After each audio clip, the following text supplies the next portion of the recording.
The Doomed City by Arkady Strugatsky and Boris Strugatsky. Translated by Andrew Bromfield. DB 86349. English language translation copyright 2016 by Chicago Review Press, Incorporated. Read by Andy Pyle. This book contains 456 pages. Approximate reading time 18 hours 40 minutes. This book contains markers allowing direct access to, at Level 1, the contents, foreword, parts, and afterword, and at Level 2, the chapters. Library of Congress annotation. In an experimental city bordered by an abyss and an impossibly high wall, the city's inhabitants are individuals plucked from across global history. They are left to govern themselves under conditions set by the inscrutable mentors. As time passes, however, increasingly nightmarish scenarios plague the city. Originally published in Russian. Strong Language, 1989. From the book jacket. Arkady and Boris Strugatsky are widely considered the greatest of Russian science fiction masters, and their most famous work, Roadside Picnic, has enjoyed great popularity worldwide. Yet the novel they worked hardest on, the novel that was their own favorite, the novel that readers worldwide have acclaimed as their magnum opus, has never before been published in English. The Doomed City was so politically risky that the Strugatsky brothers kept its existence a complete secret from all but their closest friends for 16 years after its completion in 1972. It was only published in Russia during Perestroika in the late 1980s, the last of their works to see publication. It was translated into a host of European languages, and now appears in English in a major new effort by acclaimed translator Andrew Bromfield. The Doomed City is set in an experimental city whose sun gets switched on in the morning and switched off at night, bordered by an abyss on one side and an impossibly high wall on the other. Its inhabitants are people who were plucked from 20th century history at various times and places and left to govern themselves. Advised by mentors whose purpose seems inscrutable. Andrei Voronin, a young astronomer plucked from Leningrad in the 1950s, is a die-hard believer in the experiment, even though his first job in the city is as a garbage collector. And as increasingly nightmarish scenarios begin to affect the city, he rises through the political hierarchy with devastating effect. Boris Strugatsky wrote that the task of writing The Doomed City was genuinely delightful and fascinating work. Readers will doubtless say the same of the experience of reading it. About the authors. Arkady and Boris Strugatsky were famous and popular Russian writers of science fiction, with more than 25 novels and novellas to their names, including Roadside Picnic, Hard to be a God, The Inhabited Island, Monday Starts on Saturday, The Snail on the Slope, The Dead Mountaineer's Inn, and Definitely Maybe. Their books have been widely translated and made into a number of films. About the translator. Andrew Bromfield has translated into English works by Viktor Pelevin, Boris Akunin, Sergei Lukyanenko, Mikhail Bulgakov, Daniil Karms, Leo Tolstoy, and the Strugatsky brothers. Dmitry Glukhovsky is the author of Metro 2033. Contents. Foreword by Dmitry Glukhovsky, page Roman numeral 7. Part 1, The Garbage Collector, page 1. Part 2, The Investigator, page 93. Part 3, The Editor, page 191. Part 4, Mr. Counselor, page 259. Part 5, Continuity Disrupted, page 331. Part 6, Conclusion, page 431. Afterword by Boris Strugatsky, page 457.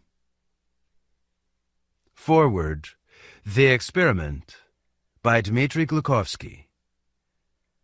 No Western science fiction writer, either American or European, has ever been as famous as the Strugatsky brothers were in the USSR.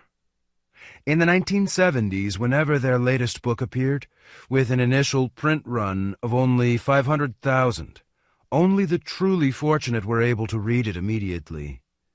In 1979, Tarkovsky's film Stalker, based on the Strugatskys' roadside picnic, would finally win them recognition from the Soviet intelligentsia.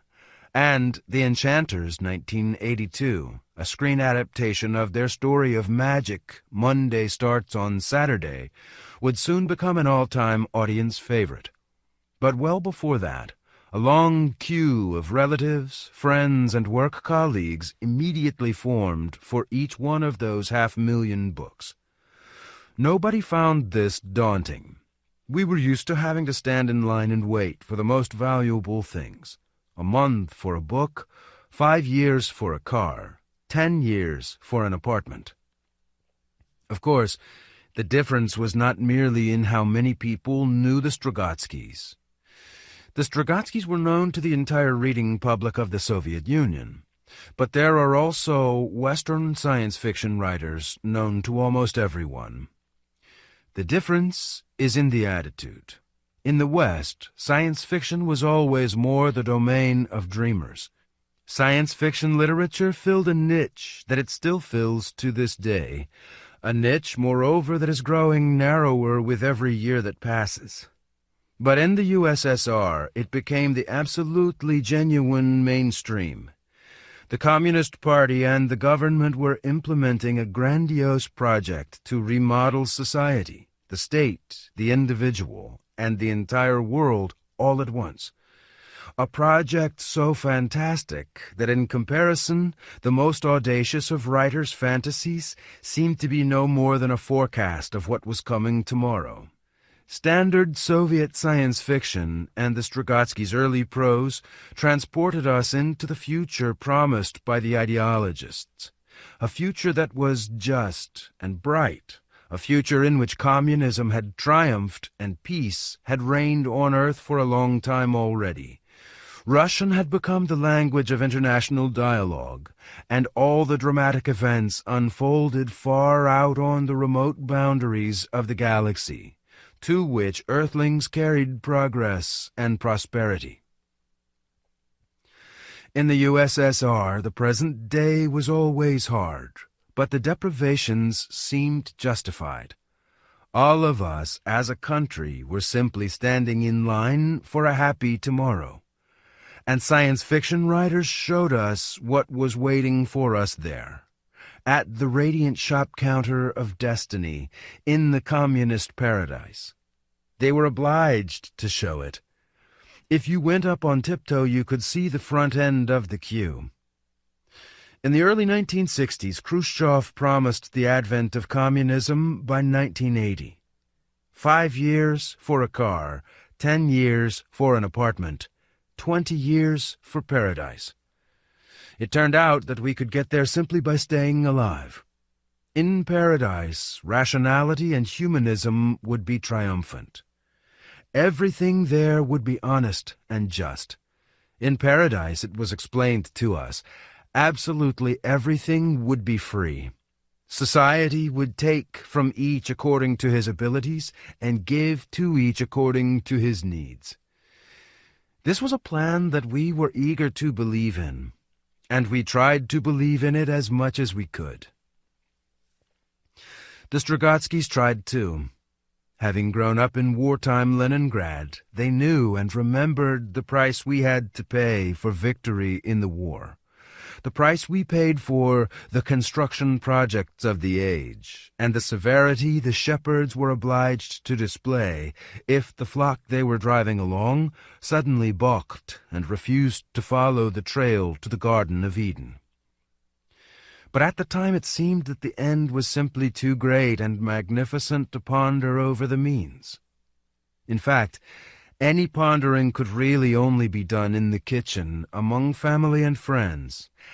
And although in Khrushchev's and Brezhnev's time they didn't shoot people for their doubts, although the purges were condemned and the cult of Stalin's personality was debunked, the newspaper Pravda and Gostala Radio, the state television and radio service, were the only ones allowed to do the debunking, and then only precisely as far as was necessary within the limits of the clandestine infighting between the bulldogs of the Politburo.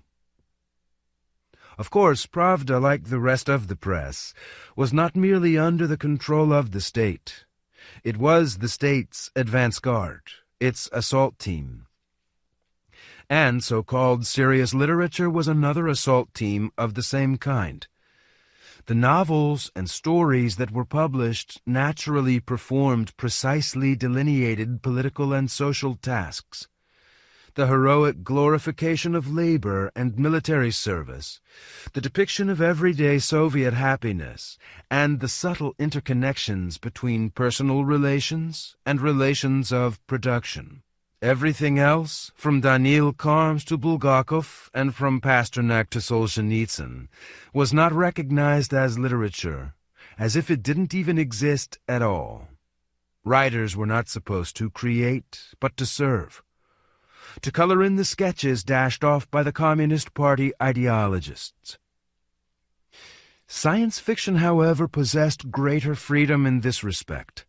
After all, it wasn't about the present day, and it wasn't about the Soviet Union. It didn't express any doubt that communism would triumph in the foreseeable future. It apparently didn't stick its nose into current business, but was always talking about something distant and abstract. So the demands made of it were different, gentler. But even so, there were demands. Science fiction was no less subject to censorship than everything else that was published on paper. Time passed, the country was still dawdling in the queue, and the shop counter selling happiness and justice was fading into the hazy future. Khrushchev, who had promised everyone communism within a lifetime, was toppled, and those who replaced him limited themselves to granting people the ownership of plots of land, each 600 square meters, so that they could build dachas on them. Tomorrow refused to arrive. It kept on being postponed until the day after tomorrow, owing to technical difficulties.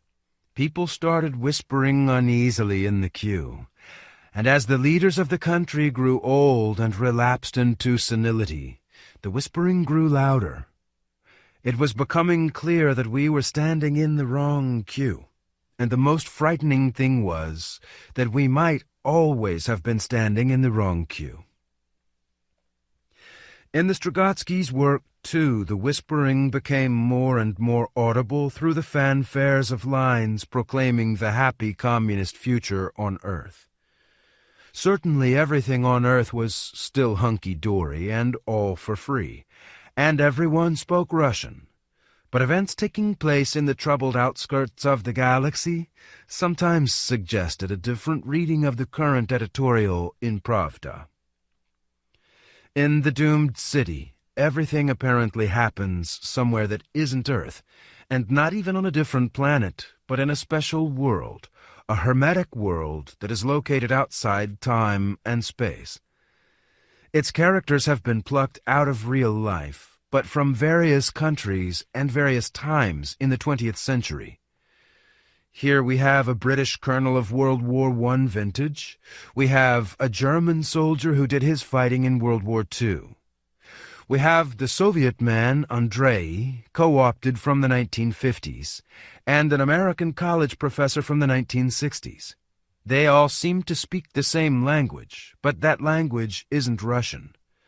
Abducted from their own familiar earthly lives, times, and cultures, they have been transported to the city, where they have become the subjects of the experiment, which has no beginning or end, while its goal and its meaning are kept secret from the participants, who are constantly subjected to various trials.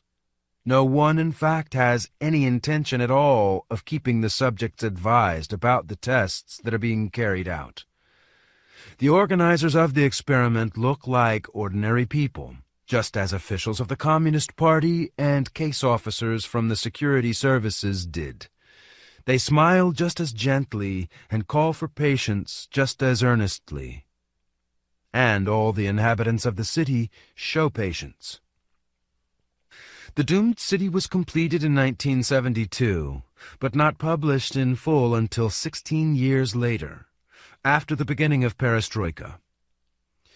It is surprising that it was published even then, because the allusion to the Soviet Union here is so transparent that there was reason to fear, not only for the Strugatskys, but also for the censors who allowed the book to see print.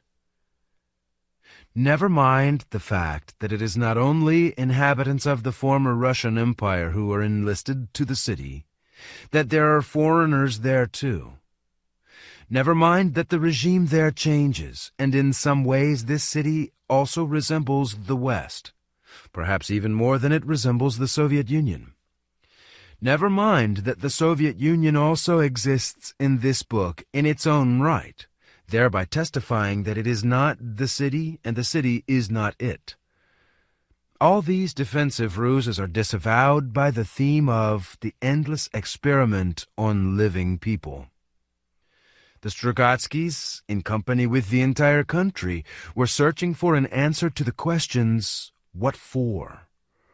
What do I need this for? What do they treat us like this for? But as the final experimenters died out who might possibly have still remembered the purpose for which the experiment had been undertaken, any hope of receiving an answer faded away. Our sacrifices and our deprivations could no longer buy us a ticket for admission to the Garden of Eden.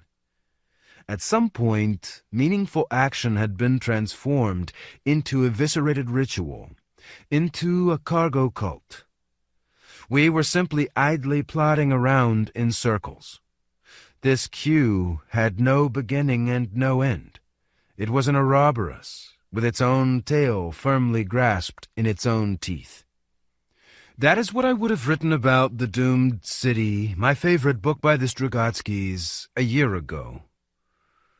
But during that year, after several visits to their home city of St. Petersburg, I realized something. The city is not an abstraction. It is this city, Leningrad, Petrograd, St. Petersburg, built among the swamps at record speed on human bones by decree of the Tsar and destined to be the capital.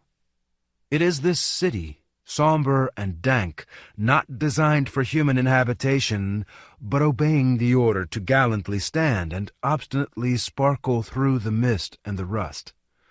It is this city, the cradle of the revolution, the arena of the Bolshevik coup, the city that survived the interminable Nazi blockade, the city that the economical Germans cut off from supply lines but didn't storm, so that its inhabitants would all starve to death for themselves. But they survived and didn't surrender, although they were sometimes forced to eat each other, while the Soviet army was busy with more important business elsewhere. That wasn't the first experiment to be carried out on them, and it wasn't the last. This was the discovery I made during the last year. The inhabitants of the thrice renamed St. Petersburg had always called it what they still call it today, simply the city. They love it desperately, and the more they have to suffer for it, the more they love it. The Strugatskys loved it, of course. But how do you honestly tell people about such a love? In the West, there is simply no need for the kind of science fiction that we had. You already have enough space without it to discuss the fate and fortunes of your own countries and your own peoples. Serious literature, for instance, not to mention talk shows. But in a country where the main newspaper is called Truth, precisely because it is crammed to overflowing with lies, There comes a point at which science fiction is transformed into a means for at least hinting at the true state of affairs. What people expected from the Strugatskys were genuine prophecies. The difference from the West was not only that millions of people stood in line for their books, but also what those millions tried to find in the Strugatskys' novels, and what they found. Because the Strugatskys' prophecies often came true, and weren't they the first who dared to state on paper that the city was doomed? Hastily the vicious pike called the small carp through his mic. "Little carplings, how's your day?" "Thanks, we're doing quite okay." Valentin Katayev, Radio Giraffe.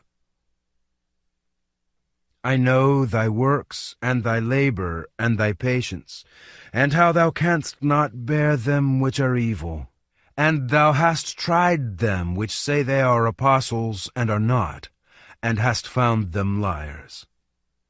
The Revelation of St. John the Divine, the Apocalypse. Part 1. The Garbage Collector. 1. The trash cans were rusty and battered, and the lids had come loose, so there were scraps of newspaper poking up from under them, and potato peels dangling down. They were like the bills of slovenly pelicans that are none too picky about their food. The cans looked way too heavy to lift, but in fact, working in tandem with Wang, it was a breeze to jerk a can like that up toward Donald's outstretched hands and set it on the edge of the truck's lowered sideboard. You just had to watch out for your fingers. And after that, you could adjust your mittens and take a few breaths through your nose while Donald walked the can farther in on the back of the truck and left it there. The damp chill of nighttime breathed in through the wide-open gates, and under the archway a naked yellow light bulb swayed on a wire that was furred with grime. In its light, Wang's face looked like the face of a man with a chronic case of jaundice, but Donald's face was invisible in the shadow of his wide-brimmed cowboy hat. The chipped and peeling gray walls were furrowed by horizontal slashes and adorned with obscene, life-size depictions of women. Dark clumps of dusty cobwebs dangled from the vaulting, and standing beside the door of the caretaker's lodge was a disorderly crowd of the empty bottles and stewed fruit jars that Wang collected, carefully sorted, and handed in for recycling. When there was only one trash can left, Wang took a shovel and a broom and started sweeping up the trash left on the asphalt surface. "Ah, stop scrabbling around, Wang," Donald exclaimed irritably. "You scrabble around that way every time. It's still not going to get any cleaner, is it?" "A caretaker should be a sweeper," Andrei remarked didactically, twirling the wrist of his right hand and focusing on his sensations. It seemed to him that he had slightly strained a tendon. "They'll only make it all filthy again, won't they?" Donald said with loathing. "Before we've even turned around, they'll foul it up worse than before." Wang tipped the trash into the last can, tamped it down with the shovel, and slammed the lid shut. "Now we can do it," he said, glancing around the arched passage. The entrance was clean now. Wang looked at Andrei and smiled. Then he looked up at Donald and said, "I'd just like to remind you—" "Come on, come on," Donald shouted impatiently. 1, 2. Andrei and Wang lifted the can. 3, 4. Donald caught the can, grunted, gasped, and lost his grip. The can lurched over and crashed down onto the asphalt on its side. Garbage flew out across 10 meters as if it had been shot from a cannon. Actively disgorging as it went, the can clattered into the courtyard. The reverberating echo spiraled up to the black sky between the walls. "God, oh, fucking mighty and the Holy Spirit," said Andrei, who had barely managed to leap out of the way. Damn your fumble fingers! I just wanted to remind you, Wang said meekly, that one handle's broken off this can. He took the broom and shovel and set to work, and Donald squatted on the edge of the truck bed and lowered his hands between his knees. "Damn it," he muttered in a dull voice. "Damned mean trick." Something had clearly been wrong with him for the last few days, and on this night in particular. So Andrei didn't start telling him what he thought about professors and their ability to do real work. He went to get the can, and then, when he got back to the truck, he took off his mittens and pulled out his cigarettes.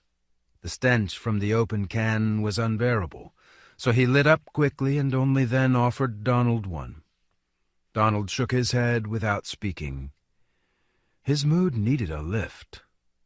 Andrei flung the burned match into the can and said, "Once upon a time, in a little town, there lived 2 night soil men, father and son. There weren't any sewers there, only pits full of slurry. And they scooped that shit out with a bucket and poured it into their barrel, and what's more, the father, as the more experienced specialist, went down into the pit, and the son handed the bucket down to him from above. Then one day the son lost his grip on the bucket and dumped it back on his old man. Well, his old man wiped himself down, looked up at him, and said bitterly, 'You're a total screw-up, a real lunkhead. No good for anything. You'll be stuck up there your whole life.'" He was expecting Donald to smile, at least. Donald was generally a cheerful individual, sociable. He never got downhearted. There was something of the combat veteran-turned-student about him.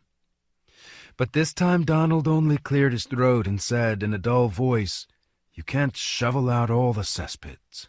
And Wang, scrabbling beside the can, reacted in a way that was really strange. He suddenly asked in a curious voice, "So what does it cost where you're from?" "What does what cost?" asked Andrei, puzzled. "Shit." "Is it expensive?" Andrei chuckled uncertainly. "Well, how can I put it? It depends whose it is." "So you've got different kinds there, then?" Wang asked in amazement. "It's all the same where I'm from." "So whose shit is most expensive where you're from?" "Professors," Andrei replied immediately. He simply couldn't resist it. "Ah?" Wang tipped another shovel load into the can and nodded. "I get it. But out in the country there weren't any professors, so we only had one price. 5 yuan a bucket. That's in Sichuan. But in Jiangxi, for instance, prices ran up to 7 or 8 yuan a bucket." Andrei finally realized this was serious. He suddenly felt an urge to ask if it was true that when a Chinaman was invited to dinner, he was obliged to crap on his host's vegetable plot afterward, but of course it felt too awkward to ask about that. "Only how things are now where I'm from, I don't know," Wang continued. "I wasn't living out in the country at the end." "But why is professor's shit more expensive where you're from?" "I was joking," Andrei said guiltily. "No one even trades in that stuff where I'm from." "Yes, they do," said Donald. "You don't even know that, Andrei. And that's yet another thing you do know," Andrei snapped. Only a month ago he would have launched into a furious argument with Donald. It annoyed him immensely that again and again the American kept telling them things about Russia that Andrei didn't even have a clue about. Back then, Andrei was sure that Donald was simply bluffing him or repeating Hearst's spiteful tittle-tattle. "Take that garbage from Hearst and shove it," he used to yell, shrugging it all off. But then that jerk Izya Katzman had appeared, and Andrei stopped arguing. He just snarled back. God only knew where they'd picked it all up from. And he explained his own helplessness by the fact that he'd come here from the year 1951, and these two were from 67. "You're a lucky man," Donald said suddenly, getting up and moving toward the trash cans beside the driver's cabin. Andrei shrugged and, in an effort to rid himself of the bad taste left by this conversation, put on his mittens and started shoveling up the stinking trash, helping Wang. "Well, so I don't know," he thought. "It's a big deal, shit. And what do you know about integral equations, or Hubble's constant, say? Everyone has something he doesn't know."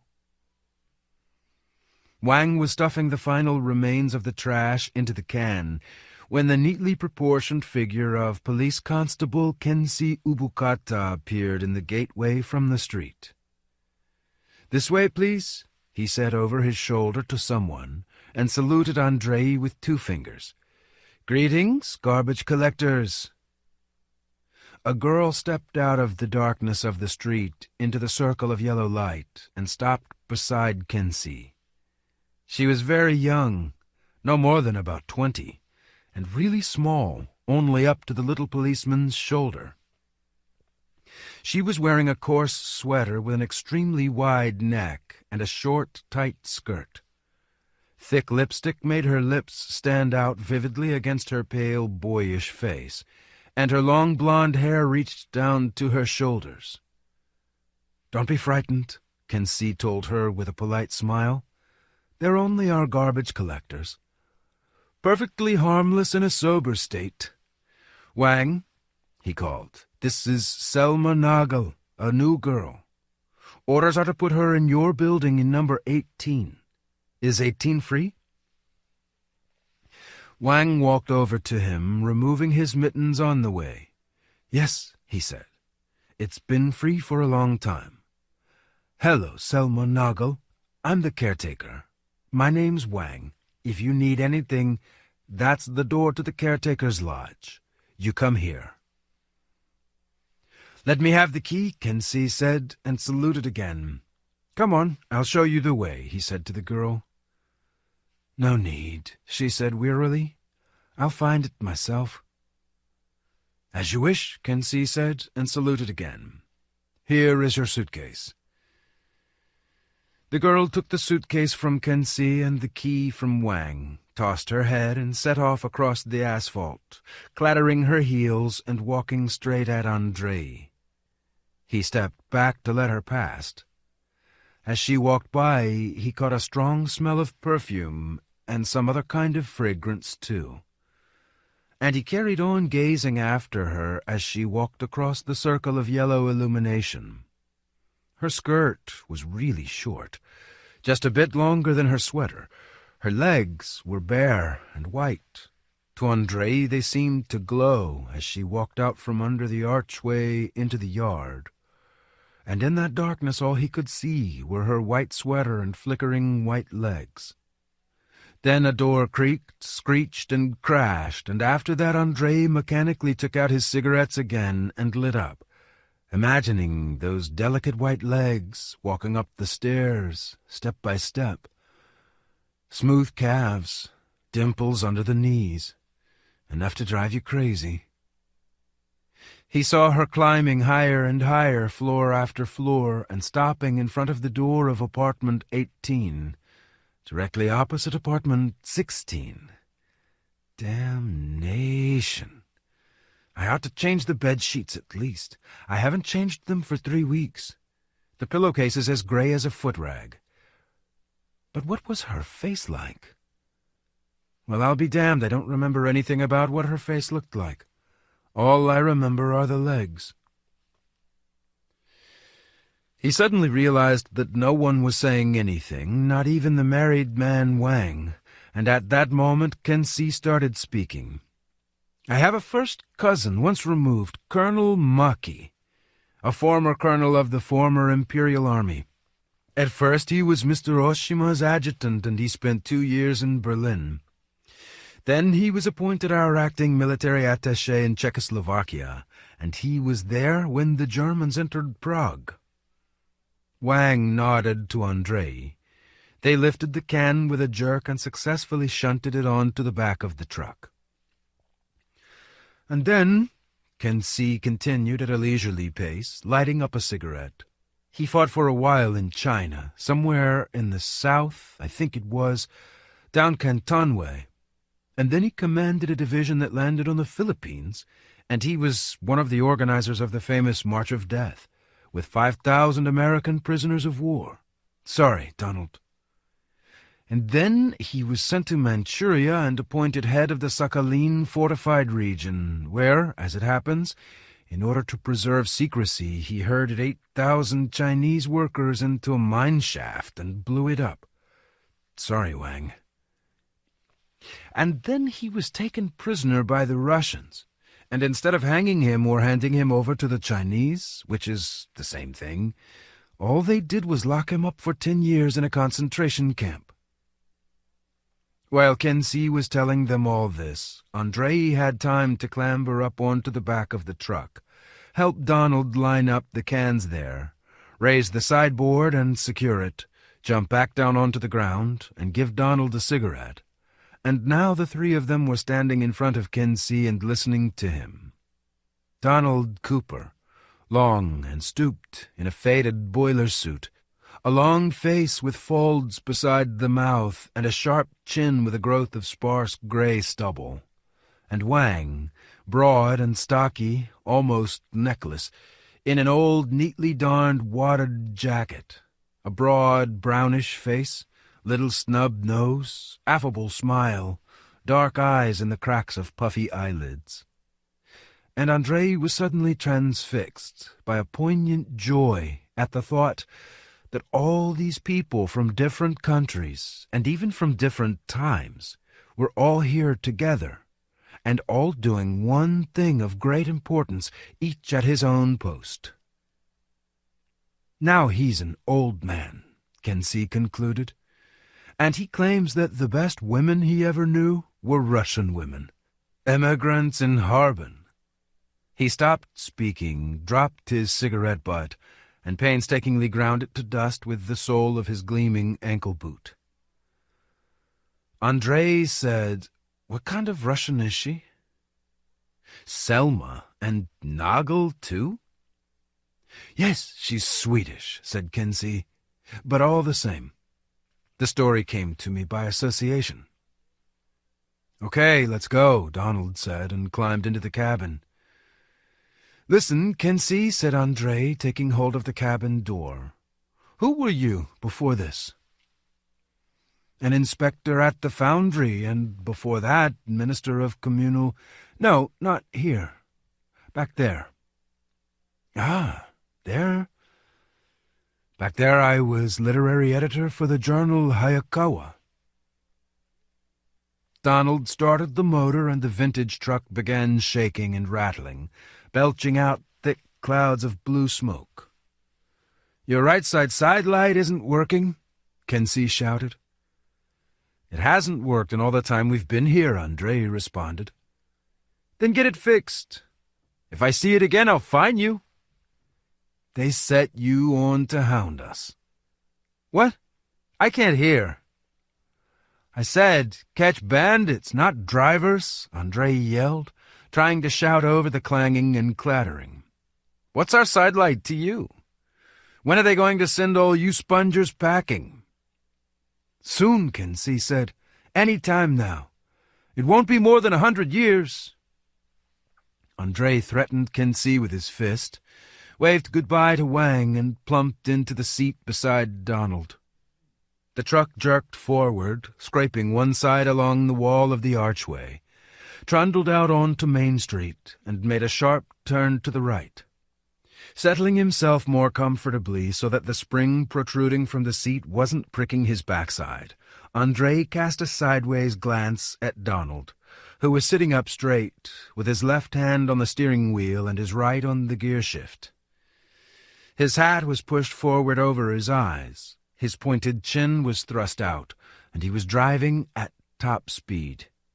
He always drove like that. at the legal speed limit, never giving a thought to braking at the frequent potholes in the road. And at every one of those potholes, the trash cans in the back bounced heavily. The rusted-through hood rattled, and no matter how hard Andrei tried to brace himself with his legs, he flew up in the air and fell back precisely onto the sharp point of that damned spring. Previously, however, all this had been accompanied by good-humored banter, but now Donald didn't say anything. His thin lips were tightly compressed, and he didn't look at Andrei at all, which made it seem like there was some kind of malicious premeditation in this routine jolting. "What's wrong with you, Don?" Andrei asked eventually. "Got a toothache?"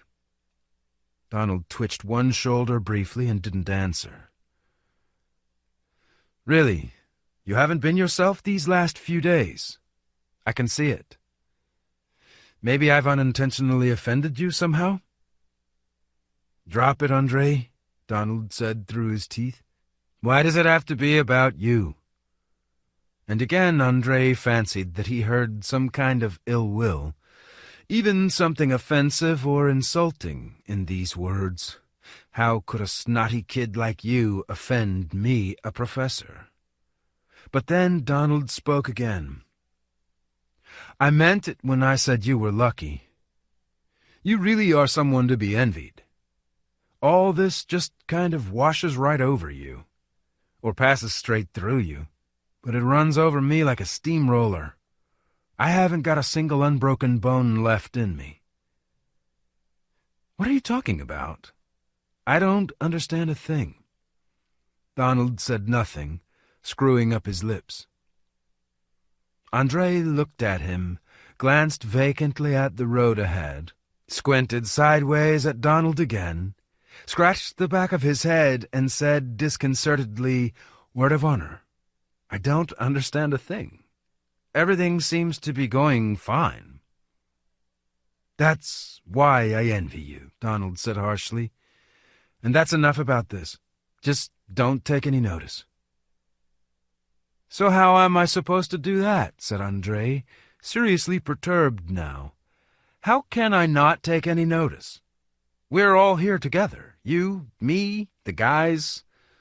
Friendship is a big word, of course. Too big. Well, then, simply comrades. I, for instance, would tell you if there was something. After all, no one's going to refuse to help, are they? Well, you tell me. If something happened to me and I asked you for help, would you refuse? You wouldn't, would you, honestly?" Donald's hand lifted off the gear shift and patted Andrei gently on the shoulder. Andrei didn't say anything. His feelings were brimming over. Everything was fine again. Everything was all right. Donald was all right. It was just a fit of the blues. A man can get the blues, can't he? It was simply that his pride had reared its head. After all, the man was a professor of sociology, and here he was down with the trash cans, and before that he was a loader. Of course it was unpleasant and galling for him, especially since he had no one to take these grievances to. No one had forced him to come here, and it was embarrassing to complain. It was easily said, "Make a good job of anything you're given to do." Well, all right. Enough of all this. He'd manage.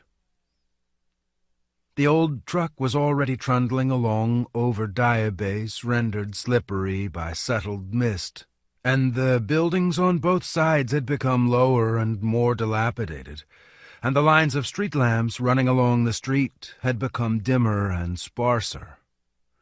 Ahead of them, these lines merged into a blurred, hazy blob. There wasn't a single soul on the roadway or the sidewalks, and for some reason they didn't even come across any caretakers. Only at the corner of 17th Street, in front of a squat, dumpy hotel best known by its title of the Bedbug Cage, was there a cart with a dejected horse and someone sleeping in the cart, completely bundled up in tarpaulin. It was 4 o'clock in the morning, the time of the deepest sleep, and not a single window was glowing in the black facades. A vehicle stuck its nose out of a gateway on the left, up ahead of them. Donald flashed his lights at it and hurtled past, and the vehicle, another garbage truck, pulled out onto the road and tried to overtake them, but it had picked the wrong guys for that. There was no way it could compete with Donald. Its headlights glinted in through the rear window for a moment, and then it dropped back, hopelessly outrun. They overtook another garbage truck in the burnt districts, and just in time, because the cobblestones started immediately after the burnt districts, and Donald was obliged to reduce speed anyway, so the old rust bucket wouldn't fall apart. Here they met trucks already going the other way, already empty. They were coming back from the dump, no longer in any hurry to get anywhere. Then a shadowy figure detached itself from a street lamp and walked out into the road, and Andrei slipped his hand under the seat and pulled out a heavy tire iron. But it turned out to be a policeman, who asked them to give him a lift to Cabbage Lane. Neither Andrei nor Donald knew where that was, and then the policeman, a beefy guy with big jowls and tangled locks of light-colored hair sticking out from under his uniform cap, said he would show them the way. He stood on the running board beside Andrei, holding on to the door frame, twisting his nose about discontentedly the whole way, as if he'd caught a smell of something, God only knew what, although he himself reeked of stale sweat, and Andrei remembered that this part of the city had already been disconnected from the water main. For a while they drove in silence, with the policeman whistling something from an operetta, and then, right out of the blue, he informed them that just today, at midnight, on the corner of Cabbage Lane and 2nd Left Street, they'd bumped off some poor devil and pulled out all his gold teeth. "You're not doing your job," Andrei told him angrily. Cases like this infuriated him, and the policeman's tone of voice made Andrei feel like punching him in the neck. It was immediately obvious that he couldn't care less about the murder, or the victim, or the killer. The policeman swung his broad face around quizzically and asked, "So you'll teach me how to do my job, will you?" "Maybe it could be me," said Andrei. The policeman screwed his eyes up ill-naturedly, whistled, and said, "Teachers, teachers. Whichever way you spit, teachers everywhere. He stands there and teaches. He's carting garbage already, but he's still teaching." "I'm not trying to teach you," Andrei began, raising his voice, but the policeman wouldn't let him speak. "I'll get back to the station now," he informed them calmly, "and I'll call your garage and tell them your right side light isn't working. His side light isn't working. Got it? And on top of that, he's teaching the police how to do their job. Pipsqueak." Donald suddenly burst into dry, grating laughter. The policeman gave a hoot of laughter, too, and said in a perfectly amicable voice, "It's just me for 40 buildings, okay? And they forbid us to carry guns. What do you want from us? They'll start knifing you at home soon, never mind the back alleys." "So what are you doing about it?" Andrei said, stunned. "You should protest, demand—" "We have protested," the policeman echoed acidly. "We have demanded. You're new here, are you? Hey, boss," he called to Donald, "pull up. This is my stop." He jumped down off the running board and, without looking back, waddled off toward a dark crack between the lopsided wooden houses, where a solitary street lamp burned in the distance, with a little knot of people standing under it. "Honest to God, are they total idiots or what?" Andrei said indignantly when the truck started moving again. "How can they do that? The city's full of riffraff, and the police are unarmed? It's absolutely crazy. Kensi's got a holster on his hip. What does he carry in it? Cigarettes?" "Sandwiches," said Donald. due to an increase in the numbers of cases of criminals attacking police officers in order to seize their weapons, and so forth. Andrei ruminated for a while, bracing himself like grim death with his feet to avoid being thrown up off the seat. It was almost the end of the cobblestones already. "I think it's incredibly stupid," he said eventually. "How about you?" "I think so too," Donald responded, lighting up awkwardly with one hand. "And you talk about it so calmly?" "I've done all my worrying," said Donald. "It's a very old directive. You weren't even here yet." Andrei scratched the back of his head and frowned. Well, damn it, maybe there was some sense in this directive. When all was said and done, a solitary policeman really was tempting bait for those creeps. If they took away the guns, then of course they had to take them away from everyone. And of course, the problem wasn't that idiotic directive, but the fact that there weren't very many police officers, and they didn't carry out very many raids. But they ought to set up one grand raid and sweep all this filth away at a single stroke. Get the local people involved. Me, for instance, I'd be happy to go. Donald would go, of course. I'll have to write to the mayor. Then his thoughts suddenly took a new turn. "Listen, Don," he said, "you're a sociologist. Of course, I don't reckon sociology is any kind of science at all. I've told you that already. It's got absolutely no method. But, of course, you know a lot more than I do. So you explain to me where all this dross in our city comes from. How did they get here? The murderers, the rapists, the crooks. Didn't the mentors realize who they were inviting here?" "They realized, probably," Donald replied indifferently, shooting straight over a terrifying pit filled with black water without even pausing. "But why then?" "People aren't born thieves. They become thieves. And then, as everyone knows, how can we tell what the experiment requires? The experiment is the experiment." Donald paused for a moment. Soccer is soccer, a round ball, a square pitch, and may the best team win. The street lamps came to an end, and the residential area of the city was left behind. Now the battered and broken road was flanked on both sides by abandoned ruins, the remnants of incongruous colonnades that had slumped into shoddy foundations, walls propped up by girders with gaping holes instead of windows, tall grass, stacks of rotting timber, thickets of nettles and thistles, stunted little trees, half choked by creepers, standing among heaps of blackened bricks. And then up ahead a hazy glow appeared again. Donald turned to the right, carefully steered past an oncoming empty truck, spun his wheels for a while in deep ruts choked with mud, and finally braked to a halt a hair's breadth away from the red tail lights of the last garbage truck in the line. He killed the engine and looked at his watch. It was about 4:30. "We'll be standing here for a good hour," Andrei said cheerfully. "Let's go and see who's up in front of us." Another truck drove up from behind and stopped. "Go on your own," said Donald, leaning back in his seat and pulling the brim of his hat down over his face. Then Andrei also leaned back, adjusted the spring underneath him, and lit a cigarette.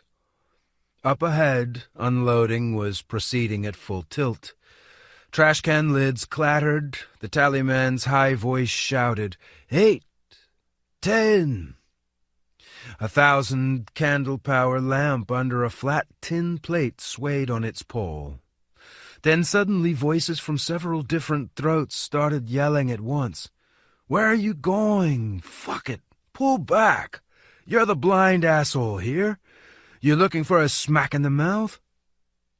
There were massive heaps of garbage, compacted into a dense mass, looming up on the left and the right, and a ghastly smell of rotten food wafted on the night breeze. A familiar voice suddenly spoke right in his ear. "Cheers, shit-shifters! How's the great experiment going?" It was Izya Katzman, life-size and in person, disheveled, fat, grubby, and, as always, offensively cheerful. "Have you heard? There's a scheme for a final solution to the problem of crime. They're abolishing the police. To replace them, they're going to let the crazies out on the streets at night. It's the end for the bandits and the hooligans. Now only loonies will go outside at nighttime." "Cretinous," Andrei said frostily. "Cretinous?" Izya stood on the running board and stuck his head into the cabin. "On the contrary, most ingenious. No additional expenditure. Returning the insane to their permanent places of residence is the responsibility of the caretakers." "For which the caretakers are issued supplementary rations in the form of 1 liter of vodka," Andrei butted in, which sent Izya into inexplicable raptures. He started giggling, making strange guttural sounds, spraying saliva, and washing his hands with air. Donald suddenly swore in a hollow voice, swung open his door, jumped down, and disappeared into the darkness. Izya immediately stopped giggling and asked uneasily, "What's wrong with him?" "I don't know," Andrei said morosely. "Probably you made him want to puke." "But actually he's been that way for a few days already." "Really?" Izya looked over the top of the cabin in the direction that Donald had gone. "A shame. He's a good man, only really badly maladapted." "So who's well-adapted?" "I'm well-adapted. You're well-adapted. Wang's well-adapted. Donald's been getting indignant with everything just lately. Why do we have to stand in line to dump garbage? Why the hell is there a tally man here? What's he tallying?" "Well, he's right to feel outraged," said Andrei. "It really is kind of cretinous." "But you don't get all steamed up about it, do you?" Izya objected. "You realize perfectly well that the tallyman isn't his own master. They've put him there to tally, so he tallies. And since he can't keep up with his tallying, as you already know, a line forms, and a line is a line." Izya started gurgling and spraying again. "Of course, if Donald was in charge, he'd lay a good road here, with exit ramps for dumping garbage, and he'd transfer that great muscly hulk of a tallyman to the police, to catch bandits, or to the front line, to the farmers." "So?" Andrei asked impatiently. "What do you mean, so? Donald isn't the boss, is he?" "So why don't the bosses do it?" "Why should they?" Izya exclaimed joyfully. "Think about it. Does the garbage get removed? It does. Does the amount removed get tallied? It does. Systematically? Oh, yes. At the end of the month, the report will be presented. This month, this many more cans of crap were removed than last month. The minister's happy, the mayor's happy, everyone's happy. And if Donald's not happy, well, no one forced him to come here. He's a volunteer." The truck in front of them belched out a cloud of blue smoke and moved forward about 15 meters. Andrei hastily sat behind the wheel and glanced out. Donald was nowhere to be seen. Then he cautiously started up the engine and advanced raggedly for the same distance, with the engine cutting out 3 times on the way. Izya walked alongside, shying away in alarm when the truck started shuddering. Then he started telling Andrei some story about the Bible, but Andrei didn't really listen. He was soaking wet after all the strain he'd just been through.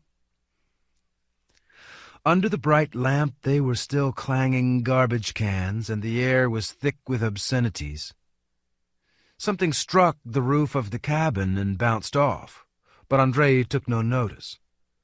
Oscar Heidemann walked up to them from behind with his partner, a black man from Haiti, and asked for a cigarette. Almost invisible in the darkness, the Haitian, whose name was Silva, grinned with his white teeth. Izya launched into a conversation with them, and for some reason he called Silva a tonton Makut and questioned Oscar about someone named Tor Heyerdahl. Silva pulled strange faces, made his fingers into eyeglasses, and pretended to fire a burst from an automatic rifle. Izya clutched at his stomach and pretended to be slain on the spot. Andrei didn't understand a thing, and apparently neither did Oscar. Very soon it became clear that he'd been confusing Haiti with Tahiti. Something skidded across the roof again, and suddenly a massive lump of agglutinated garbage smashed into the hood, shattering into pieces. "Hey!" Oscar shouted into the darkness. "Stop that!" Up ahead, 20 throats started yelling again, and the intensity of the invective suddenly rose to a stratospheric level. Something was going on. Izya gave a plaintive squeal, clutched at his stomach, and doubled over, this time for real. Andrei opened the door and stuck his head out, and immediately took a hit on it from an empty tin can. It didn't hurt, but it was very insulting. While Silva ducked down and slipped into the darkness, Andrei gazed around, protecting his head and face. He couldn't see anything.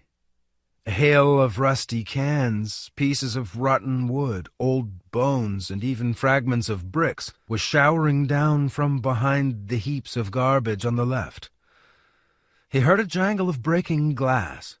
A wild bellow of outrage rose up over the column of trucks. "What are those bastards doing over there?" voices yelled, almost in chorus. Engines roared as they started up, and headlamps flared. Some trucks started jerking fitfully backward and forward. Evidently the drivers were trying to turn them so as to light up the crests of garbage from which whole bricks and empty bottles were now flying down. A few more men, huddled over like Silva, dashed into the darkness.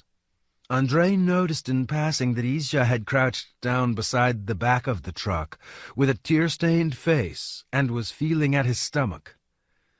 Then Andrei ducked back into the cabin, grabbed the tire iron from under the seat, and leaped out again. Smash their heads in, the bastards! He could see about a dozen garbage collectors down on all fours, clinging on with their hands as they clambered up the slope in a frenzy. One of the drivers managed to set his truck crossways to the line after all, and the beams of his headlamps lit up a ragged ridge, bristling with fragments of old furniture, frizzy with old clothes and scraps of paper, and glittering with broken glass, and above the ridge the scoop bucket of an excavator, raised high in the air, stood out against the black sky. Something was moving on the scoop bucket. Something large and gray, with a silvery sheen. Andrei froze, staring at it, and at that very moment a despairing howl rang out above the babble of voices. "It's devils! Devils! Run for your life!" Immediately men came pouring down the slope, tumbling over and over, on hands and knees, head over heels, raising clouds of dust, in a swirling vortex of torn clothes and tatters of paper. One man, clutching his head in his hands and pulling his elbows in tight to protect it, hurtled past Andrei, still squealing in panic, slipped in a rut, fell, got up again, and ran on, going flat out in the direction of the city. Another, breathing hoarsely, squeezed in between the radiator of Andrei's truck and the back of the one in front, got stuck there, snagged on something, and started straining to break free, also yelling in a strange voice. Suddenly it turned quieter, with only the engines growling, and then, as sharp as blows from a whiplash, came the crack of shots. Up there on the ridge, in the bluish light of the headlamps, Andrei saw a tall, lean man standing with his back to the trucks and holding a pistol in both hands, firing again and again at something in the darkness behind the ridge. He fired 5 or 6 times in the total silence, And then from out of the darkness came the inhuman howling of 1,000 voices, a baleful, mournful caterwauling, as if 20,000 March tomcats had all started wailing into megaphones at the same time, and the lean man backed away, lost his footing, flapped his arms awkwardly, and slid down the slope on his back. Andrei also shrank away in anticipation of something absolutely appalling, and he saw the ridge abruptly stir into motion. Suddenly the ridge was swarming with unbelievable silvery gray, monstrously ugly ghosts, with thousands of blood-red, glittering eyes, and millions of damp fangs flashing in savage grins, and a whole forest of impossibly long, shaggy arms waving in the air. In the light of the headlamps, the dust rose up over them in a dense wall, and a solid deluge of broken bricks, rocks, bottles, and lumps of filth poured down on the column. This was too much for Andrei. He ducked into the cabin, huddled into the far corner, and held the tire iron out in front of himself, frozen, as if this were a nightmare. He was totally dazed, and when a dark body obscured the open door, he yelled out, without even hearing his own voice, and started jabbing the iron bar into the soft, terrifying thing that resisted and came creeping toward him. And he kept on jabbing until Izya's plaintive howl, "It's me, you idiot!" brought him to his senses. And then Izya climbed into the cabin, slammed the door behind him, and announced in a surprisingly calm voice, "Do you know what they are? They're monkeys. What bastards!" Andrei didn't understand him at first. Then he understood, but didn't believe him. "Is that right?" he said, stepping onto the running board and glancing around. Right. They were monkeys. Very large, very hairy, very fierce to look at, but not devils and not ghosts, only monkeys. Andrei felt a hot flush of shame and relief, and at the same moment something solid and heavy smashed into his ear so hard that he smashed his other ear against the roof of the cabin. "Everyone into the trucks!" an imperious voice roared somewhere up ahead. "Stop panicking! They're baboons! Nothing to be afraid of! Get in the trucks and reverse!" There was sheer pandemonium in the column. Mufflers popping, headlamps flaring up and going out, engines roaring unmercifully, clouds of gray-blue smoke swirling up toward the starless sky. A face flooded with something black and gleaming suddenly dove out of the darkness. Hands seized Andrei by the shoulders, shook him like a puppy, and shoved him sideways into the cabin. And immediately the truck in front reversed and smashed into their radiator with a crunch, and the truck behind jerked forward and struck theirs like a tambourine, shifting the trash cans and setting them rattling. And Izya tugged on his shoulder and started hassling him. "Can you drive or can't you? Andrei, can you?" From out of the bluish smoke came a blood-curdling howl of despair. "They're killing me! Save me!" And the imperious voice kept roaring, "Stop panicking! The truck at the back, reverse! Move it!" And from above, from the left, from the right, hard objects came raining down, clanking across the hood, smashing into the windscreen and setting it jangling. And horns incessantly honked and hooted, and the abominable shrieking and howling kept getting louder and louder. Izya suddenly said, "Well, I'll be going," and covering his head with his arms beforehand, he climbed out. He was almost run over by a truck hurtling in the direction of the city. Andrei caught a glimpse of the tallyman's contorted face among the trash cans. Then Izya disappeared, and Donald appeared without his hat, scraped and scuffed, all covered in mud, flung a pistol down on the seat, sat behind the steering wheel, started up the engine, stuck his head out of the cabin, and started reversing. Apparently some kind of order had been established after all. The howls of panic faded away, engines roared in unison, and the entire column edged backward little by little. Even the hail of rocks and bottles seemed to have died down a little. The baboons jumped up and down and strutted about on the ridge of garbage, but didn't come down. They just yelled from up there, with their dogs' mouths gaping, and derisively turned their buttocks, gleaming in the light of the headlamps, toward the column of trucks. The truck bowled along faster and faster, spun its wheels again in a mud-filled pothole, shot out onto the road, and swung around. Donald changed gears with a grating sound, stepped on the gas, slammed the door, and flung himself back in the seat. Ahead of them, skipping about in the gloom, were the red tail lights of trucks headed for the city, going flat out. "We've broken free," Andrei thought in relief, and warily felt at his ear. It had swollen up, and it was throbbing. Would you believe it? Baboons. Where could baboons have come from? And such great hefty ones, and so many of them. There had never been any baboons here, if you didn't count Izya Katzman, that is. And why precisely baboons? Why not tigers? He squirmed in his seat, and at that moment the truck jolted. Andrei went flying up and smashed back down onto something hard and unfamiliar. He stuck his hand under his backside, pulled out a pistol, and looked at it uncomprehendingly for a second. The pistol was small and black, with a short barrel and a ribbed handle. Then Donald suddenly said, "Careful, give me that." Andrei handed over the pistol and watched for a while as Donald squirmed around and stuck the gun in the back pocket of his boiler suit. Andrei suddenly broke out in a sweat. "So it was you up there, shooting?" he asked hoarsely. Donald didn't answer. He blinked their single surviving headlamp as he overtook yet another truck.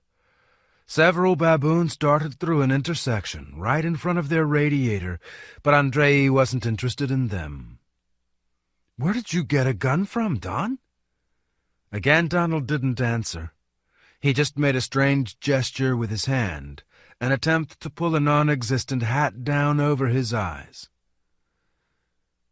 "I'll tell you what, Don," Andrei said firmly. "We're going to City Hall right now.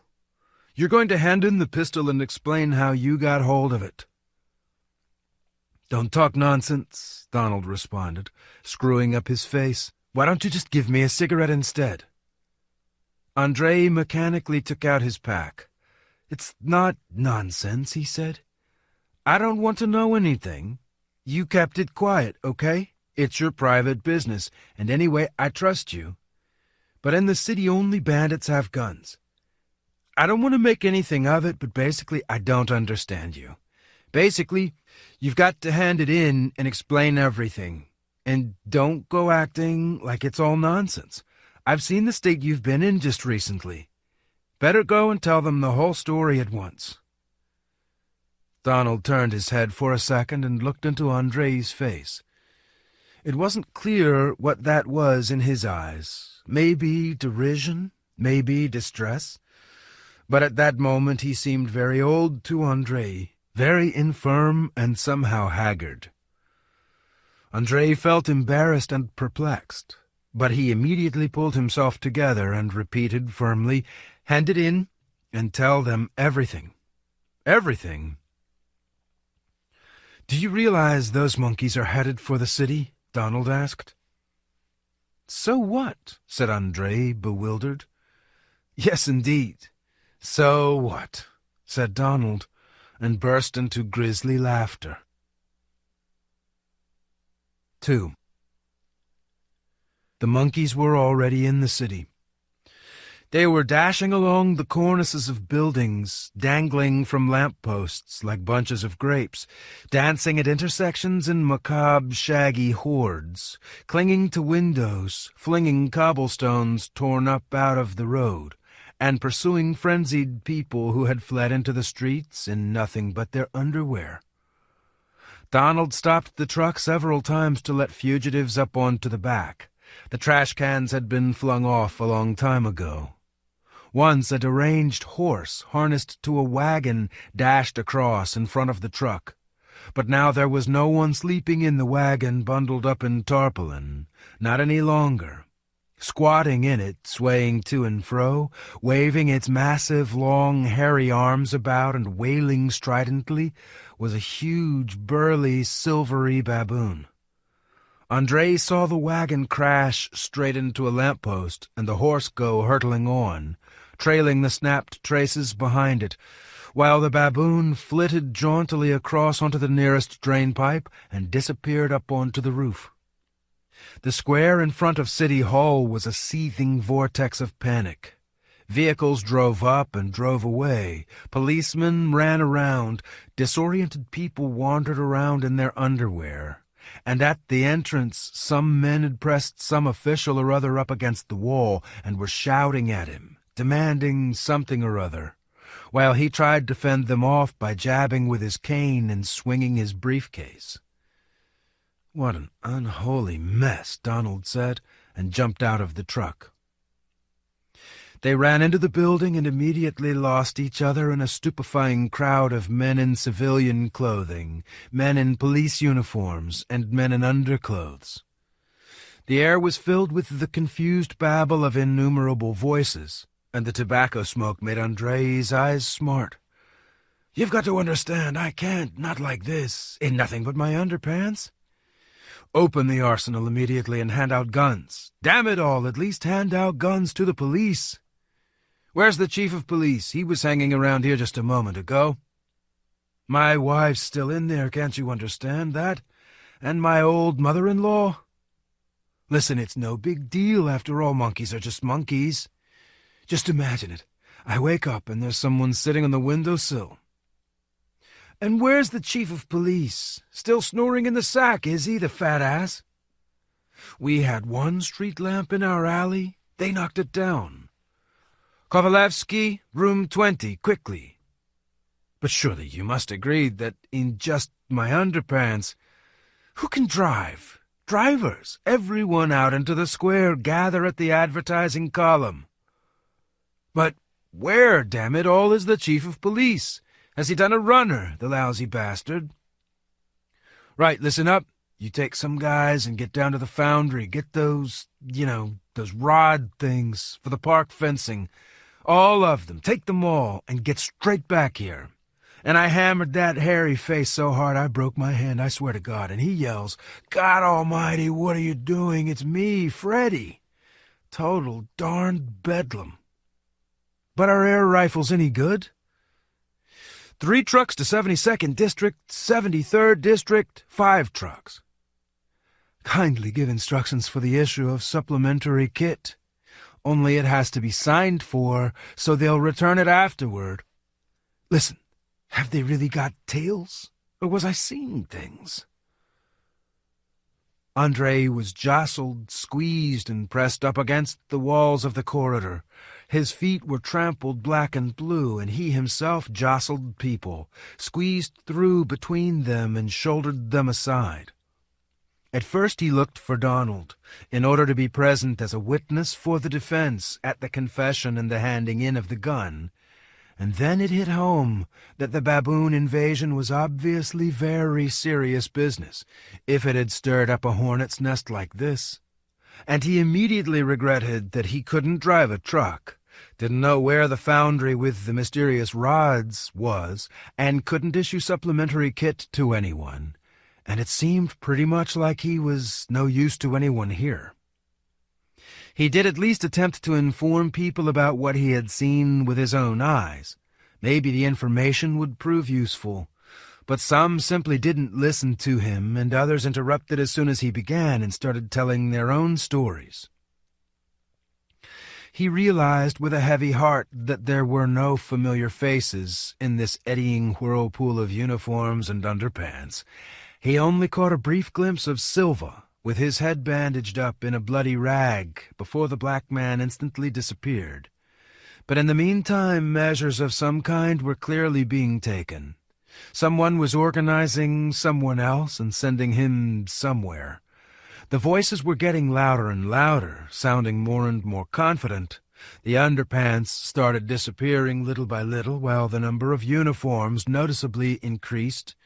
And the moment came when Andrei even fancied that he heard the measured tramping of boots and a marching song. But it turned out that someone had simply dropped the movable safe, and it had gone tumbling and crashing down the stairs until it got stuck in the doorway of the Department of Foodstuffs.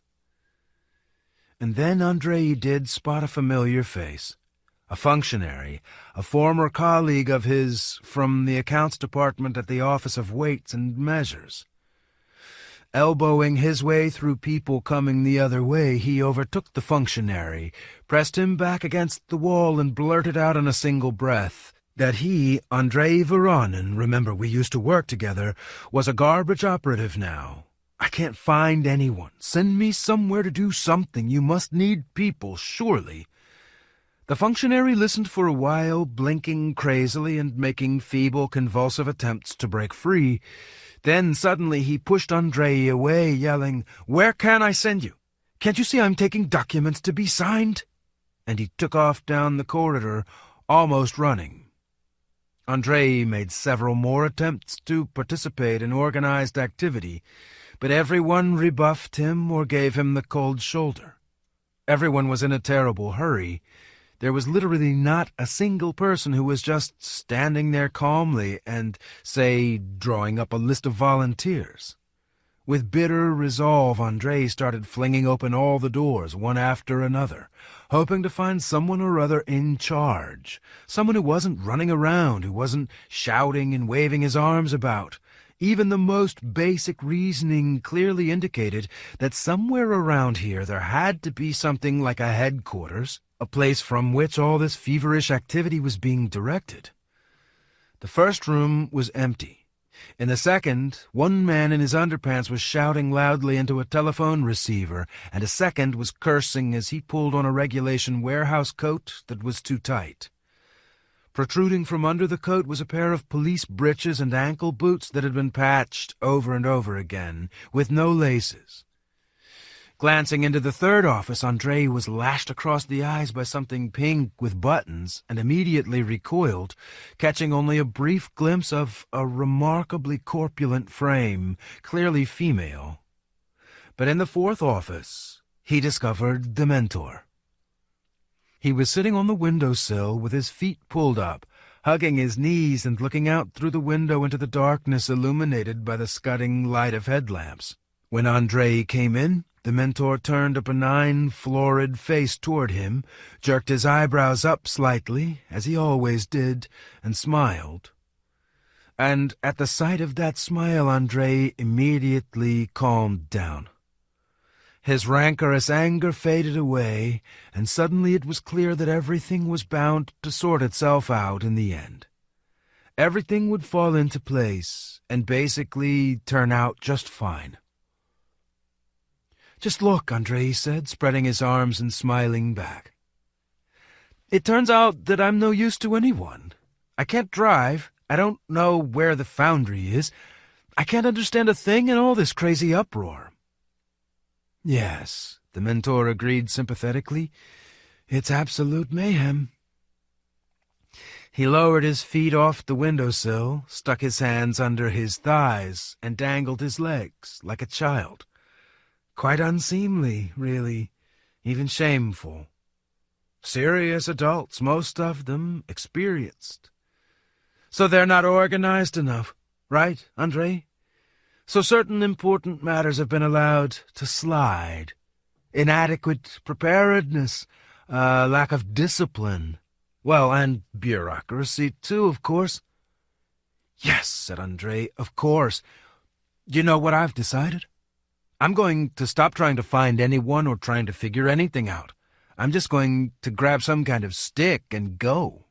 I'll join a brigade, and if they won't take me, I'll go on my own. There are women left out there, after all, and children." The mentor nodded briefly at every word Andrei said. He wasn't smiling any longer. His expression was serious and sympathetic now. "There's just one thing," said Andrei, pulling a wry face. "What to do about Donald?"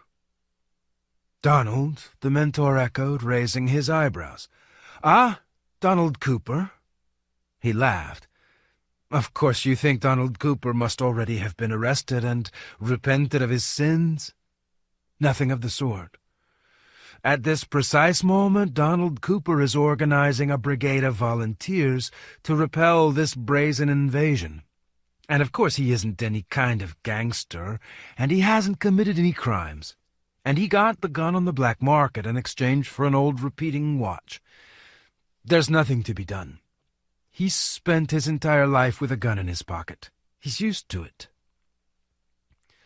"Well, of course," said Andrei, feeling tremendously relieved. "It's obvious. I didn't really believe it myself. It's just that I thought, okay." He swung around to leave, but stopped. "Tell me, if it's not a secret, of course, tell me, what's all this for? Monkeys? Where have they come from? What are they supposed to prove?" The mentor sighed and slipped down off the windowsill. "There you go again, Andrei, asking me questions." "No, I understand everything. I do," Andrei said with sincere feeling, pressing his hands to his heart. "I only—" "Wait. There you go again, asking me questions to which I don't have answers. You must understand that at last. I don't have answers. The soil erosion under the buildings, remember that? The changing of water into bile, but then again, that was before your time. And now this, baboons. Remember? You used to keep quizzing me, asking me, how come? People of different nationalities all speaking the same language and not even suspecting a thing. Remember how it astounded you? How perplexed you were? How you tried to prove to Kensi that he was speaking Russian, and Kensi tried to prove to you that you were speaking Japanese. Remember? But now you've gotten used to it. Those questions don't even occur to you any longer. It's one of the conditions of the experiment. The experiment is the experiment. What else can I tell you?" He smiled. "Right, off you go, Andrei, off you go. Your place is out there. Action first and foremost. Each in his place, and each doing everything he can." And Andrei walked out. In fact, he didn't walk, he darted into the corridor, which had completely emptied now, and skittered down the front steps into the square, where he immediately spotted a serious-looking crowd around a truck under a lamp-post, and merged into it without the slightest hesitation.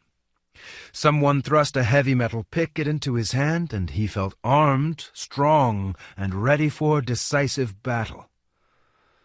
A short distance away, someone, a very familiar voice, was issuing stentorian commands to line up in a column 3 across, and Andrei, holding his picket on his shoulder, ran that way and found himself a place between a burly Latino wearing suspenders over a nightshirt and a skinny, flaxen-haired intellectual type in a rumpled suit, who was in a terribly nervous state.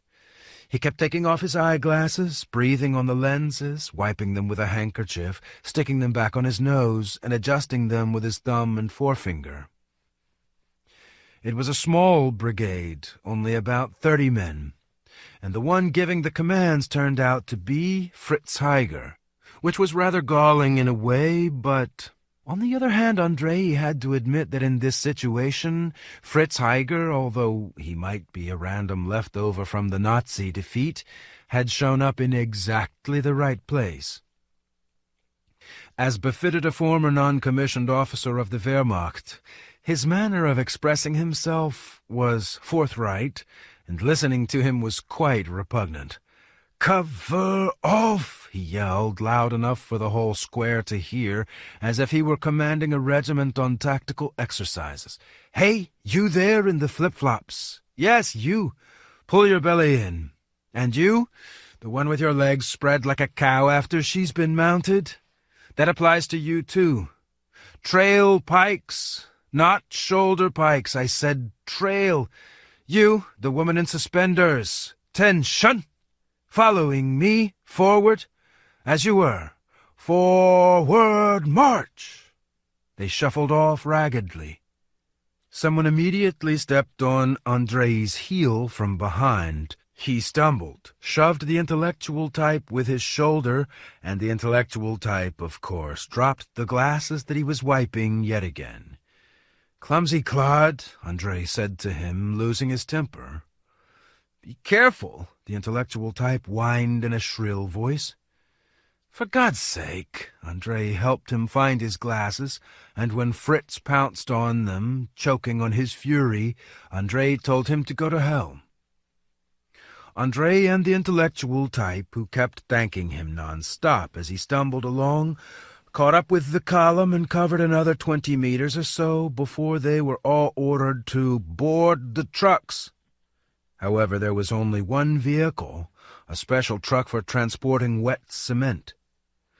When they got on board, they could feel it squelching and slopping about under their feet. The man in flip-flops clambered ponderously back out over the side and announced in a high voice that he wasn't going anywhere on that truck.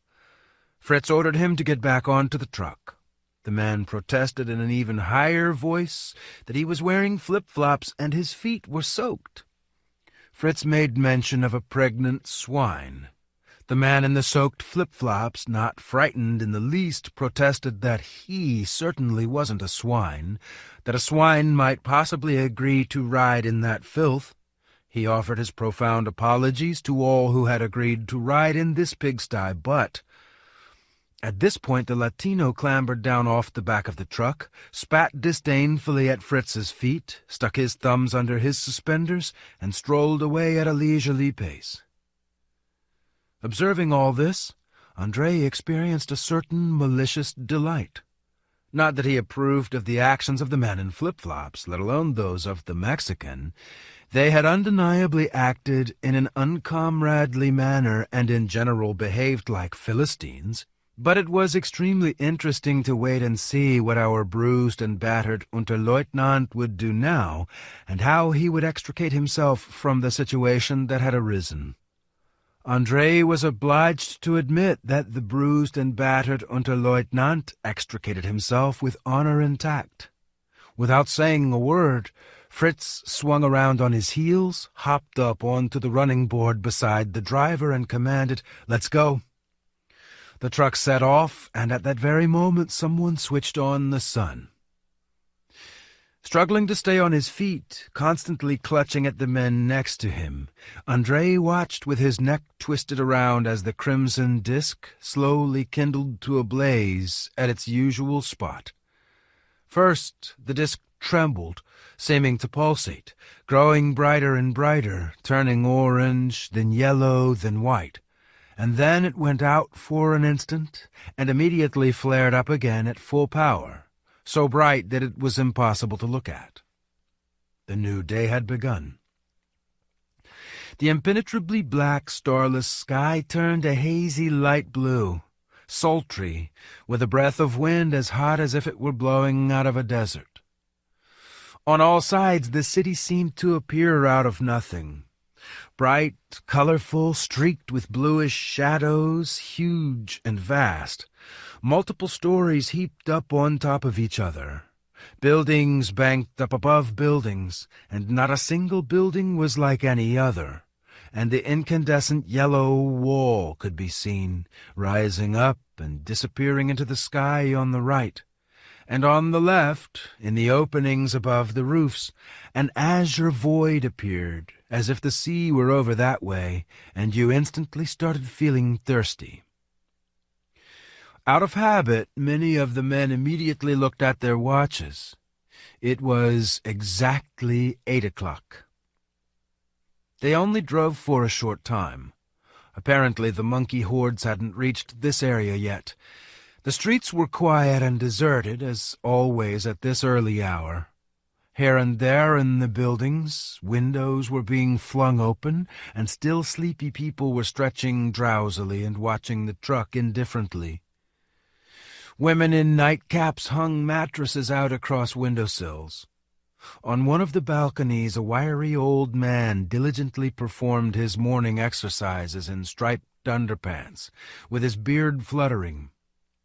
The flood of panic hadn't reached this far yet, but closer to the 16th district, they started coming across the first fugitives. Disheveled, not so much frightened as angry, some with bundles over their shoulders. When they caught sight of the truck, these people stopped, waved their arms, and shouted something. The truck roared as it turned onto 4th Left Street, almost knocking down a very elderly couple pushing along a 2-wheeled trolley with suitcases on it, and stopped. They all saw the baboons immediately. The baboons were making themselves at home on 4th Left Street, as if it were the jungle, or wherever it was they lived. With their tails curled into hooks, they shambled in slovenly crowds from sidewalk to sidewalk, bounded cheerfully along the cornices of buildings, swung from the lampposts, climbed up on advertising pillars, and attentively searched themselves for lice, shouted to each other in booming voices, grimaced, fought, and made carefree, relaxed love. A gang of the silvery vandals was smashing up a food stall. 2 hooligans with tails were molesting a woman who was standing petrified in an entryway, white-faced with fear, and a shaggy-furred cutie who had installed herself in a traffic controller's booth stuck her tongue out flirtatiously at Andrei. The warm wind carried along the street clouds of dust, feathers from eiderdowns, sheets of paper, clumps of fur, and the already established odor of a menagerie. Andrei looked at Fritz in bewilderment. With the air of a genuine battle commander, Heiger surveyed the field of imminent action through narrowed eyes. The driver shut off the engine, and the silence that ensued was filled with wild, absolutely non-urban sounds. Roaring and mewing, a low, velvety whooping, burping, champing, grunting. At that moment the besieged woman started shrieking at the top of her voice, and Fritz went into action. "Disembark," he ordered. "Move it, move! Deploy in a line! Deploy in a line, I said, not a huddle! Forward! Beat them, drive them away! Don't jab at them, beat them! I don't want to see a single ugly brute left here. Beat them on the head and on the spine. Don't poke at them, beat them! Forward, move it! Don't stop! Hey, you there!" Andrei was one of the first to jump down. He didn't deploy into a line. Instead, he took a more comfortable grip on his iron bludgeon and went dashing straight to the aid of the woman. Catching sight of him, the long-tailed hooligans burst into peals of diabolical laughter and darted off down the street, hopping and skipping and wiggling their gleaming buttocks derisively. The woman carried on screeching with her eyes squeezed tightly shut and her hands clenched into fists, but she wasn't in danger anymore, and Andrei left her and set off toward the bandits who were ransacking the food stall. They were powerful, seasoned veterans, especially one, with a tail as black as coal. He was sitting on a barrel, lowering his arm into it up to the shoulder, fishing out pickled cucumbers and champing on them with relish, every now and then spitting at his cronies who were frantically ripping away the plywood wall of the stall. Noticing Andrei approaching, the black-tailed character stopped chewing and grinned balefully. Andrei didn't like the look of that grin at all, but retreat was impossible. He swung back his iron pole, yelled, "Beat it!" and dashed forward. The black-tailed character grinned even more malignly. He had fangs like a sperm whale, then skipped down lazily off the barrel, moved a few paces away, and started biting at something under his armpit. "Beat it, you pest!" Andrei yelled even louder, and swung the metal bar against the barrel. Then the black-tailed character darted off to the side and leaped in a single bound onto a second-floor cornice. Emboldened by his adversary's cowardice, Andrei darted over to the stall and smashed his iron pole against the wall. The wall split open, and Blacktail's friends scattered in all directions. The battlefield had been cleared, and Andrei looked around. Fritz's battle formations had disintegrated, and the soldiers were wandering in confusion around the street, which was now empty, peering into entryways or stopping and throwing their heads back to look up at the baboons, who were spread out along the cornices on the facades of the buildings.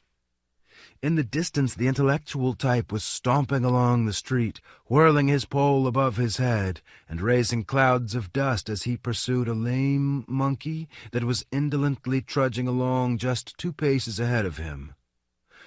There was no one to do battle with. Even Fritz was at a loss.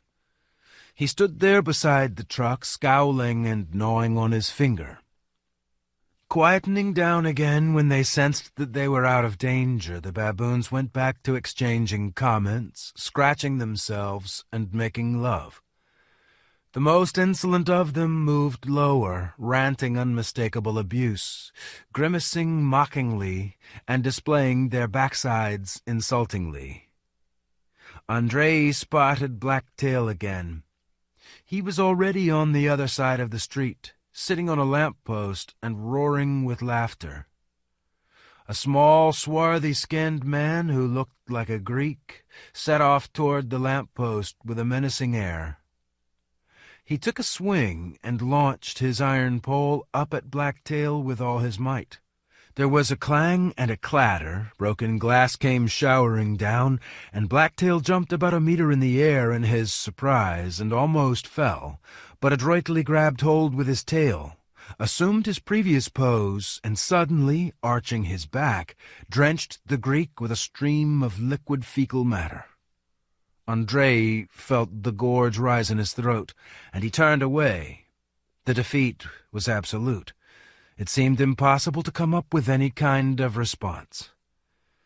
Andrei walked over to Fritz and asked in a low voice, "Well, what are we going to do?" "Fuck knows," Fritz said rancorously. "If only we had a flamethrower." "Maybe we could bring some bricks?" asked a pimply young guy in overalls who had walked across to them. "I'm from the brick factory. We've got a truck. We could be there and back in half an hour." "No," Fritz said categorically, "bricks are no good. We'd break all the windows, and then they'd pelt us with our own bricks. No, what's needed here is some kind of pyrotechnics. Rockets, detonators. If I just had a dozen cylinders of phosgene gas." "Where would we get detonators in the city?" a scornful bass voice asked. "And as for phosgene, I think I'd rather have baboons." They began crowding around their commander. Only the swarthy-skinned Greek stayed away. He was washing himself off at a hydrant, spewing out infernal curses. Andrei watched out of the corner of his eye as Blacktail and his friends sneakily sidled over to the food stall again. Here and there in the windows of the buildings, local inhabitants' faces, mostly women's, began appearing, pale from the terrors they had suffered, or red with annoyance. "Well, don't just stand there," they shouted angrily from the windows. "Send them packing, you men. Look, they're looting the food stall. Why are you just standing there like stuffed dummies? Hey, you, the white-haired one, give an order, can't you? Why are you just standing there like that? Good God, my children are crying. Do something so we can come out. Call yourselves men? Frightened of monkeys." The men snarled sullenly and shamefacedly in reply. "The fire brigade. We need to call the fire brigade," insisted the scornful bass voice that preferred baboons to phosgene. "With ladders and hoses." "Oh, come on. Where would we find that many firemen?" "The firemen are on Main Street." "Maybe we should light up some torches. Maybe they'll be frightened by fire." "Damn it, why the hell did they take away the policemen's guns? They need to reissue them. Shouldn't we be getting back home, guys? When I think that my wife's there all alone right now? Oh, now you come on. We all have wives. These women are someone's wives, too. That's true, right enough. Maybe we could get up on the roofs. From the roofs, we could use something to, you know... What are you going to reach them with, Cretan? That stick of yours? Oh, the lousy bastards, the contemptuous bass suddenly bellowed in loathing. He got a running start, strained hard, and flung his metal pole at the long-suffering food stall. It pierced straight through the plywood wall. Blacktail's gang looked at it in surprise, paused for a moment, and then went back to devouring the cucumbers and potatoes. The women in the windows burst into derisive laughter. Well, anyway, someone said judiciously, at least by being here, we keep them here. We constrain their actions, so to speak. That's something, at least. While we're here, they'll be afraid of moving farther into the city. Everyone gazed around and then suddenly started babbling, and the judicious individual was rapidly forced to pipe down. First, it turned out that the baboons were moving farther into the city, notwithstanding the presence of said judicious individual. And second, even if the baboons had not been moving farther in, was this judicious individual planning to spend the night here? Live here? Sleep here? Crap and piss here?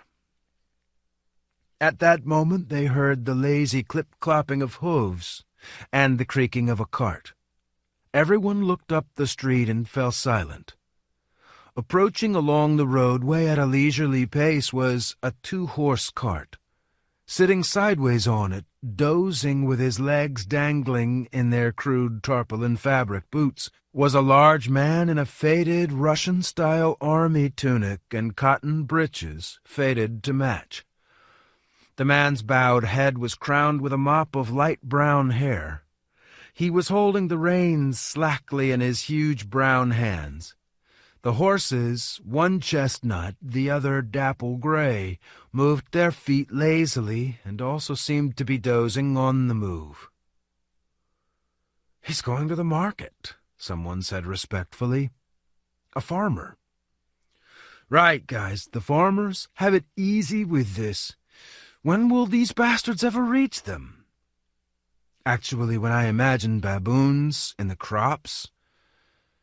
Feeling curious, Andrei took a closer look. He had never seen a farmer before in all the time he had spent in the city, although he had heard a lot about these people.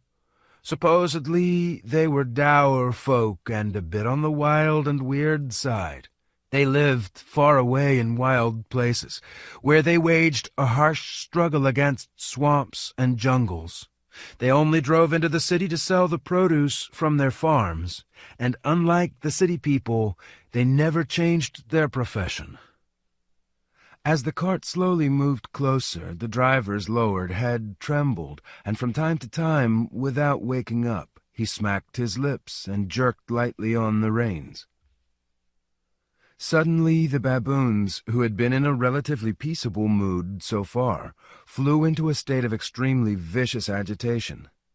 Perhaps the horses annoyed them, or perhaps they had finally grown tired of the presence of outsiders on their street. But they suddenly started kicking up a ruckus and tearing around with their fangs glittering, and several of the most feisty scrambled up the drain pipes onto the roofs and started smashing the tiles up there. One of the first pieces hit the driver of the cart, right between his shoulder blades. The farmer started, straightened up, and looked around at his surroundings with his bloodshot eyes wide open. The first person he noticed was the intellectual type in glasses who was returning from his futile pursuit, a solitary figure looming up behind the cart. Without saying a word, the farmer dropped the reins. The horses immediately stopped, jumped down off the cart, and darted toward his assailant, swinging back his arm as he went. But just then another piece of roof tile struck the intellectual type on the top of his head. He gasped, dropped his metal pole, and squatted down on his haunches, clutching his head in his hands. The farmer stopped, bewildered. Pieces of broken tile fell onto the road surface around him, shattering into orange crumbs. "Brigade, take cover!" Fritz commanded valiantly, and darted toward the nearest entryway.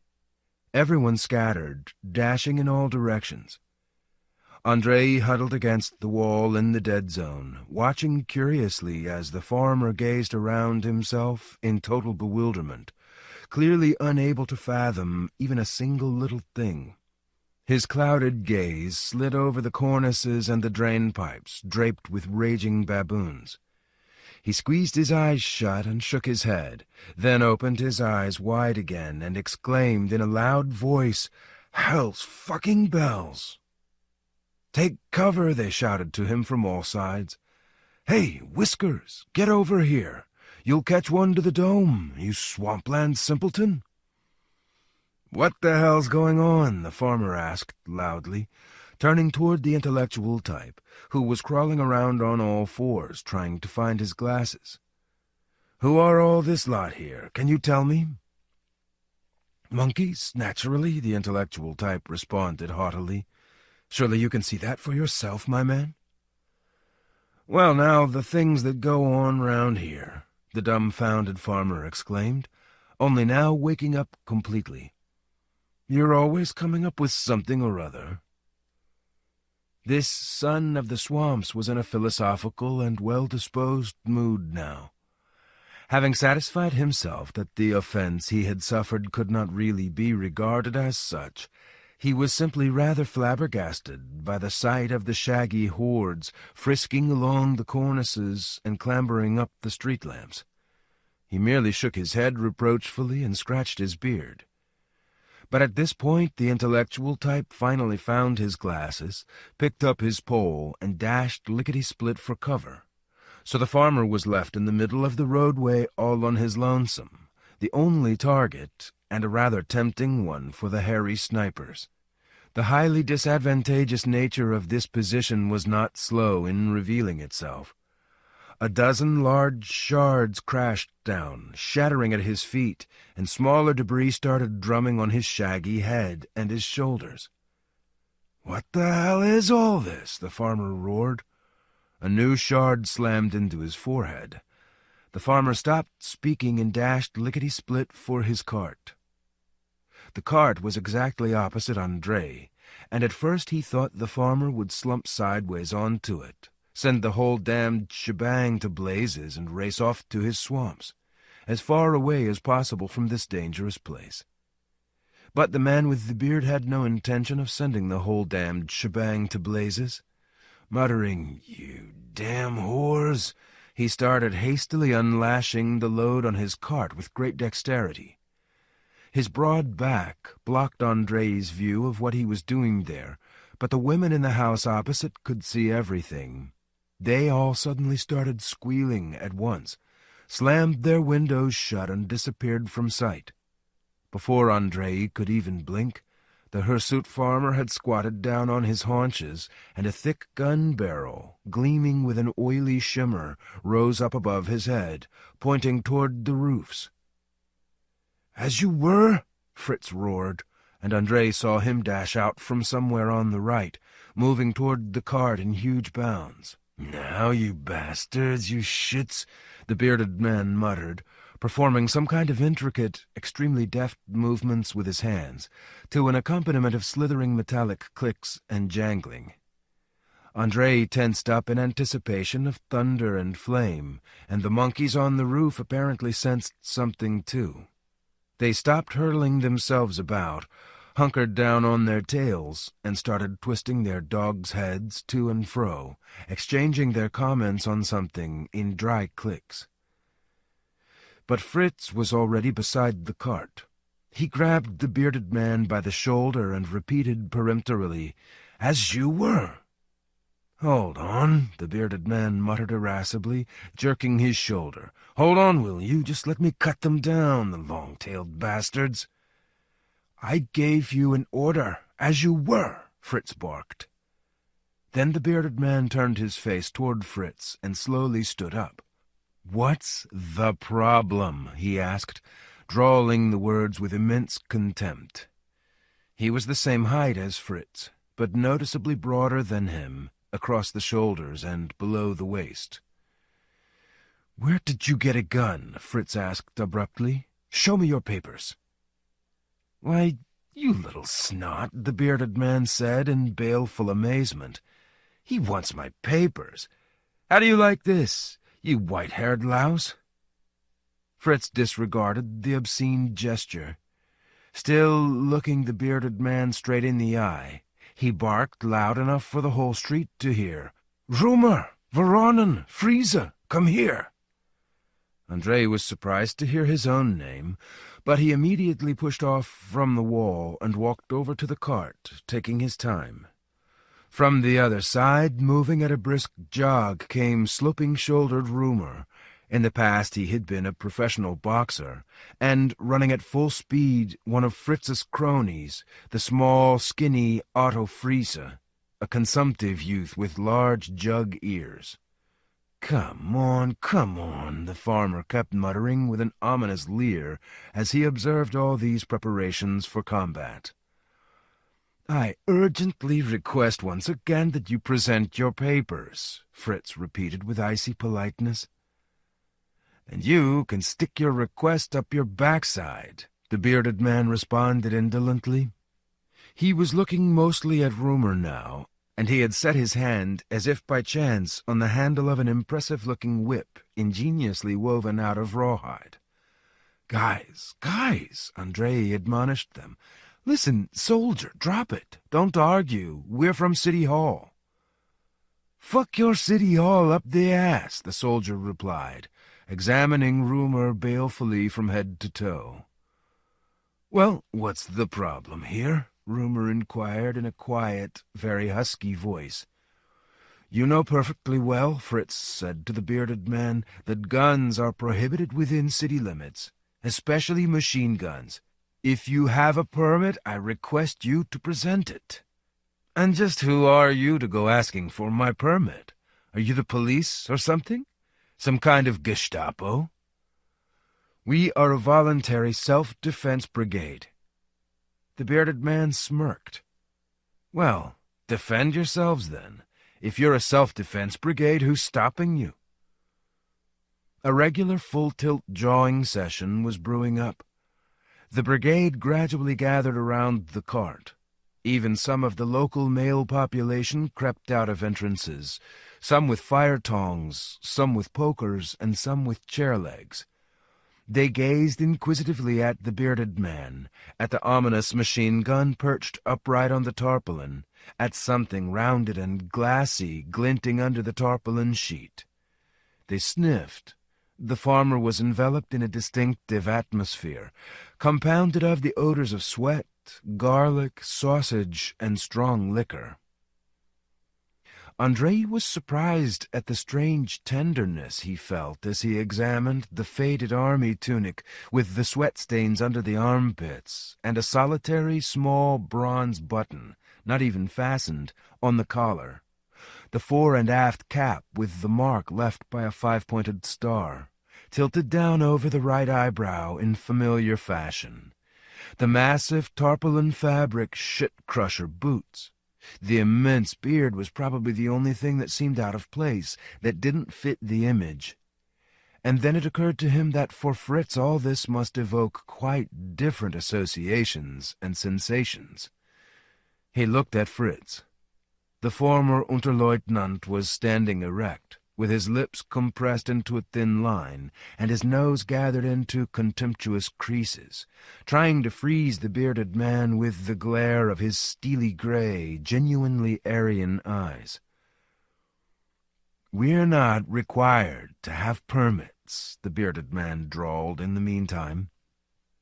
"We're not required to do anything at all, except feed you spongers." "All right, then," the bass voice boomed from the back rows. "But where's the machine gun from?" "A machine gun? So what? It's the coupling of town and country, isn't it? A carboy of moonshine for you, a machine gun for me. All honest and above board. Oh, no, the bass voice boomed. A machine gun?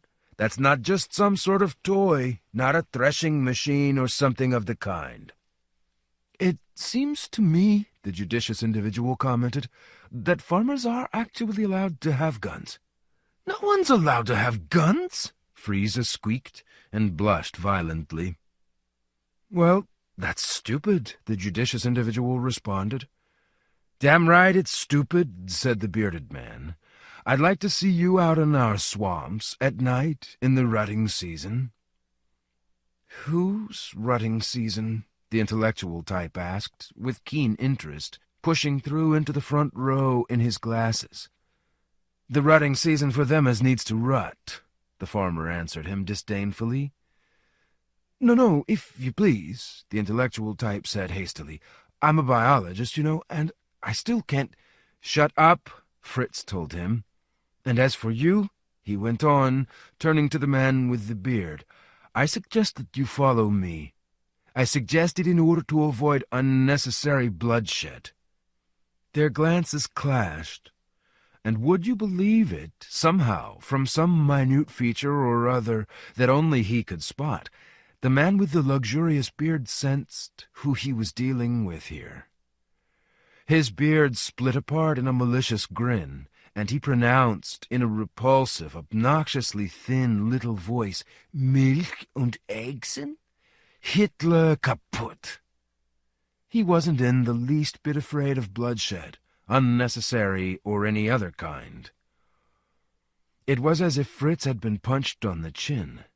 He flung his head back, his pale face turned crimson, the knotted muscles stood out on his cheeks. For a moment Andrei thought he was about to fling himself at the bearded man, and Andrei even leaned forward, ready to stand between them. But Fritz controlled himself. The blood drained back out of his face, and he announced dryly, That has nothing to do with the matter. Be so good as to follow me. Oh, leave him alone, Heiger, the bass voice said. It's obvious he's a farmer, isn't it? When have you ever heard of anyone hassling farmers? And everyone around started nodding and muttering that yes, he was clearly a farmer, who would drive off and take the machine gun with him. He really wasn't any kind of gangster at all. We need to repel the baboons, and here we are playing policemen, the judicious individual added. That relieved the tension immediately. Everyone remembered about the baboons, and the baboons turned out to be sauntering around wherever they fancied again, behaving as if they were at home in the jungle. It also turned out that the local population had apparently gotten sick of waiting for decisive action from the Self-Defense Brigade. They had evidently decided that the Self-Defense Brigade wasn't going to do anything useful, and they'd have to somehow make shift for themselves. And women carrying pocketbooks with their lips firmly clamped shut in no-nonsense determination were scurrying about on their morning errands, many of them clutching sticks from brooms and mops to fend off the most persistent of the monkeys.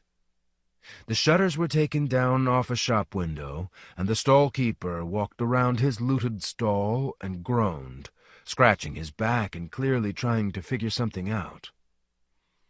A line sprang up at the bus stop, and the first bus, yes, there it was, appeared in the distance. In contravention of a municipal council bylaw, it sounded its horn loudly, scattering the baboons, who were not familiar with the traffic regulations. Yes, indeed, gentlemen, someone said. Evidently we shall have to come to terms with this as well. So we can all go home, Commander? Fritz glowered morosely at the street. Well now, he said in an ordinary human voice. Home it is, then. He swung around, sticking his hands into his pockets, and was the first to head toward the truck. The brigade straggled after him. Men struck matches and lit up, and someone asked what they could do about being late for work. It would be good if they could get some kind of official note. The judicious individual had an answer for that, too. Everyone would be late for work today, so what point was there in notes? The jawing session around the cart dispersed. The only ones left were Andrei and the biologist in glasses, who had set himself the firm goal of discovering exactly who it was that had a rutting season in the swamps.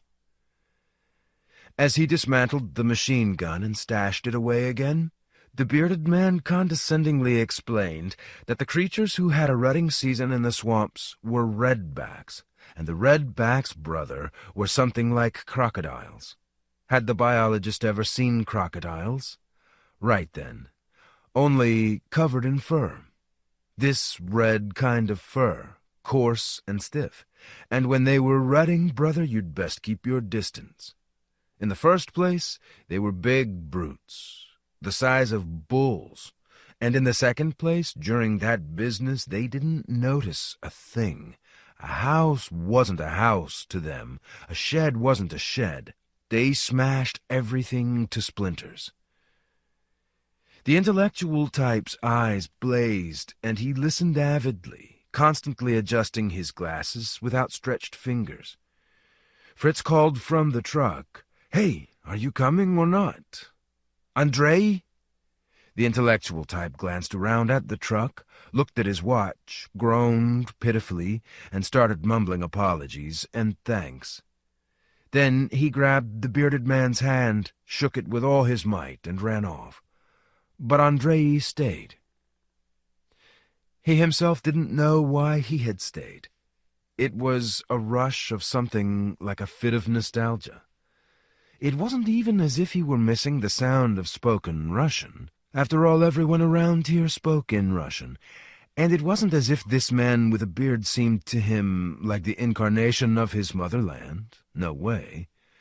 But something about him definitely made Andrei feel thoroughly homesick. Something or other that he couldn't get from the stern, sardonic Donald, or from the jolly and passionate but still somehow alien Kinsey, or from Wang, always good-natured, always affable, but really badly downtrodden. And even less from Fritz, a remarkable man after his own fashion, but nonetheless yesterday's enemy. Andrei hadn't even suspected how badly he'd been pining for this mysterious something. The man with the beard gave him a sideways glance and asked, "From the home country, are you?" "From Leningrad," said Andrei, feeling embarrassed, and in order to gloss over this embarrassment somehow, he took out his cigarettes and offered them to the bearded man. "So that's the way of it," said the man, tugging a cigarette out of the pack. "We're fellow countrymen, then.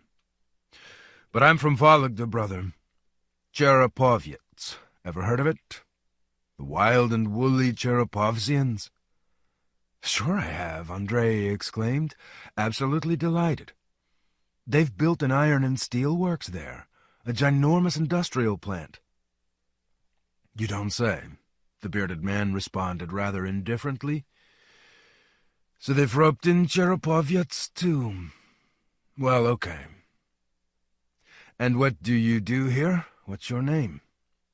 Andrei told him. "I'm working the land here," the bearded man continued. "A farmer, as they say here. Yuri Konstantinovich, and the surname's Davidov. Fancy a drink?" Andrei hesitated. "It seems a bit early," he said. "Well, maybe it is," Yuri Konstantinovich agreed. "I've still got to get to the market, haven't I? I arrived yesterday evening, you see, went straight to the workshops. They promised me a machine gun there a long time ago.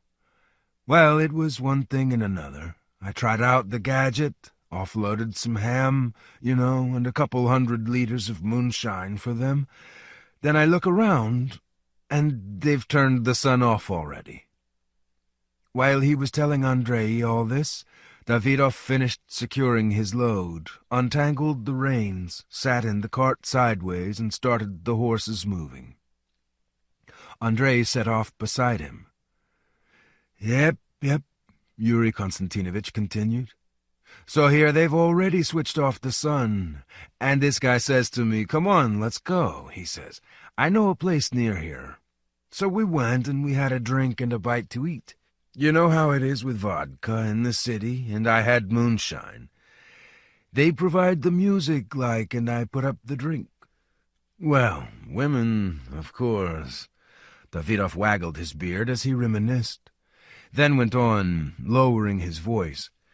Out in our swamps, brother, women are kind of thin on the ground. You know, there's this widow. Well, we go to her. Her husband drowned the year before last. Well, you know the way that works out. You go visit her, no way around it, but afterward it's fix her threshing machine, or lend her a hand with the harvest, or else it's the tiller. Ah, what a pain! He lashed a baboon that had tagged along behind the cart with his whip. Anyway, brother, where we are, it's like living in combat conditions. Near as, damn it. Without a gun, there's just no way. And who's that bright blonde boy of yours? German, is he? Yes, said Andrei. A former sub-lieutenant. He was taken prisoner near Königsberg, and he came here from captivity. I spotted something repulsive about that ugly mug, said Davidov. Those wormy assholes drove me all the way to Moscow, drove me into hospital, blew off half my backside, clean as a whistle. I gave them what for afterward, too. I'm a tank soldier, right? Last time I burned out was outside Prague. He twisted his beard about. Now, what do you reckon to this, then? Of all the damned places to meet. No, he's a decent enough, no-nonsense kind of guy, said Andrei. And gutsy, too. He likes to cut a strut, okay, but he's a good worker. Lots of energy. For the experiment, I reckon he's a very useful individual. An organizer. Davidov said nothing for a while, clicking his tongue at the horses. This guy comes out to us in the swamps last week, he said eventually. Well, we got together at Kowalski's place. He's a farmer, too, a Pole. About 10 kilometers from me. Got a good house, big. Yep. So we got together. And then this type starts feeding us this hogwash.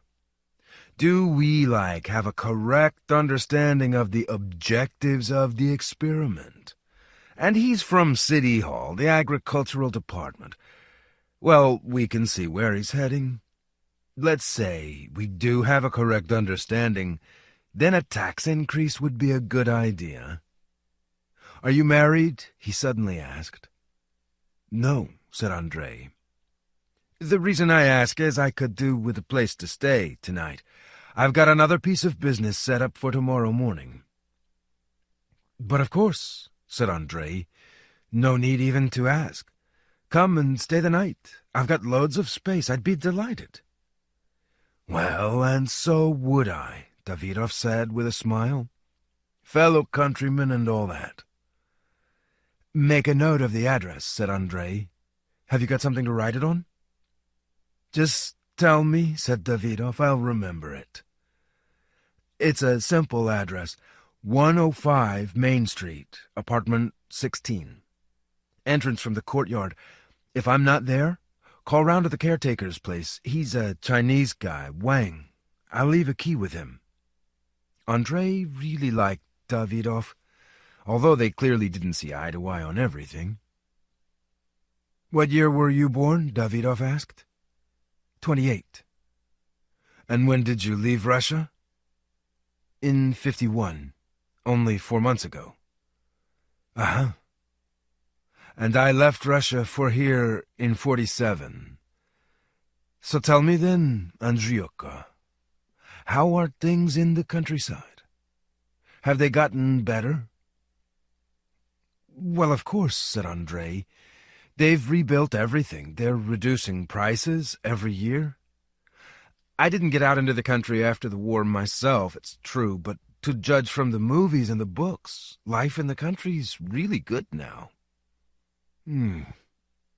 Movies, Davidov said doubtfully. You know, when it comes to movies... No, why say that? In town, the shops have got everything. They abolished ration cards ages ago. So, where's it all from? From the country, right? That's right, said Davidov. From the country. But you know, I got back from the front, and my wife was gone. She died. My son disappeared without a trace. The village was deserted. Okay, I think we'll put this right. Who won the war? We did, so now we're calling the shots. They wanted to make me farm chairman. I agreed. There was no one in the village but women, so there was no need even to get married. We just about scraped through. 46. Right. I think now things will get a bit easier. He suddenly stopped talking and said nothing for a long time, as if he'd forgotten about Andrei. Happiness for all mankind, he declared unexpectedly.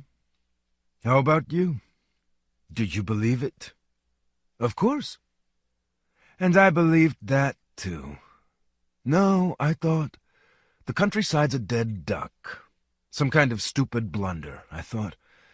Grabbed by the tits before the war, grabbed by the throat after it. No, I thought, this way they'll crush us. And the life, you know, as grim as a general's shoulder straps. I'd started drinking already, and then... the experiment. He sighed heavily. So you reckon this experiment of theirs will work out? Why is it theirs? It's ours. Okay, so let's say it's ours. Will it work out or not? It's got to, Andrei said firmly. It all depends on us, and only us. Whatever depends on us, we're doing it. We did it there, we're doing it here. Basically, of course, I can't really grumble. Life's tough, all right, but way better than it was. The main thing is you do it for yourself. Get what I mean? And if some stooge shows up, you can maybe drop him in the privy, and there you go, home free. Party member, are you? He asked suddenly. Komsomol. Yuri Konstantinovich, you take altogether too gloomy a view of things. The experiment is the experiment. It's hard, there are plenty of mistakes, but probably it couldn't possibly be any other way. Everyone on duty at his own post? Everyone doing what he can? And what's your post? Garbage collector, Andrei said proudly. A really serious post, that, said Davidov. And have you got a profession? My profession's very specialized, said Andrei. Stellar astronomer. He pronounced the title shyly, glancing sideways at Davidov, anticipating mockery, but on the contrary, Davidov was terribly interested. Really, you're an astronomer? Listen, brother, then you ought to know where this is. We've all been fetched up.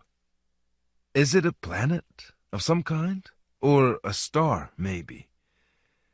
Back out there in the swamps, I mean. Folks fall out over that every evening. They come to blows, so help me. They get a skinful of moonshine and then they go at it hammer and tongs. There are some as think, you know, we're stuck in some kind of fish tank. Still right here on Earth. This great, huge kind of fish tank. Only instead of fish, it has people in it. So help me. But what do you think? From the scientific point of view. Andrei scratched the back of his head and laughed. In his apartment, people almost came to blows for the same reason, even without any moonshine. And as for the fish tank, Izya Katzman had expatiated on that in exactly the same way, word for word. giggling and spraying. "How can I put it, you see," he began. "It's all very complicated, baffling. And from the scientific point of view, there's only one thing I can tell you. It's not likely that this is a different planet, even less a star. In my opinion, everything here is artificial, and it has nothing to do with astronomy." Davidov nodded a few times. "A fish tank," he said decisively. "And the sun here is a sort of light bulb, and that yellow wall running right up to the sky. Listen, if I follow this side street, will I get to the market or not?" "Yes, you will," said Andrei. "You haven't forgotten my address?" "I haven't forgotten it. Expect me this evening." Davidov lashed at the horses and let out a whistle, and the cart rumbled on to the side street and disappeared. Andrei set off for home. What a great guy, he thought, feeling moved. A soldier. Of course, he didn't join the experiment. He ran away from his problems, but I've no right to judge him for that. He was wounded, his house and land were trashed. He was entitled to falter, wasn't he? His life here is clearly no bowl of cherries either, and he's not the only one here who's faltered. We have plenty of those here. On Main Street, the baboons were sauntering about, totally free and easy. Either Andrei had gotten used to them, or they themselves had changed in some way. But they no longer seemed anything like as brazen, let alone as frightening, as a few hours earlier. They placidly arranged themselves in groups in the hot sun, jabbering and searching themselves for lice. And when people walked by, they held out their shaggy, black-palmed paws and blinked pleadingly with their watery eyes. It was as if an immense number of beggars had suddenly shown up in the city. Andrei saw Wang at the gates of his building. He was sitting on a stanchion, hunched over sadly, with his work-worn hands lowered between his knees. "Lost the cans, did you?" he asked, without raising his head. "Look at what's happening." Glancing into the passageway, Andrei was horrified. The heaps seemed to reach right up to the light bulb. There was only a narrow little track leading to the door of the caretaker's lodge. "God almighty," Andrei said, suddenly getting jittery. "I'll go right now. Hang on, I'll be right back." He tried feverishly to recall which streets he and Donald had raced along last night, and the spot where the fugitives had dumped the cans off the truck. "Don't bother," Wang said in a hopeless voice. "The commission's already been here. They took down the numbers of the cans and promised to bring them this evening. They won't bring them this evening, of course, but maybe they might by morning, eh?" "You know, Wang," said Andrei, "it was sheer hell and hullabaloo. I feel ashamed to remember it." "I know. Donald told me what it was like." "Donald's home already?" Andrei asked, brightening up. "Yes. He said not to let anyone into his place. He said his teeth ached. I gave him a bottle of vodka and he left." "So, it's like that," Andrei said, examining the heaps of trash again. And he suddenly felt a desire so unbearably intense it was almost hysterical, enough to make him cry out, to get a wash, to strip off his stinking overalls and forget that tomorrow he would have to scrabble through all this stuff with a spade. Everything around Andrei was suddenly sticky and rank-smelling, and without saying another word he dashed through the courtyard and onto his stairway, bounding up the steps 3 at a time and trembling in impatience. Reached his apartment, grabbed the key from under the rubber mat, and swung open the door. And the fragrant coolness of eau de cologne received him into its tender embrace. 3. First of all, he undressed, crumpling up his overalls and underwear and flinging them into a box of filthy junk. Filth unto filth.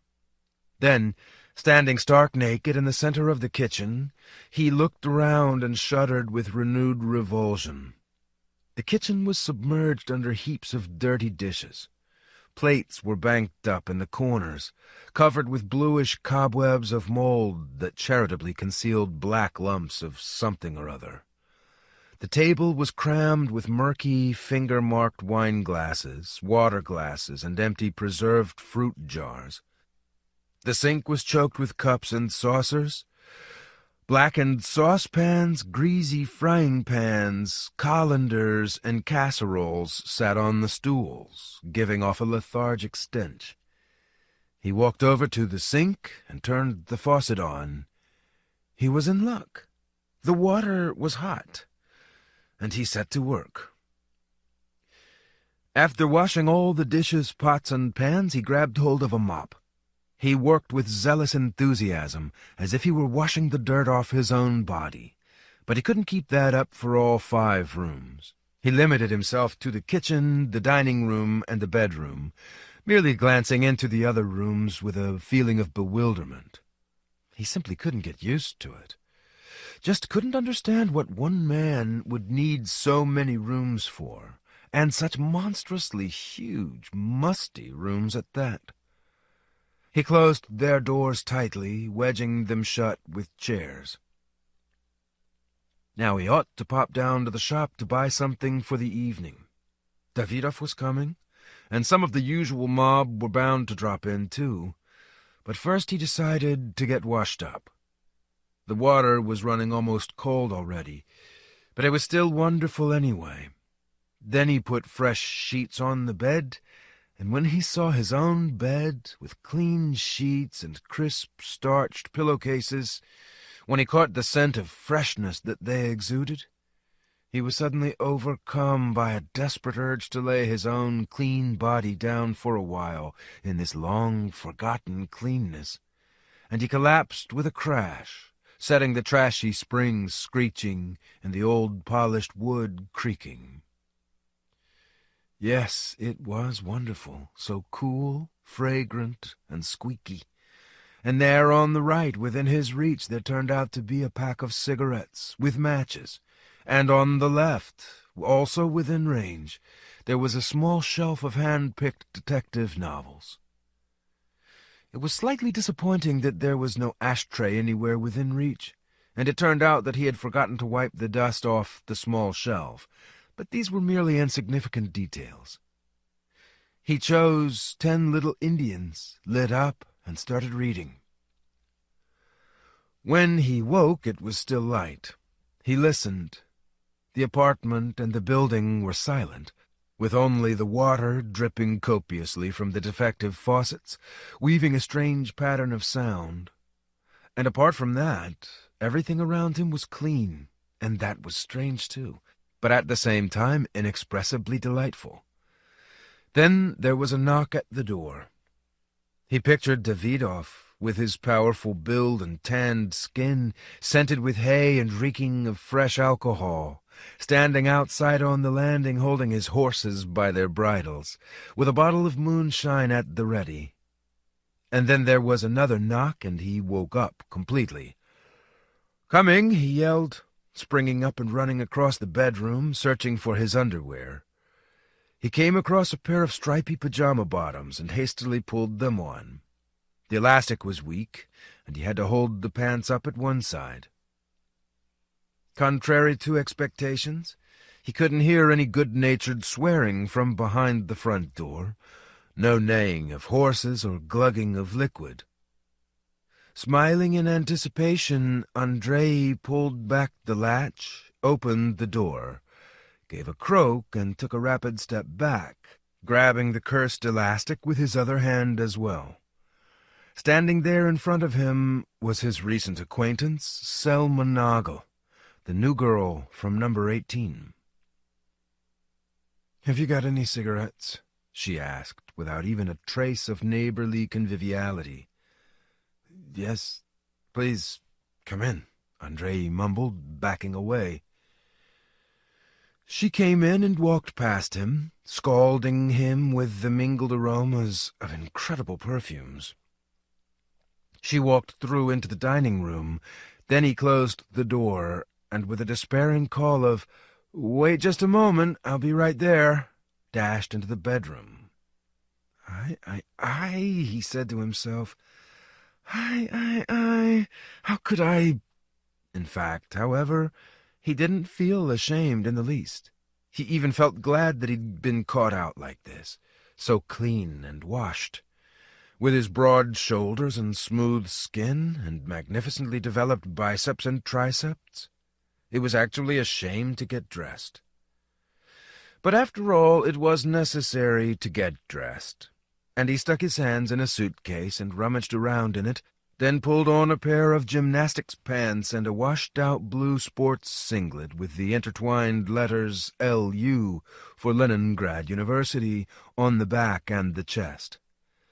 And that was how he appeared before Selma Nagel, chest thrust out, shoulders spread wide, with a slightly lingering gait and a pack of cigarettes in his outstretched hand. Pretty Selma Nagel indifferently took a cigarette, clicked her lighter, and lit up. She didn't even look at Andrei, and she had an air about her as if she didn't give a damn for anything in the world. In fact, by daylight, she didn't look so very pretty. Her face was rather irregular, even coarse. Her nose was too short, and her large mouth was daubed too thickly with lipstick. However, her little legs, so thoroughly naked, were far above and beyond all praise. Unfortunately, he couldn't get a proper look at all the rest. Who in hell's name had taught her to wear such baggy clothes? A sweater, and with that neck, like a frogman. She sat there in a deep armchair with one beautiful leg crossed over the other beautiful leg, and looked around indifferently, holding her cigarette soldier fashion, with the burning end cradled inside her palm. Andrei sat down jauntily but elegantly on the edge of the table, and also lit up. "My name's Andrei," he said. She turned her indifferent gaze on to him. Her eyes weren't the way they had seemed last night either. They were large, but quite definitely not black. They were pale blue, almost transparent. "Andrei," she repeated. "Polish?" "No, Russian. And your name's Selma Nagel. You're from Sweden?" She nodded. "Yes, from Sweden." "So it was you they were beating in the police station yesterday?" she asked, abruptly setting a little lacquered box, slightly larger than a matchbox, on her knee. Nothing but crackling and howling on every wavelength. No fun at all. Andrei cautiously took the little box from her and realized with surprise that it was a radio. "Oh, wow," he muttered. "Is it really transistorized?" "How should I know?" She took the radio back from him, and there was a burst of wheezing, crackling, and mournful howling. "It just doesn't work, that's all." "So you've never seen any like this, then?" Andrei shook his head. Then he said, "Actually, your radio shouldn't work. There's only one radio station here, and that broadcasts directly through the mains." "Oh, God," said Selma. "Then what are people supposed to do here? There's no box either." "What box?" "You know, the telly." "TV!" "Ah, yes, that's not planned for any time soon around here." "Well, what a drag." "We can crank up the phonograph," Andrei suggested shyly, feeling awkward. Really and truly, what was all this? No radio, no television, no movie theaters. "The phonograph? What sort of thing is that, then?" You don't know what a phonograph is? Andrei asked in amazement. Well, it's a gramophone. You put on a record. Ah, a record player, Selma said in a totally uninspired voice. Haven't you got a tape recorder? What a question, said Andrei. Do you think I'm a radio station or something? You're some kind of savage, Selma Noggle declared. Russian, that's the word. Okay, then, you listen to your phonograph, you probably drink vodka, and what else do you do? Race around on a motorbike? Or don't you even have a motorbike? Andrei got angry. I didn't come here to race around on a motorbike. I'm here to work. But what about you, I wonder? What do you intend to do here?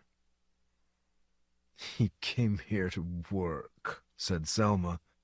Tell me, what were they beating you for in the police station? Drugs? No one was beating me in the police station. Where did you get that idea from? And in any case, our police don't beat anyone. You're not in Sweden now, you know. Selma drew in her breath with a whistle. Well, well, she said mockingly. So I imagined it. She stuck her cigarette butt into the ashtray, lit another cigarette, got up, and set off around the room with a comical waltzing movement. And who lived here before you? She asked, halting in front of a huge oval portrait of some woman in lilac with a toy dog on her knees. In my place, for instance, it was obviously some sex maniac. Pornography in all the corners, used condoms on the walls, and an entire collection of women's garter belts in the wardrobe. I can't really tell what he was, a fetishist or a clit licker. You're lying, Andrei said, stunned. That's all lies, Selma Noggle.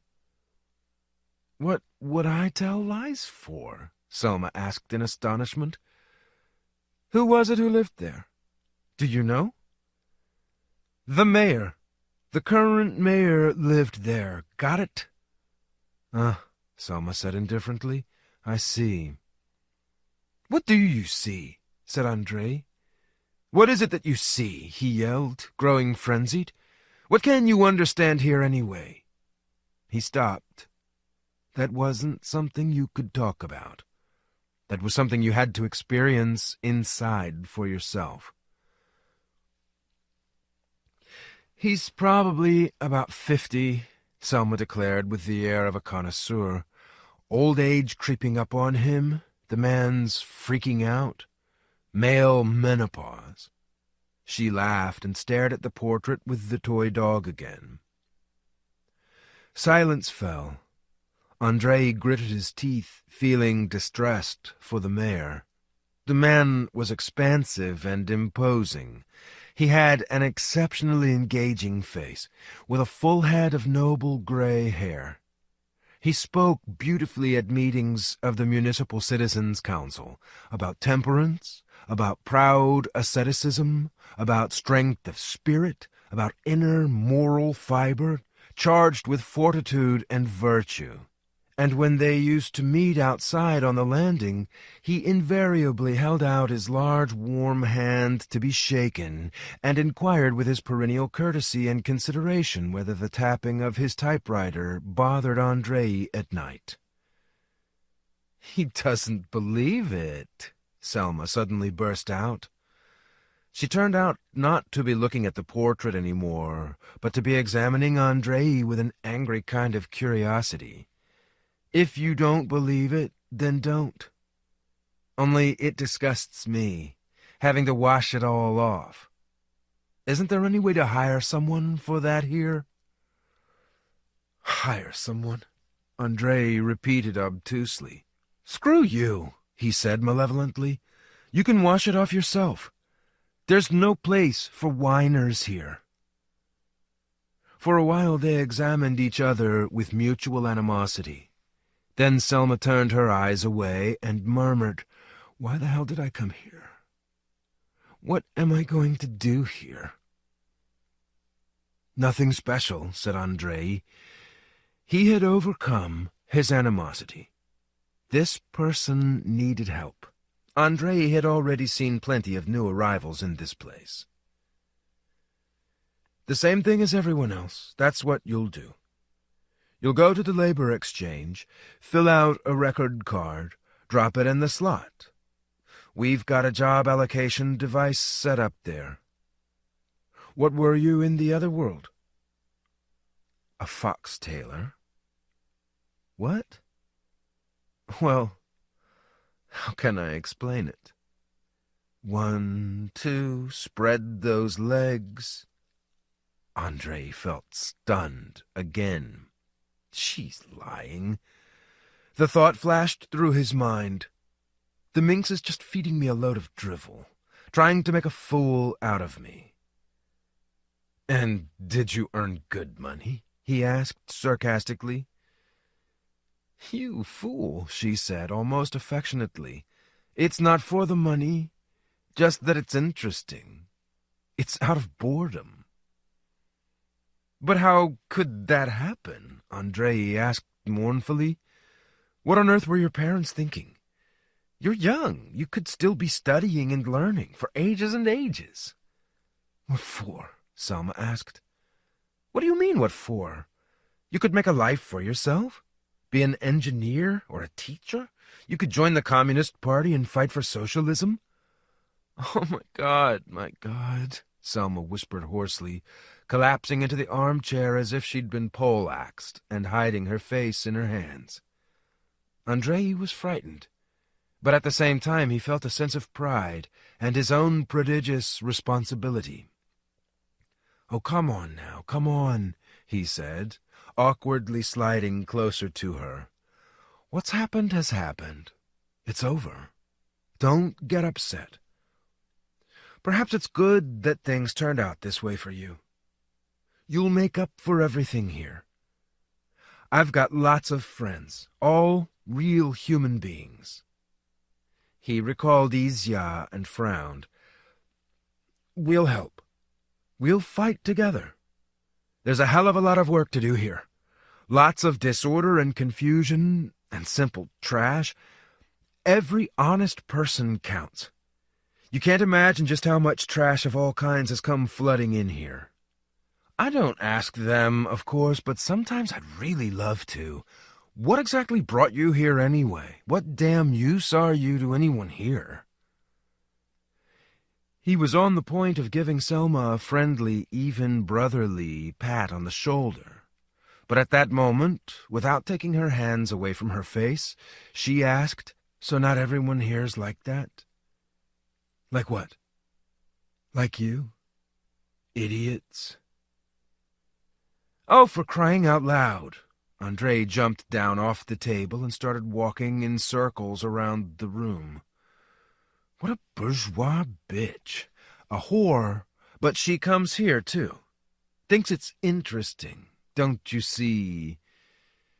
But then, Selma's directness actually impressed him. Directness was always good.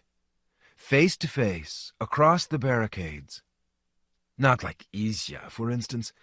Neither ours nor yours, as slippery as an eel, and he'd squirm through anywhere. Selma giggled behind him. Well, what are you running around for? She said. It's not my fault if you're such a little idiot. Okay, I'm sorry.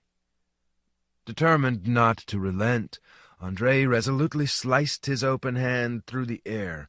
I'll tell you this, he said. You, Selma, are a very badly neglected individual, and it will take a long time to scour you clean. And please don't imagine that I am personally offended by you. The people who reduced you to this state, yes, I have scores to settle with them, but not with you. None at all. You're here, and that means you're our comrade. Work well, and we'll be good friends. And you'll have to work well. Being here, you know, it's like being in the army. If you don't know how, we'll teach you. If you don't want to, we'll make you. He liked the way he was speaking very much. It was so distinctly reminiscent of the speeches given by Lyosha Baldaev, the leader of the Communist Youth League group in his faculty at the university, before the unpaid working Saturdays. At this point he discovered that Selma had finally taken her hands away from her face and was gazing at him with frightened curiosity. He winked at her encouragingly. "Oh yes, we'll make you. What were you expecting?" "We used to get real loafers coming to the building site. At first all they wanted to do was slip down to the beer kiosk and into the woods. But we fixed them, and they were as good as gold. You know, work can even humanize a monkey." "Do you always have monkeys roaming round the streets here?" Selma asked. "No," said Andrei, pulling a long face. "That only started today, in honor of your arrival." "Are you going to humanize them?" Selma inquired insinuatingly. Andrei forced out a laugh. "We'll see how things go," he said. "Maybe we really will have to humanize them. The experiment is the experiment." For all its contemptuous insanity, the idea still seemed to have some kind of rational kernel to it. "I'll have to bring up the question this evening," he thought briefly. But then another idea immediately occurred to him. "What are you planning to do this evening?" he asked. "I don't know. Whatever comes up. What do people do around here?" There was a knock at the door. Andrei looked at the clock. It was 7 already.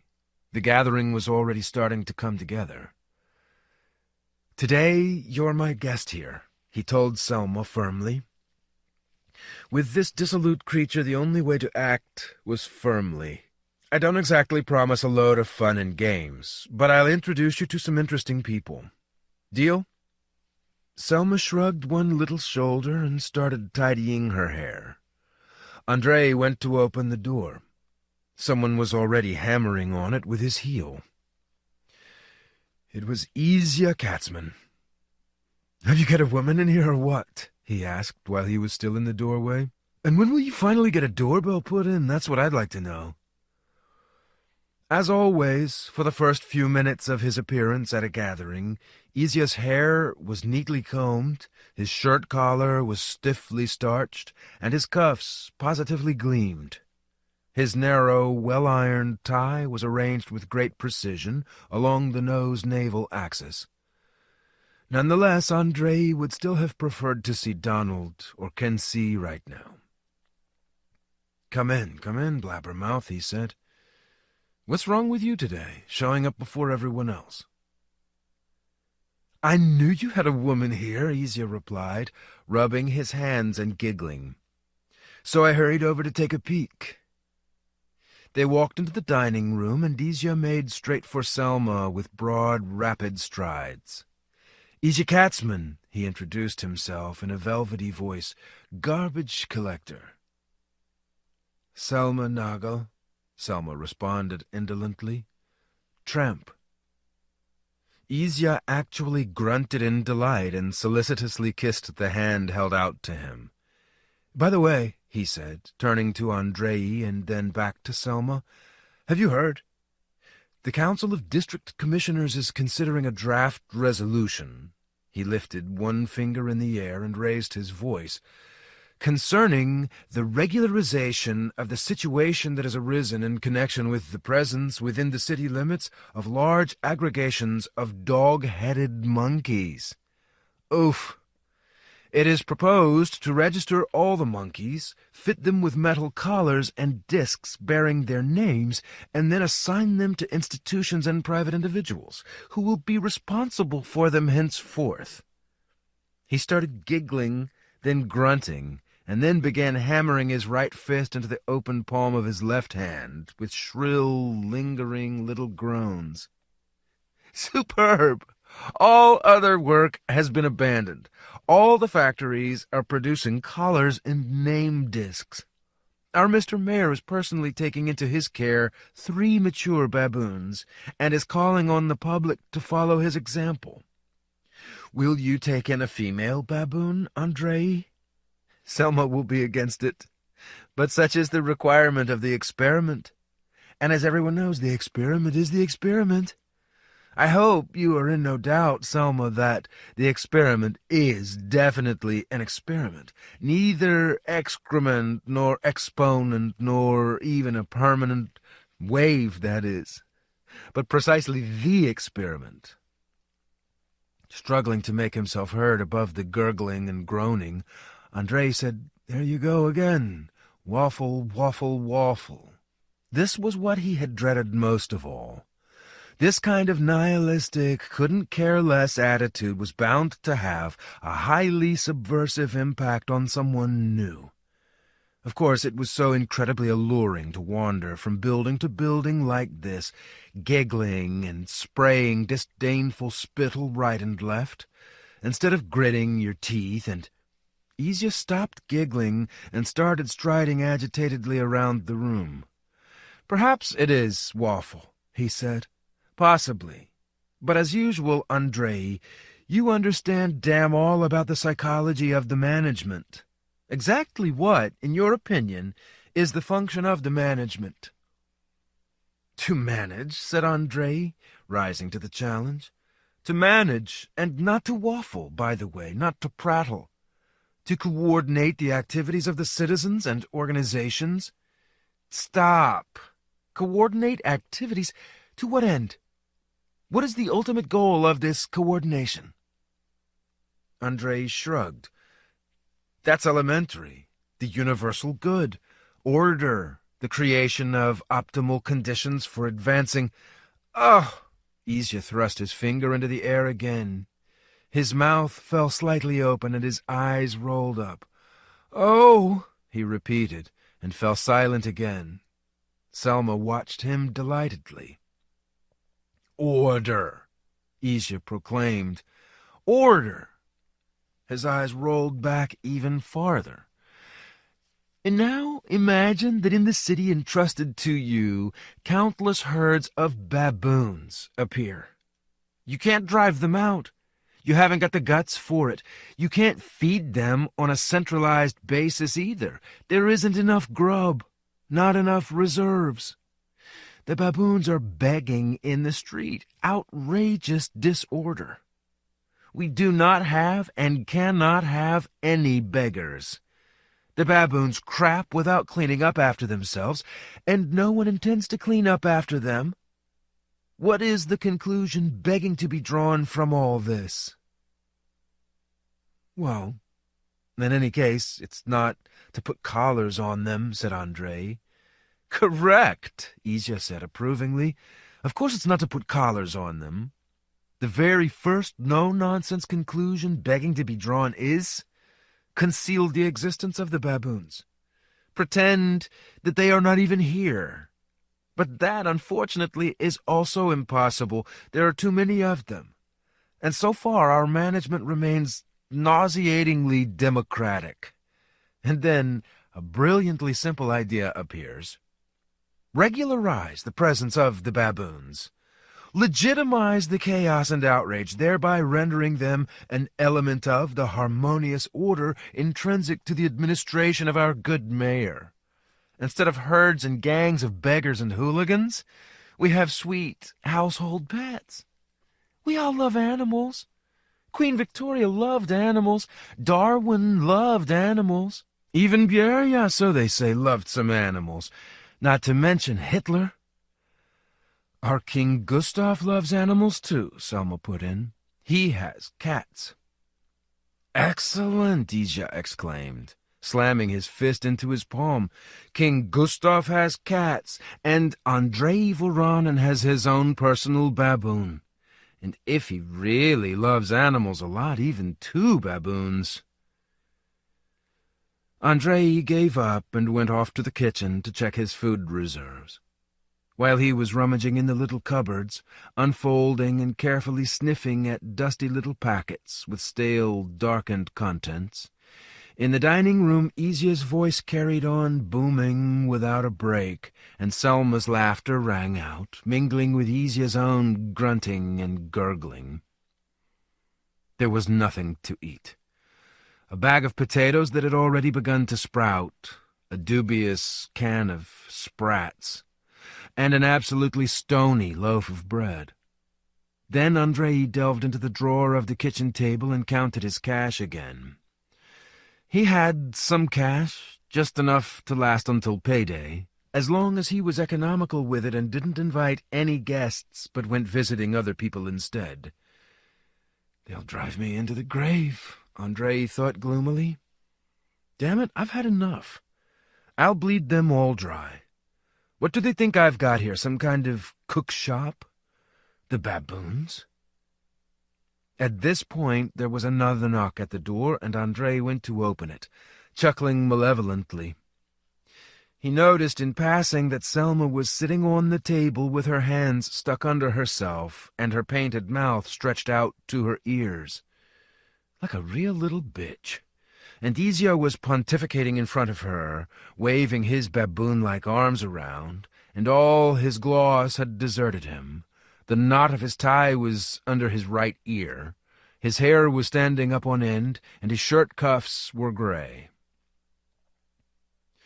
It turned out that former non-commissioned officer of the Wehrmacht Fritz Heiger had arrived, along with his personal sidekick and private of the same Wehrmacht, Otto Friese. "So you've come," Andrei greeted them with a malevolent smile. Fritz immediately took this greeting as an attack on the dignity of a German non-commissioned officer and put on a stony face. But Otto, a gentle man of somewhat nebulous moral profile, merely clicked his boot heels and smiled ingratiatingly. "What kind of tone is that?" Fritz inquired coldly. "Perhaps we should leave?" "Have you brought anything to eat?" Andrei asked. Fritz executed a thoughtful movement of his lower jaw. "Eat," he repeated. How can I put it?" And he glanced inquiringly at Otto. Smiling shyly, Otto immediately pulled a flat bottle out of the pocket of his breeches and held it out to Andrei, like an entry pass, with the label upward. "Well, okay then," said Andrei, mellowing and taking hold of the bottle. "But bear in mind, guys, there's absolutely nothing to eat. Maybe you have some money at least?" "Maybe you'll let us in, after all?" Fritz inquired, his head turned slightly to advance one ear. He was listening to the bursts of female laughter in the dining room.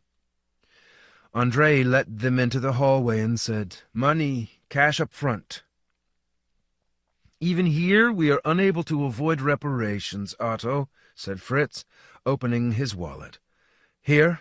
He thrust a few bills at Andrei. "Give Otto some kind of bag and tell him what to buy. He'll run down to the shop." "Wait, not so fast," Andrei said, and led them into the dining room. While heels clicked, slicked-down hairstyles stooped over, and soldierly compliments resounded, Andrei dragged Isia off to one side and, before he could gather his wits, frisked all his pockets, which Isia didn't even seem to notice. He just struggled feebly to break free, dying to finish the joke he had started telling. After Andrei had confiscated everything he could find, he moved away and counted the reparations. It wasn't really all that much, but it was about enough. He glanced around. Selma was still sitting on the table and dangling her legs. Her melancholy had evaporated. She was jolly. Fritz was lighting her cigarette, while Isia, choking and wheezing, was preparing to tell another joke. And Otto, red-faced from the tension and uncertainty about his manners, was a solitary pillar at the center of the room, standing to attention and visibly wiggling his large ears. Andrei caught hold of Otto's sleeve and dragged him into the kitchen, intoning, "They'll manage without you. They'll manage." Otto didn't object. He even seemed pleased. Once he found himself in the kitchen, he immediately went into action. He took the vegetable basket from Andrei, shook the rubbish out of it into the trash pail, which Andrei would never have thought of doing, rapidly and neatly covered the bottom of it with old newspapers, and instantly found the bag, which Andrei had lost the month before. Declaring, "Maybe we'll find some tomato sauce," he put an empty compote jar into the bag, after first rinsing it out, then stuck in a few folded newspapers in case of need. What if they don't have any packaging?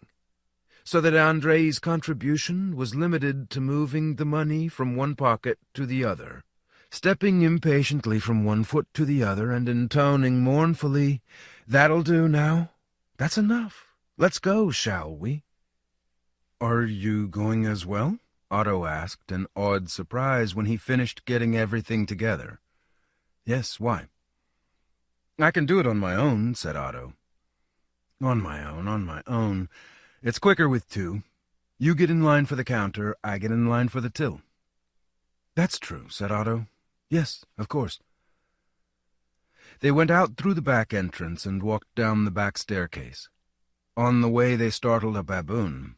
The poor creature hurled itself straight out the window like a rocket, and they even felt afraid for its life, but everything was fine, after all. The baboon was dangling from the fire escape ladder, baring its fangs in a grin. "I could give him the scraps," Andrei said thoughtfully. "I've got enough leftover scraps for an entire herd." "Shall I go and get them?" Otto suggested willingly. Andrei merely looked at him, said, "At ease," and walked on.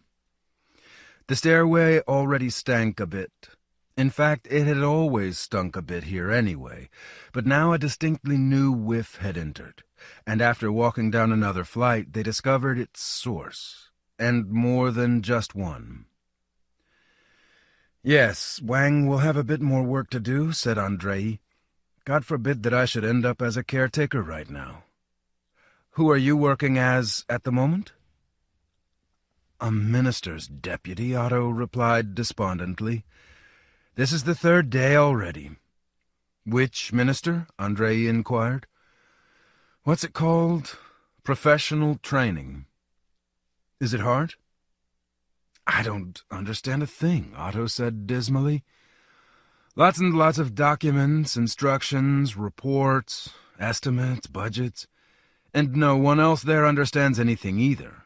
They all run around asking each other, 'Wait, where are you going?' To the shop?" "No, let's go to Hofstadter's. He's cheaper, and he's German, after all." They went to Hofstadter's. Hofstadter had a kind of combined greengrocer's and general grocery store on the corner of Main Street and Old Persian Street. Andrei had been there a couple of times, and every time he had left empty-handed. Hofstadter didn't have very many foodstuffs, and he chose his own customers. There was no one in the shop, and the shelves were filled with neat ranks of identical jars of pink horseradish. Andrei went in first, and Hofstadter, raising his pale, puffy face from the cash register, immediately said, "I'm closing." But then Otto turned up, after catching the basket on the door-handle, and the pale, puffy face broke into a smile. The closing of the shop was, of course, postponed. Otto and Hofstadter withdrew into the depths of the establishment, where boxes immediately started rustling and creaking as they were moved, potatoes drummed as they were poured, a glass vessel filled with something jangled, and muted voices started talking in muted tones. With nothing else to do, Andrei gazed around. Yes, indeed, Mr. Hofstadter's little private trading business was a pitiful spectacle. The scales, of course, had not undergone the appropriate checks, and the sanitary conditions weren't all that great. But then, that's no concern of mine, thought Andrei. When everything got organized properly, all these Hofstadters would simply go bust. You could say they already had. In any case, Hofstadter wasn't capable of serving anyone and everyone. Just look at the way he camouflaged himself, standing all that horseradish everywhere. Kensi should be set on him. This was a black market he was running here, the lousy nationalist, only for Germans. Otto glanced out of the depths and spoke in a whisper. "The money, quick!" Andrei hastily handed him a bundle of crumpled bills. With equal haste, Otto peeled off a few of them, gave the rest back to Andrei, and disappeared back into the depths. A minute later he appeared behind the counter, with his arms completely stretched by a full bag and a full basket. Hofstadter's moon-like physiognomy loomed up behind him. Otto was streaming with sweat and kept smiling all the time, and Hofstadter kept repeating amiably, come again, young man. I'm always glad to see you, always glad to see genuine Germans. And give Herr Heiger my special greetings. Next week they've promised to bring me a little bit of pork. Tell Herr Heiger I'll keep 3 kilograms or so for him." "Yes, indeed, Herr Hofstadter," Otto replied. "Everything will be conveyed precisely. Don't you worry, Herr Hofstadter. And please don't forget to give Fräulein Elsa our best regards. From both of us, and especially from Herr Heiger." They carried on, droning this duet all the way to the door of the shop, where Andrei took the massively heavy bag from Otto. It was stuffed full with robust, clean carrots, firm beets, and sugar-white onions, from beneath which protruded the neck of a bottle sealed with wax, while a jumble of leeks, celery, dill, parsley, and other green stuff bristled on the top. When they turned the corner, Otto put the basket down on the sidewalk, pulled out a large checkered handkerchief, and started wiping off his face, panting for breath and intoning, "Wait, I need to take a rest. Whew!" Andrei lit a cigarette and offered the pack to Otto. "Where did you get those carrots?" asked a woman walking by in a man's leather coat. "They're finished, all gone," Otto told her hastily. "We took the last ones. The shop's closed already. Damn, that bald old devil's exhausted me," he told Andrei. "All that nonsense I spun him in there. Fritz will tear my head off when he finds out, and I don't even remember now exactly what nonsense it was." Andrei didn't understand a thing, and Otto explained the situation to him in brief. Herr Hofstadter, a greengrocer from Erfurt, had been filled with hope all his life, and all his life he had been unlucky.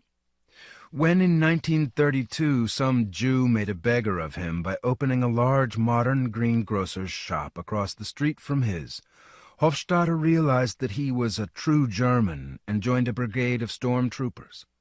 In the stormtroopers he was on the point of making a career, and in 1934 he personally pummeled the face of the aforementioned Jew and was about to close in on his business enterprise.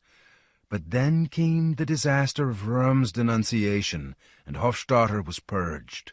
And by that time he was already married, and his charming little blonde-haired Elsa was already growing up. He managed to get by more or less for a few more years.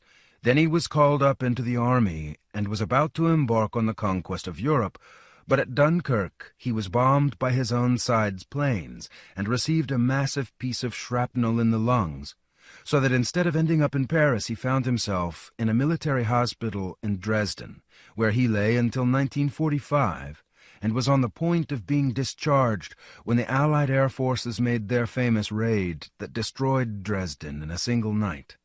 The horror he experienced made all his hair fall out, and he went a bit crazy, according to the way that he himself told the story. So after finding himself back in his native Erfurt, he sat out the most hectic period, when it was still possible to decamp to the west, in the cellar of his little house. When he finally plucked up the courage to emerge into the light of day, everything was all over. Admittedly, they did allow him to run a greengrocer's shop, but any kind of expansion of the business was out of the question. In 46 his wife died, and in his clouded state of mind he yielded to the blandishments of a mentor and, without really understanding the choice that he was making, moved here, where he had improved a bit, but to this day he still seemed to suspect that he had ended up in a large, specialized concentration camp somewhere in Central Asia, to which all the Germans from East Germany had been exiled. His brain box still hadn't been restored to completely normal functioning. He adored genuine Germans and was convinced that he had a special nose for detecting them, and he was mortally afraid of Chinese, Arabs, and blacks, whose presence here he didn't understand and couldn't explain. But above all, he worshipped and adored Herr Heiger. The point was that during one of Heiger's first visits to Hofstadter's, while the greengrocer was filling the bag, the brilliant Fritz had briefly flirted, soldier fashion, with blonde-haired Elsa, who had been driven to a frenzy by the lack of any prospect of a decent marriage. And from that moment, a blinding hope had been conceived in the heart of the insane, bald Hofstadter, the hope that this magnificent Aryan, a staunch supporter of the Führer and scourge of the Jews, would at long last escort the unfortunate Hofstadter family out of turbulently heaving seas into some quiet backwater. "What's it to Fritz?" Otto complained, constantly changing the arm that was stretched out of shape by the basket. "He only goes to Hofstadter's place once, maybe twice a month, when we've got nothing to eat. He paws that little fool a bit, and that's the end of it. But I come here every week, even 2 or 3 times a week. Hofstadter's a fool, all right, a fool, but he's a businessman, you know? The contacts he's built up with the farmers. His food's first class, and it's not expensive. I've turned into a hopeless liar. I have to assure him of Fritz's eternal affection for Elsa. I have to assure him of the inexorable demise of international Jewry. I have to assure him of the implacable advance of the forces of the Great Reich to his greengrocer's shop. I've got totally tangled up in it all myself, and I think I've driven him completely insane. I feel guilty, after all. I'm driving an insane old man into total insanity. Just now he asked me, what are these baboons supposed to mean? And without even thinking, I blurted out, it's an Aryan assault force, a cunning trick. You wouldn't believe it. He hugged me and smooched me like he was sucking on a bottle. But what does Elsa think? Andrei asked curiously. She's not insane, is she? Otto flushed bright crimson and started wiggling his ears. Elsa... He cleared his throat. I'm working away there, too, like a horse. It's all the same to her. Fritz, Otto, Ivan, Abraham. The girl's 30 years old, and Hofstadter doesn't let anyone but Fritz and me get near her. Well, you and Fritz are bad bastards, Andrei said sincerely. As bad as they come, Otto agreed sadly. And you know what's most terrible about it? I absolutely can't imagine how we're going to extricate ourselves from this business. I'm weak. I've got no character. They stopped talking, and all the way back, Otto merely panted as he changed the hand holding the basket. He didn't walk up the stairs. You take this up and put on some water in a large saucepan, he said, and give me some money, and I'll run over to the shop. Maybe I'll be able to get some canned stuff. He hesitated, turning his eyes away. And don't you tell Fritz, or he'll shake the life out of me. You know what Fritz is like. Likes to keep everything buttoned up and under wraps. Who doesn't? They parted, and Andrei lugged the basket and the bag up the back staircase. The basket was incredibly heavy, as if Hofstadter had loaded it with cast-iron cannonballs. Yes, brother, Andrei thought bitterly. What sort of experiment is it if there are things like this going on? How much experimenting can you get done with this Otto and this Fritz? Would you believe it? What bastards! No honor and no conscience. Where would they get them from? The Wehrmacht? The Hitlerjugend? Trash. Yes, I'll have a word with Fritz. I can't leave this the way it is. The man's decaying morally in front of my very eyes. But he could be a real human being. He must. When you get right down to it, you could say he saved my life that time. They could have just slid a knife under my shoulder blade, and that would have been it. Everyone shit their pants. Everyone all went belly up, all except for Fritz. No, he is a human being. I have to fight for him. He slipped on the traces of baboon activity, swore, and started watching where he put his feet. The moment he stepped inside the kitchen, he realized everything in the apartment had changed. The phonograph was booming and hissing in the dining room. He heard the clatter of dishes and the shuffling of dancing feet. And rumbling out over and above all these other sounds was the familiar bass voice of His Excellency Yuri Konstantinovich. "You, brother, all that stuff about the economics and sociology, we don't need it. We'll get by without. But freedom, brother, now that's a different matter. Freedom's worth breaking your back for." Water was already boiling up in a large saucepan on the gas cooker. A freshly sharpened knife was lying ready and waiting on the kitchen table, and there was a ravishing aroma of meat coming from the oven. 2 paunchy sacks were standing in the corner of the kitchen, propped against each other, and lying on top of them were an oil-soaked wadded jacket with burn holes, a familiar whip, and some kind of harness. The familiar machine gun was standing right there, too, assembled and ready for use, with a flat, burnished metal magazine protruding from the breech. A glass carboy was gleaming with an oily glint under the table, with corn shuckings and pieces of straw stuck to it.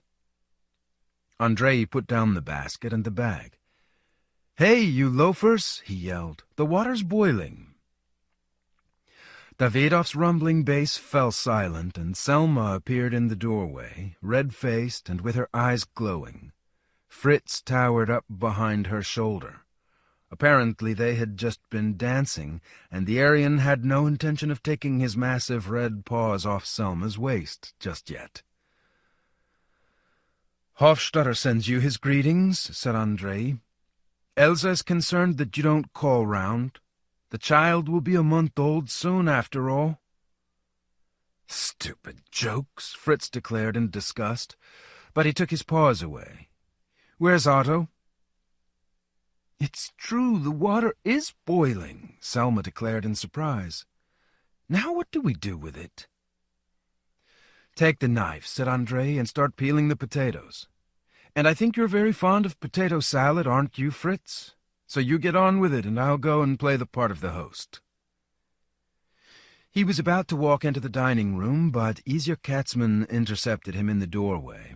His face was glowing ecstatically. "Listen," he said, giggling and spraying, "where did you get that remarkable character from? It seems like they've got a genuine Wild West down on the farms. American wide-open spaces." "Russian wide-open spaces are every bit as good as American ones," Andrei said peevishly. Oh yes, Izya shouted. "When the Jewish Cossacks rebelled, there was a coup in Birobidzhan, and if anyone tries to take our Berdichev, a boil will spring up on his belly." "You drop that," Andrei said sternly. "I don't like it." "Fritz, I'm placing Selma and Katzman under your command. Work, and quickly. I'm hungry. I'm starving. And don't yell in here. Otto will be knocking. He dashed off to get some canned stuff."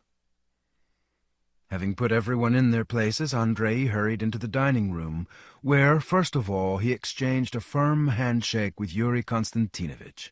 Yuri Konstantinovich, still as red-faced and strong-smelling as ever, was standing in the middle of the room with his feet planted wide apart in their tarpaulin fabric boots, and his hands stuck into his soldier's belt.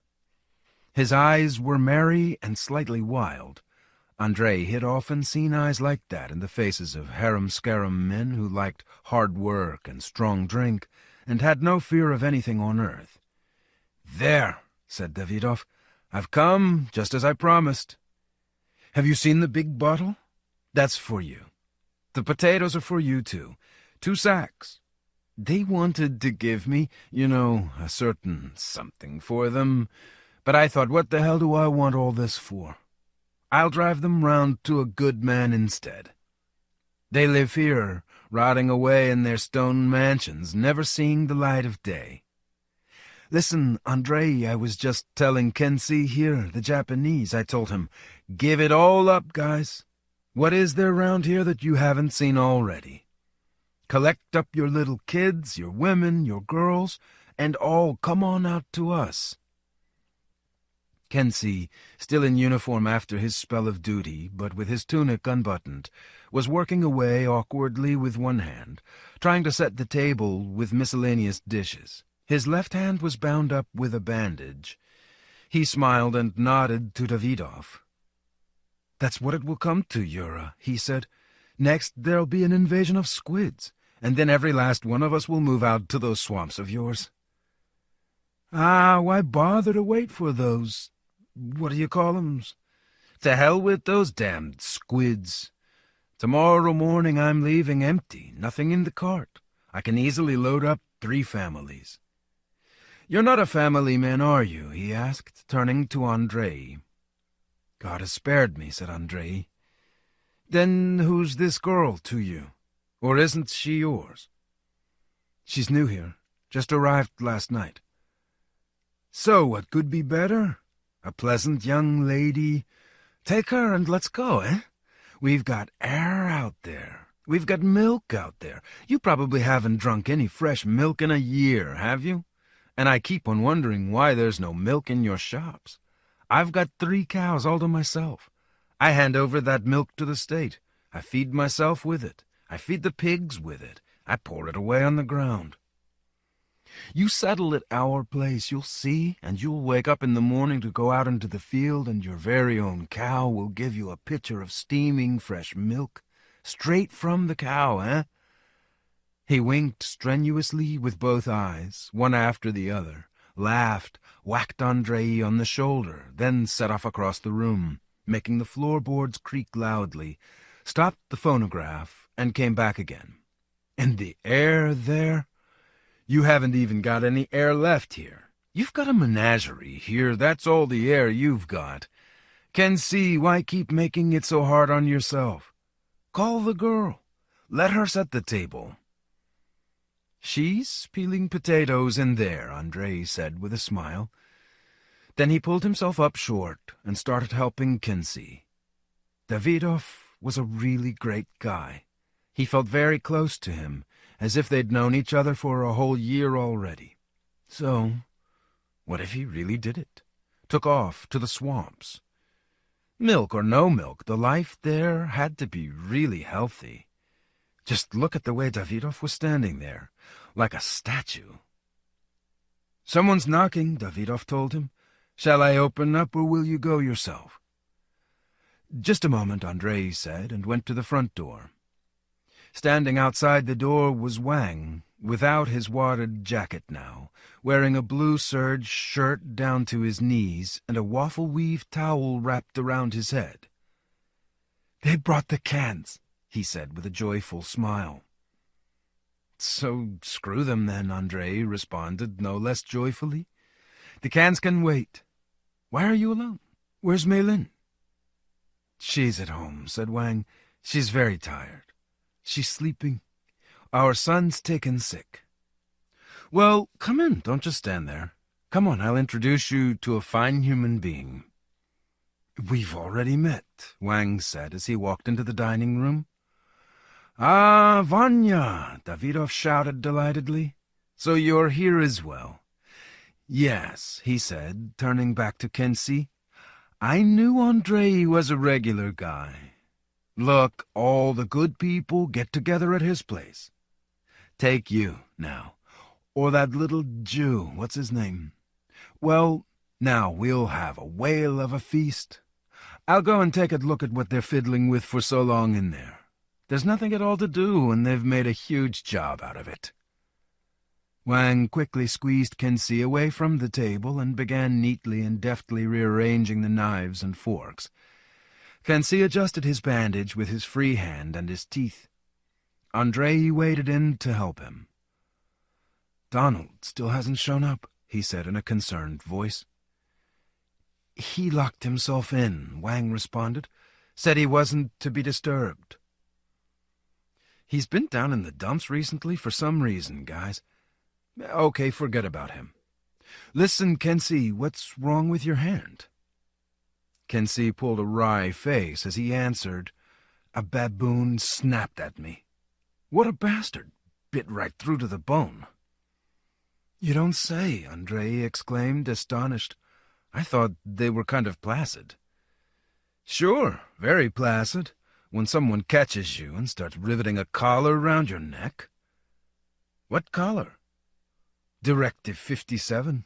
All baboons are to be registered and fitted with a numbered collar. Tomorrow we're going to distribute them to members of the public." "Well, we ringed about 20 of them and herded the others over into the next precinct. They can sort them out." "Why are you just standing there with your mouth hanging open? Let's have some shot glasses." "There aren't enough shot glasses." 4. When the sun was turned off, the entire company was already flying high. In the darkness that instantly fell, Andrei clambered out from behind the table and made his way over to the light switch, along the way kicking over some saucepans or other standing on the floor. "Don't you be frightened, sweet Fräulein," Fritz babbled behind him. "That's what always happens here." "Let there be light," Andrei declared, articulating the words laboriously. The dusty light bulb on the ceiling lit up. The light was pitiful, just like in the passage to the courtyard. Andrei turned around and surveyed the gathering. Everything was absolutely fine. Ensconced at the head of the table, swaying slightly on his kitchen stool, was Yuri Konstantinovich Davidov, who half an hour earlier had finally and irrevocably become Uncle Yura to Andrei. Uncle Yura had a brawny roll-up smoking between his firmly clenched teeth, and a thick glass tumbler clutched in his right hand, and he was waving the calloused index finger of his left hand through the air in front of the nose of Izya Katzman, who was sitting beside him, now entirely bereft of his tie and jacket, and with traces of meat sauce clearly displayed on the collar and chest of his shirt. Wang was sitting modestly on Uncle Yura's right. In front of him he had the very smallest plate, with a small piece of something on it, and the most battered fork, and for the moonshine he had taken himself a glass with a chipped edge. His head had sunk completely down into his shoulders, and his face was raised, with the eyes closed and a blissful smile on the lips. Wang was basking in his peace. Sharp-eyed Kensi, his cheeks brightly flushed, was snacking with gusto on sauerkraut and rendering an enthusiastic account of something to Otto, who was battling heroically against drowsiness, exclaiming in his brief moments of victory, "Yes, of course, yes, oh yes." Selma Nagel, the Swedish tramp, was out and out gorgeous. She was sitting in an armchair, with her legs thrown over the soft armrest, and those gleaming legs were exactly level with the chest of the bold Unterofficer Fritz. So Fritz's eyes were blazing, and in his excitement he had broken out in red blotches. He kept thrusting his full glass at Selma, repeatedly attempting to drink to Bruderschaft with her, but Selma pushed him away with her own glass, laughed, swung her legs about, and from time to time brushed Fritz's hairy, fondling paw off her knees. Andrei's chair on the other side of Selma was the only one that was empty, apart from the chair set out for Donald, also sadly vacant. What a pity Donald's not here, Andrei thought. But we'll survive. We'll even get through that. We've had to cope with worse things. His thoughts were a little confused, but his general mood was spunky, with a light veneer of the tragic. He went back to his place, picked up a glass, and roared, "A toast!" No one took any notice of him except Otto, who merely jerked his head like a horse bitten by gadflies and responded, "Yes, oh yes." "I came here because I believed," Uncle Yura boomed in his deep bass voice, not giving the giggling Izya a chance to remove that gnarled finger from under his nose. "And I believed because there was nothing else left to believe in. And a Russian has to believe in something, don't you see, brother? If he doesn't believe in anything, there'll be nothing left but vodka. Even to make love to a woman, you've got to have faith. You have to believe in yourself. Without faith, you'll never even get it up." That's right, Izya responded. "Take away a Jew's belief in God and a Russian's belief in the good Tsar, and they become capable of all sorts of diabolical things." "No, hang on. Jews are a special case." "The most important thing, Otto, is to take things easy," Kensi was saying at the same time, crunching with relish on his cabbage. "There isn't any training anyway. There simply can't be any. Think about it. Who needs professional training in a city where everyone is constantly changing his profession?" "Oh, yes," Otto responded, his mind clearing for a second. "I said the same thing to the minister." "And what did the minister say?" asked Kensi, picking up his glass of moonshine and taking a few small sips, as if he were drinking tea. "The minister said that it was an extremely interesting idea and suggested that I should draft a detailed proposal." Otto sniffed, and tears welled up in his eyes. "But instead of that, I went to see Elsa. And when the tank was only about 2 meters away from me," Fritz droned, spilling moonshine on Selma's white legs, "I remembered everything. You wouldn't believe it, Fräulein. All the years of my life flashed by in front of my eyes. But I'm a soldier, with the name of the Führer." Your Führer's been gone for ages," Selma kept trying to drum into his head, laughing so hard that she cried. "They burned that Führer of yours." "Fräulein," Fritz declared, thrusting his jaw forward menacingly, "in the heart of every true German, the Führer still lives. The Führer will live on down through the ages. You are an Aryan, Fräulein, you can understand me. When the Russian tank, only 3 meters away, with the name of the Führer on my lips, I'm sick of you and your Führer," Andrei yelled at him. "Guys, come on, you bastards, listen to the toast, will you?" "A toast?" exclaimed Uncle Yura, suddenly getting the idea. "Come on, go to it, Andriuka." "For the ladies present," Otto suddenly blurted out, shoving Kensi away from him. "You shut up, will you?" Andrei barked. "Izya, stop grinning like that. I'm being serious. Kensi, damn you. Guys, I think we should drink. We've already drunk to it, but only sort of in passing. And we need to drink fundamentally, seriously, to our experiment, to our noble cause, and especially to the inspirer of all our victories, Comrade Stalin," Izya roared. That put Andrei off his stride. "No, listen," he mumbled. "What are you interrupting me for? Okay, to Stalin too, of course. Damn, now you've completely thrown me. I wanted us to drink to friendship, you fool." Never mind, Andriuka," said Uncle Yura. "It's a good toast. We ought to drink to the experiment, and we ought to drink to friendship, too. Boys, raise your glasses.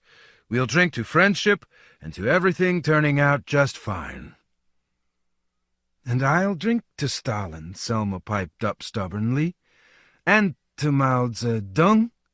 "Hey, Mao Zedong, do you hear? I'm drinking to you," she shouted at Wang. Wang started, smiling pitifully, picked up a glass and pressed it against his lips. "Zedong?" Fritz asked menacingly. "Who's that?" Andrei drained his glass in a single gulp and, feeling slightly stunned, started hastily jabbing his fork at the hors d'oeuvres. Suddenly, it was as if all the conversations were reaching him from the next room. Stalin. Yes, of course. There has to be some kind of link. Why didn't that ever occur to me before? Phenomena of the same scale. Cosmic. There has to be some kind of link and interconnection. Let's say this is the question. The choice between the success of the experiment and the health of Comrade Stalin. Which one, for me personally, as a citizen, as a warrior? Of course, Katzman says Stalin's dead already, but that's not important. Let's suppose he's alive. And let's suppose the choice I'm facing is the experiment or the cause of Stalin. No, rubbish. That's not right. To continue the cause of Stalin under Stalin's leadership, or continue the cause of Stalin in completely different conditions, exceptional conditions, unforeseen by any theory. That's how the question is posed. And what makes you think the mentors are continuing the cause of Stalin? Andrei suddenly heard Izya's voice say, and realized that he'd been speaking out loud for some time already. But what other work can they be doing? He asked in astonishment. There's only one cause on earth worth working for. Building communism. That is Stalin's cause. That's a D for you in the basics of scientific communism, Izya retorted. Stalin's cause is the building of socialism in one country, the consistent struggle against imperialism and the extension of the socialist camp to include the whole world. Somehow I don't see how you can achieve those goals here. Boring, Selma whined. Let's have some music. I want to dance. But Andrei was already blind and deaf to everything. You dogmatist, he barked. You're a Talmudist and doctrinarian, and in general a metaphysician. You don't see anything but the form. It doesn't matter what form the experiment takes, but it can only have the same content and only one final result. The establishment of the dictatorship of the proletariat in alliance with the laboring farmers. And the toiling intelligentsia, Izya put in. What damned intelligentsia? What sort of shit-pie garbage is that, the intelligentsia? Yes, true, said Izya. That's from a different era. The intelligentsia is altogether impotent, Andrei declared bitterly. A lick-spittle social stratum. It serves whoever holds the power. A gang of wimps, barked Fritz. Wimps and blabbermouths, an eternal source of slackness and disorganization. Precisely, Andrei would have preferred to be supported by Uncle Yura, say, but support was useful, even from Fritz's side. There, if you please, Heiger. Basically the class enemy, but his position coincides perfectly with ours. So it turns out that from the viewpoint of any class, the intelligentsia is shit. He grated his teeth. I hate them. I can't stand those spineless four-eyed weaklings, blabbermouths, freeloaders. They've got no inner strength, no faith, no morality.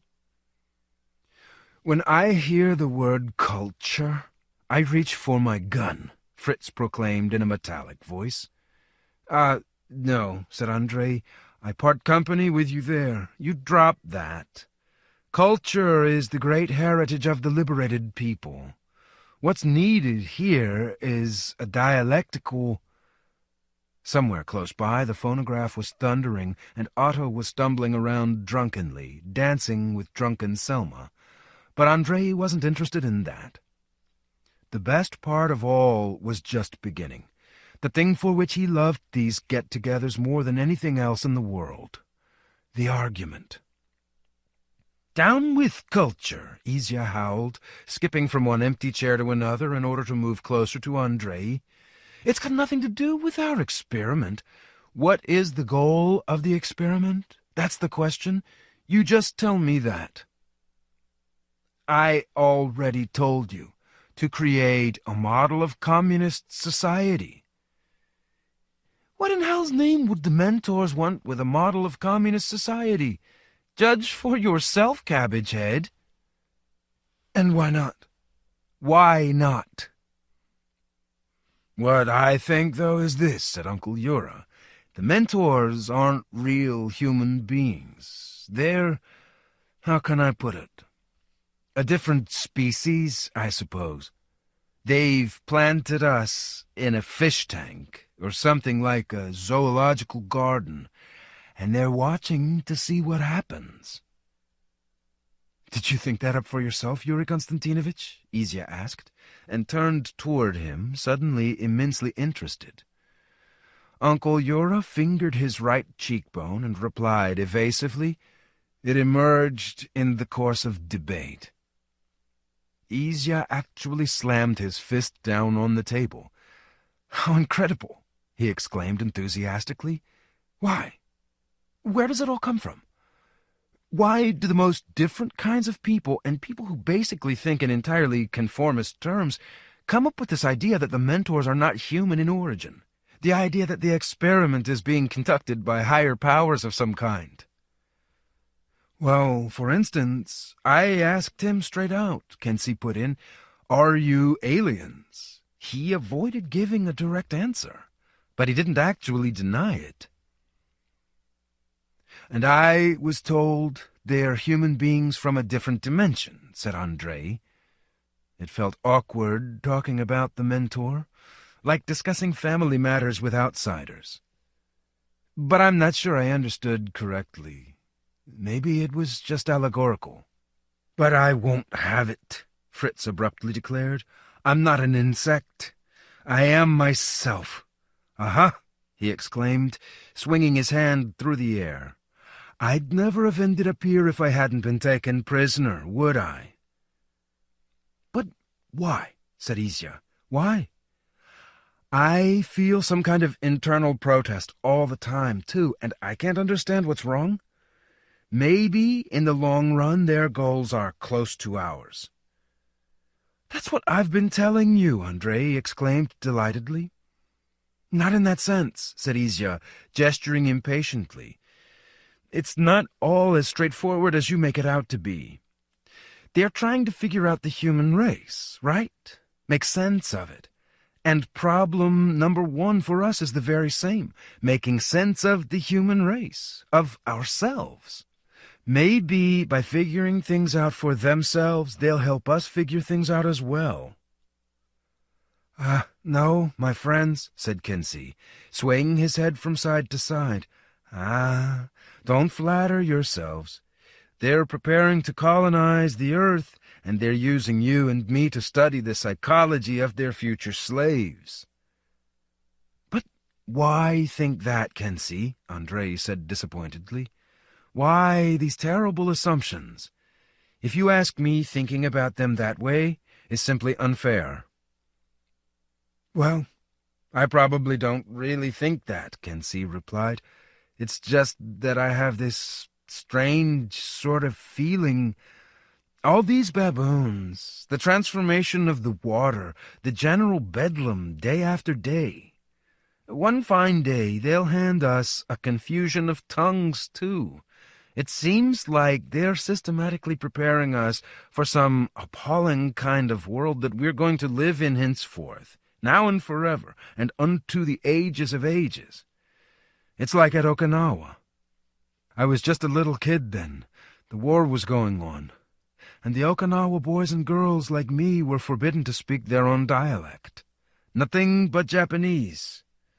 And when they caught some kid, they hung a sign around his neck, 'I don't know how to talk properly.' And he walked around with that sign. Yes, "Yes, I understand," said Isya, tugging and pinching at the wart on his neck with a frozen smile on his face. "But I don't understand," Andrei declared. "All this is probably perverse supposition. It's delusory. The experiment is the experiment. Of course we don't understand anything, but then we're not supposed to understand. That's a fundamental condition. If we understood what the baboons are for, what the switching around of professions is for, that understanding would immediately condition our behavior. The experiment's integrity would be compromised, and it would fail. That's perfectly clear. What do you think, Fritz?" Fritz shook his blond head. "I don't know. I'm not interested in that. I'm not interested in what they want. I'm interested in what I want. And I want to instill some order into this shambles. And anyway, one of you, I don't remember who, said that perhaps the entire purpose of the experiment is to select those who are the most energetic, the most active, the staunchest. It's not so people can prattle and babble or dissolve into sloppy puddles like wet pastry or start wallowing in philosophy, but to show that they can stick to their guns. Those are the ones they'll select, the ones like me, or like you, say, Andrei, and drop them back on Earth. Because if we haven't faltered here, we won't falter there either." "It could well be," Andrei said, with a profound air. "I accept that as perfectly possible, too." "But Donald thinks," Wang said in a quiet voice, "that the experiment has already failed a long, long time ago." Everyone looked at him. Wang was sitting in the same pose of tranquility as before, with his head pulled down into his shoulders and his face raised toward the ceiling. His eyes were still closed. "He said the mentors got all snarled up in this stunt of theirs ages ago. They've tried everything they can, and now even they don't know what to do. They're totally busted," he said. "And now everything's just rolling along under its own inertia." Totally bemused, Andrei reached up to scratch the back of his head. So that was Donald's problem? The reason he'd been so tetchy and out of sorts? Nobody else said anything either. Uncle Yura slowly rolled yet another crooked cigarette. Isya pinched and tormented his wart with a stony-faced smile. Kensi started guzzling cabbage again, and Fritz stared fixedly at Wang, thrusting out his jaw and then setting it back in place. This was the way demoralization set in, Andrei thought fleetingly, with conversations like this. The lack of understanding produced a lack of belief, and the lack of belief meant death. Very, very dangerous. The mentor had told him bluntly, the essential thing was to believe in the idea to the very end, unconditionally. To realize that not understanding anything was an absolutely indispensable condition of the experiment. That was the hardest part, naturally. The majority here had no real ideological toughness, no genuine certainty that the bright future was inevitable, that no matter how tough and difficult things might be today, and tomorrow as well, the day after tomorrow, the star-spangled sky will surely unfurl above our heads, and life will be bright and festive. "I'm not an educated man," Uncle Yura said suddenly, lovingly gluing together his new roll-up with his tongue. "I've only got 4 years of schooling, in case you'd like to know. And as I've already told Isya, to be quite frank, I bailed out to get here. The same way you did," he said, pointing the roll-up at Fritz. "Only, for you, the road led out of captivity, and for me, it led out of the collective farm. You see, not counting the war, I spent my entire life in the village, and in my entire life I never saw any light. But here I have seen it. I'll tell you straight, brothers, it's beyond me what fancy business they're up to with this experiment of theirs, and I'm not all that interested. But here I'm a free man, and as long as they don't touch my freedom, I won't bother anyone either. But if anyone here suddenly decides they want to change the current status of the farmers, then I can promise you for certain that we won't leave a stone standing in this city of yours. We're not a fucking troop of baboons. We won't let you put any fucking collars round our throats. So that's the way of things, brother, he said, speaking directly to Fritz. Izya giggled absent-mindedly, and an awkward silence fell again. Andrei was rather surprised by Uncle Yura's tirade, and he decided that life must obviously have been especially hard on Yuri Konstantinovich. And if he said he'd never seen any light, then he must have special grounds of his own for that, and asking him about them would be tactless, especially right now. And so Andrei simply said, "We're probably raising all these questions too soon. The experiment hasn't been going on for that long. There's a huge amount of work to be done. We have to work and believe in the correctness—" "What makes you think the experiment hasn't been going on for very long?" Izya interrupted him with a mocking grin. "The experiment's been going on for 100 years at least. I mean to say, it's definitely been going on for a lot longer, only I can personally vouch for 100 years. "And how do you know?" "How far to the north have you gone?" Izya asked. Andrei was at a loss. He had no idea that there even was a north here. "You know, north," Izya said impatiently. "Let us notionally consider that the direction toward the sun, the direction where the swamps and the farms are, is south, and the opposite direction, moving farther in through the city, is north. You haven't gone any farther than the garbage dumps, have you? But from there, the city goes on and on. There are huge city districts, entire palaces." He giggled.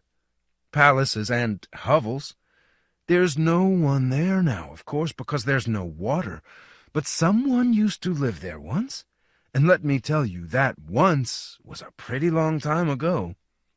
The documents I discovered in empty houses there? Ay, ay, ay. Have you ever heard of the monarch Valerius II? There, you see. Well, as it happens, he used to rule there. Only in the times when he used to rule there," Izya tapped one fingernail on the tabletop, "there were swamps here, and their serfs labored in those swamps, or their slaves, and that was at least 100 years ago." Uncle Yura shook his head and clicked his tongue. Fritz asked, "And what about farther north?" "I haven't gone any farther," said Izya, "but I know people who have gone very far, 100 or 150 kilometers, and plenty have gone and never come back." "Okay, so what's there?" "The city," Izya said, and paused. "Mind you, they tell shameless lies about those places, too. That's why I only talk about what I've discovered for myself. 100 years, for certain. Got that, have you, my friend, Andryusha? 100 years is long enough to give up on any experiment."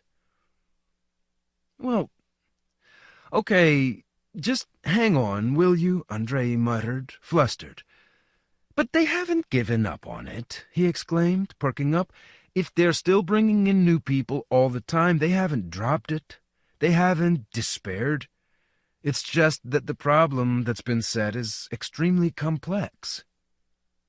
A new idea occurred to him, and he perked up even more. "And anyway, how do you know what their timescale is like? Maybe our year is just a second to them." "I don't know anything about any of that," Izya said with a shrug. "I'm just trying to explain to you what kind of world you live in, that's all. "Okay," Uncle Yura interrupted him decisively. "We've wasted enough time on empty talk. Hey, kiddo, what's your name? Otto, leave the girl alone and bring us—" "No, he's totally wasted already. He'll break my car, boy. I'll go get it myself." He slid down off the stool, picked the empty pitcher up off the table, and walked off into the kitchen. Selma plumped down across her chair so that her legs were higher than her head again and petulantly nudged Andrei on the shoulder. "How long are you going to carry on with this tedious crap? Don't be such an incredible drag. The experiment. Give me a light." Andrei gave her a light. The abrupt breaking off of the conversation had stirred up some kind of unpleasant sediment inside him. Something had been left unsaid. Something had been misunderstood. They hadn't let him explain. Unity hadn't been achieved. And Kensi was sitting there looking sad somehow, and that was a rare thing for him. We think too much of ourselves, that's what, he thought. The experiment is all well and good, but everyone insists on doing things his own way, clings to his own position, and we have to do it together. At this point, Uncle Yura dumped a new batch of booze on the table with a thud, and Andrei gave up on the whole damn business. They drank a glass and took a bite. Izya threw out a joke, and it fell flat. Uncle Yura flung out a joke, too, a monstrously obscene one, but it was very funny. Even Wang laughed, and Selma was in stitches from laughing so hard. "In the pitcher," she gasped, choking and rubbing her eyes with the palms of her hands. "It won't fit in the pitcher." Andrei smashed his fist down on the table and launched into his mother's favorite song. "For all them as drink, pour them plenty. For them as don't drink, don't pour any. We'll drink every day, singing God's praise, for us, for you, and for old Nanny, too, who taught us to knock back a strong glass or two." They joined in with him, everyone trying his best, and then Fritz, with his eyes bulging wildly, bawled out a duet with Otto, a song that Andrei didn't know, but an excellent one, about the quaking bones of the old decrepit world, a magnificent battle song. Watching Andrei enthusiastically trying to sing along, Izya Katzman giggled and gurgled, rubbing his hands together, and then Uncle Yura fixed his drolly, rakish, bright-eyed stare on Selma's naked thighs, and abruptly roared out in a voice like a bear, "Through the village when you go, coyly singing high and low, torturing my poor heart so, sweet sleep it can never know." This was an absolute hit, and Uncle Yura carried on. "You girls are all skilled to beguile, luring in sweet, seductive style, promising with a tempting smile, and yet deceiving all the while." At that, Selma took her legs down off the armrest, shoved Fritz away, and said resentfully, "I'm not promising you anything. I don't need any of you." "I didn't mean anything by it," said Uncle Yura, seriously embarrassed. "It's not like I've got any use for you either." To smooth over the incident, they drank another glass. Andrei's head started spinning. He was vaguely aware that he was fiddling with the phonograph, and he was going to drop it in a moment, and the phonograph really did fall to the floor, but it wasn't damaged at all. Quite the opposite. It seemed to start playing even louder. Then he was dancing with Selma, and Selma's sides turned out to be warm and soft, and her breasts were unexpectedly firm and large, which was one hell of a pleasant surprise, finding something beautifully formed under those formless folds of prickly wool. They danced, and he held on to her sides, and she took his cheeks in her open palms, and said he was a really nice boy, and she really liked him. And in his gratitude he told her that he loved her, and he had always loved her, and now he'd never let her get away from him again. Uncle Yura slammed his fist into the table, proclaiming, "I feel a sudden chill in here. Time for another glass of cheer." Then he put his arms around Wang, who had completely wilted by this stage, and kissed him 3 times in the Russian fashion. Then Andrei found himself in the middle of the room, and Selma was sitting at the table again, throwing bread pellets at apathetic Wang and calling him Mao Zedong. That put Andrei in mind of the song Moscow-Peking, and he immediately performed that beautiful composition with exceptional passion and fervor. Then he and Izya Katzman suddenly found themselves standing, staring wide-eyed at each other, lowering their voices deeper and deeper in a sinister whisper, and holding up their index fingers as they repeated over and over, "Listening to us, listening to us." After that he and Izya somehow found themselves crammed into a single armchair, with Kensi sitting on the table in front of them, dangling his legs, while Andrei fervently tried to persuade him that he, Andrei, was willing to perform any kind of work here, that any work at all gave him especial satisfaction, and he felt just great working as a garbage collector. "Here I am, a garbage collector," he exclaimed, enunciating the words with a struggle.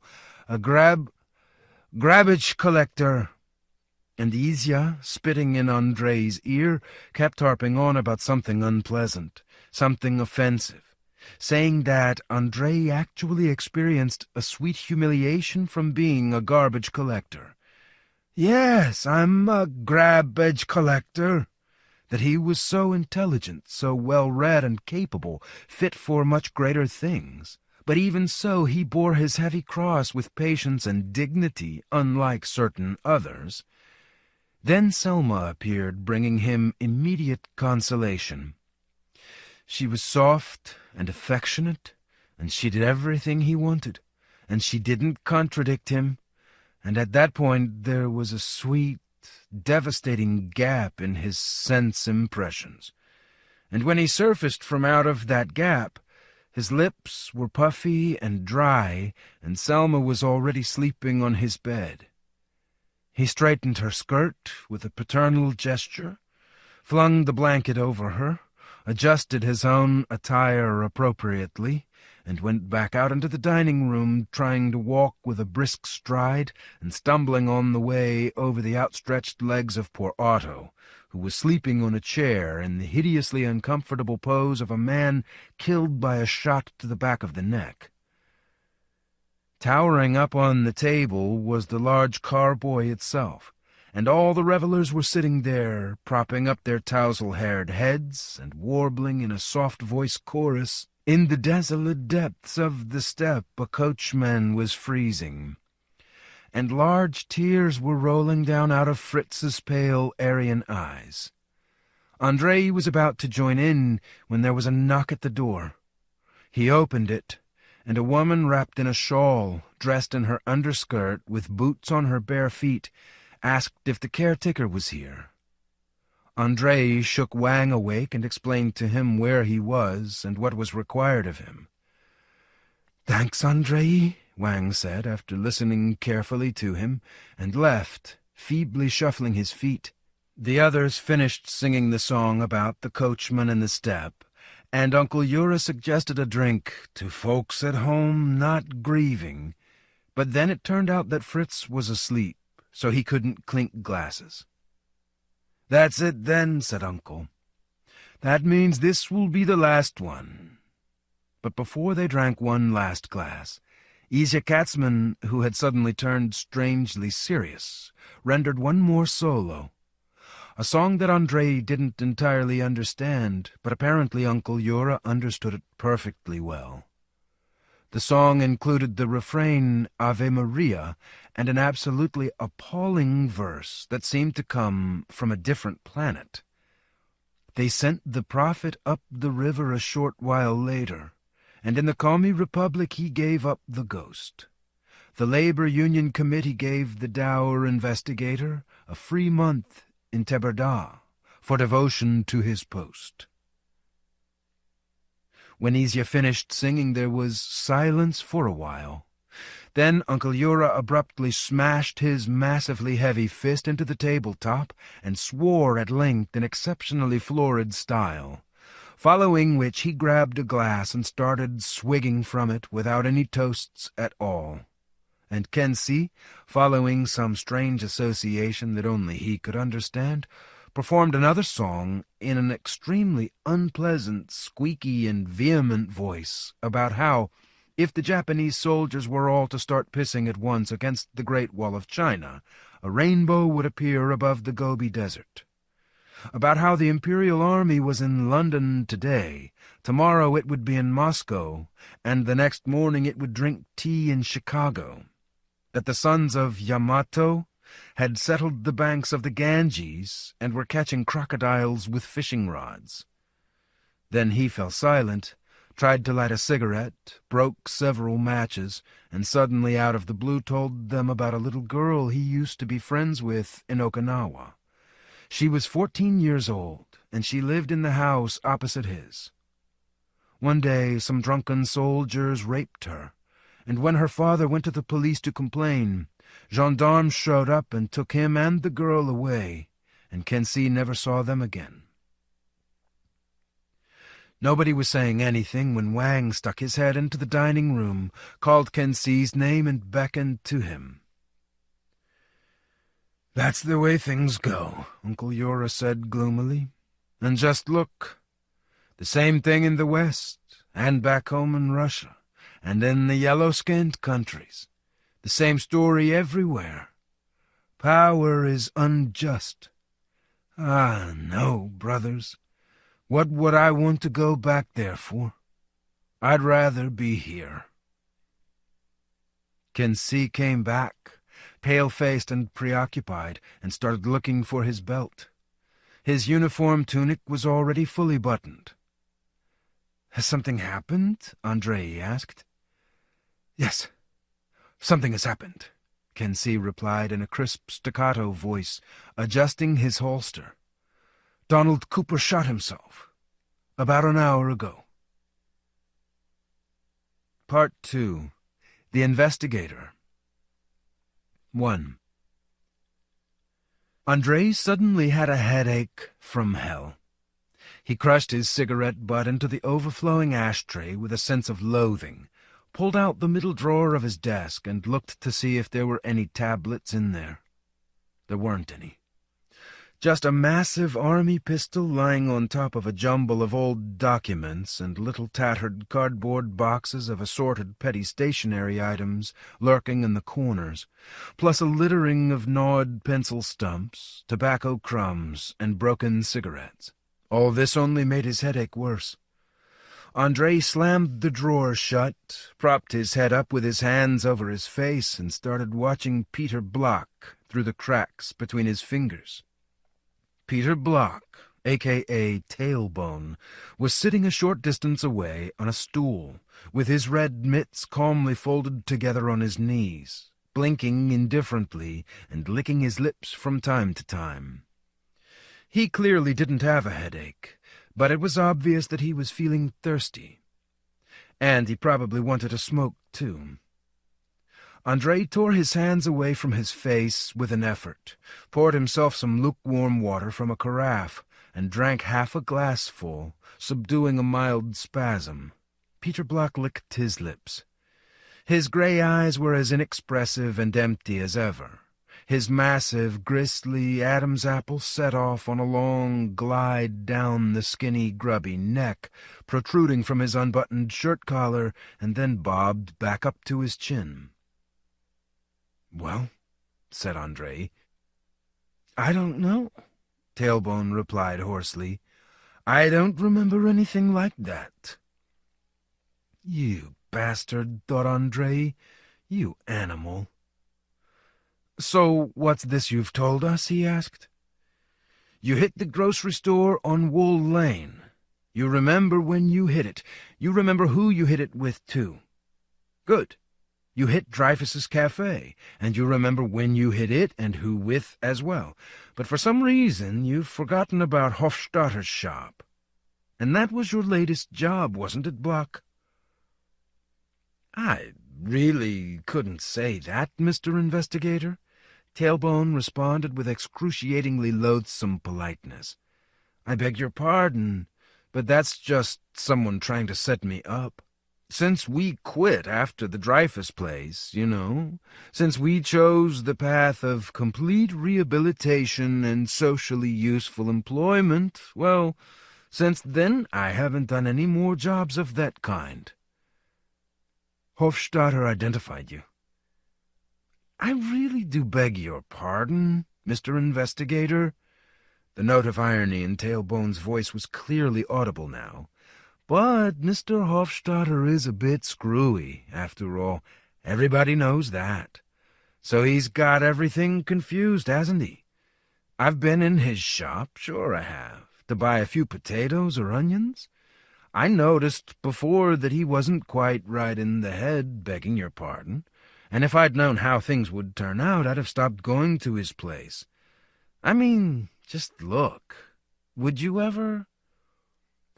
"Hofstadter's daughter also identified you? It was you who threatened her with a knife, you in person." "It never happened. Something did happen, but it wasn't anything like that. It was her that set the knife against my throat, that's what. One day she boxed me into that back room of theirs, and I had a really narrow escape. She's got this obsession with sex. All the men in the neighborhood hide away in the corners to avoid her." Tailbone licked his lips again. "The main thing is, she says to me, 'You come in the back room yourself.' She says, 'Choose the cabbage yourself.' I've already heard that.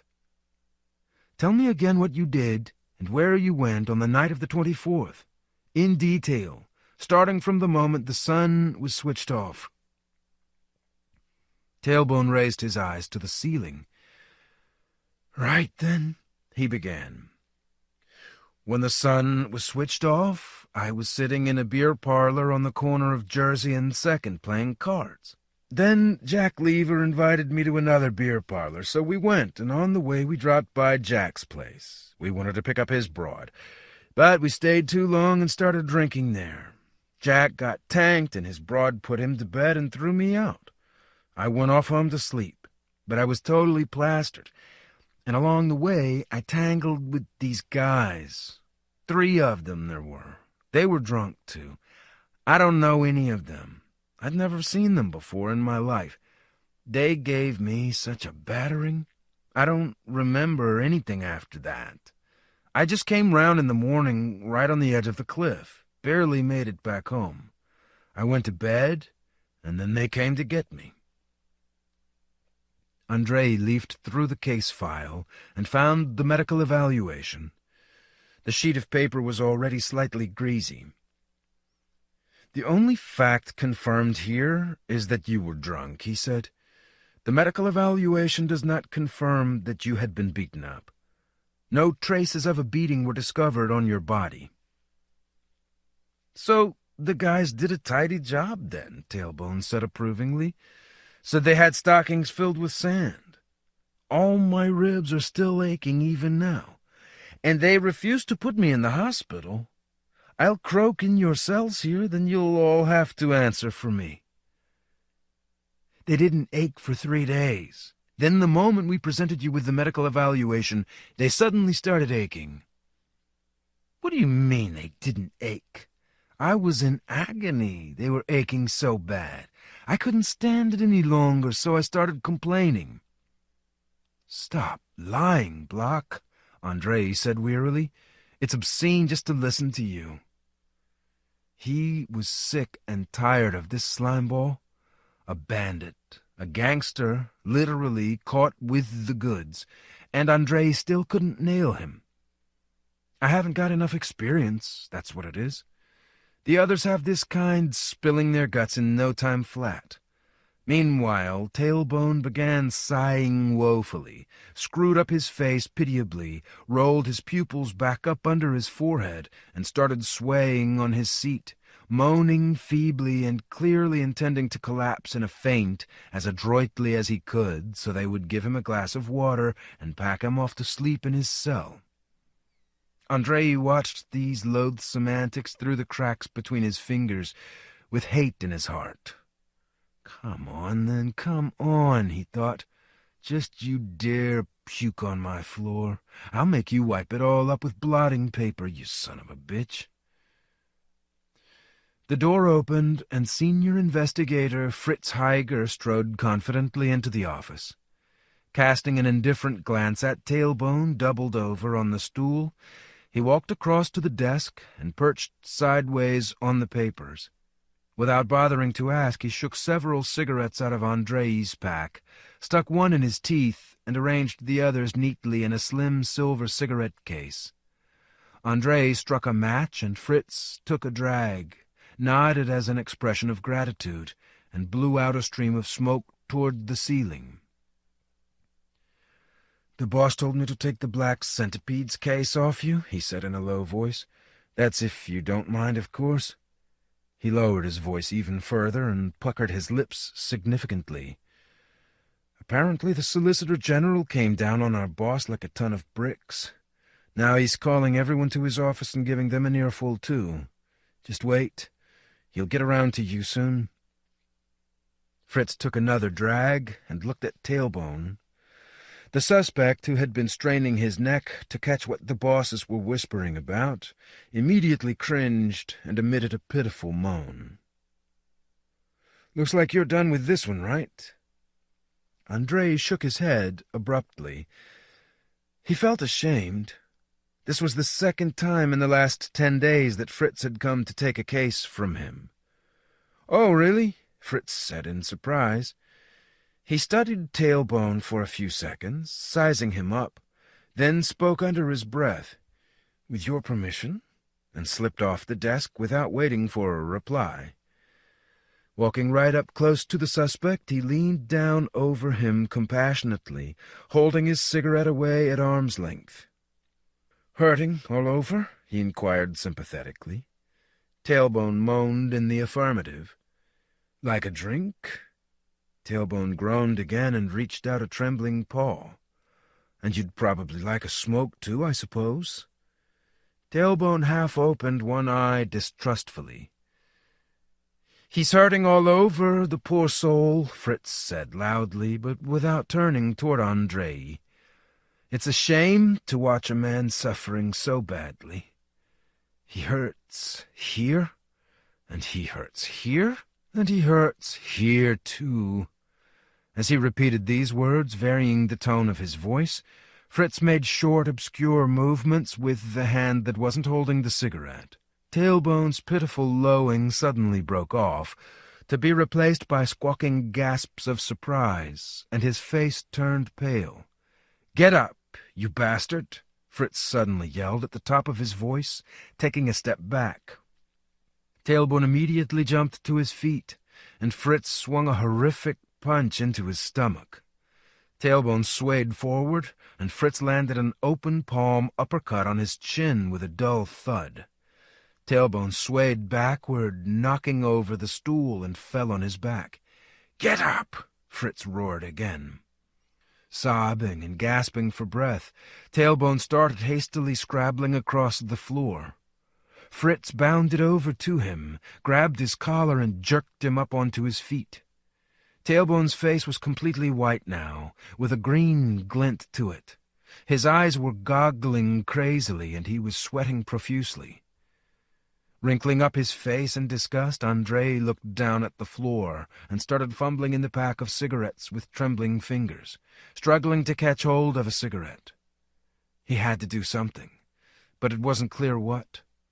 On the one hand, Fritz's actions were abhorrent and inhuman, but on the other hand, the way this bare-faced gangster and thief This noxious boil on the body of society made a mockery of justice, was just as abhorrent.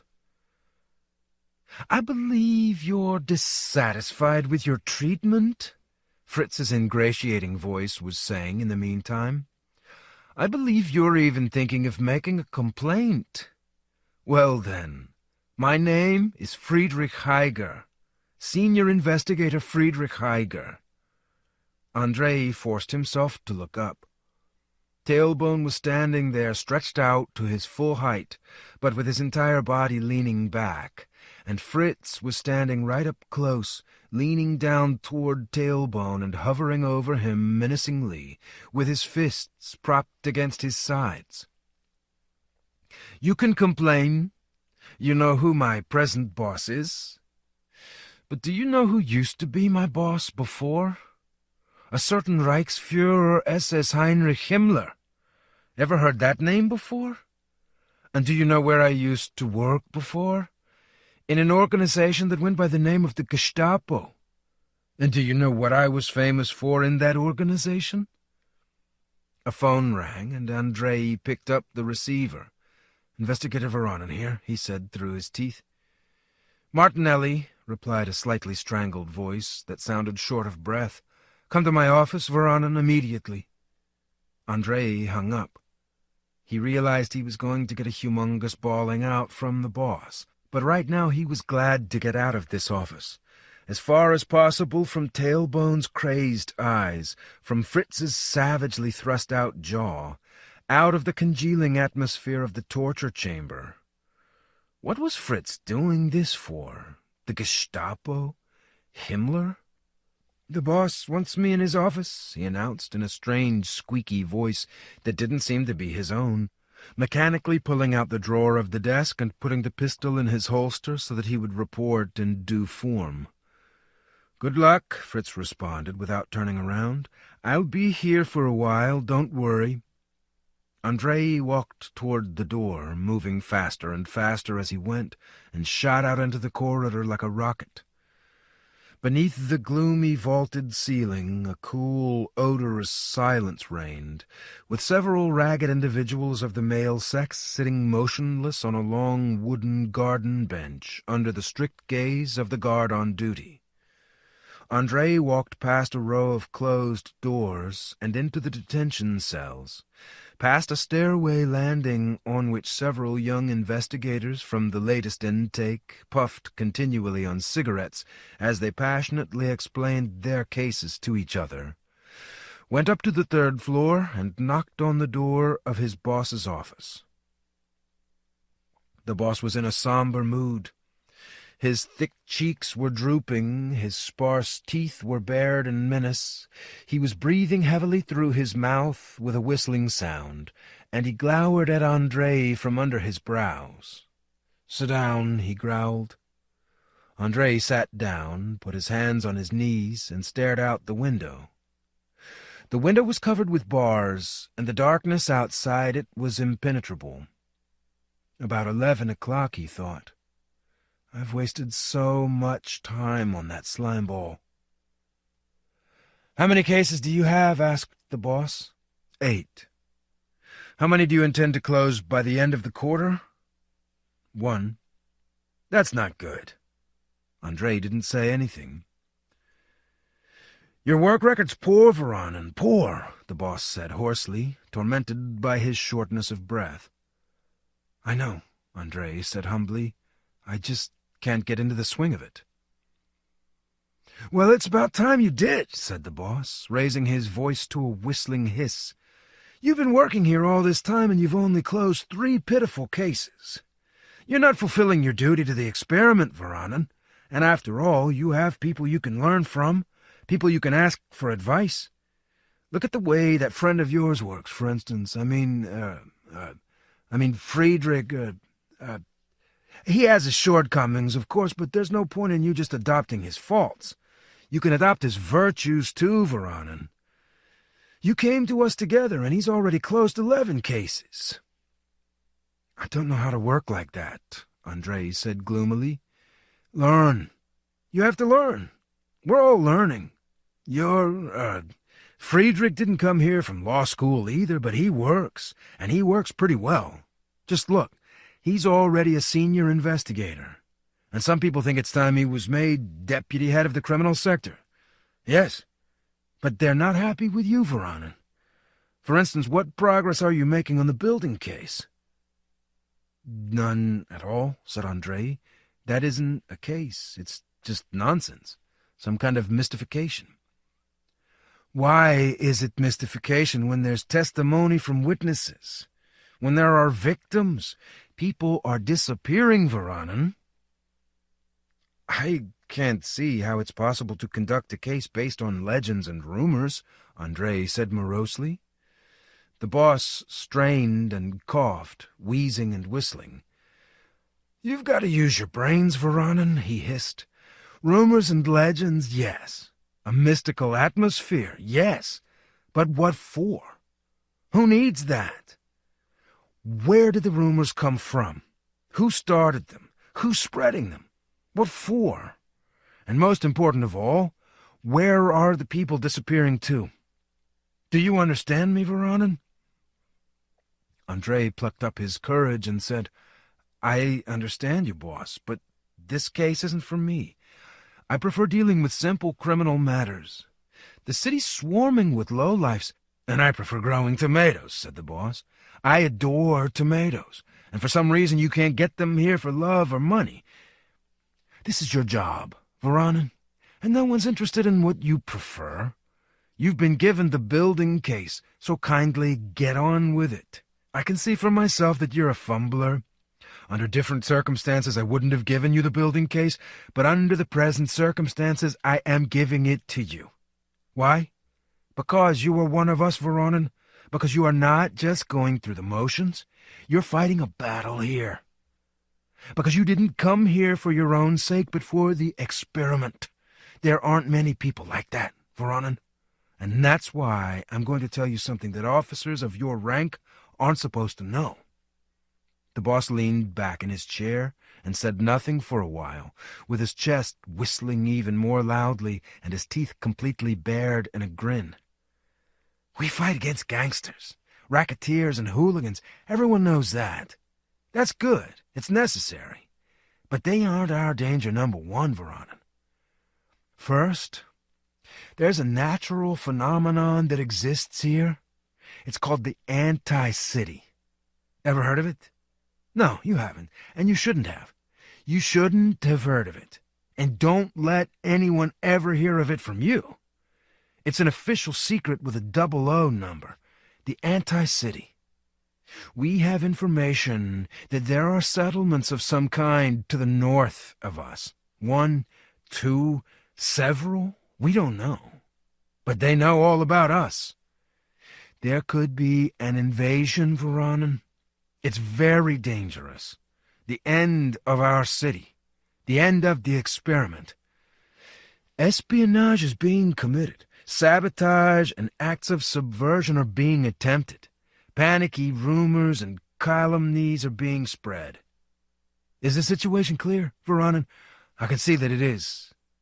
To continue, here in the city itself, there are people living beside us and among us who didn't come here for the sake of the experiment, but for other, more or less selfish reasons. Nihilists, internal recluses, elements that have lost faith, anarchists. Not many of them are activists, but even the passive ones represent a danger. The erosion of morals, the breakdown of ideals, attempts to set some strata of the population against others, corrosive skepticism. Example, a good friend of yours, a certain Katzman. Andrei started. The boss shot a dark glance at him from between puffy eyelids, paused, and continued. Josef Katzman, a curious individual. We have information that he often sets out and travels in a northerly direction, spends some time there, and then comes back. In so doing, he neglects his own direct responsibilities, but that's none of our business. To continue, conversations. This is something you must be aware of. Andrei nodded involuntarily, but immediately realized what he was doing and put on a stony face. To continue, the most important thing for us. He has been spotted in the vicinity of the building. Twice. Once he was seen emerging from it. I hope I have adduced a good example, successfully linking him with the building case. You have to get to work on this case, Voronin. This, Voronin, is a case that I can't hand to anyone else now. There are people no less devoted than you, and with far more sense, but they're busy, all of them. Every last one, up to their eyes in work. So you push on with the building case, Voronin. I'll try to relieve you of the other cases. Tomorrow, at 1600 hours, come back to me to report and present your plan. Go. Andrei got up. Oh, yes. A piece of advice. I advise you to pay some attention to the Falling Stars case. Advise you very earnestly. There could be a connection. That case is being handled by Chachua now. Drop into his office and familiarize yourself. Consult him. Andrei bowed awkwardly and set off toward the door. One more thing, the boss said, and Andrei halted right in front of the door. Bear in mind that the Solicitor General is taking a special interest in the building case. A special interest. So apart from you, there's someone else from the public prosecutor's office, and he'll still be dealing with it. Try to avoid any lapses arising from your personal inclinations, or the opposite. Go on, Voronin. Andrei closed the door behind him and leaned against the wall. He could feel a sort of obscure emptiness inside himself, some kind of indeterminate void. He'd been expecting a severe reprimand, a huge dressing down from the boss, maybe even the boot or a transfer to the police. Instead of that, it seemed like he'd actually been praised, singled out from the others, trusted with a case that was considered a top priority. Only a year ago, when he was still a garbage collector, a bawling out at work would have cast him into an abyss of woe and despair, and a responsible assignment would have raised him up on high to a peak of exultation and feverish enthusiasm. But now he sensed a kind of indefinite twilight inside himself. He cautiously attempted to figure himself out, and at the same time feel out the inevitable complications and inconveniences which were, of course, bound to arise in this new situation.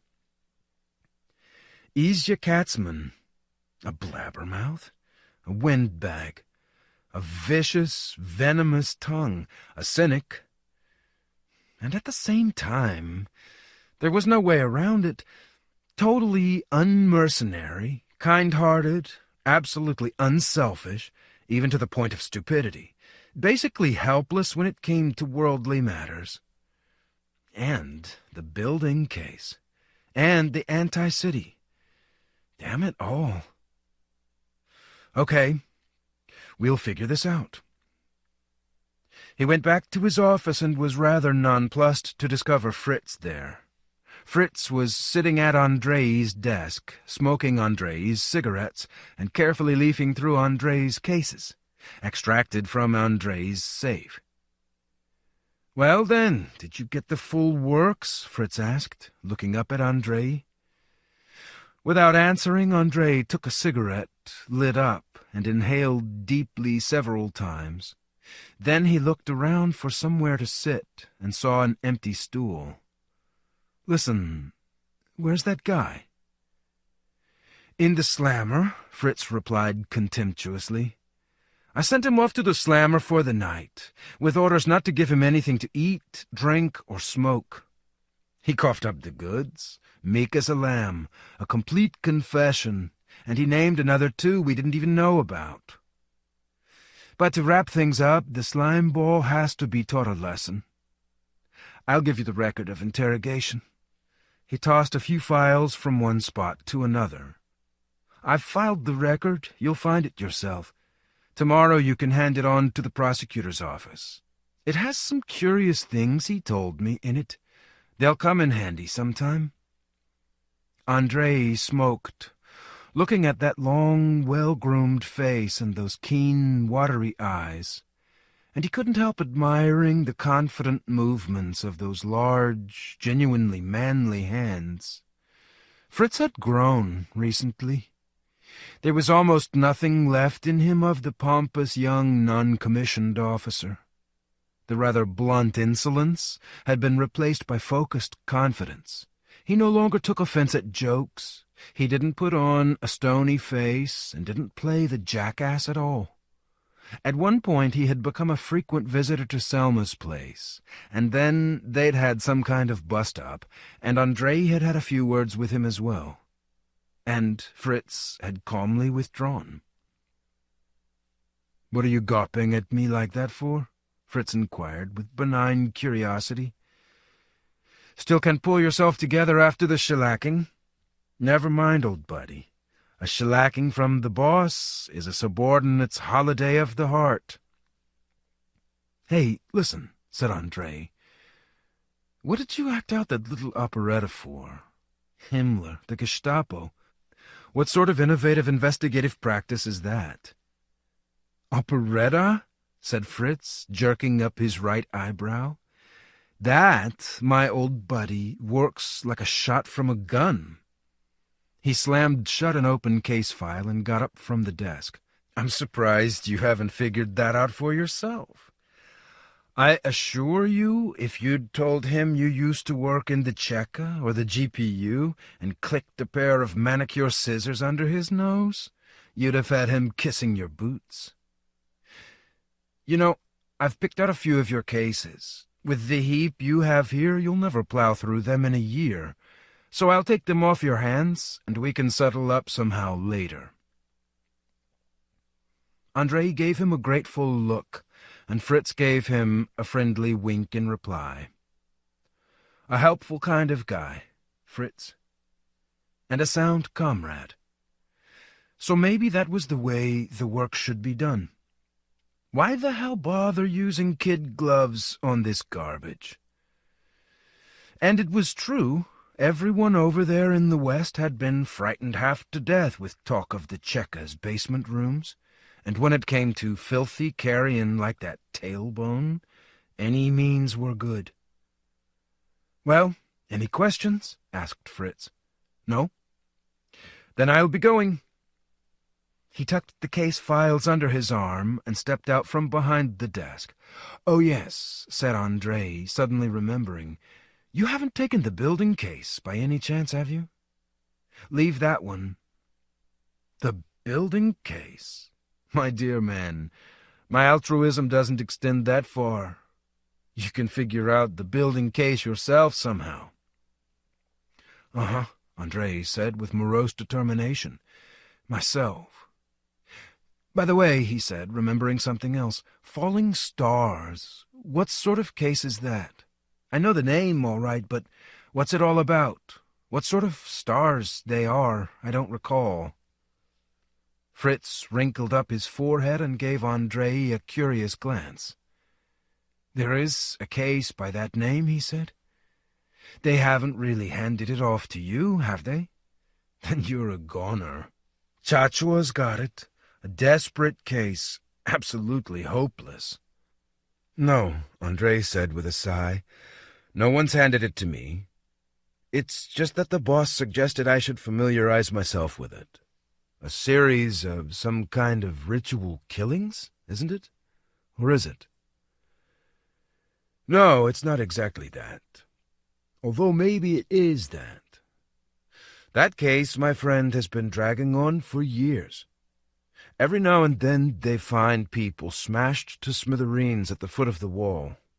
They've obviously fallen off the wall, from a great height."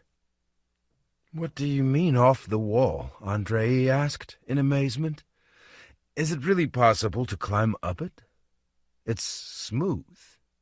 And what for? You can't even see the top of it." "That's the point. At first some thought there was a city, like ours, up there too, on top. and they were throwing these people down to us over their cliff, you know, the way we can throw things into our abyss. But then they managed to identify a couple of the bodies.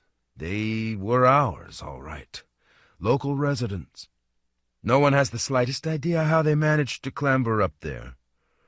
So far, we can only assume that they're some kind of desperado rock climbers who were trying to get out of the city by the upward route. But on the other hand... Anyway, it's a pretty dismal case. A dead case, if you want my opinion. Well, okay. Time I was going. Thanks. Cheers, Andrei said, and Fritz left. Andrei moved across into his own chair, put away all the files except the building case in the safe, and sat there for a while with his head propped on his hands. Then he picked up the phone, dialed a number, and started writing. As usual, no one answered the phone for a long time. Then someone picked up the receiver, and a low male voice, clearly not sober, inquired, "Hello?" Andrei said nothing, pressing the receiver hard against his ear. "Hello? Hello?" The drunken voice growled, then fell silent, and all that could be heard was heavy breathing and Selma's voice in the distance, crooning a heart-rending song that Uncle Yura brought to the city. "Get up, Katya, get up. The ships at anchor ride. 2 ships of a dark blue, one bright blue as the sky." Andrei hung up, croaked and grunted, rubbing his cheeks, then muttered bitterly, "Lousy tramp. She's irredeemable," and opened the case file. The building case had been opened during the time when Andrei was still a garbage collector and knew nothing at all about the murky backstage life of the city. In the 16th, 18th, and 32nd districts, people had suddenly started disappearing on a regular basis. They disappeared absolutely without a trace, and there was absolutely no system, no sense, and no logic to the disappearances. Ola Svensson, 43 years of age, a laborer at the paper mill, went out one evening to get bread and didn't come back, and he never showed up at the bread shop. Stepan Cybulski, 25 years of age, a policeman, disappeared at night from his post. His shoulder belt was found on the corner of Main Street and Diamond Avenue, and that was all. There were no other traces.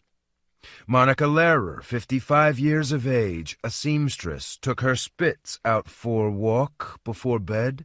The Spitz returned home cheerful and in good health, but the seamstress had disappeared. And so on, and so on. More than 40 disappearances in all. Fairly soon witnesses turned up who claimed that shortly before the missing people disappeared, they had entered a certain building. From the descriptions it seemed like the same one, but the strange thing was that different witnesses provided different locations for the building.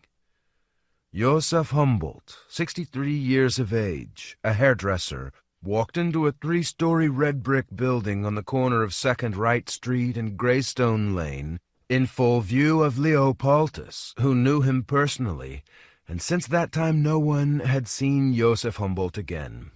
A certain Theodor Buch testified that Semyon Zahodko, 32 years of age, a farmer, who subsequently disappeared, had entered a building of precisely the same description, but this time on 3rd Left Street, not far from the Catholic Church. David Mukherjee related how he had met an old acquaintance from work, Ray Dodd, 41 years of age, a cesspool cleaner, in Wattle and Daub Lane. They stood there for a while, chatting about the harvest, family matters, and other neutral subjects. And then Ray Dodd said, "Hang on a moment. I've just got to drop into this place. I'll try to make it quick. But if I'm not back out in 5 minutes, you go on. It means I've been delayed." He went into some kind of red brick building with windows that were whitewashed over. Mukherjee waited a quarter of an hour for him, then gave up and went on his way. And as for Redad, he disappeared without a trace forever. The red brick building figured in the testimony of all the witnesses. Some asserted that it was 3 stories high, others said it had 4 floors. Some noticed windows that were whitewashed over, others mentioned windows that were covered with metal gratings. And no 2 witnesses gave exactly the same spot as its location. Rumors started rippling through the city. In the lines to buy milk, in the hairdressing salons, in the restaurants.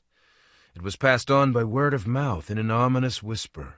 The bright, shiny, brand-new legend of the appalling red building that wandered around the city of its own volition, settling in somewhere between the ordinary buildings, opening the ghastly jaws of its doors and lying in wait there for the incautious. Then people appeared claiming to be friends of relatives of acquaintances who had managed to escape, tearing themselves out of the grip of that insatiable brick maw. These acquaintances had told terrifying stories, presenting by way of proof scars and fractures earned by jumping from the 2nd, 3rd, and even 4th floor. According to all these rumors and legends, the building was empty inside. There were no robbers or sadistic maniacs waiting for you in there, no shaggy-haired, blood-sucking beasts. But the stone bowels of the corridors suddenly contracted, straining to squash their victim. The black chasms of manholes gaped open underfoot, breathing out an icy graveyard stench. Mysterious forces drove men along the black, constantly narrowing passages and tunnels until they got stuck, trying to force their way through the final stony crack. And in the empty rooms with tattered wallpaper, among slabs of plaster that had fallen from the ceilings, the crushed bones decayed, projecting ghoulishly from rags that were crusted hard with blood. At first Andrei had actually taken an interest in this case. He marked the places where the building had been seen with little crosses on a map of the city, tried to find some consistent principle in the locations of these little crosses, and drove out to investigate those places a good dozen times. And every time at the location of the building he discovered either an abandoned garden or a gap between buildings, or even an ordinary apartment building that had nothing to do with any mysteries or riddles. He was bemused by the circumstance that the red building had never been seen by the light of the sun. He was bemused by the circumstance that at least half the witnesses had seen the building while in a state of greater or lesser alcoholic intoxication. He was bemused by the petty but seemingly compulsory inconsistencies in virtually every testimony, and he was especially bemused by the total senselessness and absurdity of what was happening. Izya Katzman had once remarked concerning this business that a city of 1 million people, deprived of any systematic ideology, would inevitably acquire its own myths. That sounded convincing enough, but people were actually disappearing for real. Of course, it wasn't all that hard for someone to disappear in the city. They only had to be thrown over the cliff, and no one would ever be any wiser. But who would want to cast assorted hairdressers, old seamstresses, and petty shopkeepers into the abyss? People with no money, with no reputation, and practically no enemies. Kensi had once voiced the perfectly sensible supposition that the red building, if it really existed, was evidently an integral part of the experiment, so seeking an explanation for it was pointless. The experiment is the experiment. In the end, Andrei had also settled for this point of view. There was a whole heap of work to be done. The building case already ran to more than 1,000 pages, and Andrei had stuck the file right down at the bottom of his safe, only occasionally extracting it in order to insert the latest witness testimony. Today's talk with the boss, however, had opened up entirely new prospects.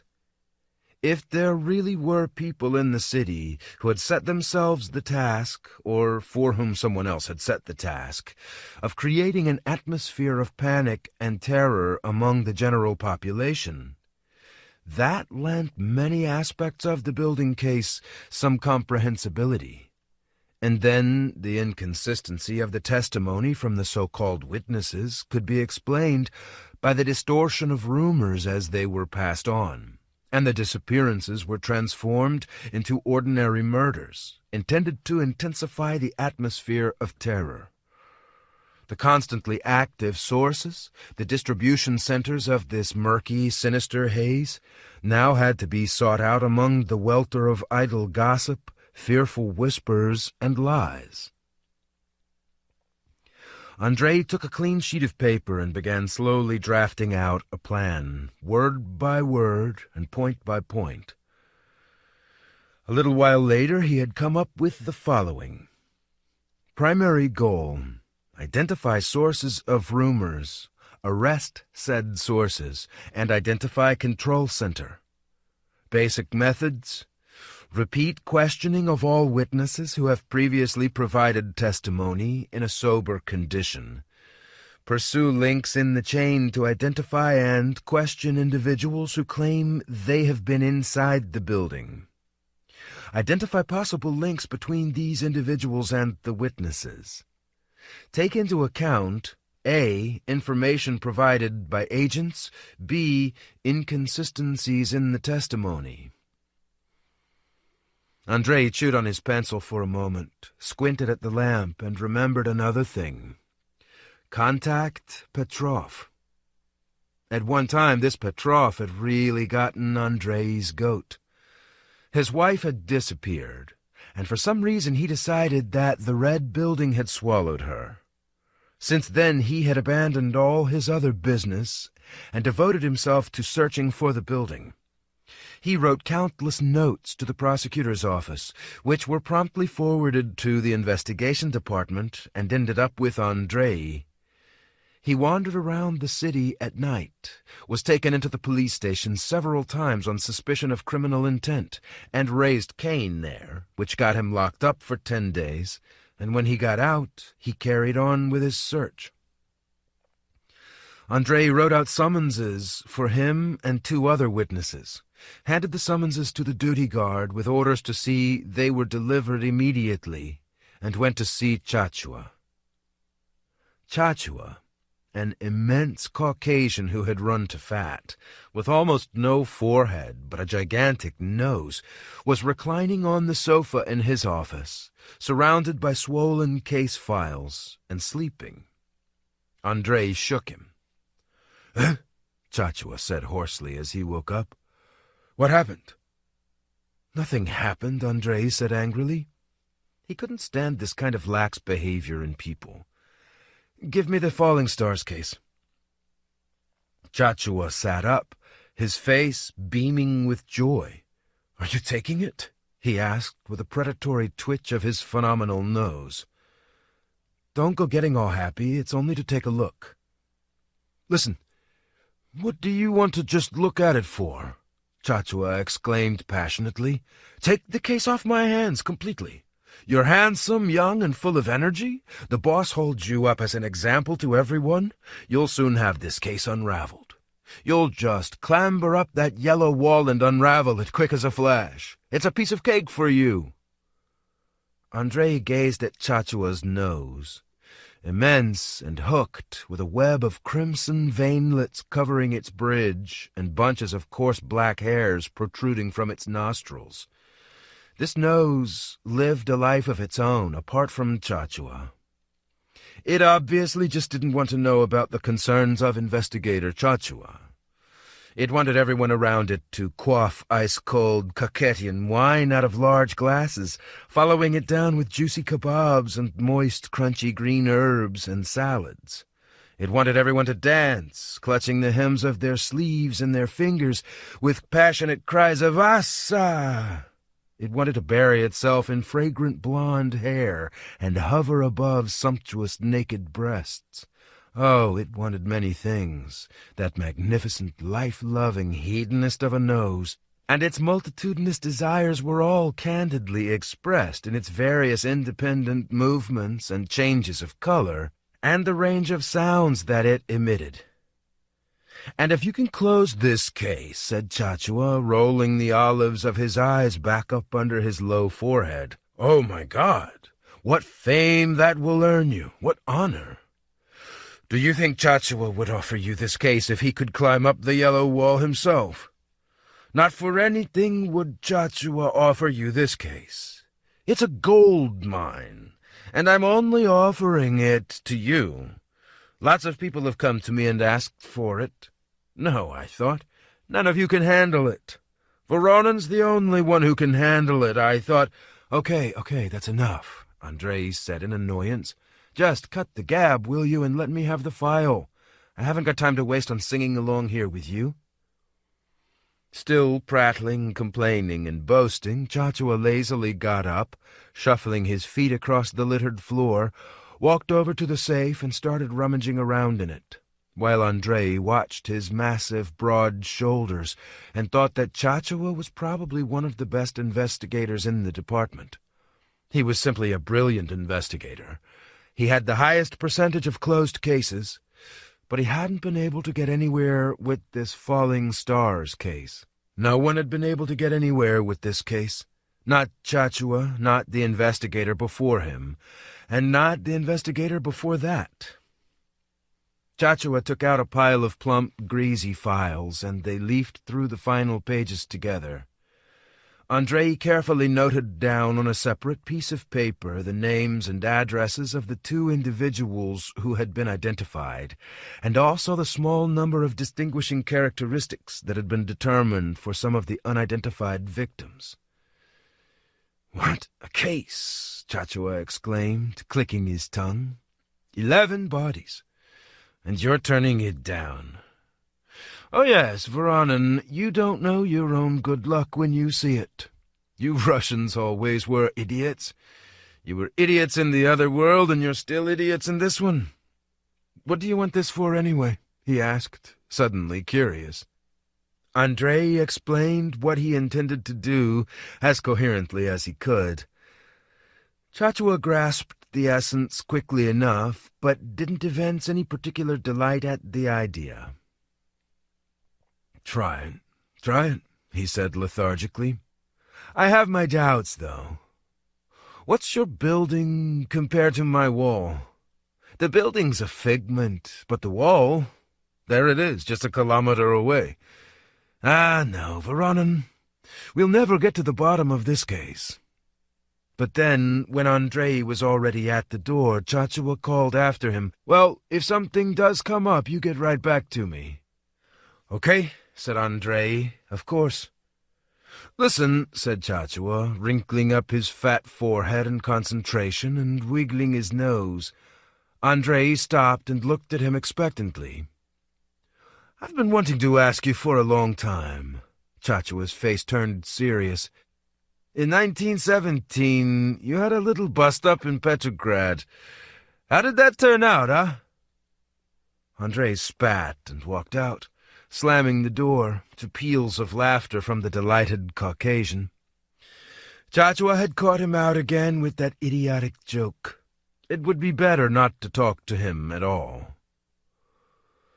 There was a surprise waiting for him in the corridor outside his office. A disheveled little character with drowsy eyes was sitting on the bench, huddling up in his coat to keep warm and looking frightened to death.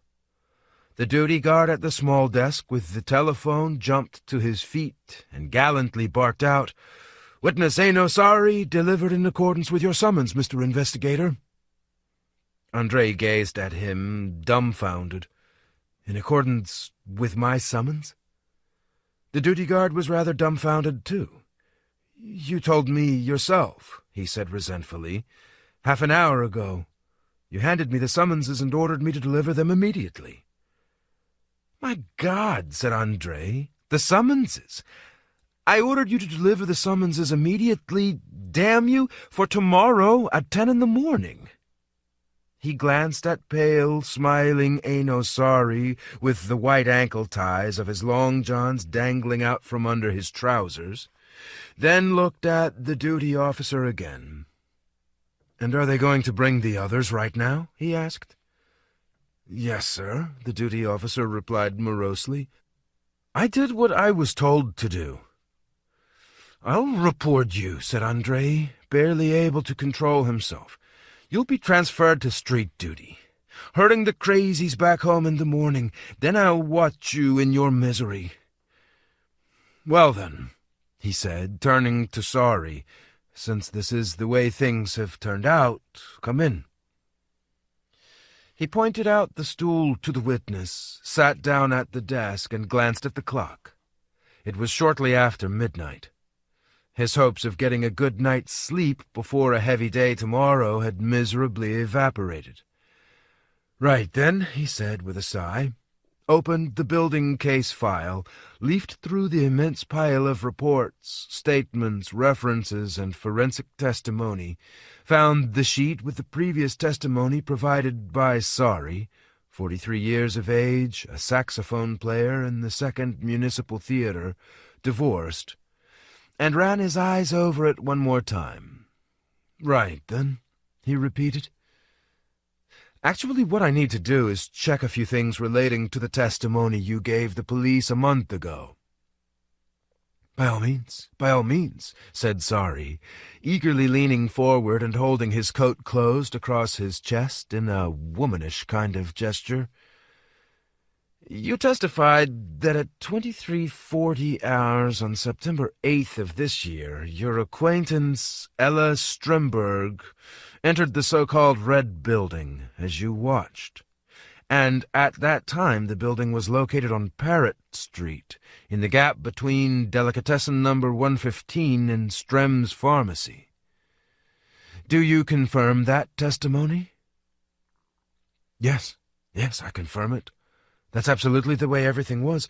Only about the date, I don't recall the precise date. After all, it was more than a month ago." "That's not important," said Andrei. "You remembered at the time, and it also happens to concur with other testimony. What I'm asking you to do now is to describe that so-called Red Building again in greater detail." Sorry leaned his head over to one side and pondered. "Well, then, it was like this," he said. 3 stories, old brick, dark red, like a barracks, if you know what I mean, with sort of narrow, high windows. On the first floor they were all whitewashed over, and as I recall now, they weren't lit up." He thought again for a moment. "You know, as far as I recall, there wasn't a single lit-up window." "Well, and the entrance, stone steps, 2 or 3. This heavy kind of door, an old-fashioned sort of brass handle, ornate. Ella grabbed hold of that handle and pulled the door toward her with a real effort, you know. I didn't notice the number of the building. I don't even remember if it had a number. Basically, it looked like an old government building, something from late last century." "Right then," said Andrei. "So tell me, had you often been on this Parrott Street before?" "It was the first time. And the last, actually. I live quite a long way from there. I'm never in that area. But this time, it just happened that I decided to see Ella home. We'd had a party, and I flirted with her a bit, and I went to see her home. We had a very agreeable talk on the way. Then she suddenly said, 'Well, it's time for us to part,' and kissed me on the cheek, and before I realized what was happening, she'd already slipped into this building. At the time, I honestly thought that she lived there." "I see," said Andrei. "You were probably drinking at the party, right?" Sorry slapped himself on the knees regretfully with both hands. "No, Mr. Investigator," he said. "Not a drop. I can't drink. The doctors advise me not to." Andrei nodded sympathetically. You don't happen to remember if this building had chimneys, do you? Yes, of course I remember. I really should tell you that the appearance of that building has an astounding impact on the imagination. It's as if it were standing there in front of my eyes right now. It had this tiled roof and 3 fairly tall chimneys. I remember there was smoke coming out of one of them, and I thought at the time how many buildings we still have that are heated by stoves. The moment had come. Andrei carefully laid his pencil across the reports and statements, leaned forward slightly, and peered intently through narrowed eyes at Enosari, saxophonist. There are discrepancies in your testimony. First, as forensic analysis has demonstrated, if you were on Parrott Street, there was no way you could have seen the roof or the chimneys of a 3-story building. The jaw of Enosari, mendacious saxophonist, dropped open, and his eyes started darting about in confusion. To continue, the investigation has established that at night-time Parrott Street is not lit at all, and therefore it is quite incomprehensible how, in the pitch darkness of night, 300 meters from the nearest street lamp, you could have made out such a host of details. The color of the building, the old brick, the brass door handle, the shape of the windows, and finally the smoke from the chimney. I would like to know how you account for these discrepancies.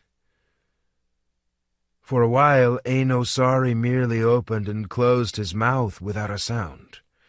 Then he gulped convulsively and said, "I don't understand a thing. You've completely flummoxed me. It never even dawned on me." Andrei waited expectantly. "It's true. Why didn't I think of it before? It was completely dark there on that Parrott Street. Never mind the buildings, I couldn't even see the sidewalk under my feet, or the roof. I was standing right beside the building, by the porch. But I absolutely distinctly remember the roof and the bricks, and the smoke from the chimney. That white, nighttime smoke, as if it were lit up by moonlight."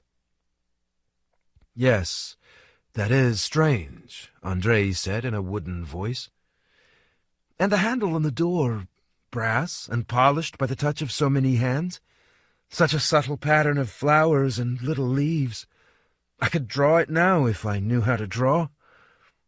And at the same time, it was absolutely dark. I couldn't make out Ella's face. I could only tell from her voice that she was smiling when—" A new idea appeared in Enosari's gaping eyes. He pressed his hands to his chest.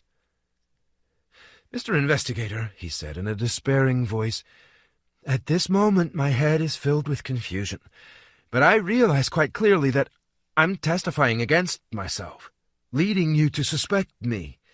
But I'm an honest man. My parents were absolutely honest, deeply religious people. Everything I'm telling you now is the absolute, honest truth. That's exactly the way it was. It's just that it never dawned on me before. It was pitch dark. I was standing right beside the building, and at the same time I remember every brick, and I can see the tiles of that roof as if it were right here beside me, and the 3 chimneys, and the smoke." Said Andrei, and drummed his fingers on the desk. "And perhaps you didn't see all this yourself. Perhaps someone else told you about it. Had you ever heard about the Red Building before the incident with Miss Stremberg?" Enosari's eyes started darting about again. "I don't recall," he said. "Afterward, yes. After Ella disappeared, when I went to the police, after she was declared missing, there was a lot of talk then.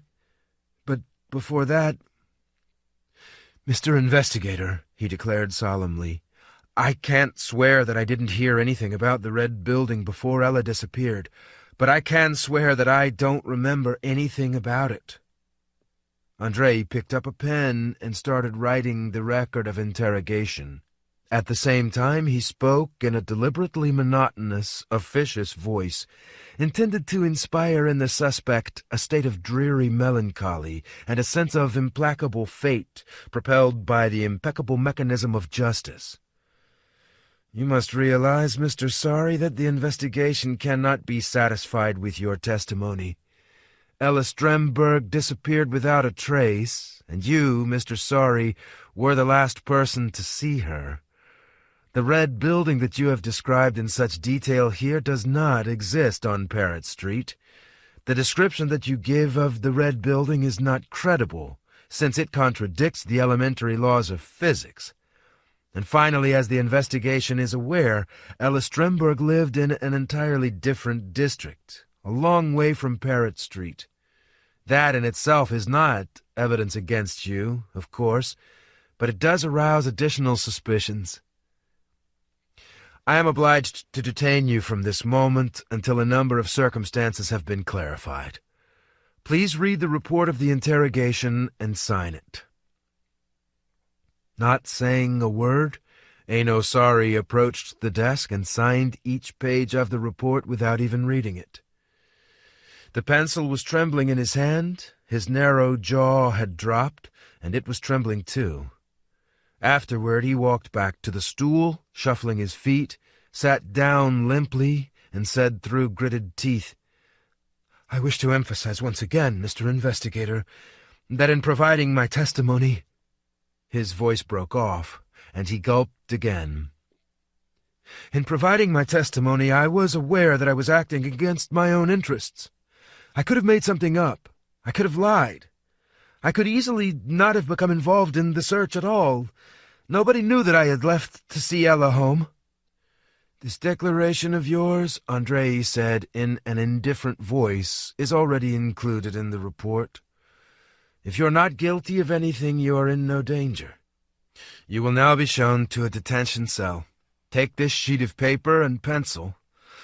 You can render assistance to the investigation and yourself by writing down, in as much detail as possible, who spoke to you about the red building, when they did so, and under what circumstances. Before or after Ella Stremberg's disappearance, it doesn't matter. In the greatest possible detail, who, the name and address, when, the precise date and time of day, under what circumstances, where, for what reason, for what purpose, in what tone. Do you understand me?" Aino Sari nodded and said a soundless yes. Looking intently into his eyes, Andrei went on, "I'm certain that you learned all the details about the red building somewhere else. Quite possibly you yourself have never even seen it. And I earnestly recommend that you remember who provided you with these details. Who, when, under what circumstances, and for what purpose." He rang the bell for the duty guard, and the saxophonist was led away. Andrei rubbed his hands together, punched holes in the report of interrogation, added it to the case file, asked for hot tea, and called the next witness. He was feeling pleased with himself. Imagination and a knowledge of elementary geometry could come in useful after all. The mendacious Aino Sari had been exposed in keeping with all the laws of science. The next witness, Matilda Husakova, 62 years of age, knitting, work from home, a widow, was at least in principle a far simpler case. She was a powerfully built old woman with a small head that was covered with completely gray hair, ruddy cheeks, and cunning eyes. She didn't look in the least bit sleepy or frightened. On the contrary, she seemed to be quite pleased with this adventure.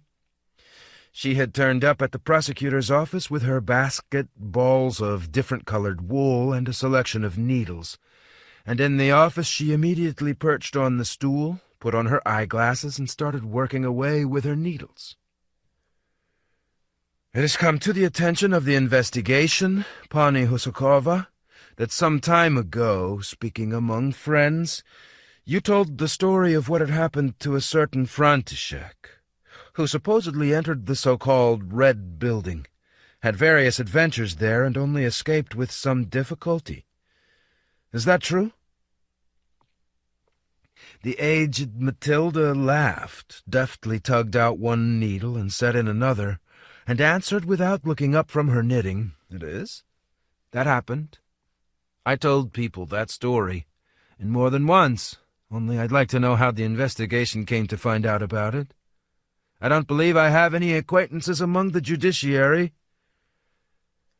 "I am obliged to inform you," Andrei said in a confidential tone, "that at the present time an investigation is being conducted concerning the so-called Red Building, and we are extremely interested in contacting at least one person who has been inside this building."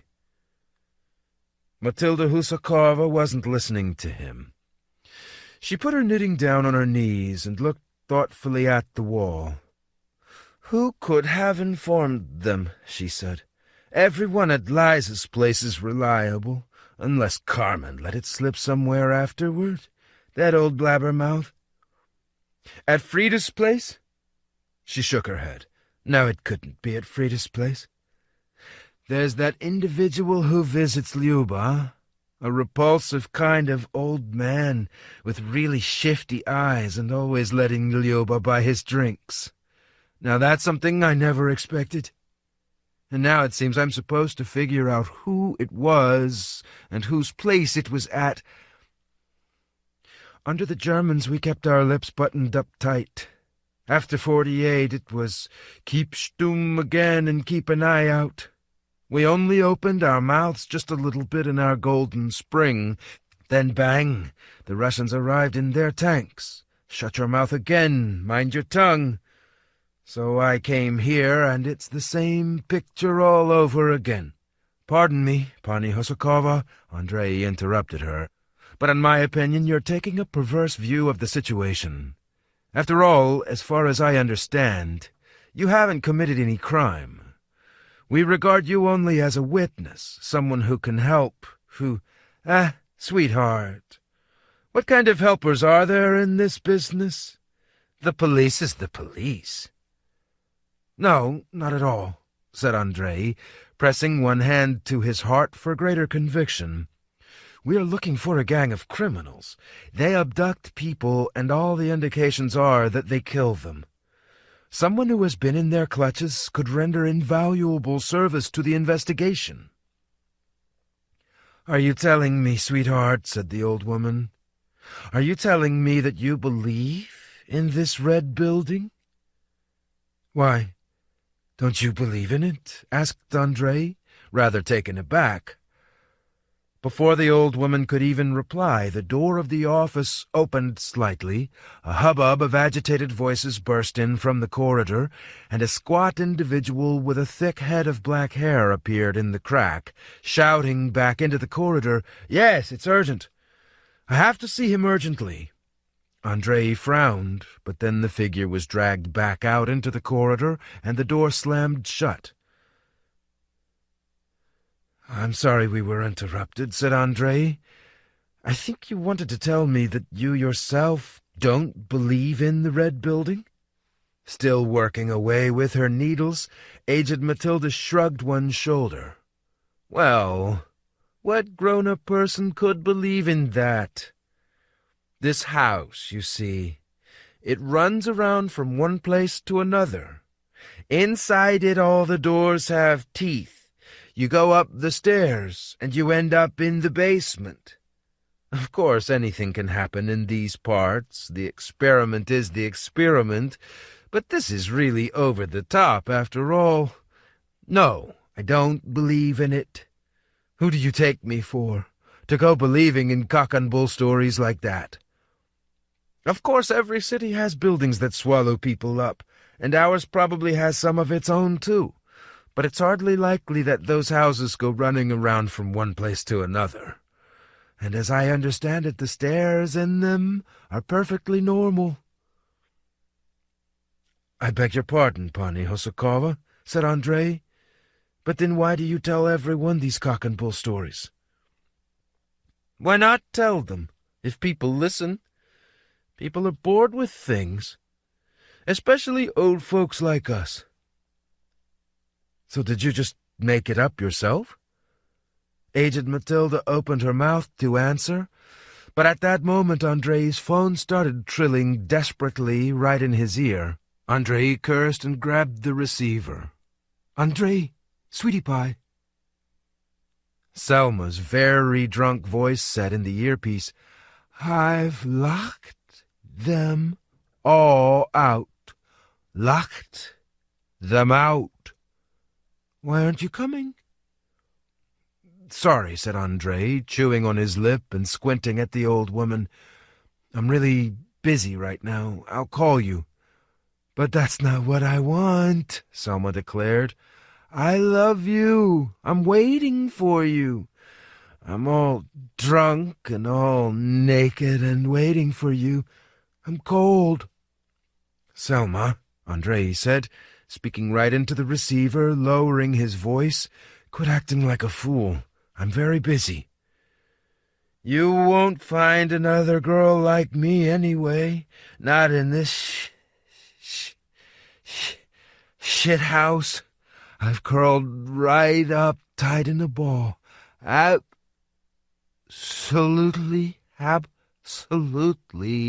naked."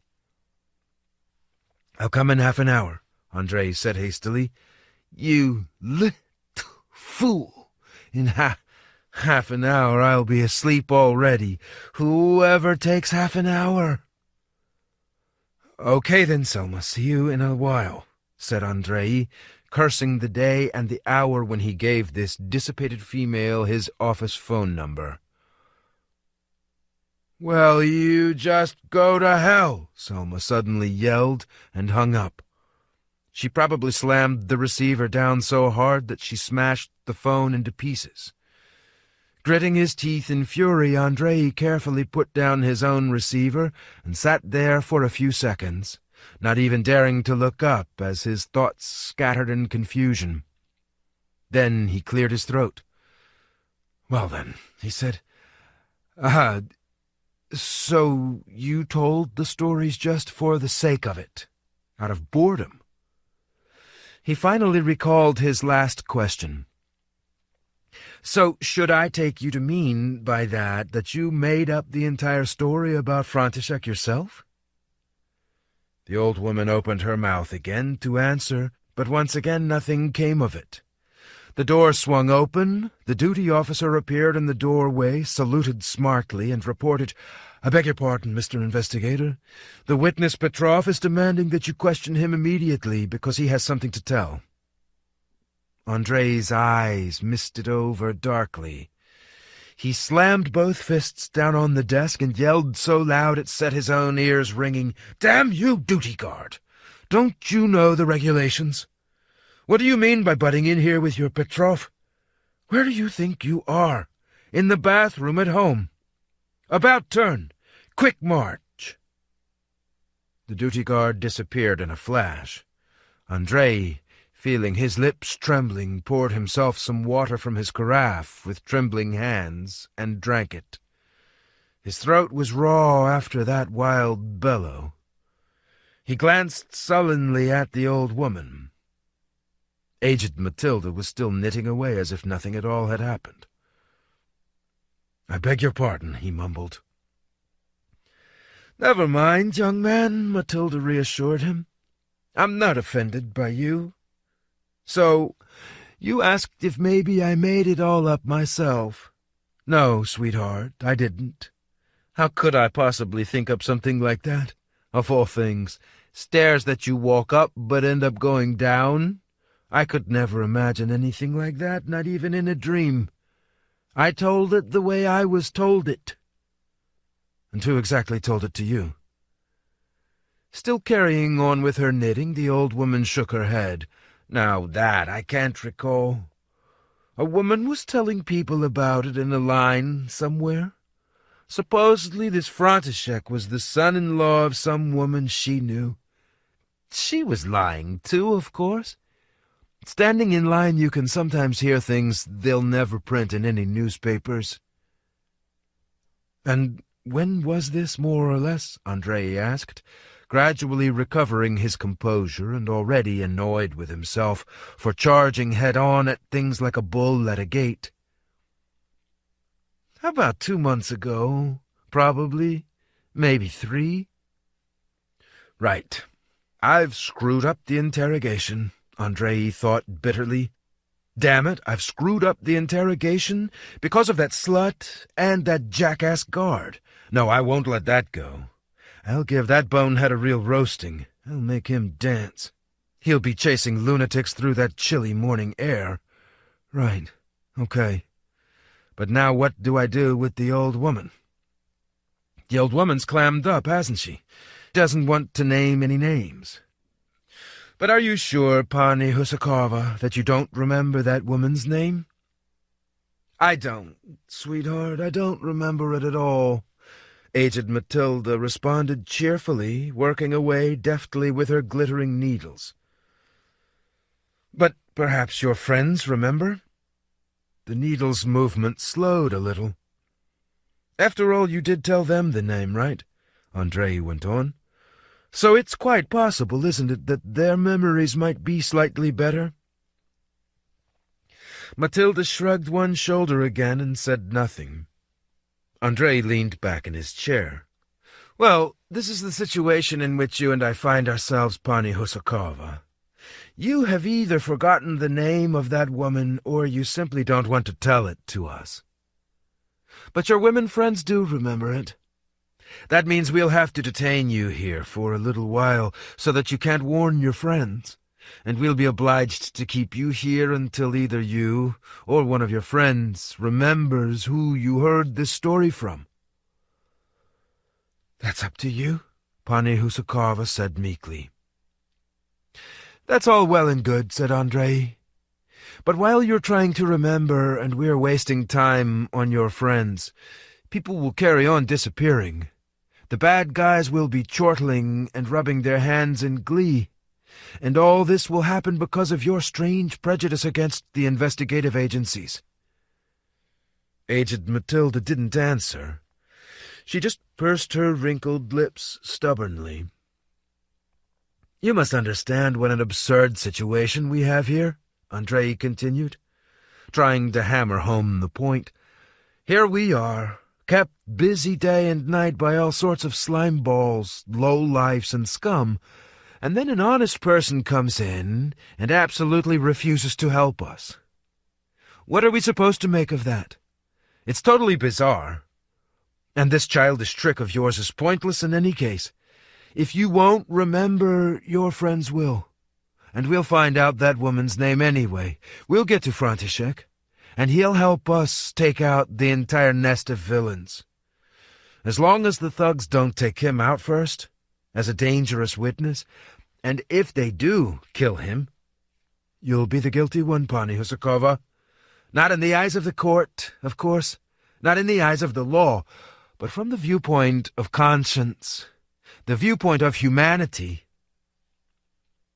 Having invested this brief speech with the entire force of his conviction, Andrei languidly lit up a cigarette and began waiting, casting inconspicuous glances at the face of the clock. He set himself exactly 3 minutes to wait, and then, if the absurd old woman still didn't cough up, he would send the old crone off to a cell, even though that would be completely illegal. But he had to push this damned case along somehow, didn't he? How much time could he waste on every old woman? A night in a cell sometimes had a positively magical effect on people. And if there were any problems about him exceeding his authority, there wouldn't be any. She wouldn't complain. It didn't look like she would. But if problems did come up anyway, the Solicitor General was taking a personal interest in this case, wasn't he? And it was a reasonable assumption that he wouldn't hang Andrei out to dry. Well, let them hit me with a reprimand. I don't work just to earn their gratitude, do I? Let them. Just as long as I can push this damned case on even a little bit, just a tiny little bit. He smoked, politely wafting aside the clouds of smoke, The second hand ran cheerfully round the face of the clock, and Pani Husakova remained silent, merely clacking away quietly with her needles. "Right," said Andrei, when 4 minutes had elapsed. He crushed his cigarette butt into the ashtray with a determined gesture. "I am obliged to detain you for obstructing the course of the investigation.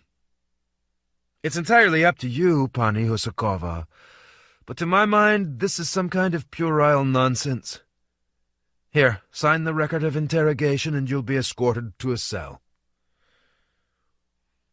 After aged Matilda had been led away, she wished him good night as they parted. Andrei remembered that they still hadn't brought him any hot tea. He stuck his head out into the corridor, reminded the duty guard of his obligations in harsh terms and at considerable length, and ordered him to bring in the witness Petrov. The witness Petrov was so stocky that he was almost square, with hair as black as a crow.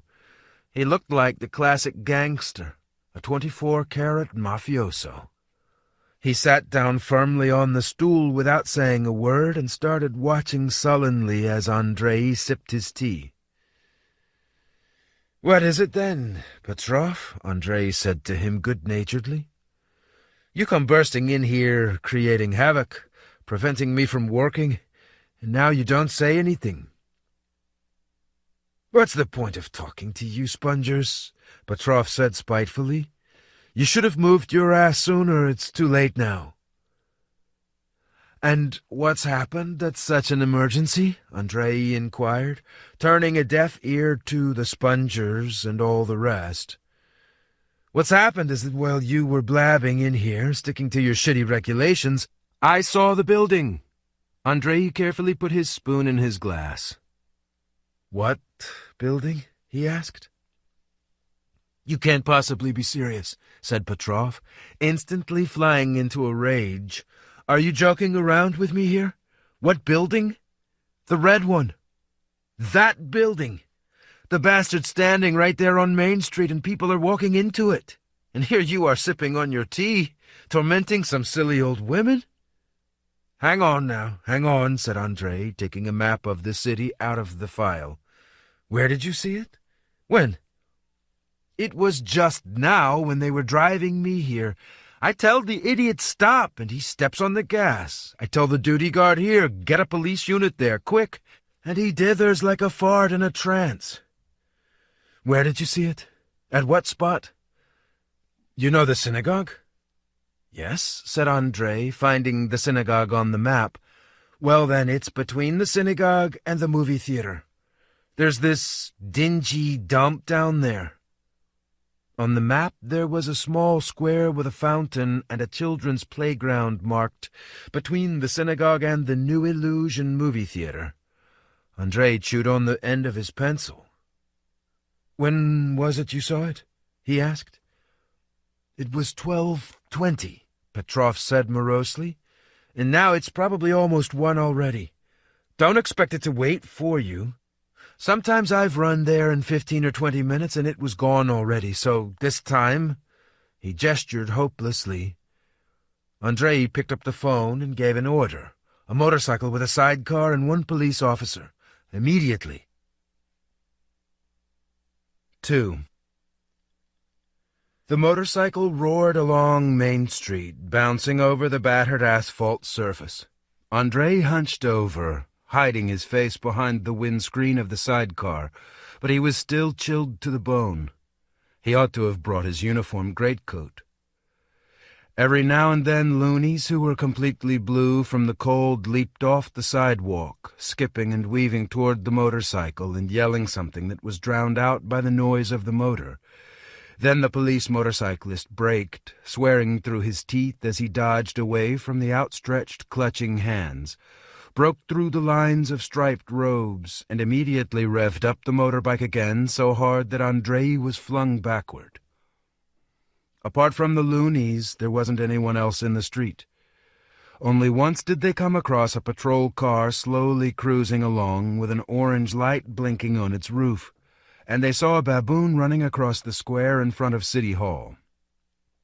The baboon was tearing along at full speed, and unshaven men in striped pajamas were chasing after it with shrill giggles and piercing howls. Turning his head, Andrei saw them finally overtake the baboon, knock it to the ground, stretch out its front and back legs in different directions, and start swinging it regularly to and fro to the strains of some ghoulish, otherworldly song. Infrequent street lamps came hurtling toward them, between dark blocks of neighborhoods without a single light, where life seemed to have died out, and then up ahead the hazy yellowish bulk of the synagogue appeared, and Andrei saw the building. It was standing there firmly and confidently, as if it had always occupied that space between the wall of the synagogue, daubed all over with swastikas, and the trashy movie theater which had been fined the previous week for showing pornographic films at night, standing in the very same spot where yesterday scraggy little trees were growing, an anemic little fountain was splashing in a preposterously large, drab concrete basin, and a motley assortment of little kids were squealing as they dangled from rope swings. It really was red, built of brick, with 4 stories. The windows of the first floor were closed off with shutters, and several windows on the second and third floors glowed yellow and pink. But the roof was covered with galvanized tin, and a strange antenna with several crosspieces had been installed beside the one and only chimney. There really was a porch with 4 stone steps leading up to the door and a gleaming brass door handle. And the longer Andrei looked at this building, the more distinctly he heard a strange melody, solemn and gloomy, ringing in his ears, and he recalled in passing that many of the witnesses had testified that there was music playing in the building. Andrei adjusted the visor of his uniform cap so that it didn't obstruct his view, and glanced at the police motorcyclist. The fat, surly man was sitting there, huddled up, with his head pulled down into his raised collar, and smoking drowsily, holding the cigarette in his teeth. "Do you see it?" Andrei asked in a low voice. The fat man awkwardly swung his head around and turned down his collar. "Huh?" "The building. I asked if you can see it," Andrei said, starting to get annoyed. "I'm not blind," the policeman replied morosely. "And have you seen it here before?" "No," said the policeman, "not here. But I've seen it in other places." "What of it? You see weirder things than that around here at night." The music was roaring in Andrei's ears with such tragic power that he couldn't really hear the policeman very well. There was some kind of immense funeral taking place, with thousands and thousands of people weeping as they saw off their near ones and dear ones, and the roaring of the music gave them no chance to compose themselves, calm down, and disconnect themselves from it all. "Wait for me here," Andrei told the policeman. But the policeman didn't answer, which wasn't really very surprising, since he was already on the far side of the street, and Andrei was standing on the stone porch, facing the oak door with the brass handle. Then Andrei looked to the right along Main Street, into the murky haze, and to the left along Main Street, into the murky haze, and said goodbye to all of this, just in case, and set his gloved hand on the ornately patterned, gleaming brass. Behind the door was a small, quiet entrance hall, illuminated by a dim, yellowish light, with bunches of greatcoats, overcoats, and raincoats dangling from a coat stand with splayed branches, like a palm tree. Underfoot was a worn carpet with pale, indistinct patterns, and straight ahead there was a broad marble staircase with a soft, red runner, squeezed tight against the steps by well-polished metal rods. There were also pictures of some kind on the walls, and something else behind an oak barrier on the right, and someone nearby who politely took Andrei's portfolio and whispered, "Upstairs, please." Andrei couldn't make out any of this very clearly, because the visor of his cap obstructed his view very badly by sliding down right over his eyes, so that he could only see what was right under his feet. Halfway up the stairs it occurred to him that he ought to have checked the damned cap at the cloakroom with that gold braid-festooned character who had sideburns right down to his waist.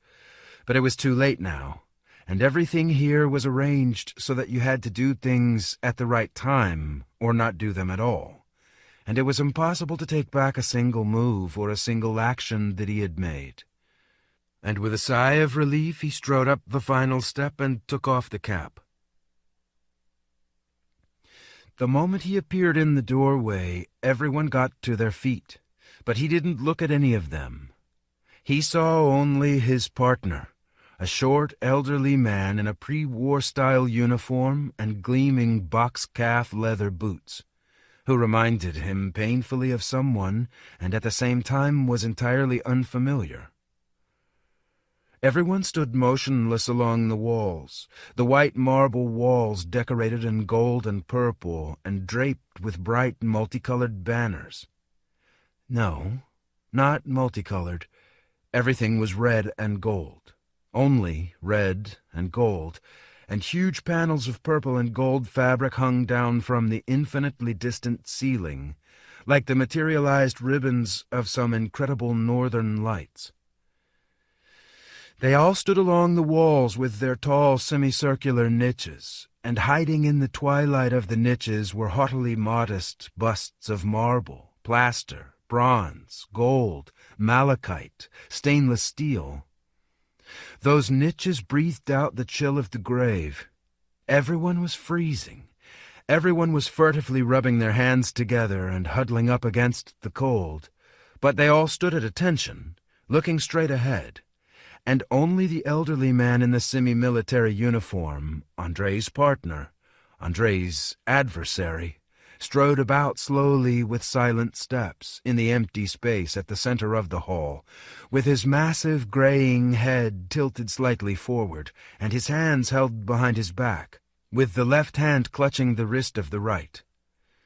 And when Andrei walked in, and when everyone got up and had already been standing for some time, and when the faint sigh, as if of relief, had already faded away under the vaults of the hall, after tangling itself in the purple and the gold, this man continued to stride about, and then suddenly, in mid-stride, he stopped and looked at Andrei very intently, without smiling, and Andrei saw that the hair on the large cranium was sparse and gray. The forehead was low, the magnificent mustache was really sparse, but neatly trimmed, and the indifferent face was yellowish, with bumpy skin, as if it had been dug over. There was no need for introductions, and there was no need for speeches of greeting. They sat down at a small encrusted table, and Andrei turned out to have the black pieces, while his elderly partner had the white ones. Not actually white, but yellowish. And the man with the dug-over skin reached out a small, hairless hand, picked up a pawn between his finger and thumb, and made the first move. To meet it, Andrei immediately moved out his own pawn, the quiet, reliable Wang, who had always wanted only one thing, to be left in peace. And here he would be granted a certain peace, dubious and relative though it was, here in the very center of events, which would unfold, of course, which were inevitable, and Wang would have a tough time of it. But here was the precise spot where Andrei could bolster him, cover him, protect him, for a long time, and, if he so wished, an infinitely long time. The two pawns stood facing each other, forehead to forehead. They could touch each other. They could exchange meaningless words.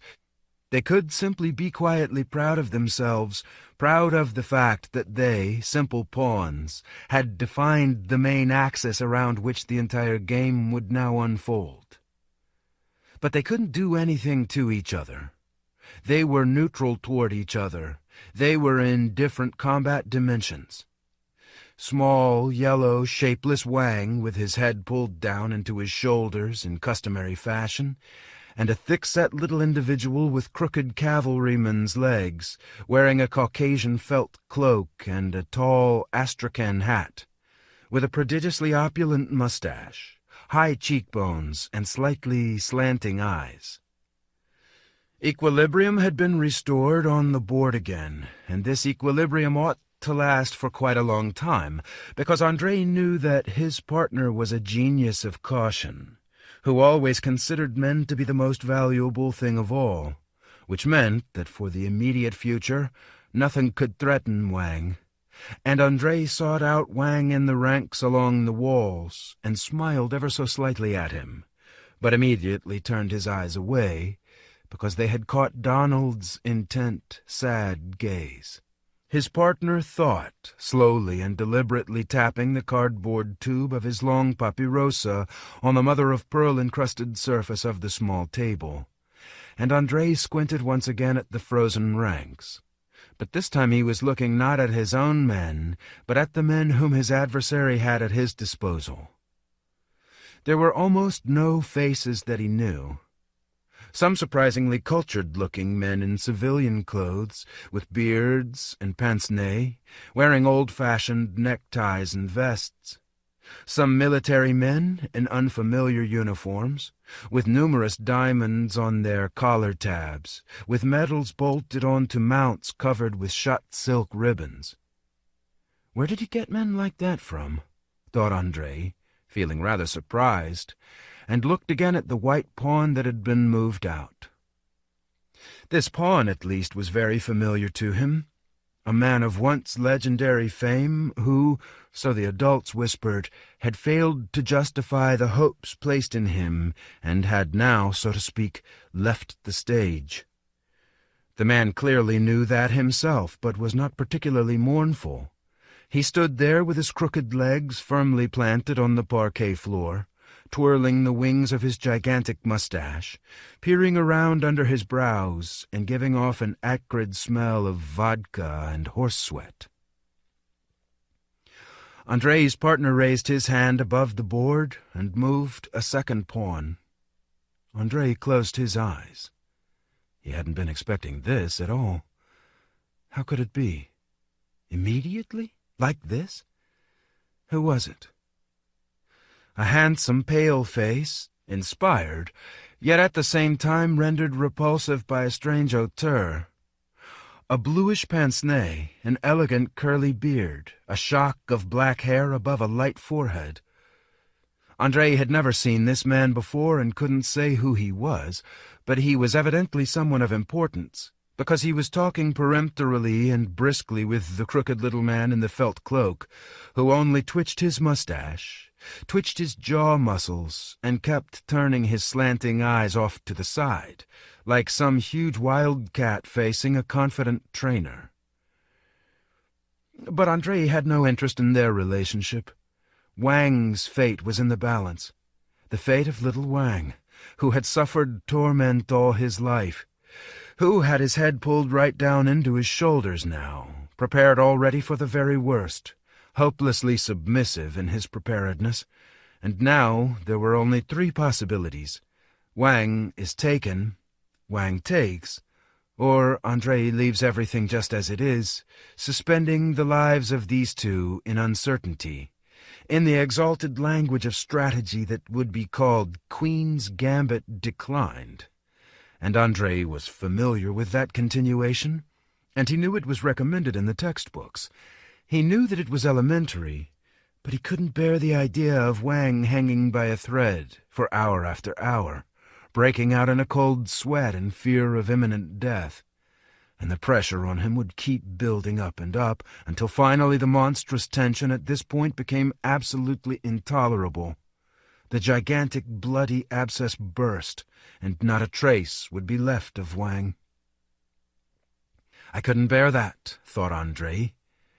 And after all, I don't know this man in the pince-nez at all. Why should I feel pity for him, if even my brilliant partner thought for no more than a few minutes before deciding to make this sacrifice? and Andrei removed the white pawn from the board and set his own black pawn in its place. And in that moment he saw the wild cat in the felt cloak suddenly, for the first time in its life, glance directly into its tamer's eyes and bare its yellow smoke-stained fangs in a carnivorous grin. And immediately a man with dusky olive dark skin, not Russian or even European-looking, slipped through between the ranks along the walls to the blue pince-nez and swung an immense rusty blade, and the blue pince-nez flashed aside like a streak of blue lightning, and the man with the pale face of a great tribune and failed tyrant gasped feebly. His legs buckled, and his small, well-proportioned body tumbled down the ancient chipped steps that were heated to incandescence by the tropical sun, becoming soiled with white dust and bright red sticky blood. Andrei caught his breath, swallowed the lump that was obstructing his throat, and looked at the board again. 2 white pawns were already standing there side by side. The center had been firmly seized by the brilliant strategist, and in addition, from out of the depths, the gaping pupil of impending doom was aimed directly at Wang's chest. There could be no lengthy deliberations here. This wasn't a matter of just Wang. The slightest procrastination, and the white bishop would break through into open space with room to maneuver. He had been dreaming for a long time of breaking out into open space. This tall, statuesque, handsome man, a great commander, decorated with constellations of medals, badges, diamonds, and stripes. This proud Adonis with eyes of ice and the plump lips of a youth, the pride of a young army, the pride of a young country, the successful rival of other equally haughty and arrogant individuals, bedecked with the medals, badges, diamonds, and stripes of the Western science of warfare. What was Wang to him? He had hacked down dozens of Wangs with his own hand. At a single word from him, thousands of such Wangs, dirty, lice-ridden, and hungry, inspired with blind faith in him, had marched, steady and erect, against tanks and machine guns, and those who had miraculously survived, now well-groomed and paunchy, were willing to march even now, willing to do everything all over again.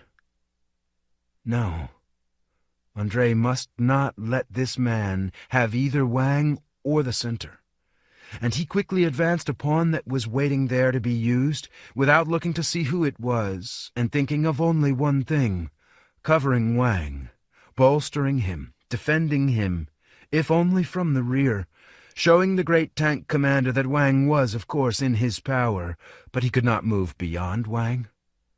And the great tank commander realized this, and the fresh glint in his eyes was drowsily concealed once again by those handsome, heavy eyelids.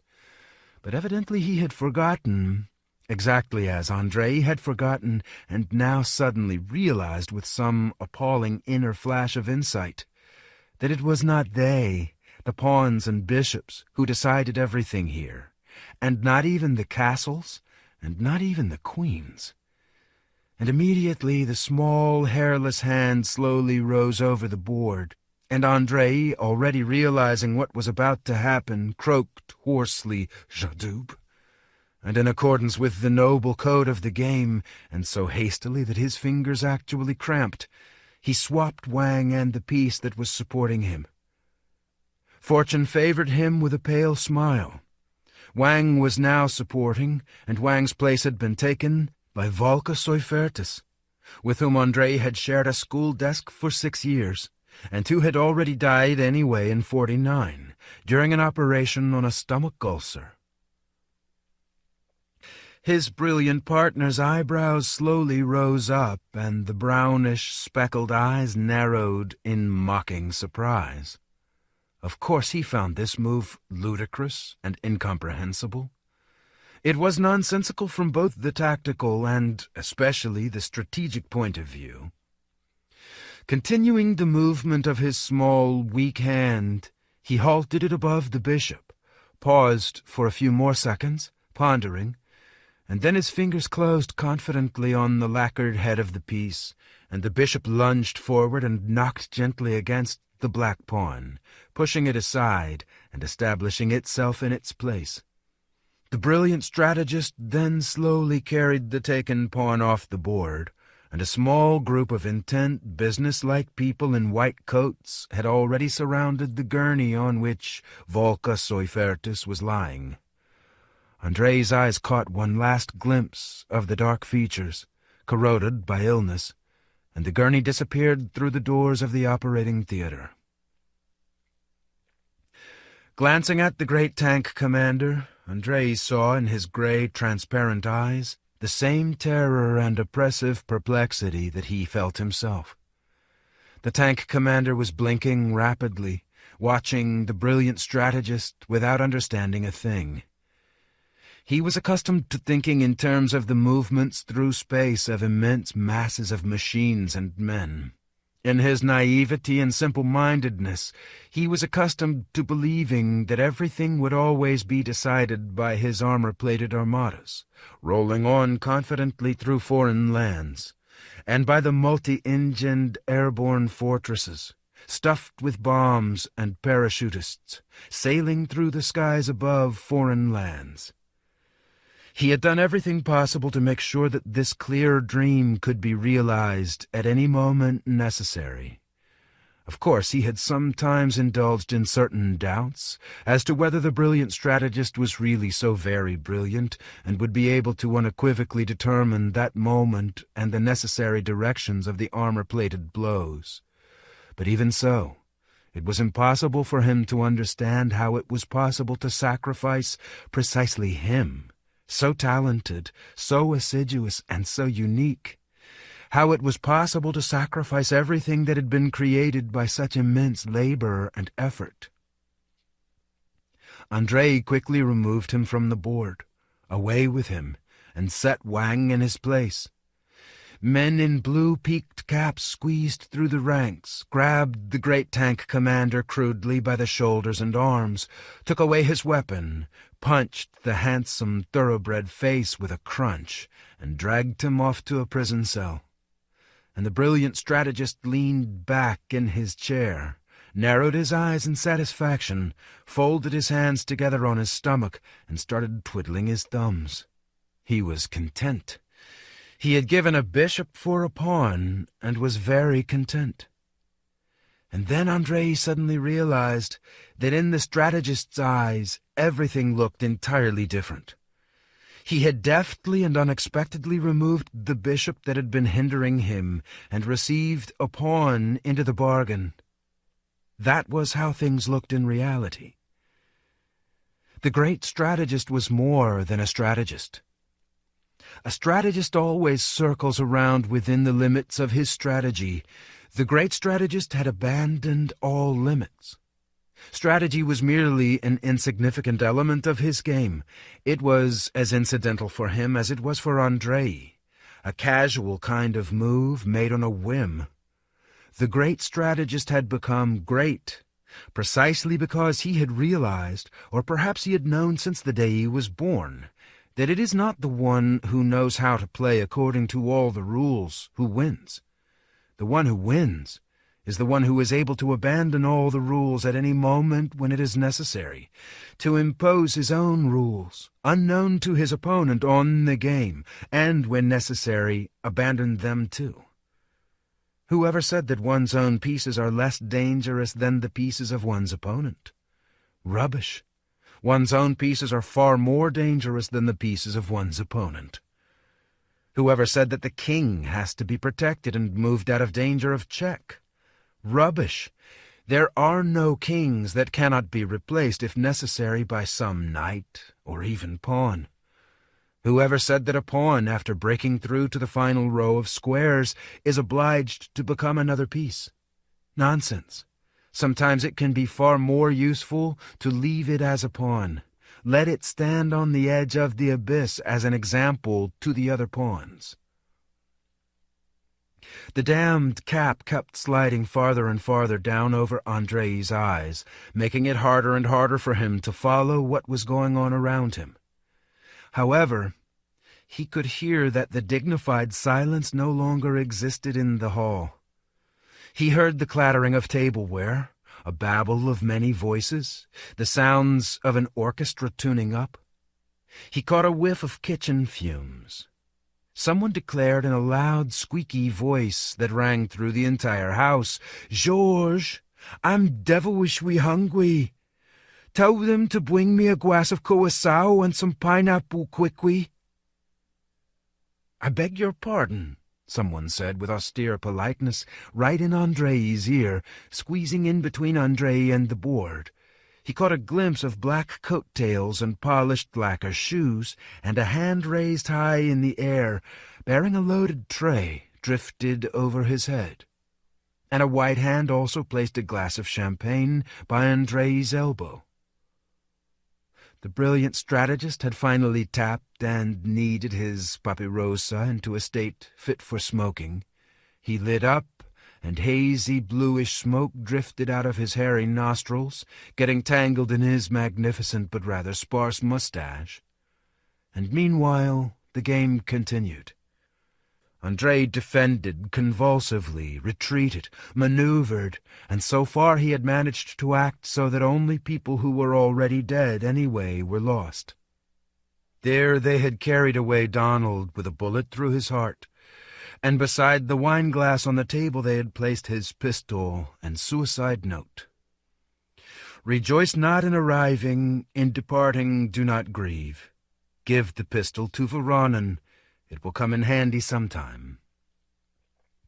And there his brother and father had already carried the body of his grandmother, Yevgenia Romanovna, sewn into old sheets, down the ice-bound stairway and added it to the stack of corpses. There now they had buried his father in a mass grave, somewhere in the Piskaryovskaya cemetery, and the morose driver, sheltering his unshaven face from the biting wind, had driven his steamroller to and fro over the frozen corpses, tamping them down so that more could be fitted into a single grave. But the great strategist generously, cheerfully, and sardonically disposed of friends and strangers alike, and all his well-groomed men with little beards and medals shot themselves in the temple, threw themselves out windows, died as a result of hideous tortures, trampled over each other's dead bodies to become queens, and still remained pawns. And Andrei carried on agonizingly trying to understand what sort of game this was that he was playing, what its purpose was, what the rules were, and why all this was happening. And he was transfixed to the depths of his soul by the question, how had he become the adversary of the great strategist?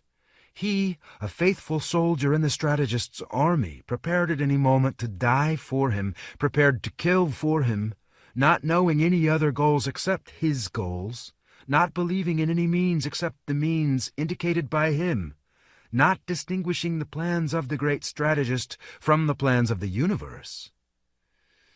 He greedily gulped down the champagne without tasting anything at all, and then suddenly he was overwhelmed by a blinding flash of insight. But of course, he wasn't an adversary of the great strategist at all. He was his ally, his faithful helper. That was it, the main rule of this game. It was played not by adversaries, but by partners, allies. The game had only one set of goalposts. Nobody lost. Everybody won, apart, of course, from those who would not survive until the victory. Someone touched his legs and spoke under the table. "Would you be so kind as to move your foot?" Andrei looked down at his feet. There was a dark, glistening puddle down there, and a bald dwarf on his hands and knees was fidgeting beside it, holding a dried-out rag covered in dark blotches. Andrei suddenly felt nauseous and started looking at the board again. He had already sacrificed all the dead. Now he only had the living left. The great strategist at the other side of the table curiously watched what he was doing, and even seemed to be nodding in approval, baring his small, sparse teeth in a polite smile. and at that point Andrei felt that he couldn't go on. It was a great game, the most noble of all games, a game in the name of the greatest of all goals that humankind had ever set itself. But Andrei couldn't carry on playing it any longer. "I'll step outside," he said hoarsely, "just for a moment." It came out so quietly that he hardly even heard himself, but everybody immediately looked at him. Silence fell in the hall again, and somehow the visor of his cap didn't bother him any more, and now he could see them clearly, eye to eye, all of his own people, all of those who were still alive. Massive Uncle Yura, with his faded army tunic gaping wide open and his roll-up cigarette crackling, looked at Andrei morosely. Selma smiled drunkenly, sprawling in an armchair with her legs hoiked up so high that he could see her little bottom and its pink lacy panties. Kensi looked at him sagely and seriously, and standing beside him was Volodka Dmitriev, tousle-headed and as savagely unshaven as ever, and ensconced on the high old chair that Seva Barabanov had only just abandoned to set off on his latest and final work assignment, was wizen-faced Borka Chistyakov, with his aristocratic aquiline nose, looking as if he were about to ask, "Oh, really, why are you bellowing like a sick elephant?" They were all here, all his nearest and all his dearest, and they were all looking at him, and all differently, and at the same time their gazes all had something in common, too, some common attitude toward him. Sympathy? Trust? Pity? No, it wasn't that. And before he managed to understand what exactly it was, he suddenly spotted among these old familiar faces someone he didn't know at all. Some Oriental with a yellowish face and slanting eyes. No, not Wang, but some subtle, even elegant Oriental, and he also got the feeling that someone very small was hiding behind this stranger, someone very, very small, dirty and ragged, probably a stray, homeless child.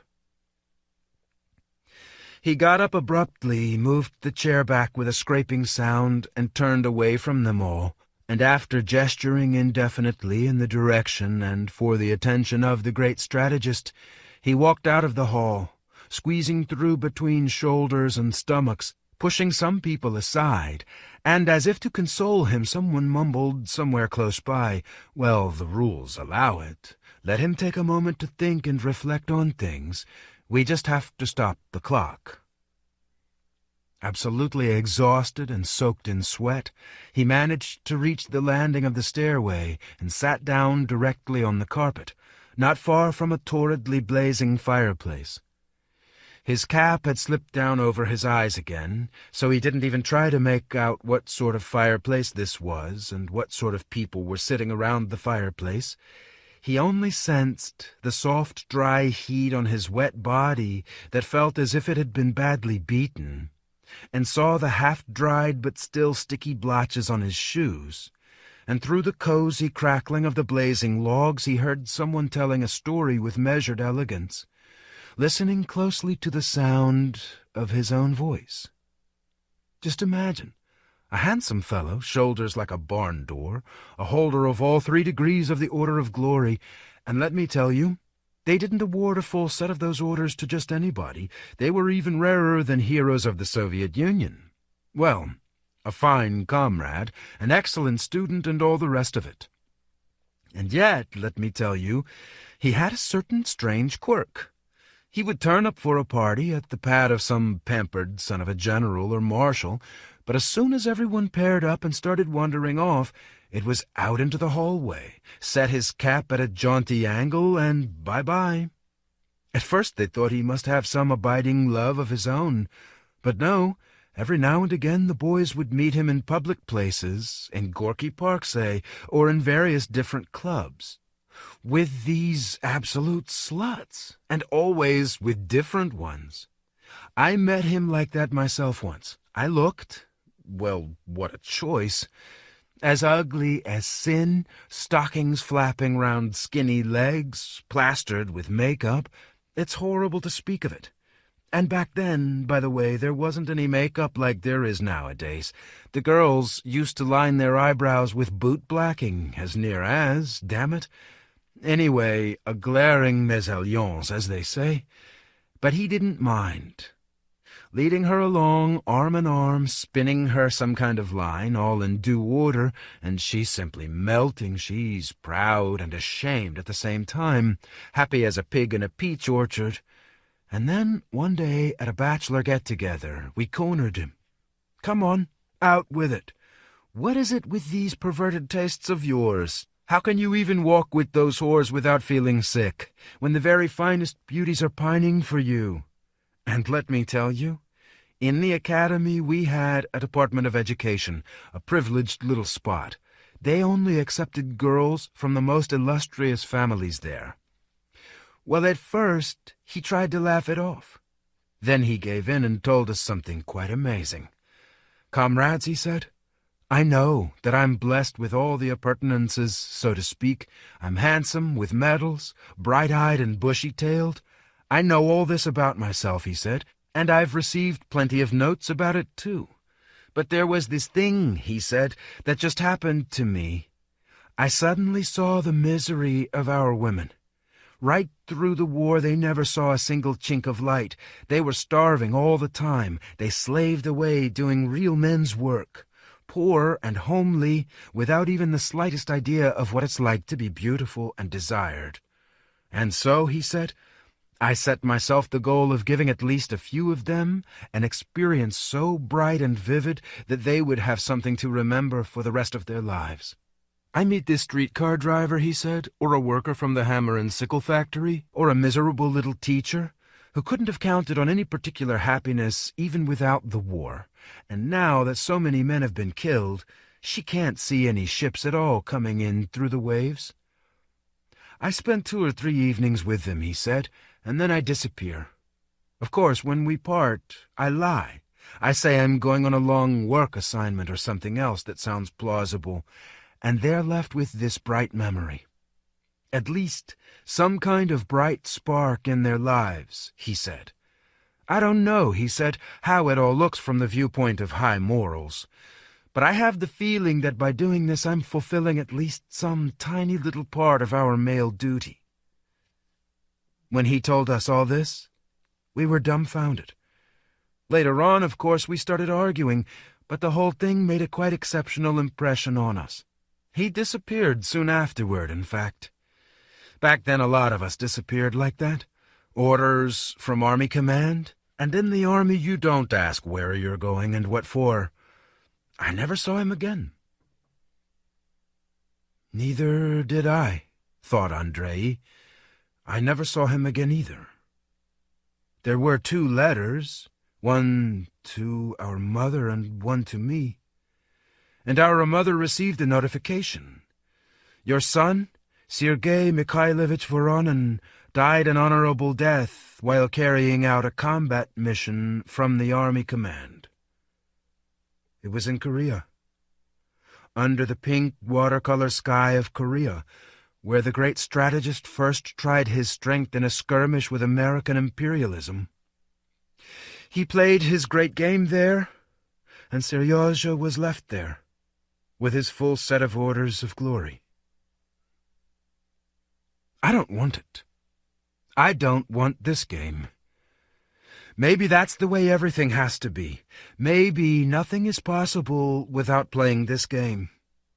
Maybe. Pretty certainly. But I can't do it. I don't know how, and I don't even want to learn. So, all right then, he thought bitterly, it means I'm a poor soldier. Or rather, I'm just a soldier. And no more than a soldier. That self-same soldier who doesn't know how to reflect on things, so he has to obey blindly. And I'm not any kind of chess partner or ally of the great strategist, but just a tiny little cog in his colossal machine, and my place is not at the table in his inscrutable game, but beside Wang, with Uncle Yura, with Selma. I'm a little stellar astronomer of average ability, and if I had managed to prove the existence of some connection between wide double stars and Schiltz star streams, that would have been a very, very big deal for me.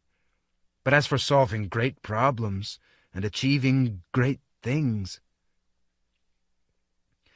And at this point he remembered that he was no longer a stellar astronomer, that he was an investigator in the public prosecutor's office, and he had achieved quite a lot.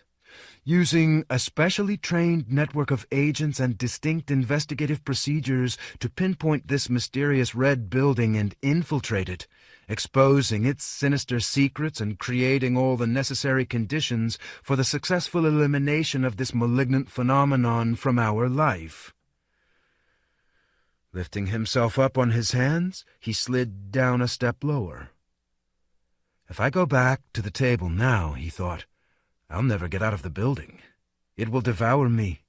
That's quite clear. It has already devoured many people. We have witness testimony to that. But that's not what's most important. What's important is that I have to get back to my office and untangle this ball of thread. That's where my duty lies.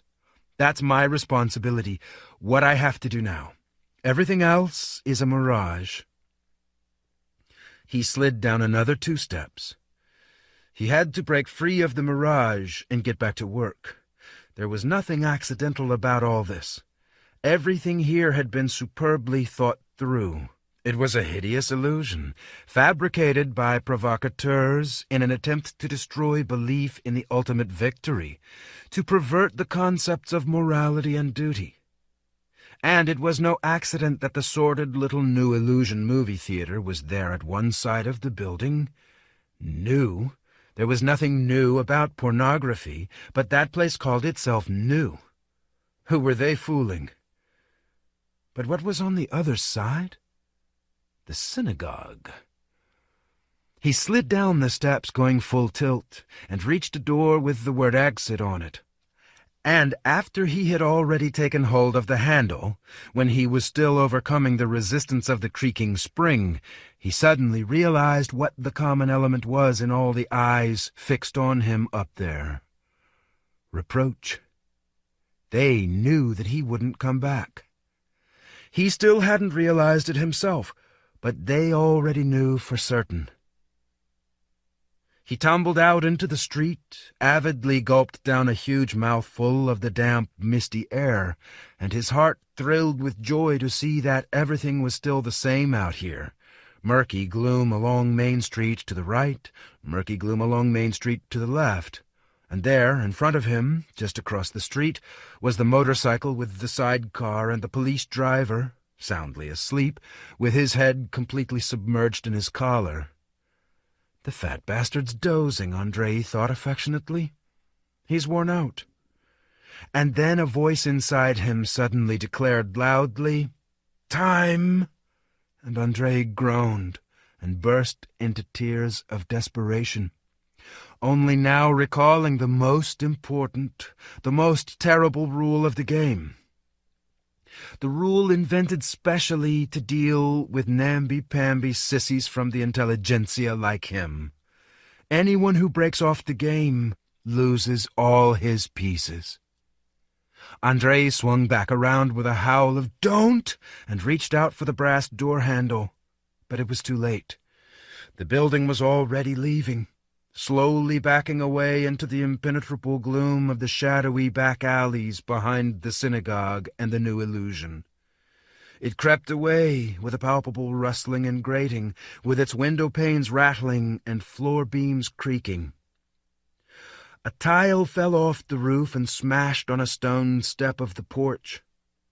Andrei clutched the brass handle with every ounce of his strength, but it seemed to have fused with the timber of the door, and the house was moving faster and faster, and Andrei was already running, almost being dragged after it, as if it were a departing train. He jerked and tugged on the door handle, and suddenly stumbled over something and fell. His cramped and twisted fingers slipped off the smooth brass whorls. He smashed his head very painfully against something. He saw a shower of bright stars, and something crunched in his skull, but he could still see the building backing away, extinguishing its windows as it went. He saw it swerve behind the yellow wall of the synagogue, then reappear, as if peeping out with its last 2 lit-up windows. And then those windows went out too, and darkness fell. 3. He was sitting on a bench, facing the idiotic concrete basin of the fountain, and pressing a damp handkerchief that was already warm against a massive bump over his right eye. The bump was horrific to touch, and he was in absolute agony.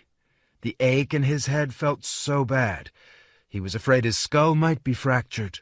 His skinned knees stung, his bruised elbow had gone numb. But there were indications that it would soon be demanding his attention.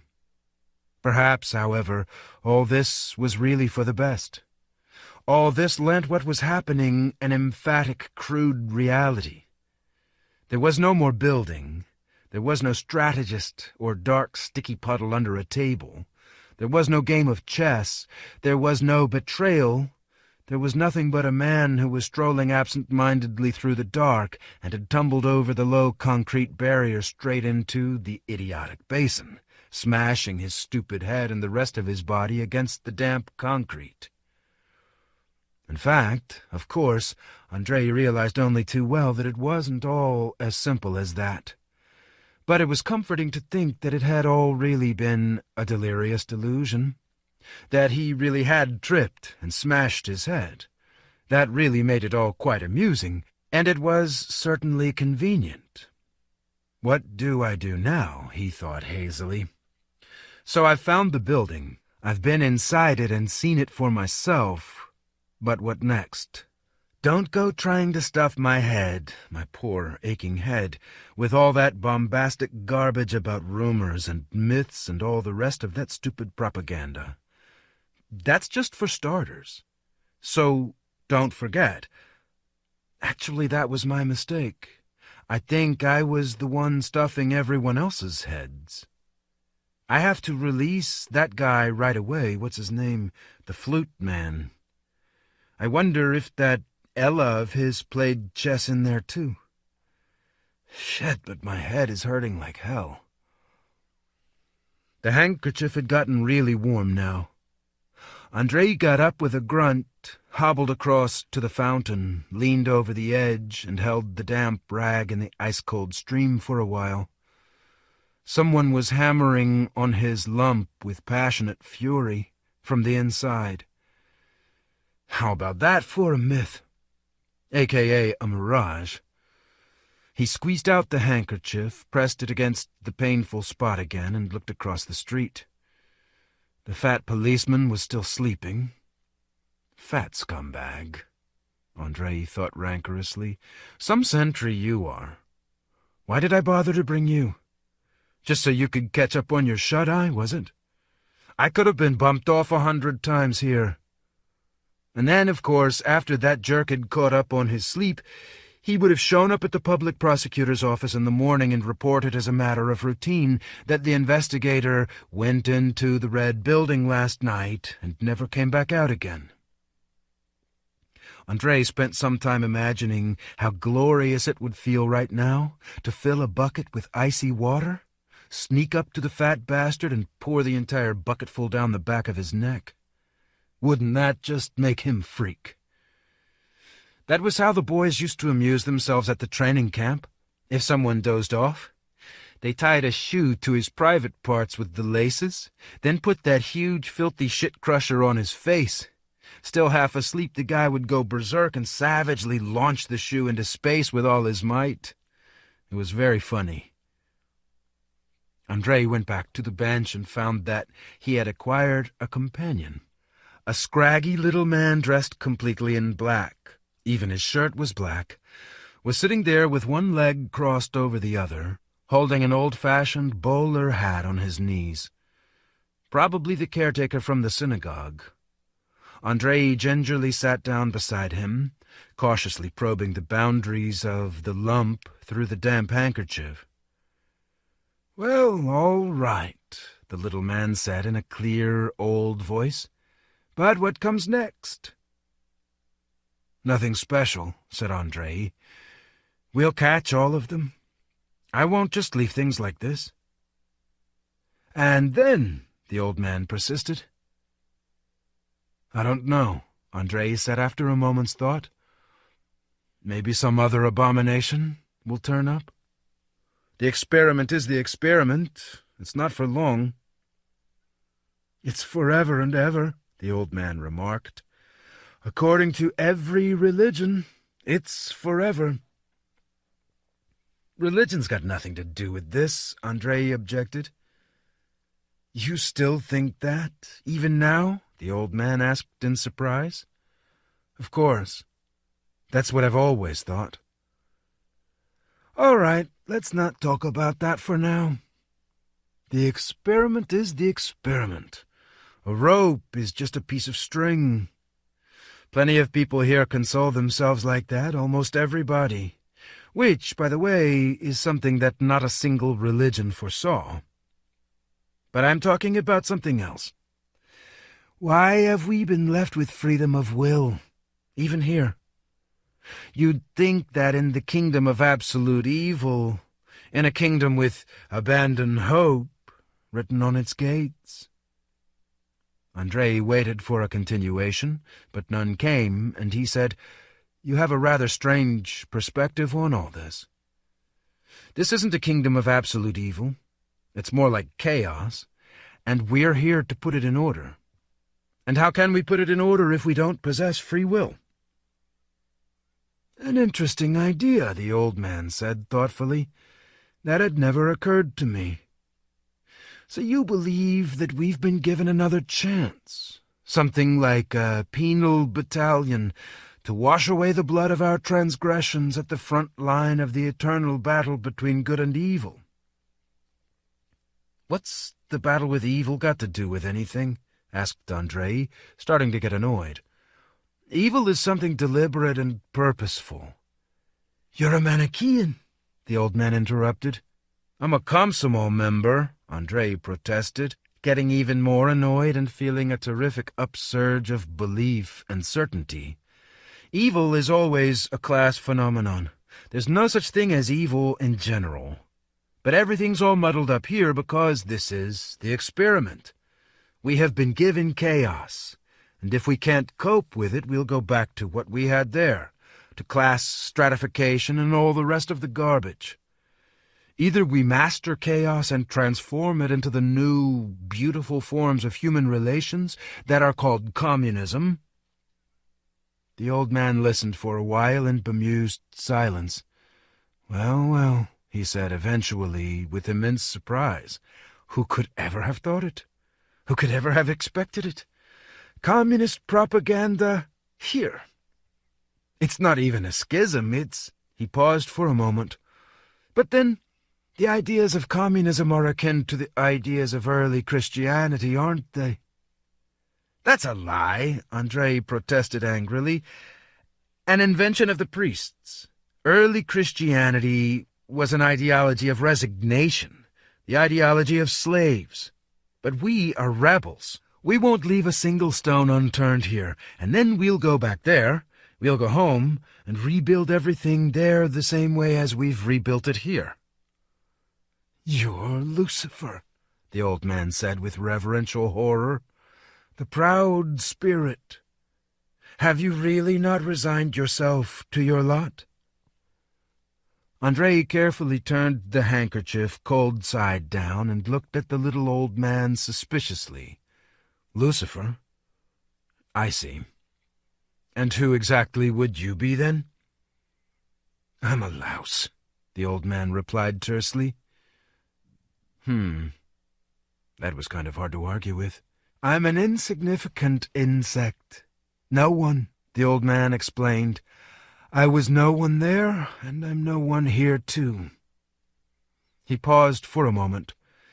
"You have inspired hope in me," he declared unexpectedly. "Yes, yes, yes. You can't even imagine. How strange, how strange. What a joy it was to listen to you. Truly, if free will has been left to us, then why does there have to be resignation and patient suffering?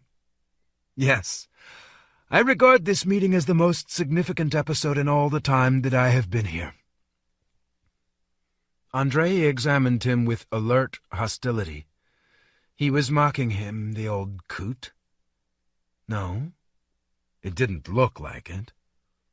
The synagogue caretaker? The synagogue? Pardon me for asking, he inquired ingratiatingly, but have you been here for long?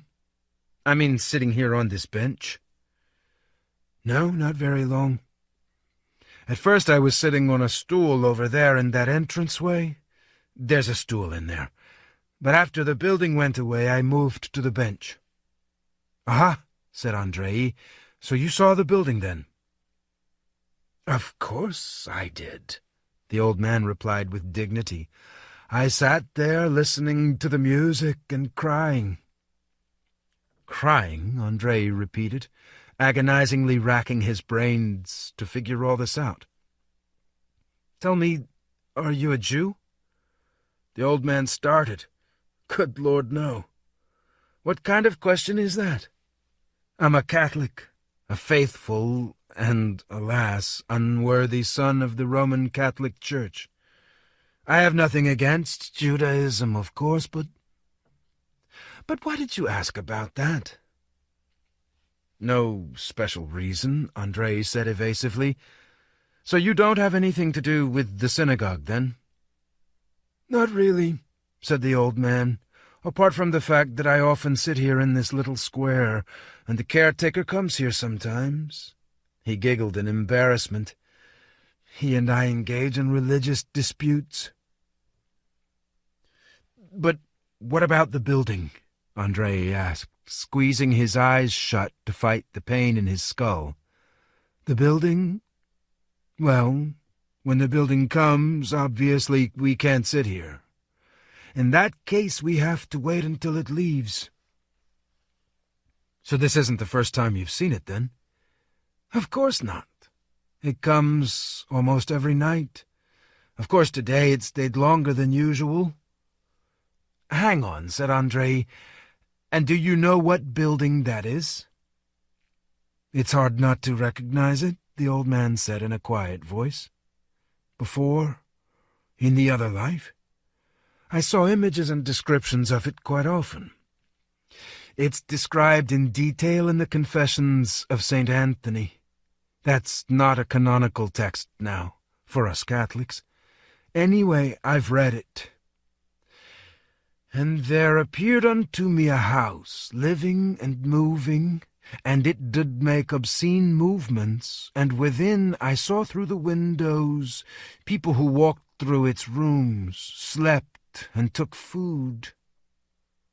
I can't vouch for the accuracy of the quotation, but it's very close to the text. And also, obviously, Hieronymus Bosch. I would call him Saint Hieronymus Bosch. I owe him a great deal. He prepared me for this. The old man made a broad, sweeping gesture with his hand. His remarkable paintings. The Lord must surely have allowed him to visit here. Like Dante. By the way, there is a manuscript that is attributed to Dante, in which this building is also mentioned. How does it go now? The old man closed his eyes and raised one hand with widespread fingers to his forehead. And my companion, reaching out his hand, dry and bony. No. The tangle of bloody, naked bodies in twilight chambers. Hold on, said Andrei, licking his dry lips. What sort of nonsense is it you're spouting? What have St. Anthony and Dante got to do with anything? Just what are you driving at? The old man was surprised. I'm not driving at anything, he said. You asked me about the building, didn't you? And Of course, I must thank God that in his eternal wisdom and infinite benevolence he enlightened me and allowed me to prepare myself. I shall learn a very, very great deal here, and my heart breaks when I think of the others who have arrived here and don't understand, who aren't capable of understanding where they have come to. A harrowing failure to grasp the reality of things, and the harrowing memory of one's sins in the bargain. Perhaps that is also the great wisdom of the Creator, the eternal awareness of one's sins, without the awareness of retribution for them. Take you, for instance, young man. Why has he cast you down into this abyss? I don't know what you're talking about, Andrei muttered sullenly, and thought to himself, religious fanatics are just about all that was missing here. No need to be shy about it, the old man said encouragingly. There's no point in hiding anything here, for the judgment has already been made. I, for instance, sinned against my own people. I was a traitor, an informer. I saw how the people whom I betrayed to the servants of Satan were tortured and killed. I was hanged in 1944. The old man paused.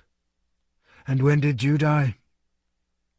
I didn't die, Andrei said, his blood running cold.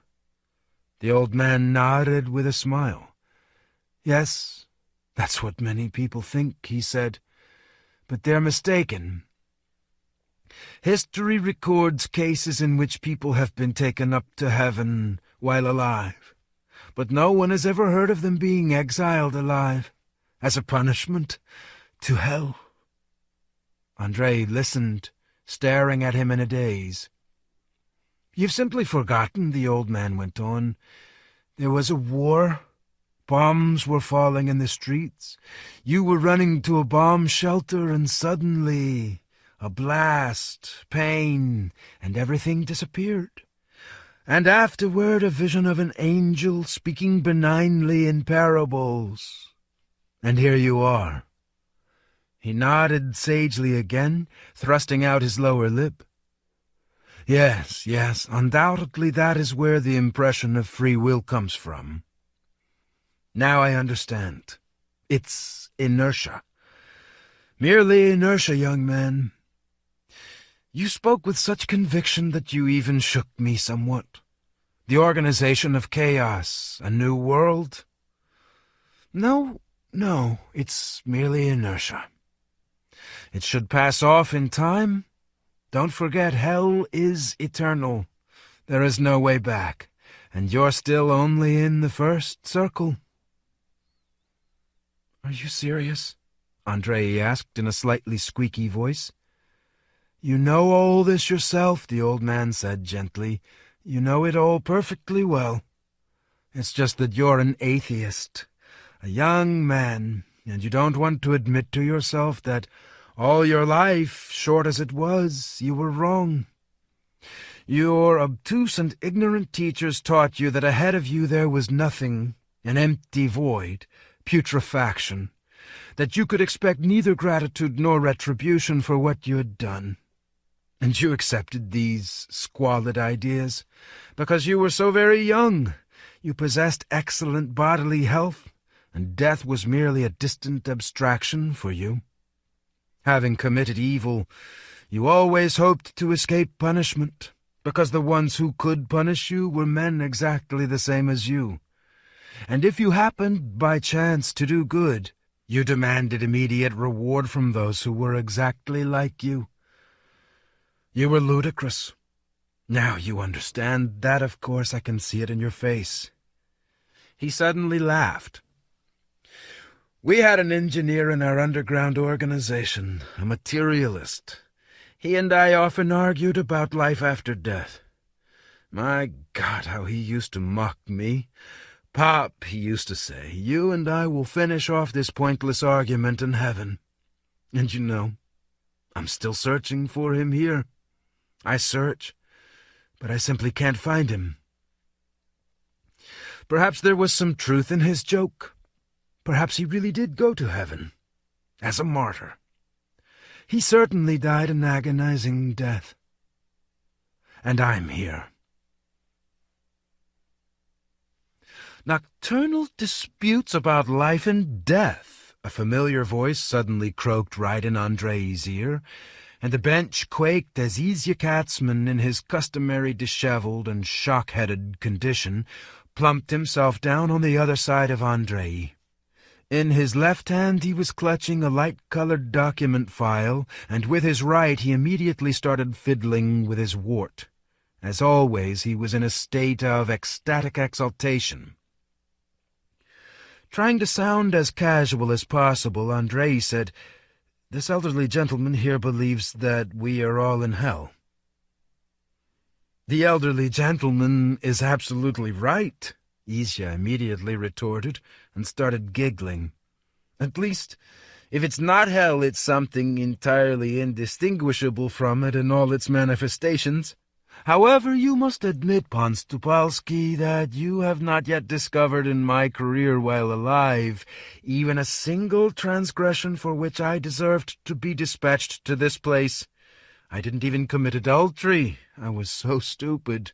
"Pan Katzman," the old man declared, "I can easily accept that you yourself are entirely unaware of that fateful transgression of yours."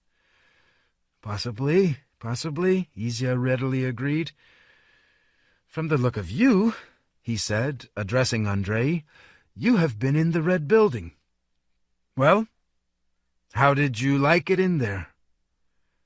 And at that moment Andrei finally recovered his wits, as if the murky, sticky membrane of his nightmare had suddenly burst and melted.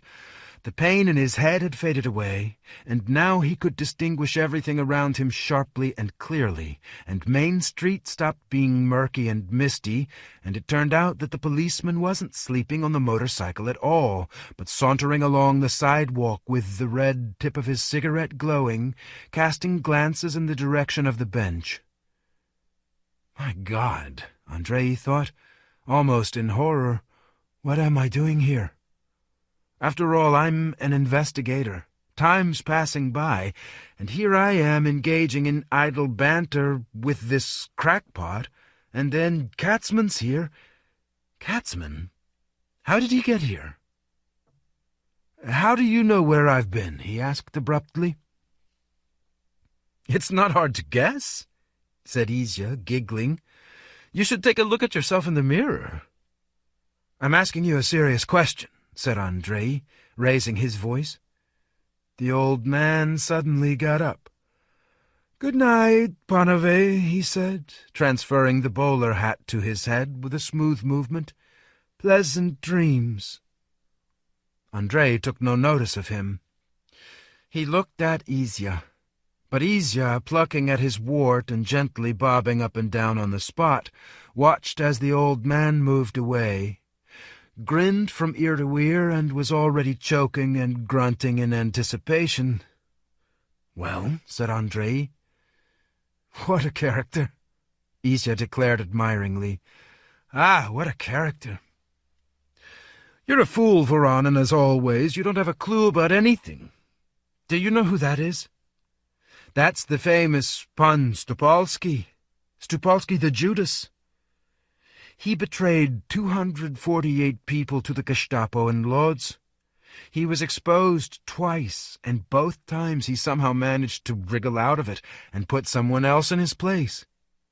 It was only after the liberation that they finally nailed him, and he was given a fair and speedy trial, but even then he ducked out of it. The esteemed mentors deemed it useful to extract him from the noose and send him here, to complete the bouquet. He lives in a madhouse here, acts as if he's crazy, but meanwhile he carries on with his favorite line of work. Do you think he just happened by chance to be here on the bench, right beside you? Do you know who he works for now?" "Shut up," said Andrei, summoning up the willpower to smother the eager curiosity that consumed him every time Izya told his stories. "I'm not interested in all that. How did you come to be here? And how the hell did you know that I'd been inside the building?" "I was inside it myself," Izya said calmly. "I see," said Andrei. "So what happened in there?" "Well, You know best what happened in there. How should I know what happened as you saw it? And what happened as you saw it? Now, that is absolutely none of your business, said Izya, adjusting the voluminous document file on his knees. Did you get that file in there? Asked Andrei, reaching out his hand. No, said Izya, not in there. What's in it? Listen, said Izya, what business is that of yours? What are you pestering me for? Izya still didn't understand what was going on. But then Andrei himself didn't fully understand what was going on, and his mind raced feverishly as he tried to decide what to do next. Do you know what's really in this file? Said Izya. I discovered the old city hall. It's about 15 kilometers from here. I was rummaging around in there all day long. They switched the sun off and it was as dark as hell. You know there hasn't been any lighting there for about 20 years now. I wandered round and round in circles, barely managed to find the way out onto Main Street. Ruins on all sides. These wild voices yelling. I see, said Andrei. Didn't you know it's forbidden to rummage around in the old ruins? The glint of excitement faded from Izya's eyes, and he looked intently at Andrei, as if he were beginning to catch on. What's wrong with you? Andrei continued. Do you want to carry an infection back into the city? I don't much like the tone of your voice, Izya said with a crooked smile. The way you're talking to me? It's not right, somehow. And I don't like anything at all about you, said Andrei. Why did you hammer it into my head that the Red Building was a myth? You knew it wasn't a myth. You lied to me. What for? What is this? An interrogation? Izya asked. What do you think? Said Andrei. I think you've taken a hard knock on the head. I think you need to wash your face with cold water and generally pull yourself together. Give me that file, said Andrei. You go to hell, said Izya, getting up. He had turned very pale. Andrei got up too. You're coming with me, he said. No damned way, Izya said abruptly. Show me the arrest warrant. And then Andrei, his blood running cold with hatred, slowly unbuttoned his holster and pulled out the pistol, keeping his eyes fixed on Izya. Walk forward, he ordered. You idiot, Izya muttered. You've totally lost your mind. Silence, Andrei barked. Walk. He prodded Izya in the side, and Izya obediently hobbled across the street. Apparently his feet were badly chafed, and he limped heavily. You'll die the death of shame, he said over his shoulder. When you've had some sleep, you'll burn up with shame. No talking. They reached the motorcycle. The policeman deftly flung back the flap of the sidecar, and Andrei pointed into it with the barrel of the pistol. Get in. Izya got in and sat down very clumsily without saying a word. The policeman quickly leaped into the saddle. Andrei sat behind him, shoving the pistol into its holster. The engine roared and backfired. The motorcycle swung around and set off back to the public prosecutor's office, bouncing over the potholes and scattering the loonies who were wearily and senselessly wandering around the street, which was damp with fresh dew. Andrei tried not to look at Izya hunched up in the sidecar. The first blast of anger had passed, and what he felt now was something like embarrassment. It had all happened too fast somehow, too hastily, in a rush, like that joke about the bear rocking the hare in a cradle with no bottom. Well, okay, we'll get things straightened out. In the lobby of the public prosecutor's building, without looking at Izya, Andrei ordered the policeman to register the arrested man and take him upstairs to the duty guard. Andrei himself went up to his office, taking 3 steps at a time. It was about 4 o'clock, the most hectic time of all. In the corridors, suspects and witnesses stood along the walls or sat on the benches polished bright by backsides. They all looked equally hopeless and sleepy. Almost all of them were yawning convulsively, with their eyes goggling blearily. Every now and then the duty guards bawled from their little desks, "Quiet! No talking!" From behind the office doors, upholstered in leatherette, Andrei heard the clatter of typewriters, the droning of voices, and tearful wailing. It was stifling, dirty, and gloomy. Andrei suddenly felt nauseous. He wanted to drop into the cafeteria and drink something bracing, a cup of strong coffee or at least a shot of vodka. And then he saw Wang. Wang was squatting down, leaning back against the wall in a pose of infinitely patient waiting. He was wearing his distinctive wadded jacket, and his head was pulled down into his shoulders, so that the collar of the jacket pushed his ears out. His round, hairless face was calm. He was dozing. "What are you doing here?" Andrei asked in amazement. Wang opened his eyes, got up smoothly, and said with a smile, "I've been arrested. I'm waiting to be called." "What do you mean arrested? What for?" "Sabotage," Wang said in a quiet voice. A huge thug in a filthy raincoat who was dozing nearby also opened his eyes, or rather one eye, because the other had swollen up in a bright purple bruise. "What sabotage?" Andrei exclaimed, dumbfounded. "Avoidance of the right to work. Article 112, paragraph 6, the thug with the shiner explained briskly. 6 months of swamp therapy, and you're done." "You keep quiet," Andrei told him.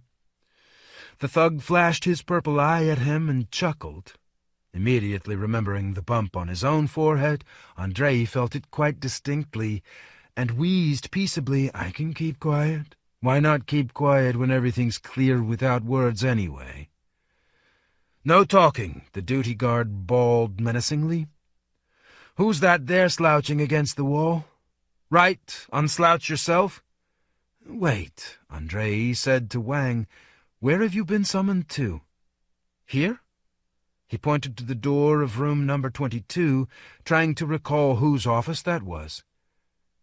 "That's right," the thug wheezed helpfully. "We're for number 22. We've been propping up the wall for an hour and a half already." "Wait," Andrei said to Wang again, and pushed open the door. Ensconced at the desk was Heinrich Römer, a junior investigator, and Friedrich Heiger's personal bodyguard, formerly a middleweight boxer and Munich bookmaker. Andrei asked, "May I come in?" But Römer didn't reply. He was very busy. He was sketching something on a large sheet of drawing paper, leaning down his brutish physiognomy with the flattened nose to each shoulder by turns, panting and even moaning in his creative efforts. Andrei closed the door behind himself and walked right up to the desk. Römer was copying a pornographic postcard. The sheet of drawing paper and the postcard were ruled off into squares. The work had only just begun, and so far only the general outlines had been plotted out on the paper. The job in prospect was titanic in scope. "What's this you're doing during working hours, you vile brute?" Andrei asked reproachfully. Römer started visibly and looked up. "Ah, it's you," he said with evident relief. "What do you want?" "Is this the way you work?" Andrei asked mournfully. "People are waiting for you out there, and you—" "Who's waiting?" Römer asked, startled. "Where?" "Your suspects are waiting," said Andrei. "Ah, well, what of it?" "Never mind," Andrei said malignly. What he probably should do was make this character feel ashamed somehow, remind the brute that Fritz had vouched for him, after all, vouched on his own good name for an idle cretin, for a bonehead. But Andrei felt he didn't have the strength for that right now. "Who lamped you on the forehead?" Rumor asked with professional interest, examining Andrei's bump. "Someone lamped you handsomely." "It's not important," Andrei said impatiently. "I'll tell you why I called in. Have you got Wang Li Hong's case?" "Wang Li Hong?" Rumor stopped examining the bump and thoughtfully stuck one finger into his right nostril. "Why, what's up?" he asked warily. "Have you got it or not?" "And why are you asking?" "Because he's sitting outside your door and waiting while you're working on this filthy smut in here." "Why is it filthy smut?" Rumor asked resentfully. "Just look at the tits on her. Moo, eh?" Andrei fastidiously pushed the photograph aside. "Hand over the case file," he demanded. "What case?" "Hand over the Wang Li Hong case." "I haven't got any such case," Rumor said angrily. He pulled out the middle drawer of his desk and glanced into it. Andrei glanced into the drawer, too. The drawer really was empty. "Where are all your case files anyway?" Andrei asked, restraining himself. "What's that to you?" Rumor asked aggressively. "You're not my boss." Andrei grabbed the receiver of the phone with a resolute gesture. Alarm glinted in Rumor's piggy little eyes. "Hang on," he said, hastily setting his huge mitt on the base of the phone. "Where are you going to take it?" "What for?" "I'm going to call Heiger now," Andrei said spitefully, "and he'll give you a roasting, you idiot." "Wait," Rumor muttered, trying to take the receiver away from him. "Ah, come on, will you? Why call Heiger? We can settle this between the two of us, can't we? First of all, you explain properly what you want." "I want to take the case of Wang Li Hong." "That Chinese, you mean? The caretaker?" "Yes." "Well, why didn't you say so to begin with? There isn't any case against him. They've only just brought him in. I'm going to take his initial interrogation." "What was he arrested for?" "Refuses to change his profession," said Rumor, gently pulling the telephone receiver toward himself, along with Andrei. "Sabotage. He's on his third term as a caretaker." "Do you know Article 112? "Yes," said Andrei, "but this is a special case. They're always fouling something up. Where's the accompanying letter?" Wheezing loudly, Rumor finally got the phone away from Andrei, put it back in its place, and turned back to the desk. This time he opened the drawer on the right, rummaged around in it, concealing the contents behind his gigantic shoulders, pulled out a piece of paper and handed it to Andrei. He was running with sweat. Andrei ran his eyes over the letter. "It doesn't say here that he's been allocated to you specifically," he stated. "So what?" "So I'm taking him," said Andrei, sticking the sheet of paper in his pocket. Rumor was bothered by that. "He's been registered to me, at the duty desk." "Well, call the duty officer and tell him that Wang Li Hong has been taken by Voronin. He can re-register him." "You can call him yourself," Rumor said pompously. "Why should I bother to call him? You're taking him, so you call. And give me a receipt to say you took him." 5 minutes later, all the formalities had been completed. Rumor put the receipt in a desk drawer and looked at Andrei and then at the photograph. "Oh, those tits," he said. "Real udders." "You'll come to a bad end, Rumor," Andrei promised on the way out.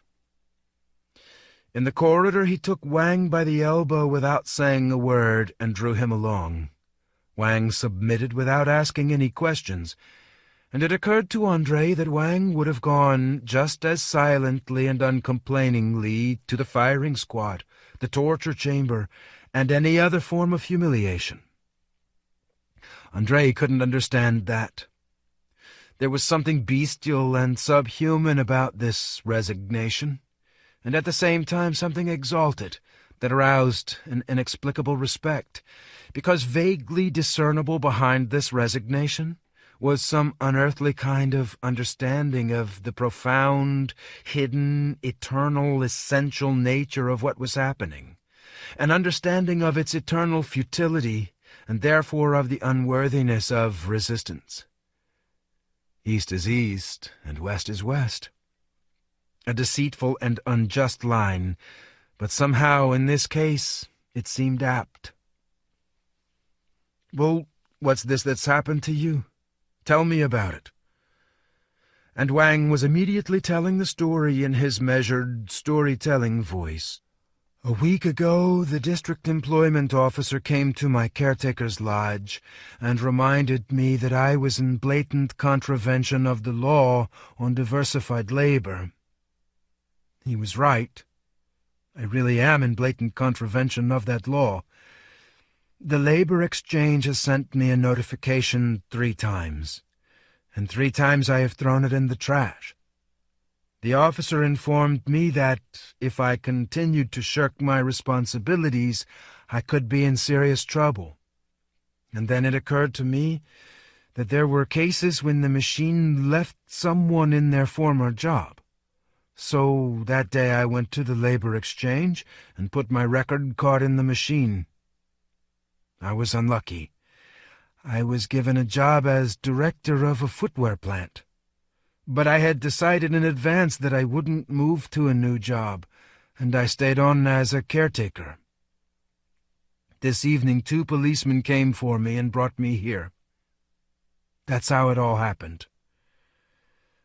"I get it," Andrei drawled.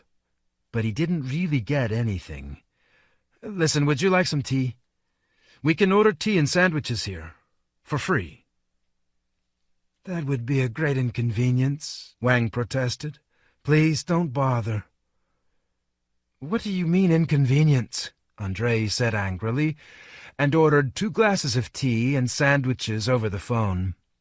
After he put the phone down, he looked at Wang and asked cautiously, "Wang, I still don't completely understand why you didn't want to work as the director of a footwear plant. It's a respectable position. You would have acquired a new profession and made a real difference.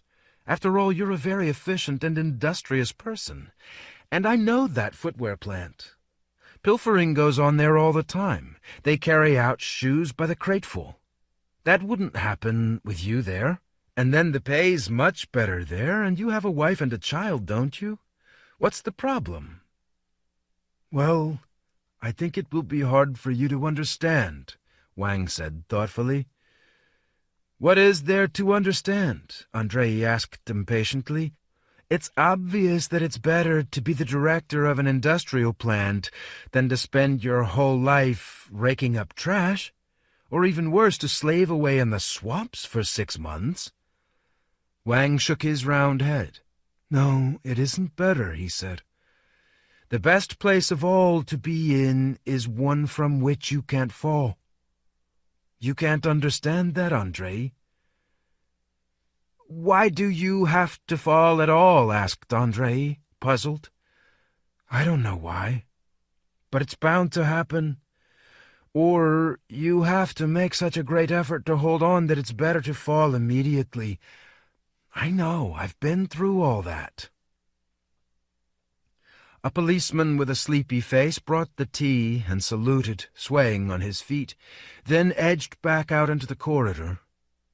Andrei set a glass of tea in a tarnished metal glass holder in front of Wang and pushed the plate of sandwiches toward him. Wang thanked him, took a sip from the glass, and took the very smallest sandwich. "You're simply afraid of responsibility," Andrei said disappointedly. "I'm sorry, but I have to say that's not entirely fair to everybody else." "I always try to do only good for people," Wang objected calmly. "And as for responsibility, I bear a supreme responsibility. My wife and child." "That's true," said Andrei, feeling rather confused again. "That's right, of course. But you must agree that the experiment demands from every one of us." Wang listened carefully, nodding.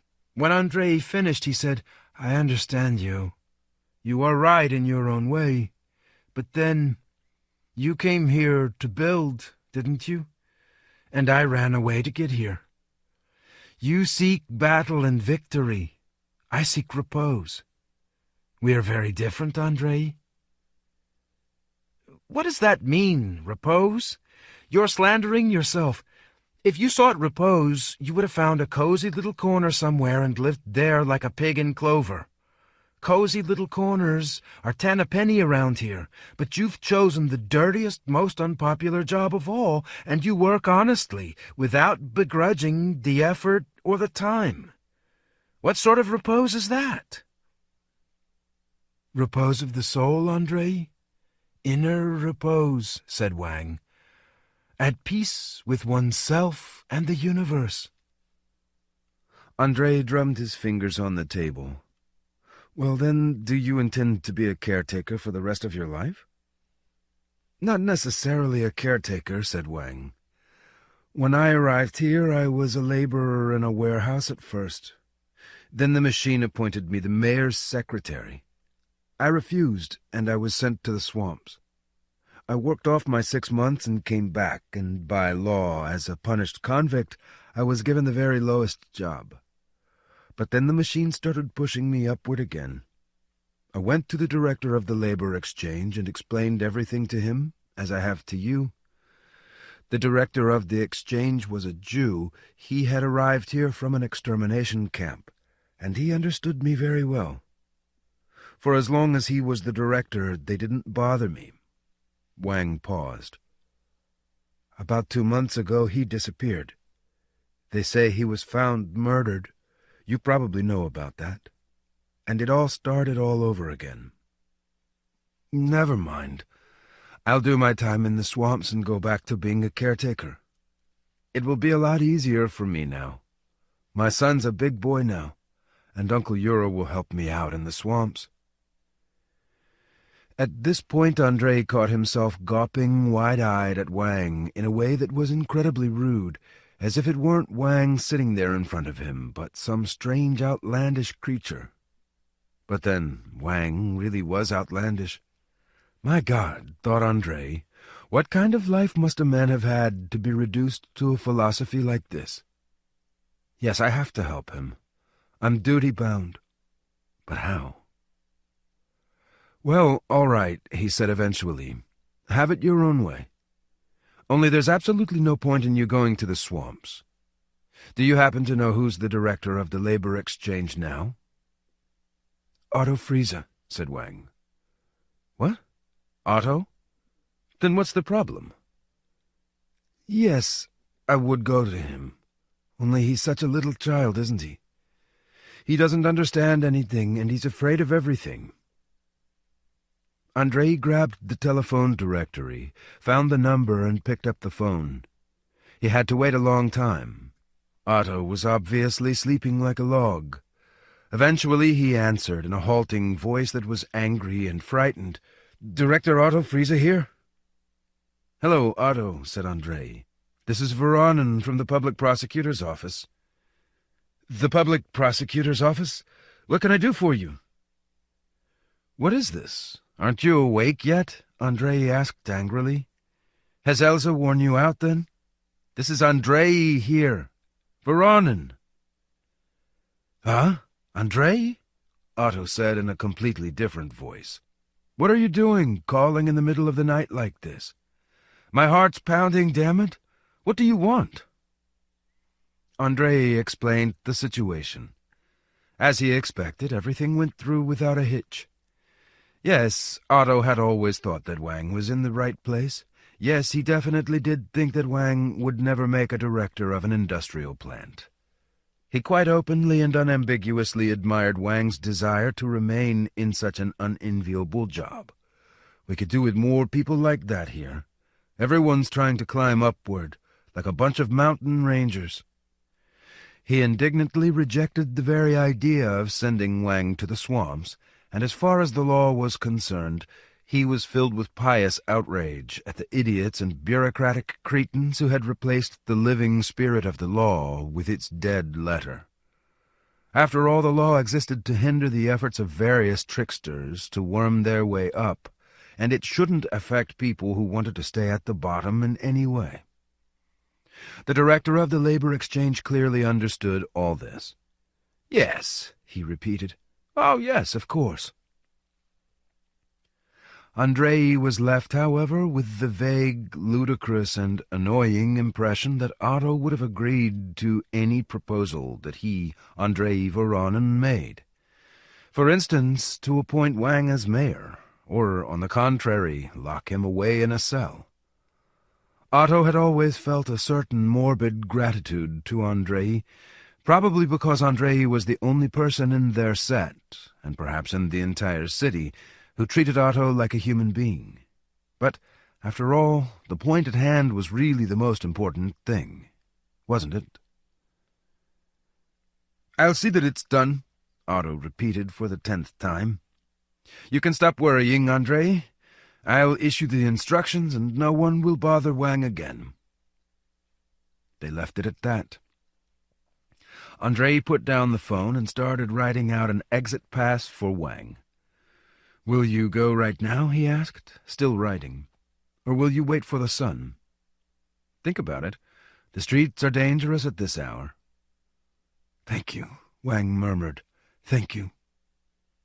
Andrei looked up in amazement. Wang was standing in front of him, repeatedly bowing rapidly and shallowly, with his hands folded together in front of his chest. Drop all the Chinese ceremony," Andrei growled in embarrassed annoyance. "As if I'd done you some kind of good deed." He handed Wang the pass. "I asked if you were going to go right now." Wang accepted the pass with yet another bow. "I think I had better go immediately," he said, as if apologizing. "Right away. The garbage collectors have probably arrived already." "The garbage collectors," Andrei repeated. He looked at the plate of sandwiches. Large, fresh sandwiches, with excellent ham. "Hang on," he said, taking an old newspaper out of a drawer and starting to wrap the sandwiches in it. "You can take them home for Meilin." Wang resisted feebly, murmuring something about it being an excessive inconvenience, but Andrei stuffed the bundle inside Wang's jacket, put one arm around his shoulders, and led him to the door. Andrei felt terribly awkward somehow.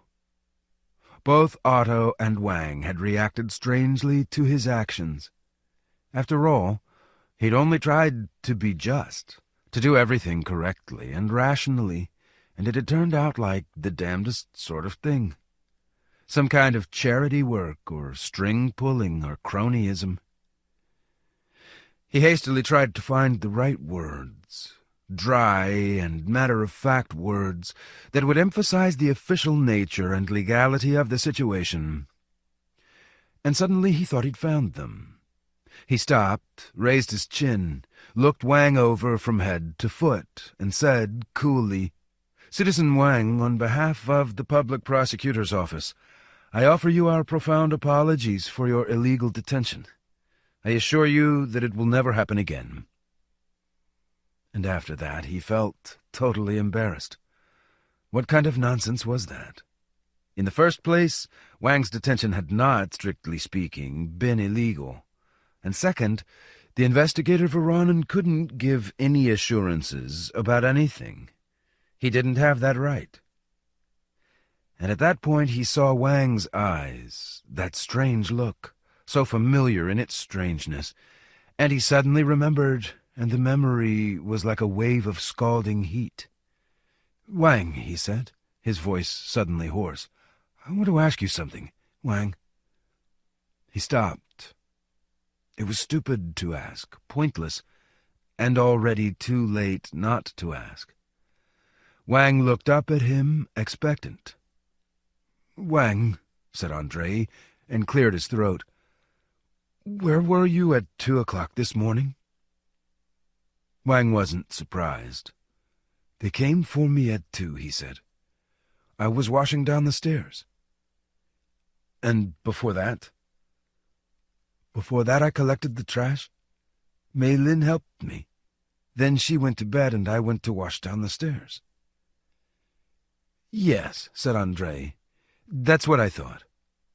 Okay. Goodbye, Wang. Sorry things turned out like this. No, hang on. I'll see you out. 4.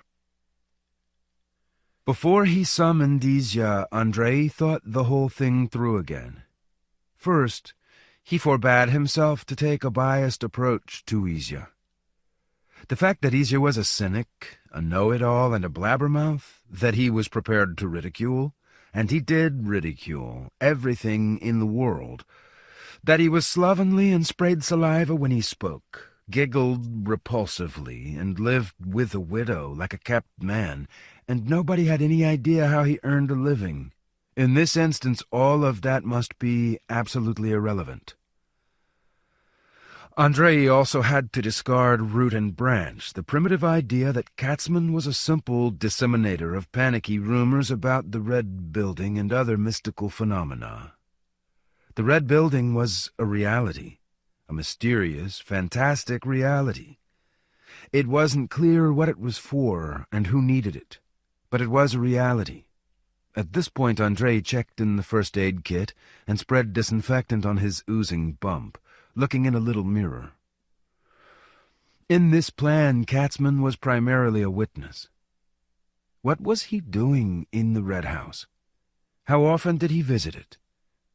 What could he tell Andrei about it? What file had he brought out of it? Or was the file really not from there after all? Was it really from the old city hall? Stop. Katzman had repeatedly let slip. Well, not let slip, of course, but simply told them about his journeys to the north. What was he doing there? The anti-city lay somewhere to the north, too. Yes, I was right to detain Katzman, even if it was done in haste. That's the way it always goes. It all starts with simple curiosity. Someone sticks his curious nose in where it doesn't belong, and before he can say boo, he's been recruited. Why did he refuse point-blank to give me that document file? The file is obviously from there. And the Red Building is from there. The boss obviously failed to put 2 and 2 together somewhere. No, it's understandable. He didn't have the facts. And he hasn't been in there. Yes, spreading rumors is a terrible thing, but the Red Building is more terrible than any rumor. And the really terrible thing is not even that people disappear inside it forever. The terrible thing is that sometimes they come back out. They come back out, they return to live among us, like Katzman. Andrei felt that now he had a tight grasp of the most important thread, but he didn't have the courage to follow the analysis all the way through to the end. He knew only that the Andrei Voronin who went in through that door with the brass handle was not entirely the same Andrei Voronin who came out of that door. Something had snapped inside him in there. Something had been irretrievably lost. He gritted his teeth. Oh no, you've miscalculated this time, my fine gentleman. You shouldn't have let me out. We're not so easily broken, or bought, or moved to pity. Grinning crookedly, he took a clean sheet of paper and wrote on it in large letters, Red Building, Katzman. Red Building, Anti-City. Anti-City, Katzman. That was the way it all panned out. No, boss, he thought, it's not the rumor spreaders we have to search for. We need to search for the people who have emerged from the Red Building alive and well. Search for them, catch them, isolate them, or place them under rigorous observation. He wrote down, people who have been in the building, the anti-city. So Pani Husakova would have to tell them all she knew about her František after all. The flute player could probably be released, though. But then, it wasn't really about them. Maybe I should call the boss? Ask his blessing for the change of direction? No, it's probably a bit too soon for that. No, if I can get Katzman to talk. He picked up the phone. Duty guard, bring detainee Katzman to me in 36. And not only did he need to get Katzman to talk, he could. The file. There was no way Katzman could worm his way out of that. It flashed through Andrei's mind that it wasn't entirely ethical for him to handle Katzman's case. He had drunk with the man on numerous occasions, and in general... But he pulled himself up short there. The door opened, and detainee Katzman, with a huge grin on his face and his hands stuck in his greasy pockets, entered the room with a slack, jaunty stride.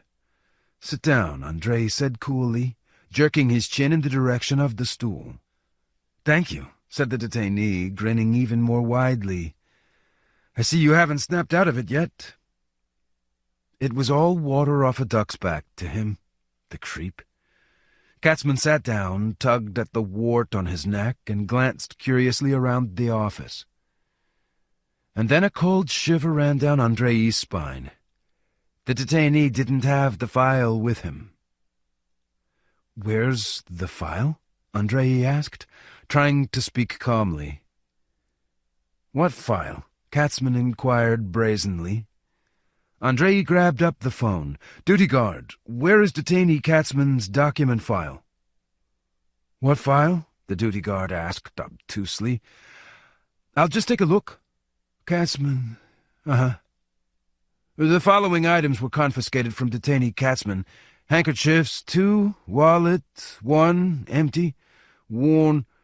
"Is there a document file in the inventory?" Andrei barked. "There isn't any file," the duty guard answered in a sinking voice. "Bring me the inventory," Andrei said hoarsely, and hung up. Then he glowered briefly at Katzman. His hatred for the man was buzzing in his ears. "Jewish pranks," he said, restraining himself. "Where did you put the file, you bastard?" Katzman responded immediately in melodramatic literary style. She grabbed hold of his hand and asked him over and over again, "Where did you put the file?" "All right," said Andrei, breathing heavily through his nose. "It won't do you any good, you lousy spying scum." A look of astonishment flashed across Izya's face. But a second later he already had that repulsive, taunting grin stuck on it again. "Why, of course, he said. "Josef Katzman, chairman of the joint organization, at your service. Don't beat me. I'll tell you everything anyway. The machine guns are hidden in Berdichev. The landing site is marked by campfires." The frightened duty guard walked in, holding the sheet of paper with the inventory on it out in front of him. "There isn't any file here," he muttered, putting the inventory down on the edge of the desk in front of Andrei and retreating. "I rang the front desk, and they don't—" "All right, go," Andrei said through his teeth. He took a blank interrogation form and asked, without looking up, "Full name with patronymic?" "Josef Mikhailovich Katzman."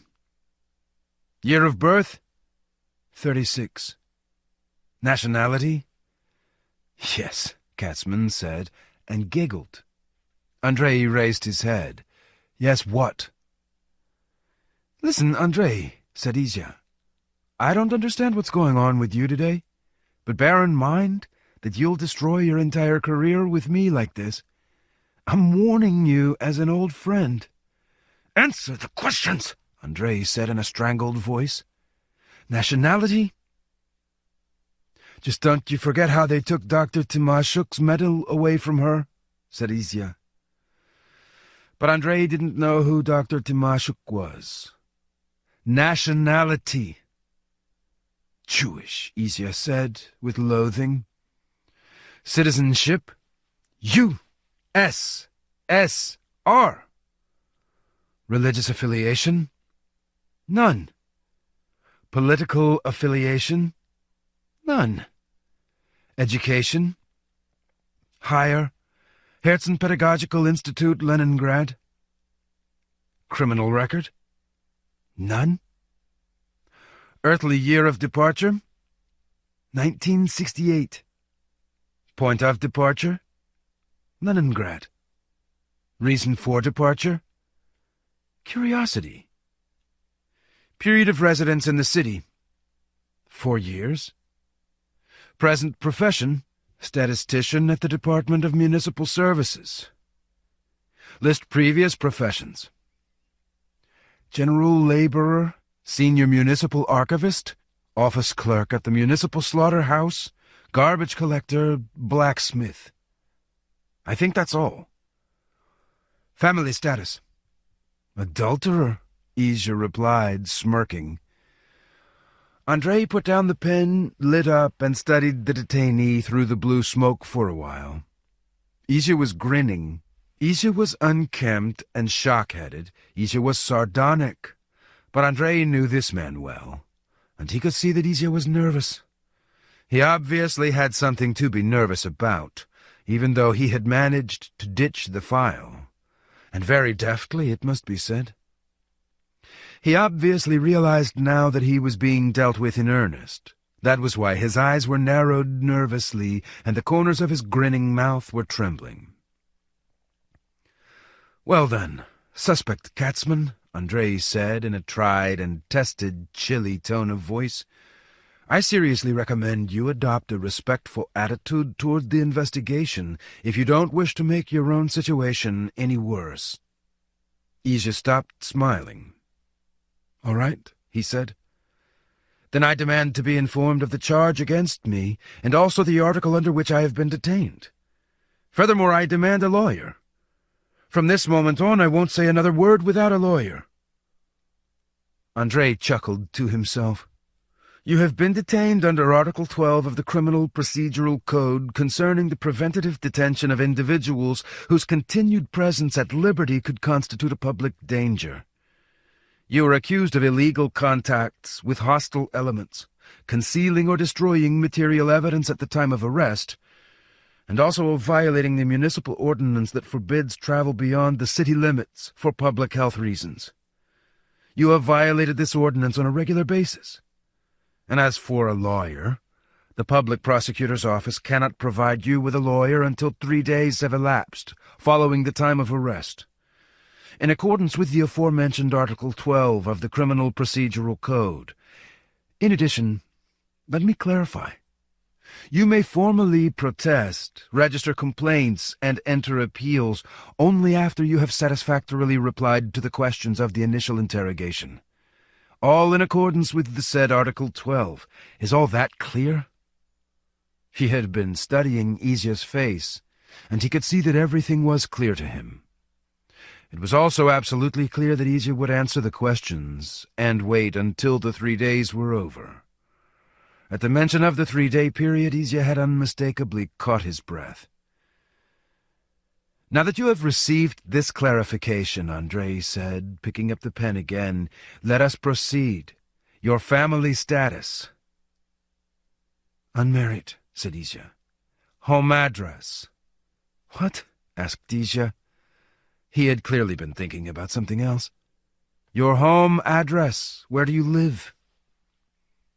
19 2nd Left Street, Apartment 7. "Do you have anything to tell me regarding the charges brought against you?" "By all means," said Izya. "Concerning the hostile elements. Delirious drivel. This is the first time I've even heard that there are any hostile elements. I regard it as a deliberately provocative invention on the part of the investigation. Material evidence? I did not have and could not have had any material evidence with me because I have not committed any crimes. Therefore, I can neither conceal nor destroy anything. And as for the municipal ordinance, I am a former employee of the municipal archive where I continue to work on a voluntary basis. I have access to all archival materials, and therefore also to those that lie outside the city limits. That's all." "What were you doing in the Red Building?" "That is my own personal business. You have no right to intrude into my personal affairs. First, prove that they are relevant to the substance of the charges, Article 14 of the Criminal Procedural Code." "Have you been in the Red Building on more than one occasion?" Yes? Can you name the people whom you met there? Izya gave a ghastly grin. I can. Only that will not assist the investigation. Name these people. By all means. From modern times, Pétain, Quisling, Wang Qingwei, Vasil Bilak. Andrei raised his hand. I request that above all else you name individuals who are citizens of our city. And why would the investigation require that? Izya inquired aggressively. I am not obliged to account for anything to you. Answer the questions. I don't wish to answer your idiotic questions. You don't understand a damn thing. You imagine that if I met someone in there, it means he really was there. But that's not so. I don't understand. Please explain. I don't understand it myself, said Izya. It's something like a dream. The delirious ravings of an agitated conscience. I see. Like a dream. Were you in the Red Building today? Yes, I was. Where was the Red Building when you entered it? Today? Today it was there beside the synagogue. Did you see me in the building? Izya grinned again. I see you every time I go in there. Including today? Yes.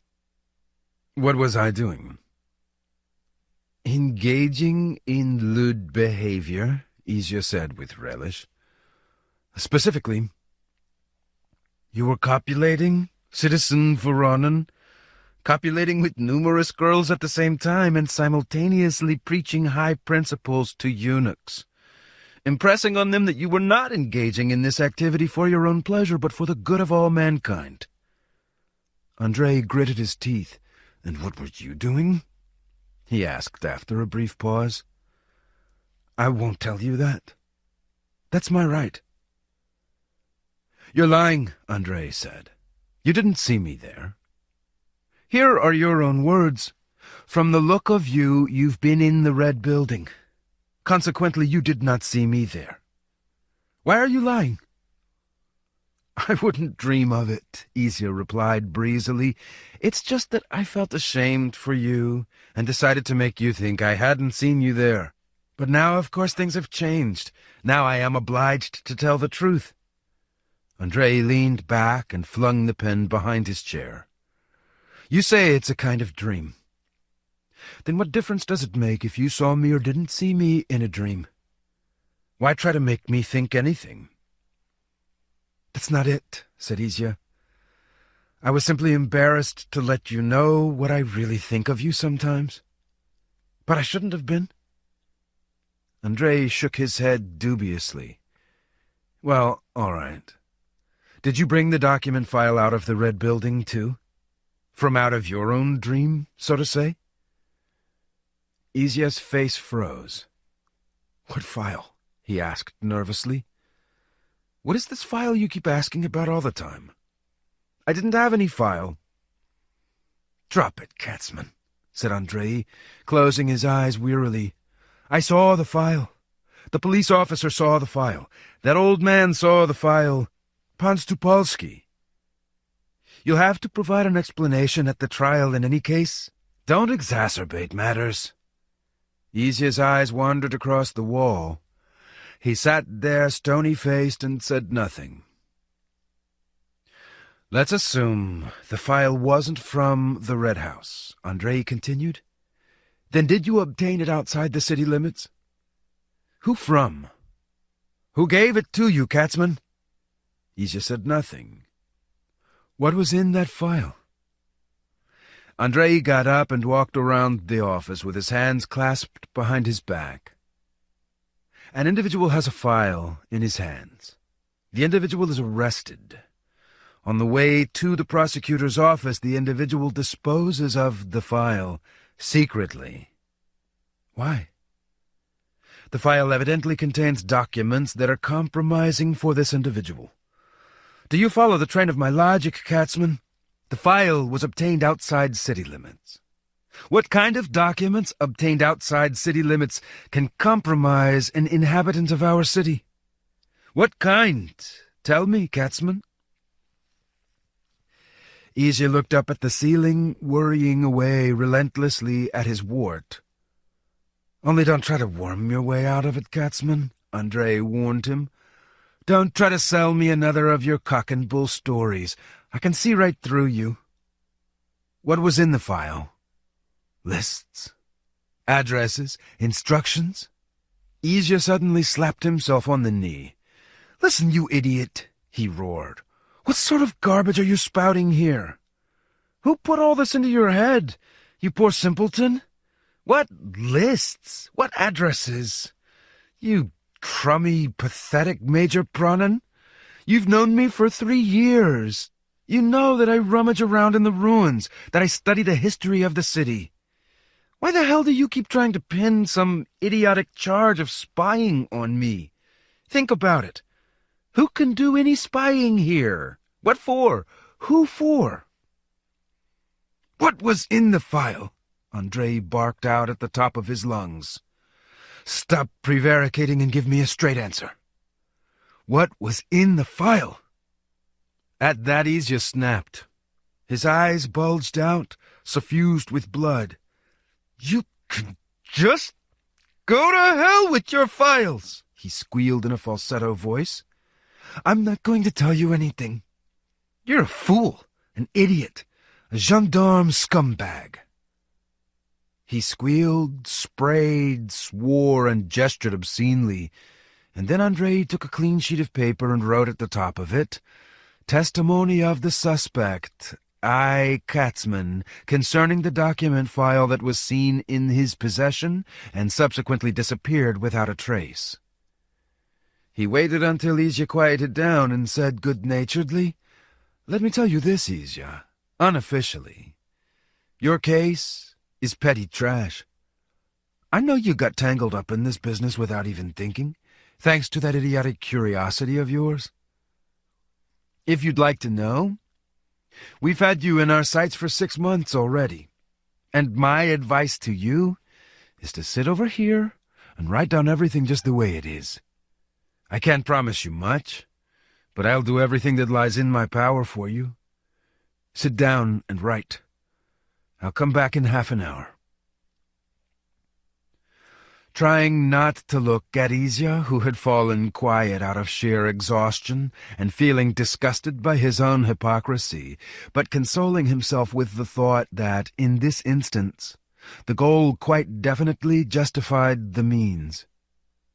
He locked the drawers of his desk, got up, and walked out.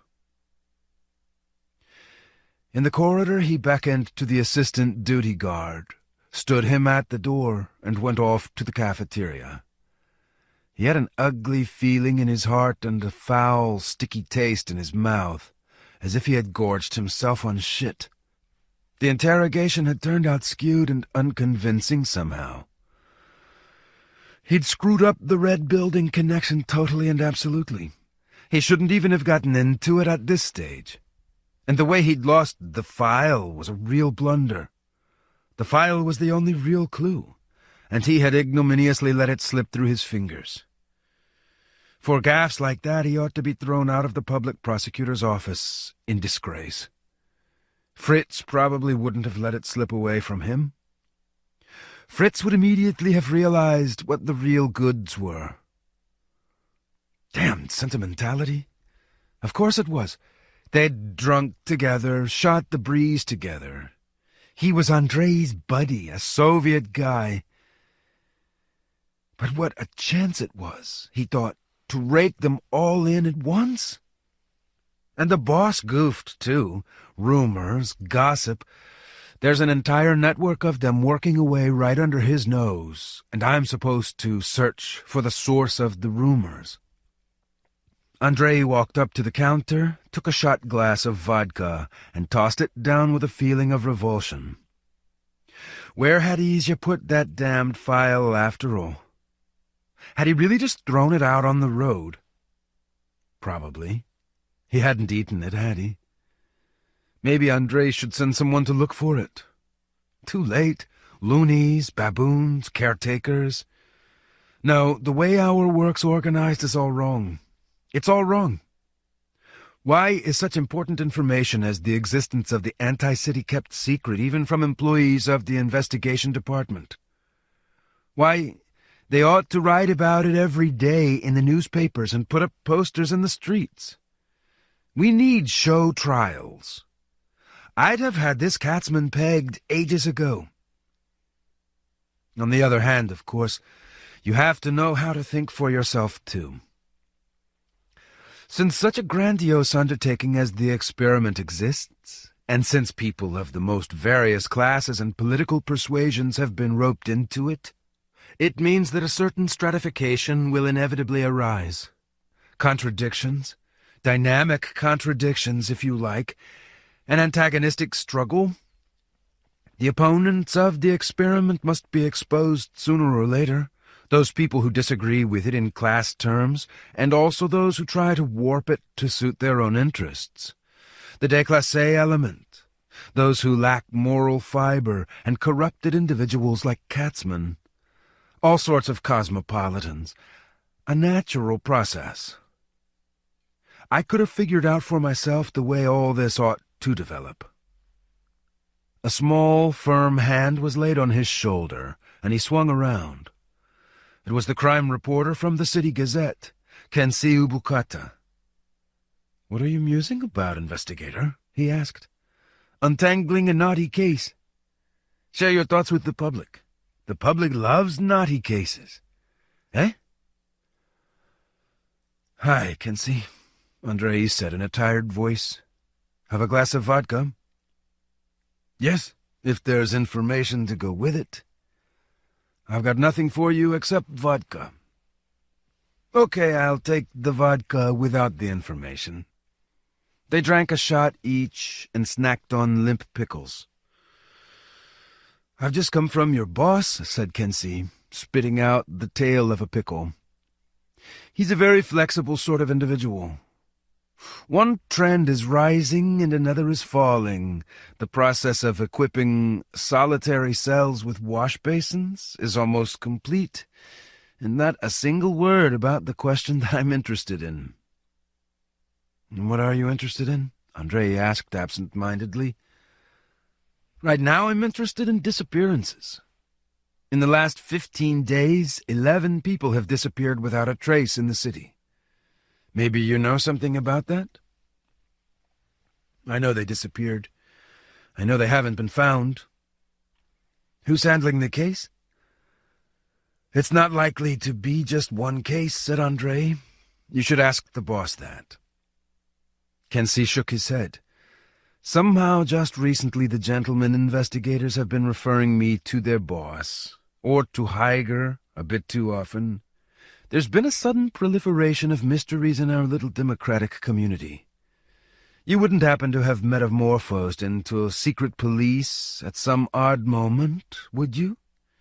He glanced into his empty shot glass and complained, "What's the use of having friends among the investigators if you can never find out anything? Duty before friendship." Neither of them spoke for a while. "By the way, you know Wang's been arrested," said Kensi. "I warned him all right, but he wouldn't listen. He's as stubborn as a mule." "It's okay. I fixed everything already," said Andrei. "How so?" Andrei enthusiastically told Kensi how deftly and quickly he had fixed everything, set everything straight, restored justice. He got a kick out of telling the story of this single successful incident in such a long, ludicrously disastrous day. Said Kensi after he heard Andrei out. "Interesting." "When I arrive in a foreign country," he said, quoting, "I never ask if the laws there are good or bad. I only ask if they are enforced." "What do you mean by that?" Andrei asked him with a frown. "What I mean is that as far as I am aware, the law on the right to diversified labor does not specify any exceptions." "So you think that Wang should have been shipped out to the swamps?" "If that's what the law requires, yes." "But That's plain stupid, Andrei said, getting annoyed. Why the hell would the experiment want a bad production plant director instead of a good caretaker? The law on the right to diversified labor, that law, Andrei broke in, was devised for the good of the experiment, not to harm it. A law can't anticipate everything. We enforcers of the law have to know how to think for ourselves. My view of the enforcement of the law is somewhat different, Kensi said dryly. In any case, you don't decide such matters. The court does.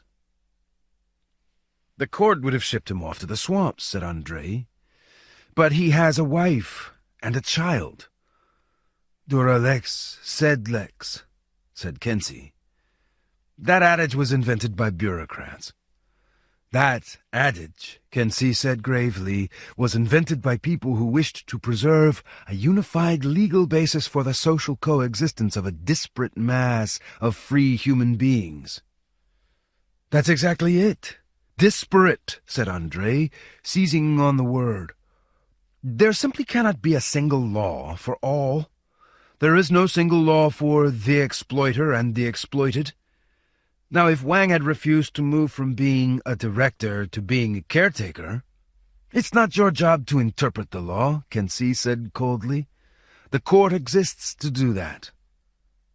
But the court doesn't know Wang like I do, and it never can. Kensi shook his head with a crooked smile. God almighty. What great experts you have here in the prosecutor's office. Okay, Andrei growled. So why not write an article about it? Idiot investigator releases criminal caretaker. I would, too.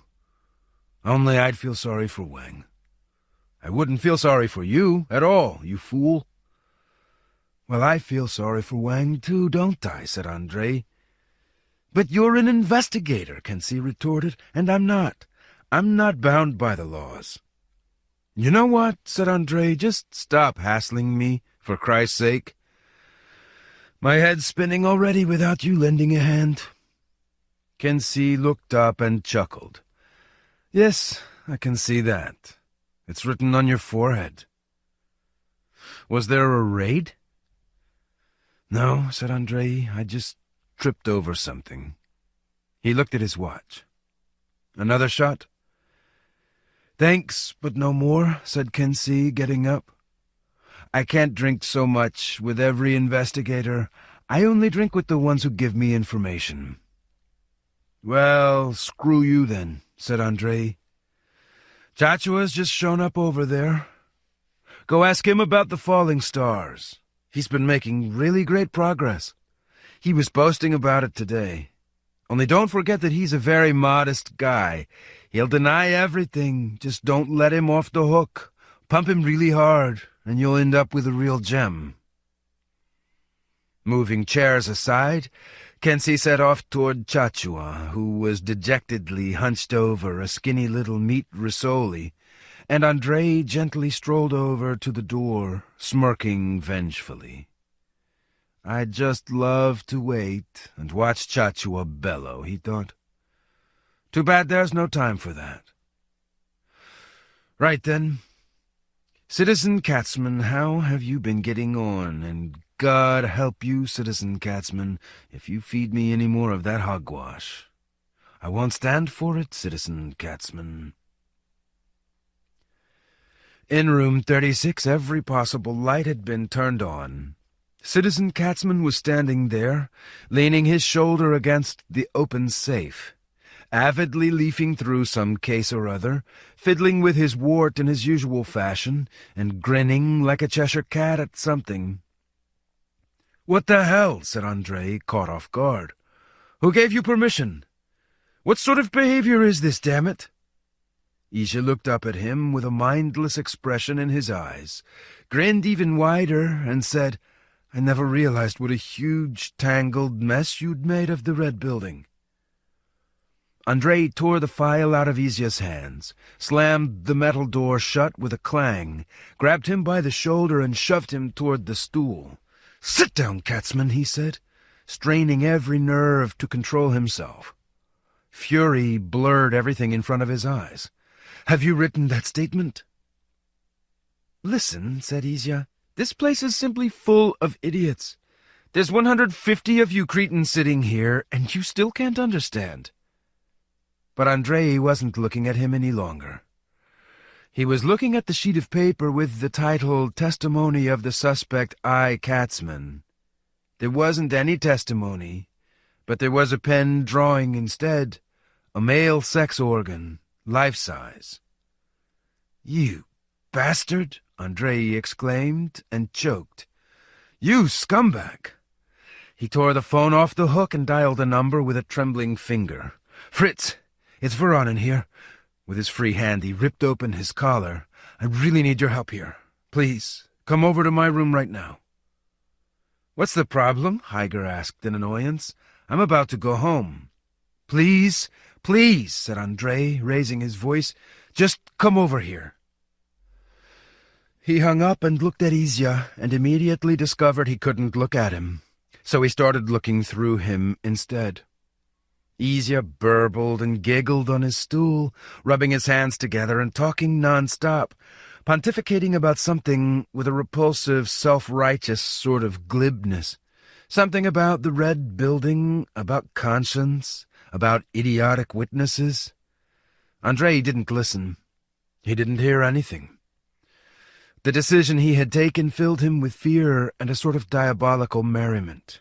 Everything inside him was jigging about in excitement. He simply couldn't wait for that moment, any time now, when the door would open and somber, angry Fritz would stride into the room, and then he would see that repulsively smug face change, contorting in horror and ignominious fear, especially if Fritz showed up with rumor. The mere sight of rumor would be enough. Those bestial, hairy features of his, with the flattened nose. Andrei suddenly felt a chilly sensation on his back. He was completely covered in perspiration. He could still change his move after all, couldn't he? He could still say, "Everything's okay, Fritz. It's all been squared away. Sorry I bothered you." The door swung open, and in walked Fritz Heiger, sullen and irascible. "Well, what's the problem?" he inquired, and then he spotted Izya. "Ah, hi," he said, breaking into a smile. "What are you two up to in the middle of the night? It's time to sleep. It's almost morning." "Listen, Fritz," Izya howled joyfully. "Explain to this blockhead, will you? You're a big boss around here." "Silence, suspect!" Andrei bellowed, slamming his fist onto the desk. Izya fell silent, and Fritz instantly gathered himself, giving Izya a different kind of look. "This bastard is treating the investigation with contempt," Andrei said through his teeth, trying to calm down and stop trembling all over. "This bastard is refusing to talk. Take him, Fritz. Make him answer the questions he's asked." Fritz's transparent Nordic eyes opened wide. "And just what questions is he being asked?" he inquired with brisk glee. "That's not important," said Andrei. "Give him a piece of paper. He'll write it himself. And I want him to say what was in the file." "Got it," said Fritz, and turned toward Izya. Izya still didn't understand anything, or he didn't believe it. He slowly rubbed his hands together and grinned uncertainly. "Right then, my Jewish friend, shall we go?" Fritz inquired affectionately. His grim sullenness had disappeared without a trace. "Move it, bucko!" Izya carried on, dragging his feet, and Fritz took hold of his collar, swung him around, and shoved him toward the door. Izya lost his balance and grabbed hold of the doorpost. His face turned white. Now he understood. "Guys," he said in a choking voice, "guys, wait! If anything comes up, we'll be in the basement," Fritz purred in velvet tones, smiled at Andrei, and prodded Izya out into the corridor. That was it. Feeling a repulsive, sickening chill inside him, Andrei walked around the office, turning off the unnecessary lights. That was it. He sat down at the desk and stayed there for a while, with his head lowered into his hands. He was covered in perspiration, as if he were about to faint. His ears were buzzing, and through the buzzing he kept hearing Isha's soundlessly deafening, desperate, choking voice. "Guys, wait! Guys, wait!"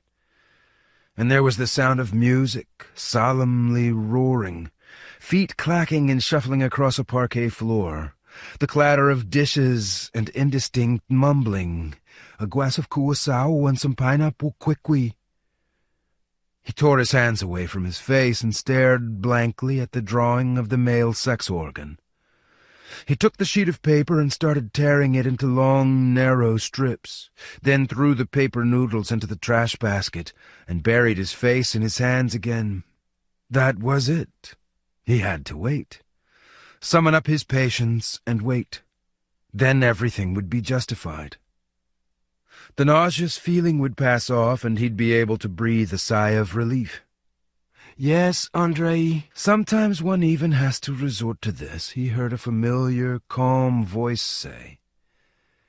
Sitting there on the stool where Isha had been sitting only a minute ago, with one leg crossed over the other and his slim white fingers clasped on his knee, gazing at Andrei with a sad, weary expression, was the mentor. He was nodding gently, and the corners of his mouth were dolefully turned down. "For the sake of the experiment?" Andrei asked hoarsely. "For the sake of the experiment as well," said the mentor, "but above all for one's own sake. There is no way around it. You had to go through this too. We don't want just any kind of people. We need a special kind of people." "What kind?" "That's something even we don't know," the mentor said with quiet regret. "We only know the kind of people we don't need." "People like Katzman?" The mentor told him yes, with just his eyes. "And people like Rumor?" The mentor laughed. "People like Rumor aren't people. They're living weapons, Andrei. By using people like Rumor in the name of and for the good of people like Wang, Uncle Yura. You understand?" "Yes, that's what I think too. And after all, there isn't any other way, right?" "Right. There isn't any way around it." "But what about the Red Building?" Andrei asked. "We can't manage without that either. Without that, anyone could become like Rumor without even realizing. Have you not sensed already that the Red Building is a necessity? Are you really the same as you were this morning?" Katzman said the Red Building is the delirious raving of an agitated conscience. Well now, Katzman is smart. I hope you wouldn't argue with that. "Of course not," said Andrei. "That's precisely why he's dangerous." Once again the mentor showed Andrei yes, with just his eyes. "Oh, God," Andrei exclaimed wearily. "If only I could know for certain what the goal of the experiment is. It's so easy to get confused. Everything's such a muddle. Me, Heiger, Kensi. Sometimes I think I know what we have in common, but sometimes it's a kind of blind alley. It's totally absurd. After all, Heiger is a former fascist, and even now I sometimes find him odious. Not as an individual, but as a type, Or Kensi, he's something like a social democrat, some kind of pacifist or Tolstoyan. No, I don't understand." "The experiment is the experiment," said the mentor. "It's not understanding that is required of you, but something quite different." "What?" "If One only knew. "But it's all for the sake of the majority, isn't it?" Andrei asked, almost in despair.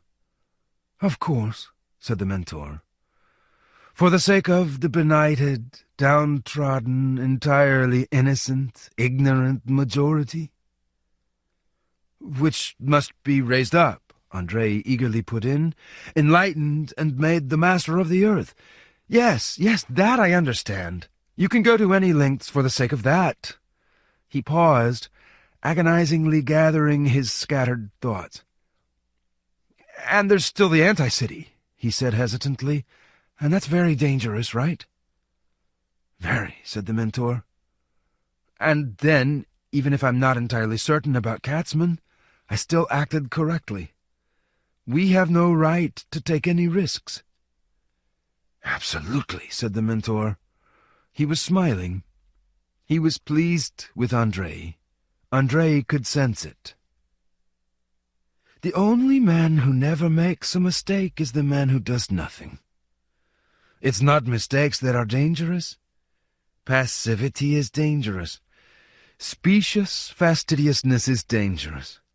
Devotion to the old commandments is dangerous. Where can old commandments lead? Only to the old world.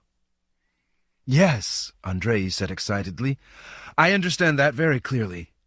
That's exactly what we must all take as our foundation. What is the individual? A social unit. A zero without the digit 1. It's not a matter of the individual units, but the public good. In the name of the public good, we must be willing to lay any burden, no matter how heavy, on our Old Testament consciences, to transgress all written and unwritten laws. We have only one law, the public good." The mentor stood up. "You're maturing," he said, almost triumphantly. "Slowly, but you are maturing." He raised one hand in salutation, walked soundlessly across the room, and disappeared out the door. For a while Andrei sat there without thinking, leaning against the back of his chair, smoking and watching the bluish smoke slowly eddying around the yellow lamp hanging from the ceiling. He caught himself smiling. He didn't feel tired any more. The sleepiness that had tormented him since the evening had disappeared. He felt an urge to act, to work, and felt annoyed at the thought that any time now he would have to go and sleep for a few hours anyway, in order not to burn out later. He pulled the phone toward him with an impatient gesture, lifted the receiver, and then remembered that there was no phone in the basement. He got up, locked the safe, checked that the drawers of the desk were locked, and walked out into the corridor.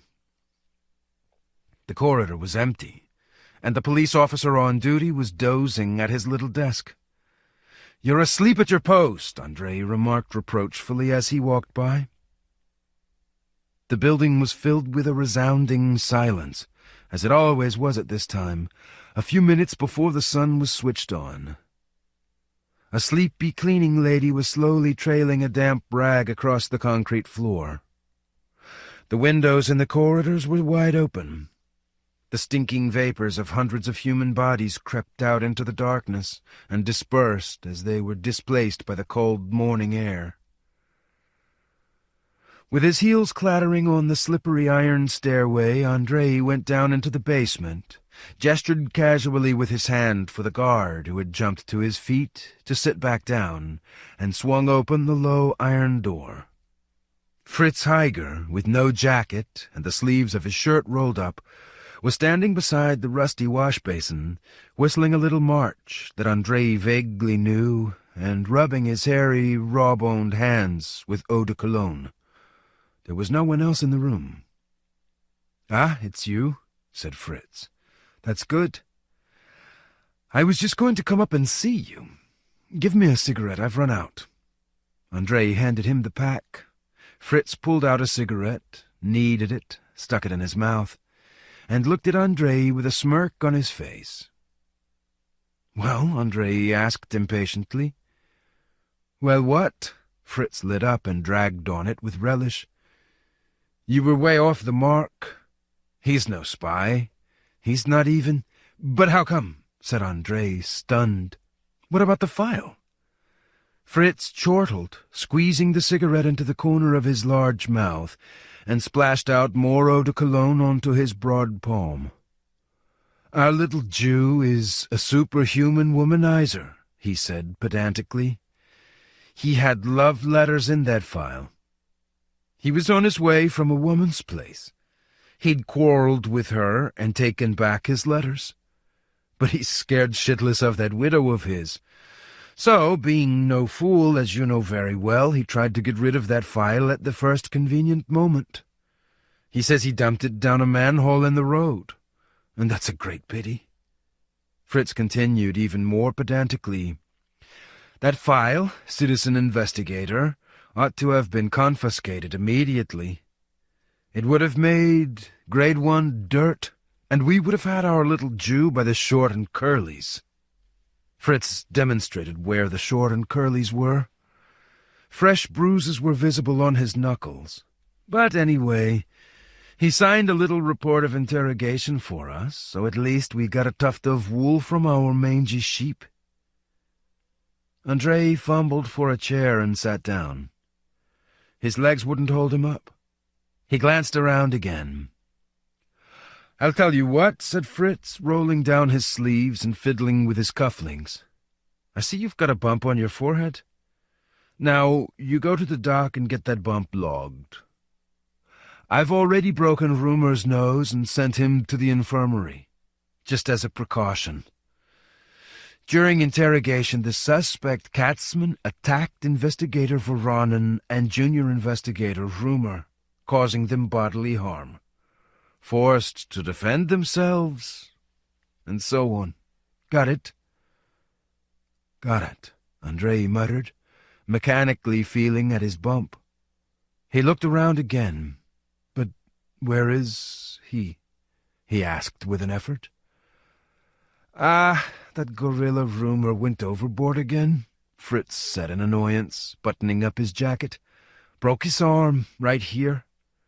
We had to send him to the hospital." Part 3. The Editor. 1. 4 daily newspapers had been published in the city since time out of mind. But first of all, Andrei picked up the 5th, which had put out its first issue about 2 weeks before the onset of the Egyptian darkness. It was a small newspaper, only 1 double sheet, not so much a newspaper, more of a handbill. And this handbill was published by the Party of Radical Rebirth, which had broken away from the left wing of the Radical Party. Bearing the title, "Under the Banner of Radical Rebirth," the handbill was vitriolic, vituperative, and aggressive. But the people who put it out were always superbly well informed. As a general rule, they knew what was going on in the city as a whole and in the government in particular. Andrei reviewed the headlines. "Friedrich Heiger warns, you have plunged the city into darkness, but we are on the alert. But really, Mr. Mayor, what did happen to the grain from the municipal granaries? Foreword, shoulder to shoulder, Friedrich Heiger meets the leaders of the Peasants' Party. Steel plant workers say, string up the grain dealers. That's the way, Fritz. We're with you. PRR Housewives Rally. Baboons again. A cartoon. The fat-assed mayor enthroned on a heap of grain, presumably the same grain that had disappeared from the municipal granaries, handing out guns to lugubrious characters of criminal appearance. Caption, "Come on now, guys. You tell them where the grain went." Andrei dropped the handbill on his desk and scratched his chin. Where the hell did Fritz get all the money for the fines? God, how sick Andrei was of everything. He got up, walked across to the window, and glanced out. In the dense, damp darkness, only faintly backlit by the street lamps, he heard carts rumbling past. gruff voices swearing, and the loud hacking of a smoker's cough. Every now and then a horse gave a high-pitched whinny. For the second day in a row, the farmers were flocking into the city. There was a knock at the door, and his secretary came in with a bundle of proofs. Andrei peevishly waved her away. "Ubukata! Give them to Ubukata!" "Mr. Ubukata is with the censor," the secretary replied timidly. "He's not going to spend the night in there," Andrei said irritably. "Give them to him when he comes back." "But the compositor—" "That's all," Andrei said rudely. "On your way." The secretary withdrew. Andrei yawned, wincing at the pain in the back of his head, went back to the desk and lit a cigarette. His head was splitting open, and he had a foul taste in his mouth. And in general everything was murky, foul, and scummy. Egyptian darkness. Andrei heard the sound of shots somewhere in the distance, a faint crackling like someone breaking dry branches. He winced again and picked up The Experiment, the government newspaper printed on 8 double sheets. Mayor warns PRR, the government is vigilant, the government sees everything. The experiment is the experiment. Our science correspondent considers solar phenomena. Dark streets and shady characters. The municipality's political consultant comments on Friedrich Heiger's latest speech. A just sentence. A Luis Tender sentenced to death for carrying a firearm.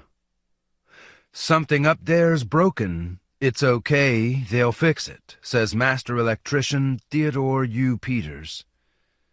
Take care of the baboons. They're good friends of yours. A resolution from the latest meeting of the Society for the Protection of Animals. Farmers are the staunch backbone of our society. The mayor meets the leaders of the Peasants' Party. The magician from the laboratory on the edge of the abyss. Dispatches on the latest research into cultivating plants without light. Falling stars again. We have armored vehicles. An interview with the commandant of police. Chlorella. Not a palliative, but a panacea. Aaron Webster laughs, Aaron Webster sings. The celebrated comic's 15th charity concert. Andrei raked all these sheets of paper together in a heap, clumped them into a tight ball, and tossed it into the corner. All that seemed unreal. What was real was the darkness, now hanging over the city for the 12th day. Reality was the lines of people in front of the bread stores. Reality was that ominous rumbling of rickety wheels below the windows. The little red sparks of crude hand-rolled cigarettes flaring up in the darkness. The dull metallic clanking under the tarpaulins and the heavy country carts. Reality was the shooting, although so far no one really knew who was shooting at whom. And the most hideous reality of all was that blunt, hung-over buzzing in his own poor head, and the huge furry tongue that he wanted to spit out because it didn't fit into his mouth. Fortified port and raw spirit. They must have been out of their minds. It was fine for her, lounging under the blanket, sleeping it off. But he had to hang around here. If only the whole damn kit and caboodle would just fall apart, collapse. I'm sick and tired of wasting my life away. They can stick all their experiments, mentors, radical rebirths, mayors, farmers, and that lousy stinking grain right up their ass. Some great experimenters they are. They can't even guarantee the sun will shine. And today, I've still got to go to the jail and take Izya his food parcel. How much time has he got left to do? 4 months? No, 6. That bastard, Fritz. If only all that energy could be put to peaceful purposes. Now there's a man who never loses heart. It's all grist to his mill. They flung him out of the public prosecutor's office, so he set up a party. He's laying plans of some sort. The fight against corruption, all hail the new rebirth. He's locked horns with the mayor now. Right now it would be good to go to City Hall, grab Mr. Mayor by his shock of noble gray hair, and smash his face into the desk. "Where's the grain, you creep? Why isn't the sun shining?"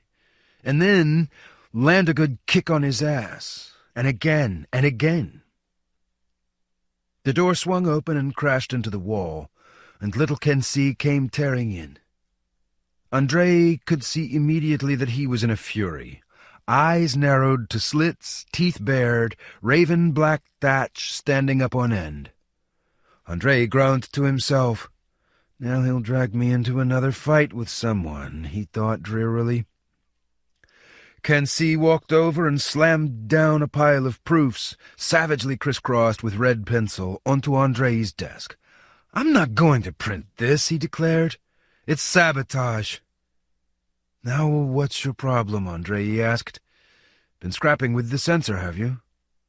He took the proofs and stared at them without understanding anything, without even seeing anything apart from the red lines and squiggles. "The pick of the letters? With one letter?" Kensi said furiously. "The editorial won't do. Too provocative. The comments on the mayor's speech won't do. Too trenchant. The interview with the farmers won't do. A sensitive issue. Now's not the right time. I can't work like this, Andrei. It's up to you. You have to do something. Those bastards are killing the paper." "Hang on now," said Andrei, wincing. "Hang on. Let's figure this out." A large, rusty bolt was suddenly screwed into the back of his head, right into the little depression at the base of his skull. He closed his eyes and gave a quiet moan. "Moaning won't do any good here," said Kensi, slumping into the chair for visitors and nervously lighting up a cigarette. "You moan and I groan, but that bastard's the one who should be moaning, not you and me." The door swung open again. The fat censor tumbled into the room, sweating and breathing heavily, with his face covered in red blotches. He yelled stridently on his way in, "I refuse to work in such conditions. I'm not some little kid, Mr. Senior Editor. I'm a government employee. I don't sit here because I get any pleasure out of it, and I don't intend to tolerate obscene language from your colleagues, or let them call me abusive names." "Why, you ought to be strangled, not just called names," Kensi hissed from his chair, with his eyes glinting like a snake's. "You're a saboteur, not a government employee." The censor's face turned to stone, and he shifted his eyes from Kensi to Andrei and back again. Then he suddenly spoke in a very calm, solemn voice. "Mr. Senior Editor, I wish to register a formal protest." At that point Andrei finally pulled himself together with a horrendous effort, slapped his hand down on the desk and said, "Will you please be quiet? Both of you. Please sit down, Mr. Paprikaki." Mr. Paprikaki sat down, facing Kensi. No longer looking at anyone, he tugged a large checkered handkerchief out of his pocket and started mopping at his sweaty neck, his cheeks, the back of his head, and his Adam's apple. "Right, then," said Andrei, leafing through the proofs. "We prepared a selection of 10 letters. "It's a biased selection," Mr. Paprikaki immediately declared. Kensi hit the roof. "Yesterday alone we received 900 letters about bread," he bellowed, "and the tone was the same in all of them, if not harsher." "Just a moment," said Andrei, raising his voice and slapping his hand down on the desk again.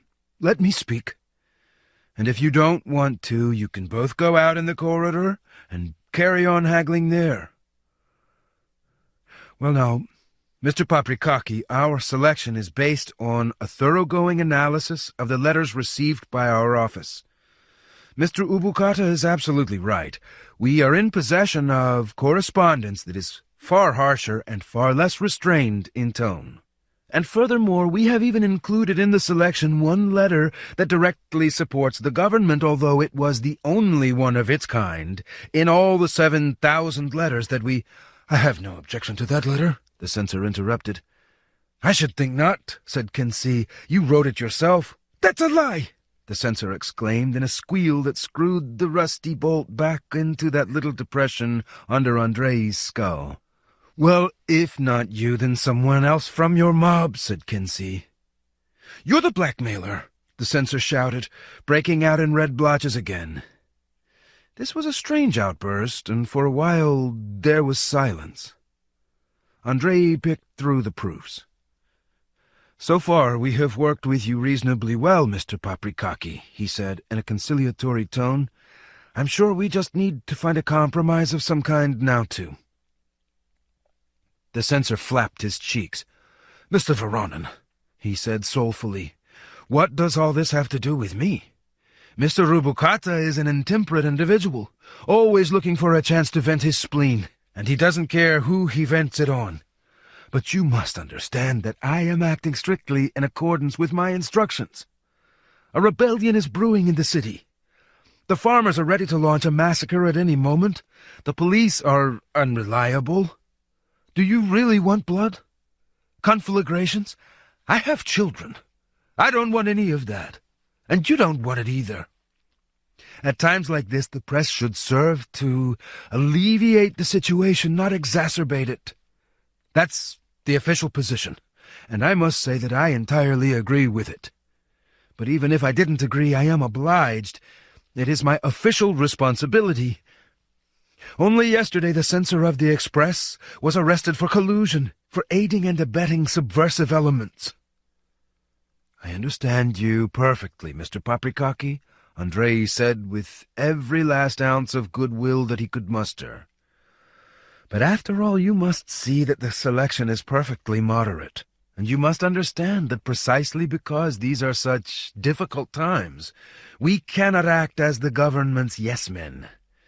Precisely because there is a danger of insurgency by the déclassé elements and the farmers, we must do everything we can to bring the government to its senses. We are performing our duty, Mr. Paprikaki." "I won't sign the selection," Paprikaki said in a quiet voice. Kinsey swore in a whisper. "We shall be forced to put the paper out without any sanction from you," said Andrei. "Oh, very good," Paprikaki said wearily. "Very nice. Absolutely charming. The paper will be fined. I shall be arrested. The edition will be impounded, and you'll be arrested too." Andrei picked up the broadsheet under the banner of Radical Rebirth and waved it under the censor's nose. "And why don't they arrest Fritz Heiger?" he asked. "How many censors of this little paper have been arrested?" "I don't know," Paprikaki said in quiet despair. "What business is that of mine? They'll get around to arresting Heiger, too. He certainly has it coming." "Kinsey," said Andrei, "how much do we have in the kitty? Will it cover the fine?" "We'll take up a collection among the staff," Kinsey said briskly, getting to his feet. "I'll tell the compositor to start typesetting the edition. We'll scrape through somehow." Kinsey set off toward the door. The censor sighed and blew his nose as he watched him go. "You've got no heart," he muttered, "and no brains either. Greenhorns." Kinsey stopped in the doorway. "Andrei," he said, "if I were you, I'd go to City Hall and try pulling all the levers I can." "What levers?" Andrei inquired morosely. Kinsey immediately came back to the desk. "Go to the deputy political consultant. After all, he's Russian, too. You used to drink vodka with him." "And I used to smash his face, too," Andrei said cheerlessly. "That's okay, he doesn't bear grudges," said Kinsey. "And then I know for certain that he's on the take." "Who isn't on the take in City Hall?" said Andrei. "That's not the problem, is it?" He sighed. "Okay, I'll go. Maybe I'll find out something. But what are we going to do about Paprikaki? He'll just go running off and call in? You will, won't you?" "Yes," Paprikaki agreed without any great enthusiasm. "I'll tie him up right now and dump him behind the safe," said Kinsey, his teeth glinting in a grin of delight. "Don't get carried away now," said Andrei. Tying him up? Dumping him? Just lock him in the archive room. There's no phone in there." "That would be coercion," Paprikaki remarked in a dignified voice. "And if they arrest you, won't that be coercion?" "Well, I'm not actually objecting," said Paprikaki. "It was just a comment." "Go on, Andrei, go on," Kensi said impatiently. "I'll see to everything here while you're gone. Don't worry." Andrei got up with a grunt, shambled over to the coat stand, dragging his feet, and took his raincoat. His beret had disappeared, and he searched for it on the floor among the galoshes forgotten by visitors in the good old days, but failed to find it, swore abruptly, and walked out into the front office. The weedy secretary cast a rapid glance at him with her frightened gray eyes. Scraggy little slut. What was it that her name was? "I'm going to City Hall," he said morosely. Out in the newsroom, everything seemed to be carrying on as usual. People yelling on the phone, people perching on the edges of desks, writing something, people examining damp photographs and drinking coffee, office boys dashing about with files and documents. The whole area was thick with smoke and littered with trash, and the head of the literary section, a phenomenal ass in a gold pince-nez, a former draftsman from some quasi-state or other like Andorra, was holding forth pompously to a mournful-looking author. "There are places where you've tried too hard, places where you lack a sense of measure, where the material has proved too powerful and volatile for you." A good kick right on the ass, and again, Andrei thought as he walked by. He suddenly recalled how dear to his heart all this had been only a very short time ago, how new and fascinating, how challenging, necessary, and important it had all seemed. "Boss, just a moment," shouted Denny Lee, the head of the letters department, all set to dash after him, but Andrei just waved him away without even looking back. Right on the ass, and again. Once outside the door, he stopped and turned up the collar of his raincoat. Carts were still rumbling along the street, and all in the same direction, toward the center of the city, toward City Hall. Andrei thrust his hands as deep into his pockets as he could and set off in the same direction, slouching over. About 2 minutes later he noticed he was walking along beside a monstrously huge cart with wheels the height of a man. The cart was being drawn along by 2 gigantic cart horses that were obviously tired after a long journey. He couldn't see the load in the cart behind the high wooden sides, but he did have a good view of the driver at the front. Or rather, not so much the driver as his colossal tarpaulin raincoat with a 3-cornered hood. All Andrei could make out of the driver himself was a beard jutting forward, and through the creaking of the wheels and clatter of hooves, he could hear the driver making incomprehensible sounds of some kind.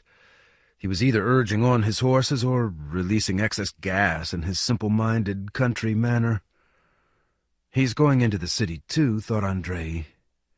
What for? What do they all want here? They won't get any bread here, and they don't need bread anyway. They've got bread. They've got everything, in fact. Not like us city folks. They've even got guns. Do they really want to start a massacre? Muknaw's peasant anarchists? Maybe they do. Only what will they get out of it? A chance to pillage the apartments? I don't understand a thing. He remembered the interview with the farmers, and how disappointed Kensi had been with it, even though he did it himself, questioning almost 50 peasants on the square in front of City Hall. What the people think, that's what we're for. Well, I had a bellyful, sitting out there in the swamps. Why don't I take a trip, I thought. You said it, mister. Why are the people all piling in? What for? We're as surprised as anyone. Well, I see everyone's going into the city, so I came into the city. I'm as good as the rest, ain't I? The machine gun? How could I manage without the machine gun? In our parts you can't set one foot in front of the other without a machine gun. I come out to milk the cows this morning, and I see they're all going. Syomka Kostelin's going, Jacques-Francois is going, What's his name? Ah, darn it. I'm always forgetting what he's called. Lives out beyond Lousehead Hill. He's going too. I ask, where are you going, guys? Look here, they say there's been no sun for 7 days. We ought to pay the city a visit. Well, you ask the bosses that. The bosses know everything. They said, didn't they were going to give us automatic tractors, so we could sit at home scratching our bellies, and it would do the work for us. More than 2 years now they've been promising. Evasive, vague, unclear, ominous. Either they were simply being cunning, or they were all being whisked together in a heap by some kind of instinct, or maybe some kind of secret, well-camouflaged organization. So what was it? Peasant insurrection? Like the Jacquerie? Maybe like the Tambov partisan army? In some ways he could understand them. There hadn't been any sun for 12 days now. The harvest was going to ruin. No one knew what was going to happen. They'd been blown off their warm, comfortable perches. Andrei passed a short, quiet line of people waiting outside a meat market, then another line outside a bakery. Most of the people standing there were women, and for some reason many of them had white armbands on their sleeves. Of course, Andrei immediately thought of the events of St. Bartholomew's Eve. Then it occurred to him that it was daytime now, not nighttime. It was 1 o'clock in the afternoon, but the stores were still closed. 3 policemen were standing bunched together on a corner, below the neon sign of the Quisisana Night Cafe. They looked strange somehow. Uncertain? Was that it? Andrei slowed down, listening. So now what do we do? Will they order us in to fight them? Why, there's twice as many of them. We'll just go and report. There's no way through there, and that's it. And he'll say, how come there's no way through? You're the police. The police? So what? We're the police, and they're the militia. So there's some kind of militia now, Andrei thought as he walked on. I don't know any militia. He passed another line of people and turned on to Main Street. Up ahead he could already see the bright mercury lamps of Central Square, its wide-open space completely filled with something gray that was stirring about, enveloped in steam or smoke. But just then he was stopped. A big, strapping young man, or rather a youth, an overgrown juvenile, wearing a flat-peaked cap pulled down right over his eyes, blocked the way and asked in a low voice, "Where are you going, sir?" The youth held his hands at his sides, with white armbands on both sleeves, and several other men, all very different, but also with white armbands, were standing by the wall behind him. Out of the corner of his eye, Andrei noticed that the countryman in the tarpaulin raincoat drove straight on, unhindered in his unwieldy cart. "I'm going to City Hall," Andrei said when he was forced to stop. "What's the problem?" "To City Hall?" the youth repeated loudly, glancing back over his shoulder at his comrades. 2 other men detached themselves from the wall and walked up to Andrei. "Do you mind if I ask what you're going to City Hall for?" inquired a stocky man with unshaven cheeks, wearing greasy overalls and a helmet with the letters G and M on it. He had a vigorous, muscular face with cold, piercing eyes. "Who are you?" asked Andrei, feeling in his pocket for the brass kitchen pestle he had been carrying for 4 days now, because the times were so uncertain. "We're the voluntary militia," the stocky man replied. "What business have you got in City Hall? Who are you?" "I'm the senior editor of the City Gazette," Andrei said angrily, clutching the pestle tightly in his hand. He didn't like the way the juvenile approached him from the left while he was speaking, and the 3rd volunteer militiaman, another young guy who was obviously strong too, wheezed into his ear from the right, "I'm going to City Hall to protest against the actions of the censor." "Huh?" the stocky man said in an indefinite tone of voice. "I see. Only why go to City Hall? You could arrest the censor and put out your newspaper. No bother." Andrei decided to act brazenly for the time being. "Don't you go telling me what to do," he said. "We've already arrested the censor without any advice from you. Anyway, just let me through." "A representative of the press?" growled the one who was wheezing in his right ear. "Why not? Let him go in," the youth on Andrei's left said condescendingly. "Yes," the stocky man said, "let him go in. Only don't let him try to blame us afterward." "Have you got a gun?" "No," said Andrei. "That's a mistake," said the stocky man, stepping aside. "Go on through." Andrei walked through. Behind him he heard the stocky man say, in a high, squeaky voice, "Jasmine is a pretty little flower, and it smells very good, too." And the militiaman laughed. Andrei knew that little rhyme, and he felt an angry urge to turn back, but he only lengthened his stride. There were quite a lot of people on Main Street. Most of them were sticking close to the walls or standing bunched together in courtyard entrances, and they all had white armbands. A few were loitering in the middle of the road, approaching the farmers driving past and telling them something before the farmers drove on. The stores were all closed, but there were no lines in front of them. Outside one bakery, an elderly militiaman with a knotty walking stick was trying to get through to an old woman who was standing on her own. "I assure you quite definitely, madam, the stores will not open today." "I myself am the owner of a grocery store, madam. I know what I'm talking about." But the old biddy replied in a screechy voice to the effect that she would die right here on these steps before she gave up her place in line. Trying hard to smother his mounting sense of alarm and a strange feeling that everything around him was somehow unreal, it was all like in a movie, Andrei reached the square. Where the mouth of Main Street opened out onto the square, it was choked with carts, great and small, farm wagons and drays. The air stank of horse sweat and fresh dung, and horses of every shape and size swung their heads to and fro, while the sons of the swamps shouted to each other in deep, loud voices, and crude, hand-rolled cigarettes glimmered on all sides. Andrei caught the smell of smoke. Somewhere nearby they were lighting a campfire. A fat man with a mustache and a cowboy hat came out of an archway, buttoning up his fly as he walked, and almost ran into Andrei.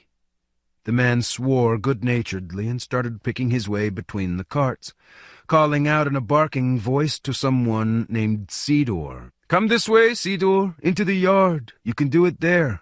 Only watch your step. Don't put your foot in it." Biting on his lip, Andrei walked on. At the very entrance to the square, the carts were already standing on the sidewalk. Many of the horses had been unharnessed and hobbled, and they were shuffling around, sniffing dejectedly at the asphalt. In the carts, people were sleeping, smoking, and eating. Andrei could hear the appetizing sounds of liquid glugging and lips smacking. He climbed up onto the porch of a building and looked across the vast camp. It was only about 50 paces to City Hall, but it was a maze.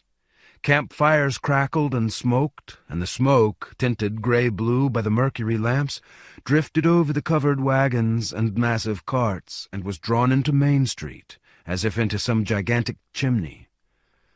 Some motherfucker buzzed as it settled on Andrei's neck and bit, like a pin being thrust into his skin. With a feeling of loathing, Andrei swatted something large and prickly that crunched juicily under his palm. "They've dragged all the damned bugs in with them from the swamps," he thought angrily, catching a distinct whiff of ammonia coming from under the building's half-open front door.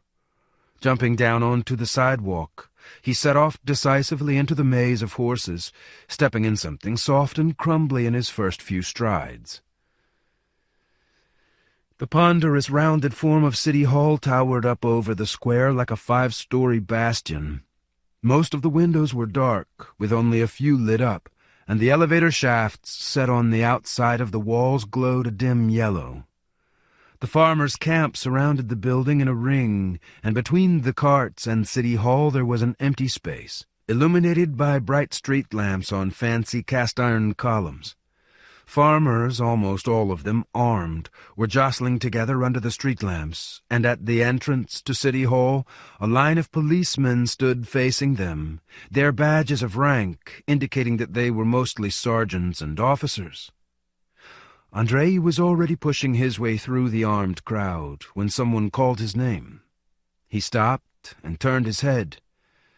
"Here I am, over this way," barked a familiar voice, and Andrei finally spotted Uncle Yura. Uncle Yura was waddling toward him, already holding out his hand to be shaken, still in the same old tunic with his fore and aft cap cocked to one side, and a machine gun that Andrei knew so well hanging on a broad strap over his shoulder. "Howdy do, Andriuka, you old townie," he exclaimed, slapping his rough hand loudly into Andrei's palm. "Here I've been looking for you everywhere. There's a ruckus on, I think. No way our Andriuka's going to miss that. He's a spunky fellow, I think. He's got to be hanging around here somewhere." Uncle Yura was pretty plastered. He tugged the machine gun off his shoulder, leaned his armpit on the barrel like a crutch, and carried on talking with the same vehement passion. "I go this way, I go that way, and still no Andriuka. Son of a bitch, I think, what the hell's going on? That blonde-haired Fritz of yours, he's here, rubbing shoulders with the country folk, making speeches, but I can't find you anywhere." "Hang on, Uncle Yura," said Andrei. "What did you come here for?" "To demand my rights," Uncle Yura chuckled, his beard splaying out like a twig broom. "That's what I came here for, and only for that. But it doesn't look like we're going to get anywhere here." He spat and scraped the gobbet into the ground with his immense boot. "The people are lousy vermin. They don't know themselves what they came here for. Whether they came to ask or they came to demand, or maybe neither one thing nor the other, just because they missed the big city life. We'll camp here for a while, shit all over your city, and then go back home. The people are shit. Look." He swung around and waved to someone. "For instance, take Stas Kowalski, my little friend here. Stas! Stas, fuck it! Come over here." Stas came over, a skinny, round-shouldered man with mournfully dangling ends to his mustache and a sparse head of hair. He gave off a devastating reek of home brew and only stayed on his feet by instinctive reflex response. But every now and then he defiantly flung up his head, grabbed at the strange-looking short-barreled machine gun hanging around his neck, raised his eyelids with an immense effort, and glanced around menacingly. "This here is Stas," Uncle Yura went on. "Stas fought in the war, he did. Tell him. No, tell him. Did you fight or didn't you?" Uncle Yura demanded, fervently grasping Stas around the shoulders and swaying in time with him. "Huh? Huh?" Stas responded, straining every fiber to demonstrate that he did fight, that he fought real hard, that no words could express how hard he fought. "He's drunk right now," Uncle Yura explained. "He can't stand it when there's no sun. Where was I? Right. You ask this fool what he's doing hanging around here. There are guns. There are boys with fire in their belly. What more do you need, I ask you?" "Hang on," said Andrei. "What is it you want?" "That's what I'm telling you," Uncle Yura said intensely, letting go of Stas, who immediately drifted off to one side, following a long, gentle curve. "What I'm trying to get through to you. Hammer the bastards just once, that's all.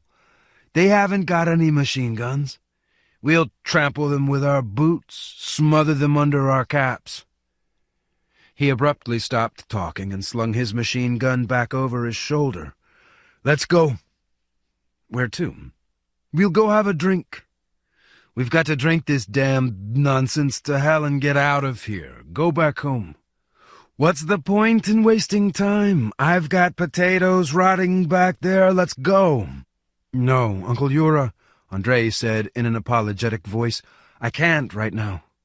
I've got to go into City Hall." "Into City Hall? Let's go! Stas! Stas, fuck you!" "Hang on there, Uncle Yura. You know, they won't let you in." Me? Uncle Yura roared with his eyes glittering. Right, let's go. We'll see who's not going to let me in. Stas!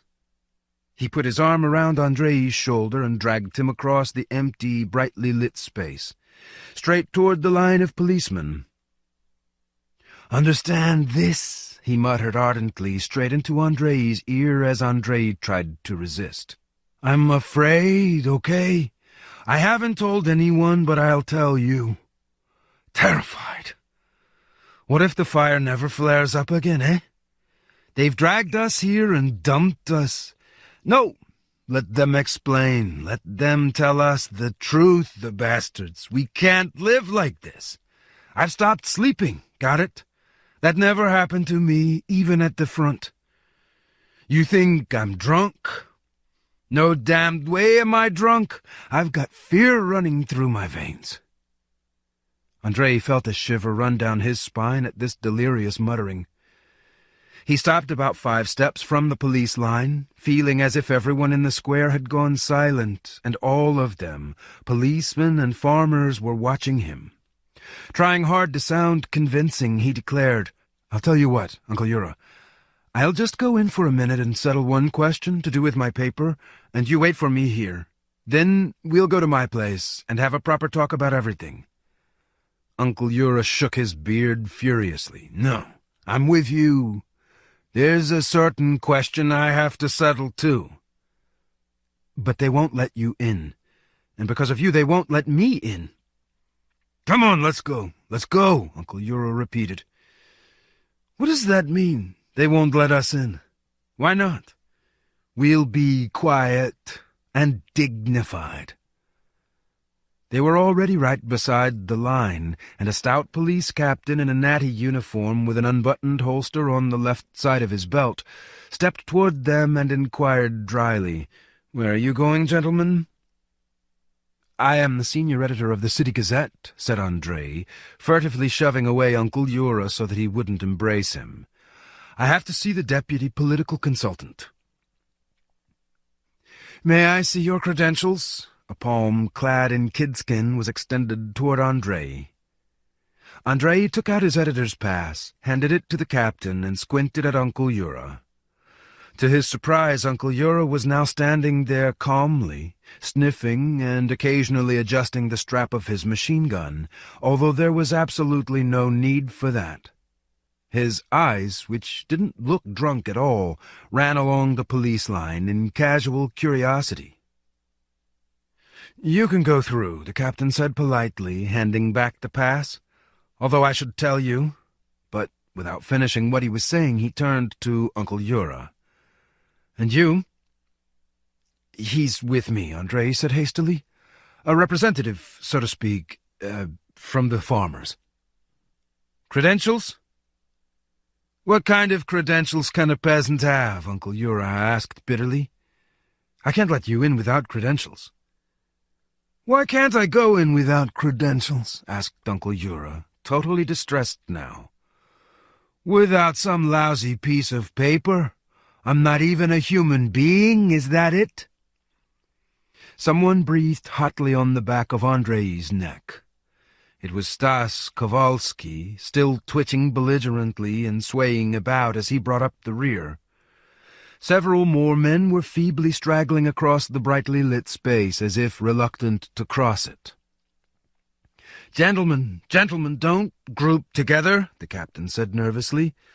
You go through, sir, he shouted angrily at Andrei. Gentlemen, go back. Congregating is forbidden. So if I haven't got a piece of paper with scribble on it, Uncle Yura lamented despondently, that means I won't be let through anywhere at all.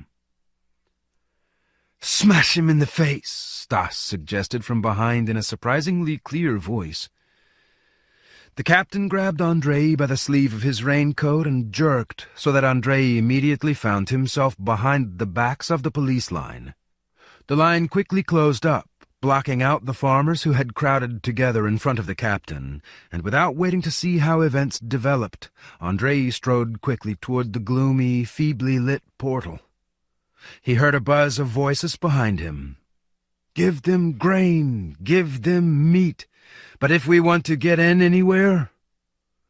If you please, do not congregate. I have orders to arrest. Why won't you let our representative through, eh? The sun, you bastards. When are you going to light it again? Gentlemen, gentlemen. Now what has that got to do with me? More police came spilling down the snow-white marble steps toward Andrei, with their metal boot tips clattering. They were armed with rifles with bayonets fixed. A tense voice ordered, "Grenades at the ready!" Andrei reached the top of the steps and looked back. Men were scattered across the brightly lit space now. Farmers, some moving slowly and some at a run, were advancing from their camp toward the large black throng that was gathering. With an effort, Andrei pulled open the door, tall and heavy, bound in copper, and walked into the vestibule. It was dark in here, too, and the air had the distinctive harsh smell of a barracks. Policemen were sleeping jammed up against each other, covered with their greatcoats, in the luxurious armchairs, on the sofas, and right there on the floor. Indistinct figures of some kind hovered on the feebly lit gallery that ran around 3 sides of the vestibule below the ceiling. Andrei couldn't make out if they had guns or not. He ran up the soft carpet runner to the 2nd floor, where the press office was, and set off along the broad corridor. He suddenly felt overwhelmed by doubt. There was something too quiet about this huge building today. Usually there were scads of people hanging around here, typewriters clacking, telephones jangling. The air was filled with the buzz of conversation and imperious shouting. But now there was none of that. Some of the offices were wide open, with darkness inside, and even in the corridor only every 4th lamp was lit. His premonition hadn't deceived him. The political consultant's office was locked, and 2 strangers were sitting in the deputy's office, wearing identical gray coats, buttoned right up to the chin, and identical bowler hats, tipped forward over their eyes. "Excuse me," Andrei said angrily, "where can I find the deputy political consultant?" The heads in the bowler hats lazily turned in his direction. "What do you want him for?" asked the shorter of the 2 men. Suddenly this man's face didn't seem so very unfamiliar, and neither did his voice. And suddenly it seemed strange and worrying that this man was here. He had no business being here. Andrei stooped down and, trying to speak curtly and resolutely, explained who he was and what he wanted. "Well, come in, will you?" said the half-familiar man. "Why are you standing in the door like that?" Andrei stepped inside and looked around, but he didn't see anything. That smoothly shaved eunuch's face was hovering in front of his eyes. Where have I seen him before? An unsavory kind of character, and dangerous. I shouldn't have come in here. I'm just wasting time. The little man in the bowler hat was studying him intently, too. It was quiet. The tall windows were covered with heavy drapes, and the noise from outside barely even reached them in here. The small man in the bowler hat suddenly jumped to his feet and moved right up close to Andrei.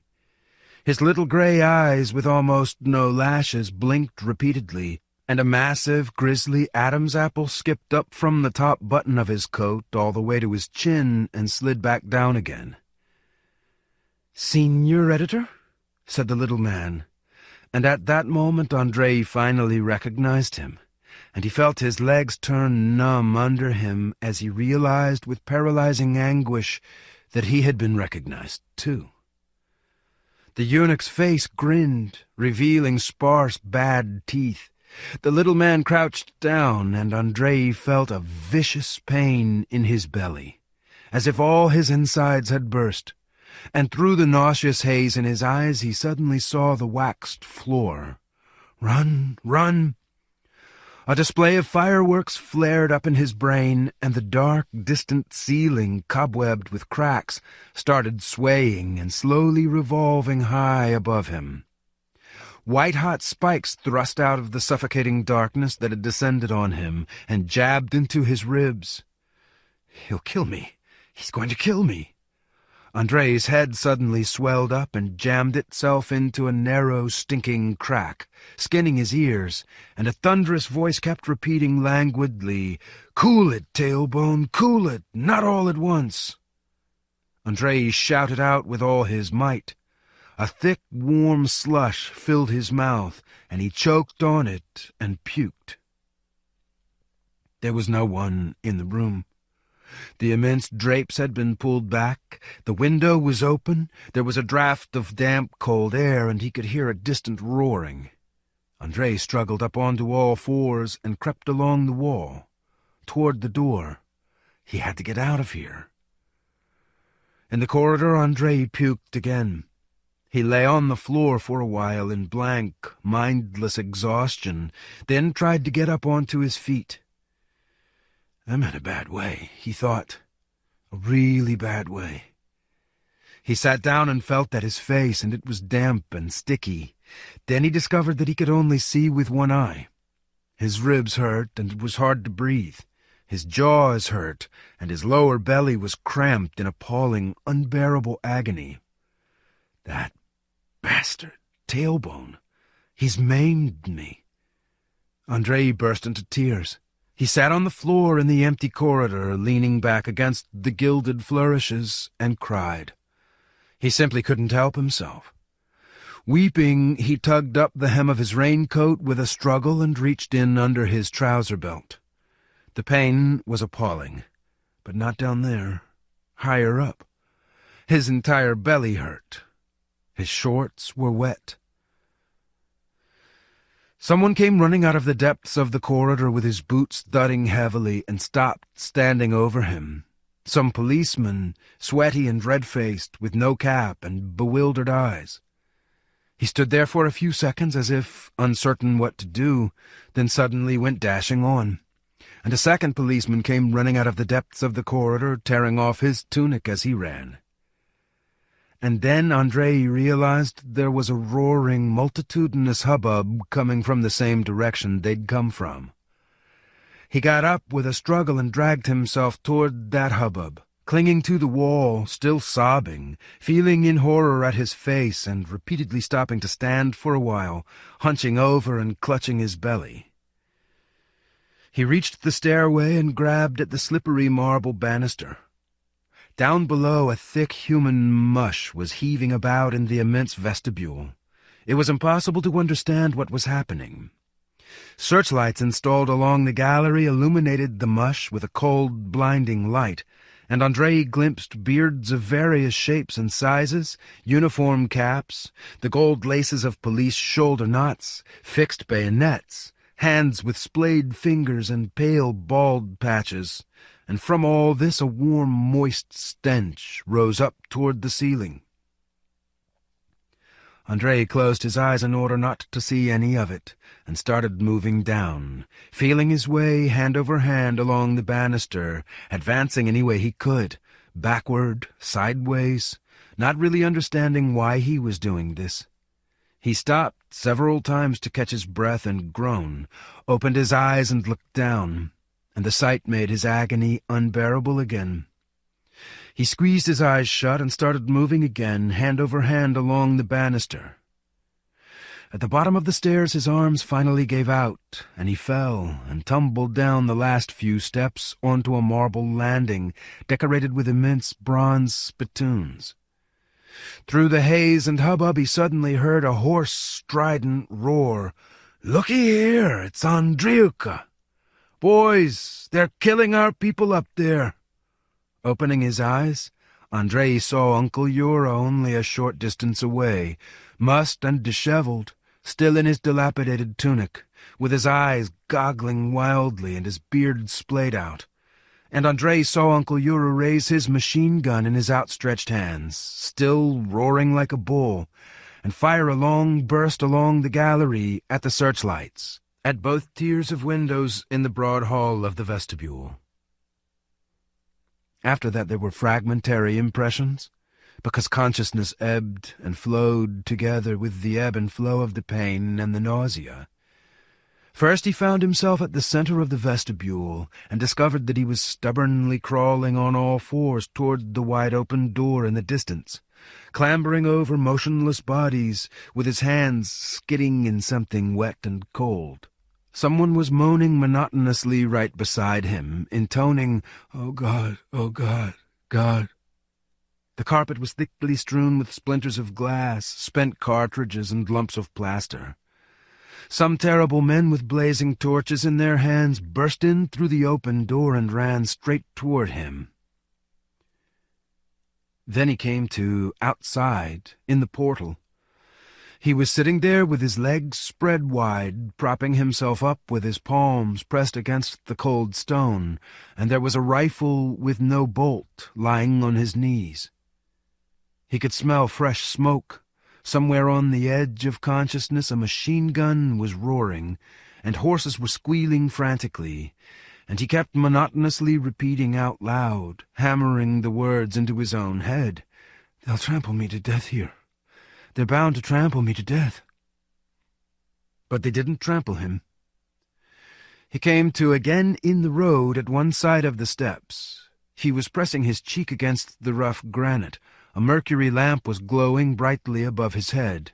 The rifle was gone, and it felt as if he didn't have a body, as if he were suspended in the air with his cheek pressed against the granite, and some kind of grotesque tragedy was being played out on the square in front of him, as if it were a stage.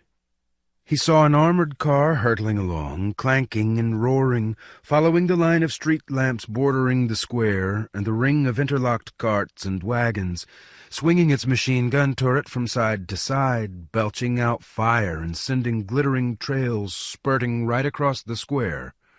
And there was a horse galloping along in front of the armored car with its head thrown back, dragging its snapped traces. Then suddenly a covered wagon trundled out from among the thick mass of carts, right across the armored car's path. The horse jerked aside wildly, crashing into a street lamp. The armored car braked sharply and skidded, and at that moment a tall man in black ran out into the open space, swung his arm and fell full length on the asphalt. There was a flash of flame under the armored car, a low rumbling blast, and the entire metal bulk subsided heavily to the rear. The man in black was running again. He rounded the armored car, thrust something into the driver's observation port, and jumped aside. And then Andrei saw that it was Fritz Heiger, and the observation port was lit up from the inside. There was a loud blast inside the armored car, and a long, smoky tongue of flame flew out of the observation port. Moving on half-bent legs, with his long arms stretched right down to the ground, Fritz sidled around the vehicle like a crab.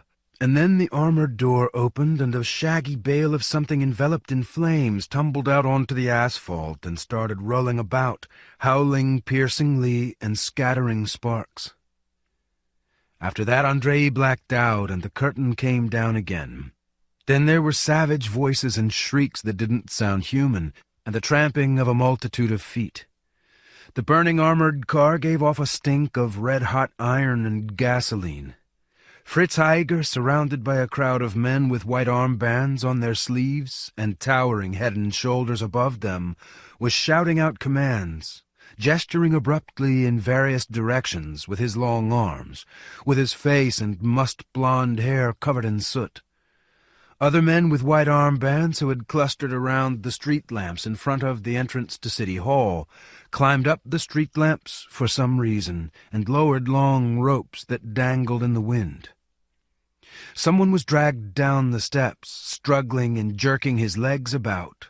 Someone squealed in a high, womanish voice that left Andrei's ears blocked. And suddenly the steps were completely covered with people. Andrei glimpsed black bearded faces and heard the clatter of gun bolts.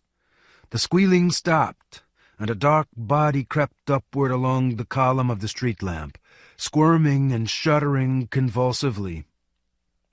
Shots were fired out of the crowd. The jerking legs went limp, stretching out full length, and the dark body started slowly twisting and turning in the air. and afterward Andrei was shaken awake by a terrible jolting. His head was bobbing about on coarse, smelly knots of sackcloth. He was being driven away, being taken somewhere, and a familiar, frenzied voice was shouting, "Get up now! Get up there, you damned whore! Move on!" And right there in front of him, against the backdrop of the black sky, City Hall was burning. Hot tongues of flame burst out of windows, scattering sparks into the darkness, and he saw long, stretched bodies dangling from the street lamps, swaying to and fro. 2. Washed and changed, with a bandage over his right eye, Andrei was reclining in an armchair, watching morosely as Uncle Yura and Stas Kowalski, with his head also swathed in bandages, greedily slurped down some kind of steaming slop, spooning it straight from the saucepan. Selma was sitting beside him, sighing tearfully, and she kept trying to take hold of his hand. Her hair was mussed, the mascara from her lashes was smeared across her cheeks, and her face was puffy and covered with hot red blotches. And her frivolous, transparent little robe looked freakish on her, with its front soaked in soapy water. "He was going to finish you off," Stas explained, carrying on slurping. "Working you over carefully, you know, dragging it out as long as possible. I know that trick. The State's blue hussars worked me over the same way, too. Only I got the full treatment, you see. They'd already started stamping on me, and then, thanks be to God, it turned out that I was the wrong one. It was someone else they wanted. They broke your nose. That's nothing," Uncle Yura confirmed. "The nose isn't the most important thing, and a broken one will do. And the rib," he waved the hand holding his spoon. "I've broken so many of them ribs. The important thing is your innards are in good shape. Liver, spleen, kidneys." Selma sighed fitfully and tried once again to take hold of Andrei's hand. He looked at her and said, "Stop bawling. Go and get changed, and anyway—" She obediently got up and went into the other room. Andrei felt around in his mouth with his tongue, came across something hard, and pushed it out onto his finger. "They broke out a filling," he said. "Oh, really?" said Uncle Yura, surprised. Andrei showed him. Uncle Yura inspected it and shook his head. Stas shook his head, too, and said, "Unusual thing, that. Only when I was recuperating afterward, for instance. I spent 3 months in bed, you know. It was mostly teeth I spat out. My woman steamed my ribs every day. She died later, but here I am, still alive, and as right as rain." 3 months, Uncle Yura said contemptuously. "After they blew my backside off at Yelnya, I was knocking around the hospitals for half a year." "It's a terrible thing, brother, to have your buttock ripped off. You see, all the major blood vessels are interwoven in the buttock, and that slab of iron sliced it right off me at a tangent. Boys, I asked, what is this? Where's my backside got to? And would you believe it, my trousers were ripped off, too. Right down to the tops of my boots, as if I never had any trousers. There was something left in my boots, but above that, well, nothing." He licked his spoon. "Fedka Chaparov got his head ripped off that time," he announced. "Ripped off by the very same slab." Stas licked his spoon, too, and they sat there for a while in silence, looking into the saucepan.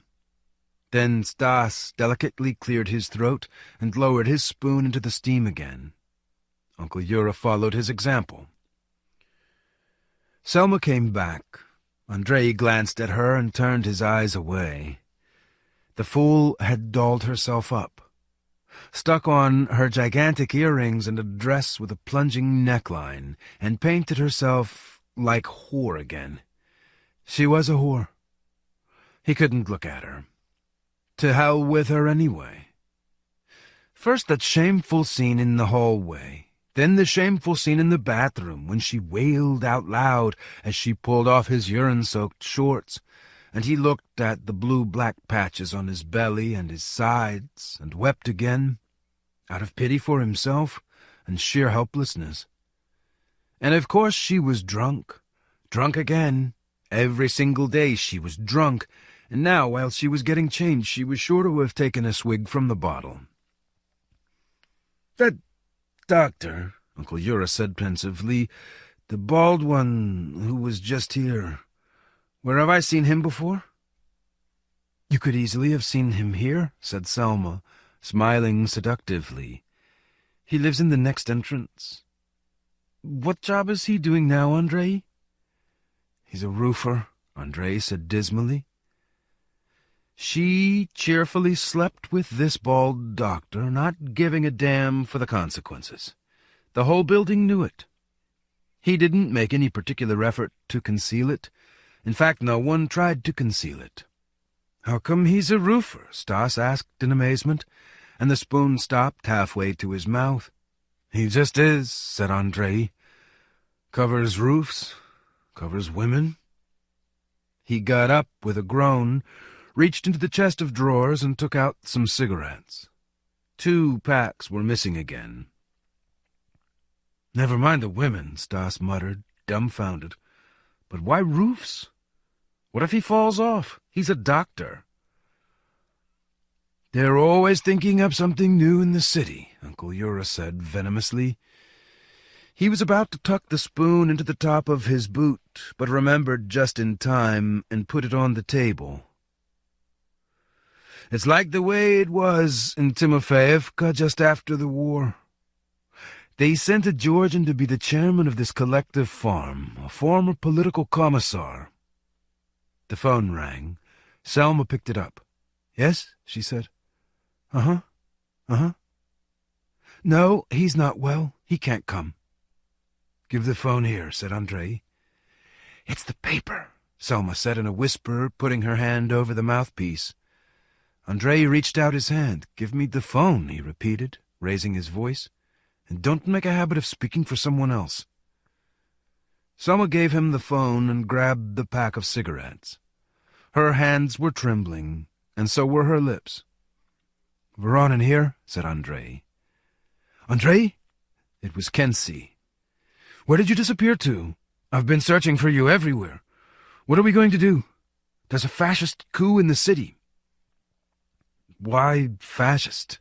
Andrei asked, stunned. "Will you come into the office, or are you really unwell?" "I'll come, of course I'll come," said Andrei. "You just explain." "We have lists," Kensi said hurriedly. "Special correspondence and all the rest of it. Archives." "I get it," said Andrei. "Only why do you think the coup's fascist?" "I don't think so, I know so," Kensi said impatiently. Andrei gritted his teeth and grunted. "Wait," he said irritably. "Don't be so hasty." He tried feverishly to grasp the situation. "Okay, you get everything ready. I'll leave right now." "Yes, come on," said Kensi. "Only be careful on the streets." Andrei hung up and turned toward the farmers. "Guys," he said, "I've got to go. Will you give me a ride to the office?"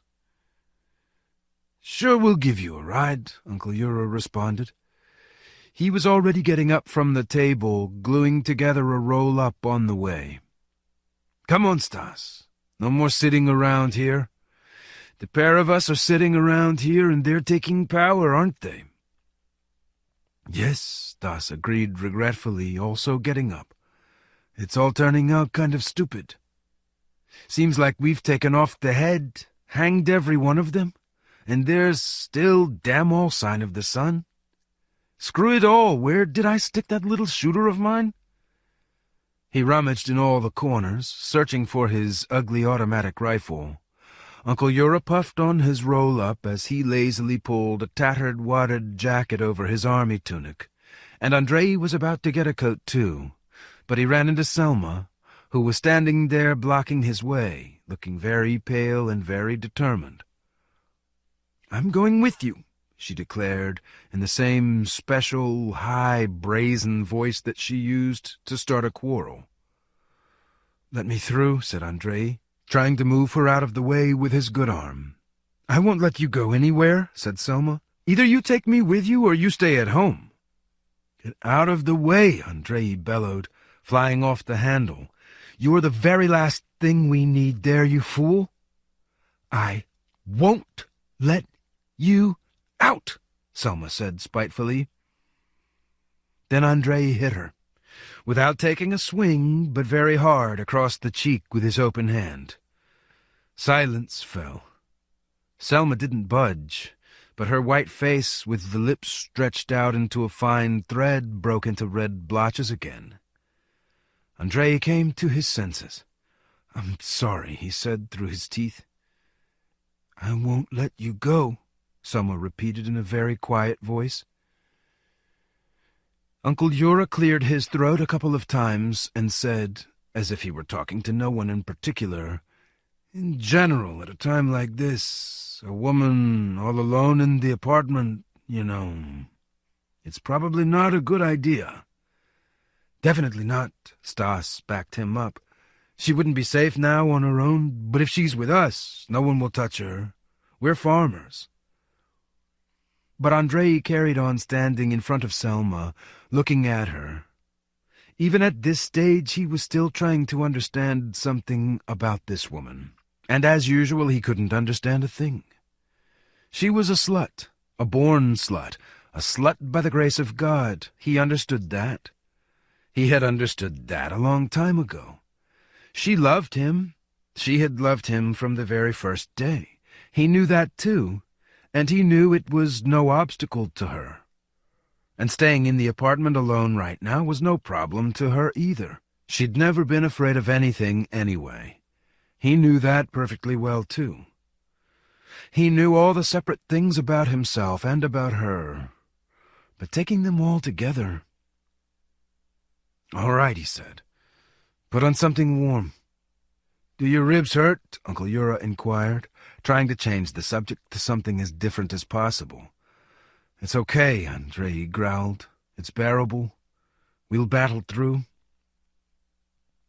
Trying not to meet anyone's eyes, he stuck the cigarettes and matches in his pocket and stood in front of the sideboard in the far corner of the room, where Donald's pistol lay under a pile of napkins and towels. Should he take it or not? He imagined various scenes and circumstances in which the pistol could come in handy, and decided not to take it. To hell with it. I'll manage without it somehow. I'm not planning to fight a war with anyone anyway. "Right. Are we off, then?" said Stas. He was already standing by the door, cautiously threading his bandaged head through the strap of his automatic. Selma was standing beside him in her coarse, long sweater, which she had pulled on straight over her low-necked dress. She had a raincoat over her arm. "Let's go," Uncle Yura commanded, clattering the butt of his machine gun against the floor. "Take off the earrings," Andrei growled to Selma and went out onto the stairs. They started walking down. On the landings, residents of the building were whispering to each other in the dark, and they moved aside when they saw the armed men. Someone said, "It's Voronin," and then immediately called to him, "Mr. Editor, can you tell us what's happening in the city?" Andrei didn't get a chance to reply, because the man who asked was shushed from all sides, and someone said in an ominous whisper, "Can't you see the man's being taken away, you fool?" Selma giggled hysterically. They came out into the courtyard and clambered into the cart, and Selma flung the raincoat across Andrei's shoulders. Uncle Yura suddenly said, "Quiet," and they all started listening. "There's shooting somewhere," Stas said in a low voice. "Long bursts," Uncle Yura added, "not sparing the ammunition. And where do they get it from? 10 cartridges is half a liter of home brew, and just listen to him blast away." "Yep," he roared. "Can't hang around here any longer." The cart rumbled into the archway. Little Wang was standing on the porch of the caretaker's lodge with his broom and shovel. "Looky, it's Vanya!" Uncle Yura exclaimed. "Whoa there! Hi there, Vanya. What are you doing here, eh?"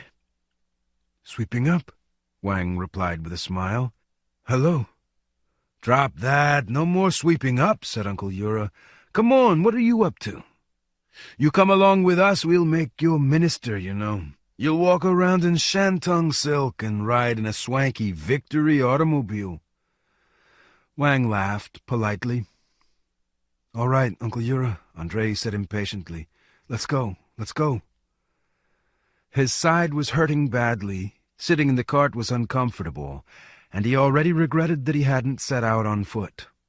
Without even noticing, he had slumped against Selma. "Okay then, Vanya. If you don't want to come, then don't," Uncle Yura decided. "But about being a minister, you get yourself ready. Comb your hair, you know, wash your neck." He flourished the reins. "Gee up!" They rumbled out onto Main Street. "Whose cart is this, do you know?" Stas suddenly asked. "Damned if I know," Uncle Yura replied without turning around. "The horse looks like it's that skinflint's, you know, lives right on the edge of the cliff. Ginger hair and freckles. Canadian, I reckon." "Really?" said Stas. "He's probably swearing a blue streak."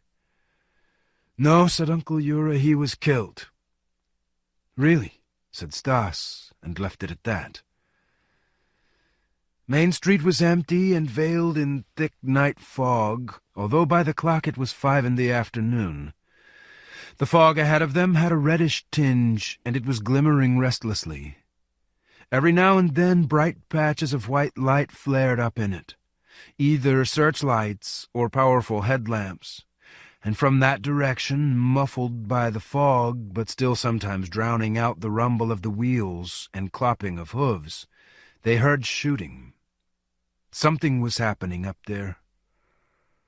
In the buildings lining the street, many of the windows were lit up, but mostly on the higher floors, above the second.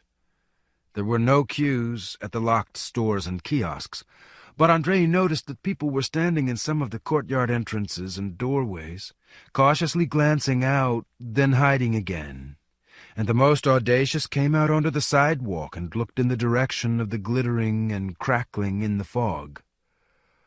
Objects looking like dark sacks were lying here and there on the sidewalk.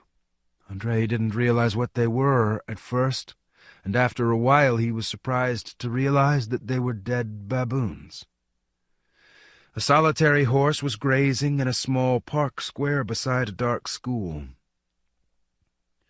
The cart rumbled and rattled, and no one spoke.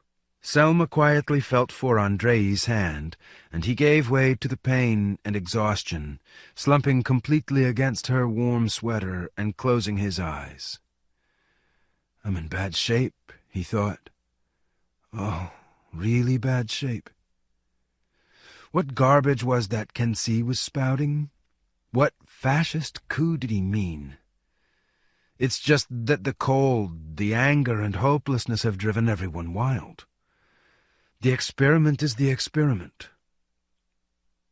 At that moment the cart gave a sudden jolt, and above the rumbling of the wheels Andrei heard a shriek so savage and piercing that he came to instantly, covered in sweat. He straightened up and started swinging his head to and fro crazily. Uncle Yura swore fiercely, hauling on the reins with all his might to hold back the horses, which were straining hard to one side, and at the same time something on fire, a bundle of flames, hurtled along the sidewalk on the left, uttering inhuman screeches that were somehow entirely human, filled with pain and terror, and scattering splashes of fire behind it, and before Andrei could even gather his wits, Stas had jumped smartly down off the cart and cut down the living torch with 2 short bursts from his automatic, setting the panes of glass jangling in a shop window. The fiery bundle somersaulted along the sidewalk, tumbling over and over, gave one last pitiful squeal, and froze. "That's an end to its suffering, poor creature," Stas said hoarsely, and Andrei finally realized that it was a baboon, a burning baboon. What crazy nonsense was this? Now it was lying there, hanging off the edge of the sidewalk, still burning slowly, and the heavy stench it gave off was spreading along the street.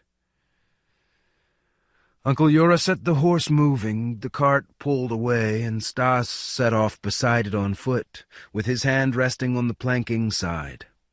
Andrei strained his neck out, looking forward into the pink, glimmering fog, which had turned very bright. Yes, something was happening up there, something absolutely incomprehensible. They could hear strange howling from that direction, shots, the roar of engines, and every now and then a bright flash of crimson flared up and immediately faded away.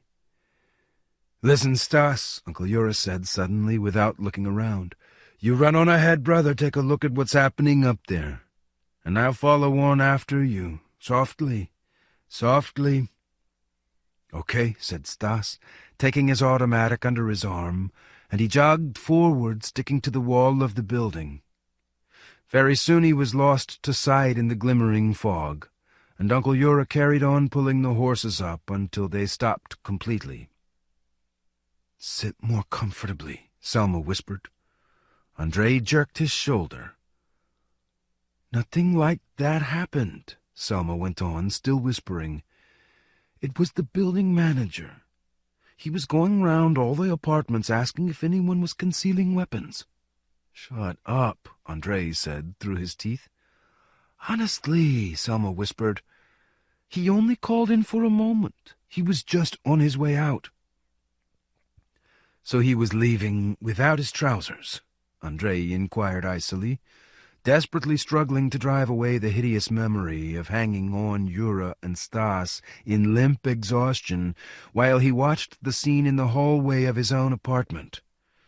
Some short ass with white eyes furtively closing his robe, with his flannel long johns showing underneath it. And then watching Selma's revoltingly innocent, drunken face over the short ass's shoulder as the expression of innocence on that face changed to fright and then to despair. "But that's how he was going round the apartments, in his robe," Selma whispered. "Listen, just shut up," said Andrei. "Shut up, for God's sake. I'm not your husband. You're not my wife. What concern is all this of mine?" "But I love you, honey," Selma whispered despairingly. "Only you." Uncle Yura started, loudly clearing his throat. "Someone's coming," he announced. A huge, dark shape loomed out of the darkness ahead and came toward them.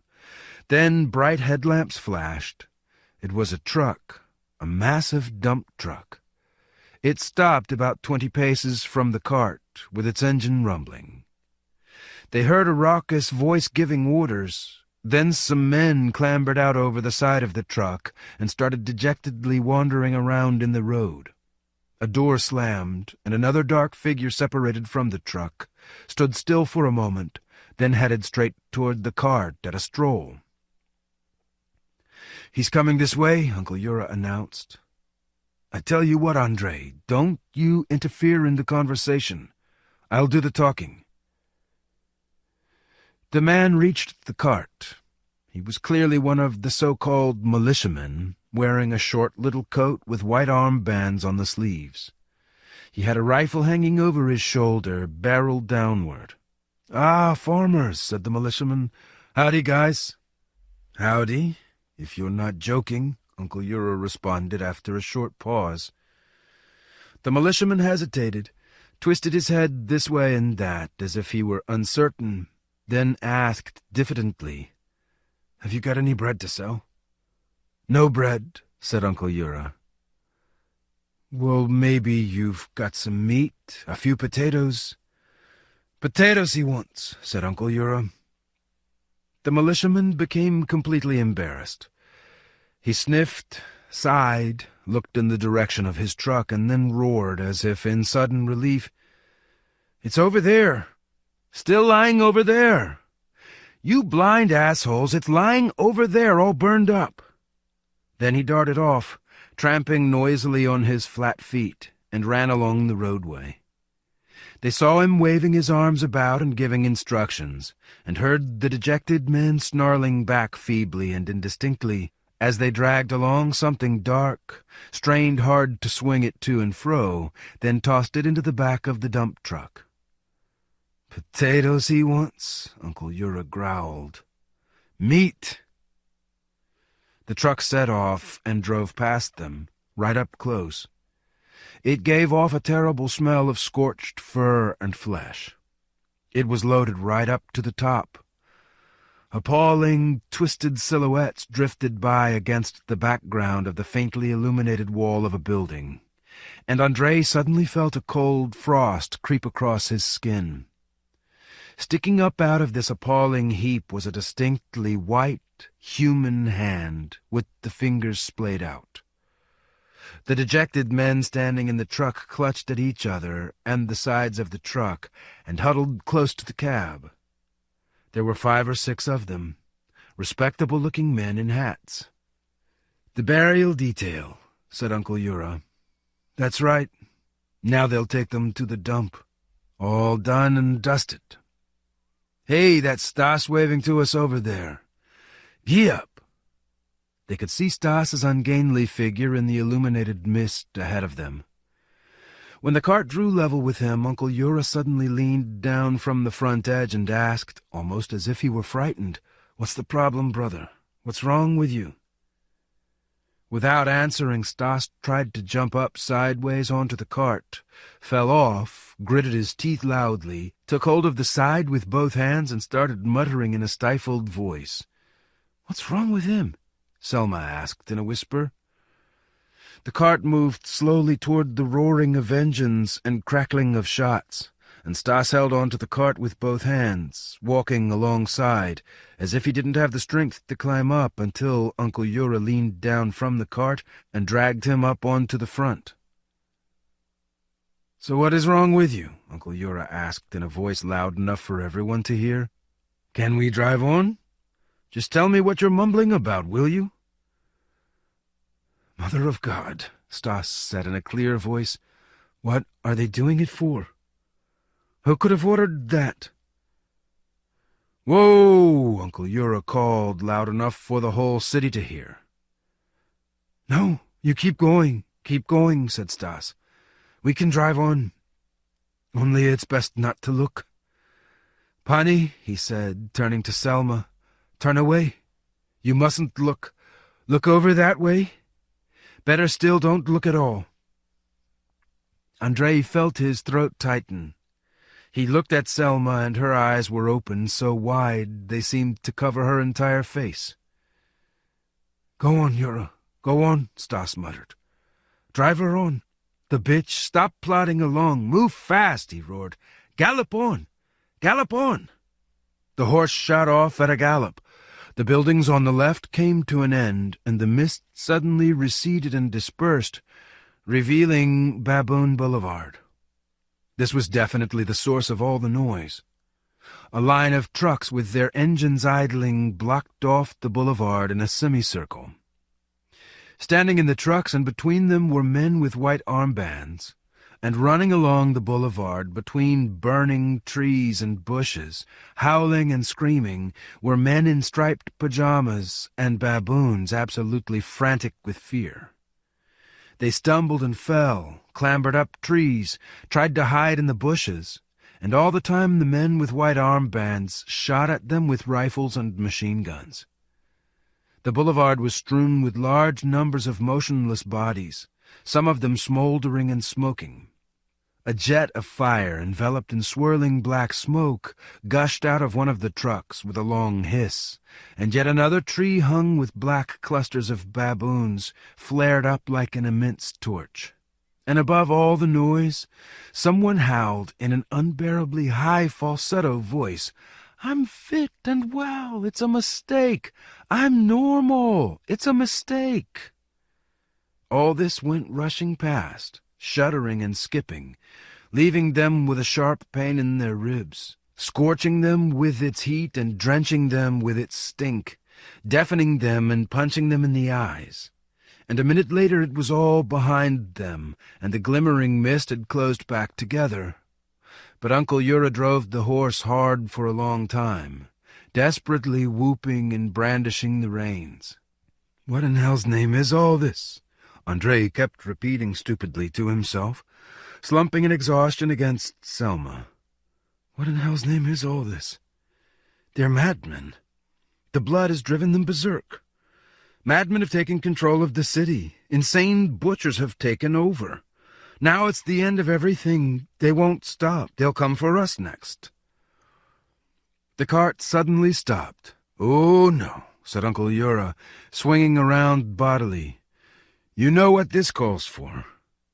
He rummaged among the sacks in the cart, pulled out a large bottle, dragged out the cork with his teeth, spat it out, and started swigging. Then he handed the bottle to Stas, wiped his mouth, and said, "So you're exterminating them? The experiment. Right then." He took a folded sheet of newsprint out of his breast pocket, neatly tore off one corner, and reached for his tobacco. "So you're going for broke? All the way? Really going for broke?" Stas held out the bottle to Andrei. Andrei shook his head. Selma took the bottle, downed 2 gulps from it, and handed it back to Stas. No one said anything. Uncle Yura smoked his crackling roll-up, growled in his throat like an immense dog, then suddenly turned around and untangled the reins. There was only 1 block left to the turn onto Stool Closet Lane, when the mist ahead of them was brightly lit up again, and they heard a cacophonous hubbub of voices. Right at the intersection, a huge rumbling crowd, illuminated by searchlights, was heaving about in the middle of the street. The intersection was crammed solid. There was no way they could drive through it. "Some kind of meeting," said Uncle Yura, looking back over his shoulder. "That's the way of it," Stas agreed despondently. "Once they start shooting people, the meetings come next. Is there no way to drive around?" "Hang on there, brother. Why would we want to drive around?" said Uncle Yura. "We ought to listen to what the people are saying. Maybe they'll say something about the sun. Looky, there's plenty of our folks here." The rumbling died down, and a furious, rasping voice amplified through microphones rang out over the crowd. "And let me say that once again, mercilessly. We will purge the city of filth, of scum, of every last single parasite. String up the crooks." "Ah!" the crowd roared. "String up the bribe-takers! Ah! Anyone who comes out against the people will dangle from a street lamp. Ah!"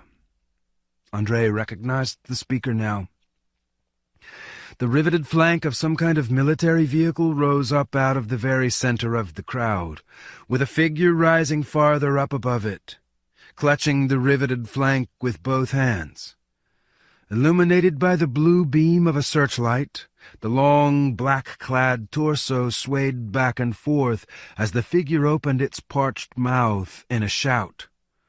The figure of the former non-commissioned officer of the Wehrmacht and present leader of the Party of Radical Rebirth, Friedrich Heiger. "And this will only be the beginning. We shall establish a genuine order of the people, a genuinely human order in this, our city. We care nothing for any experiments. We are not guinea pigs. We are people. Our weapons are reason and conscience. We will not allow anyone to control our destiny.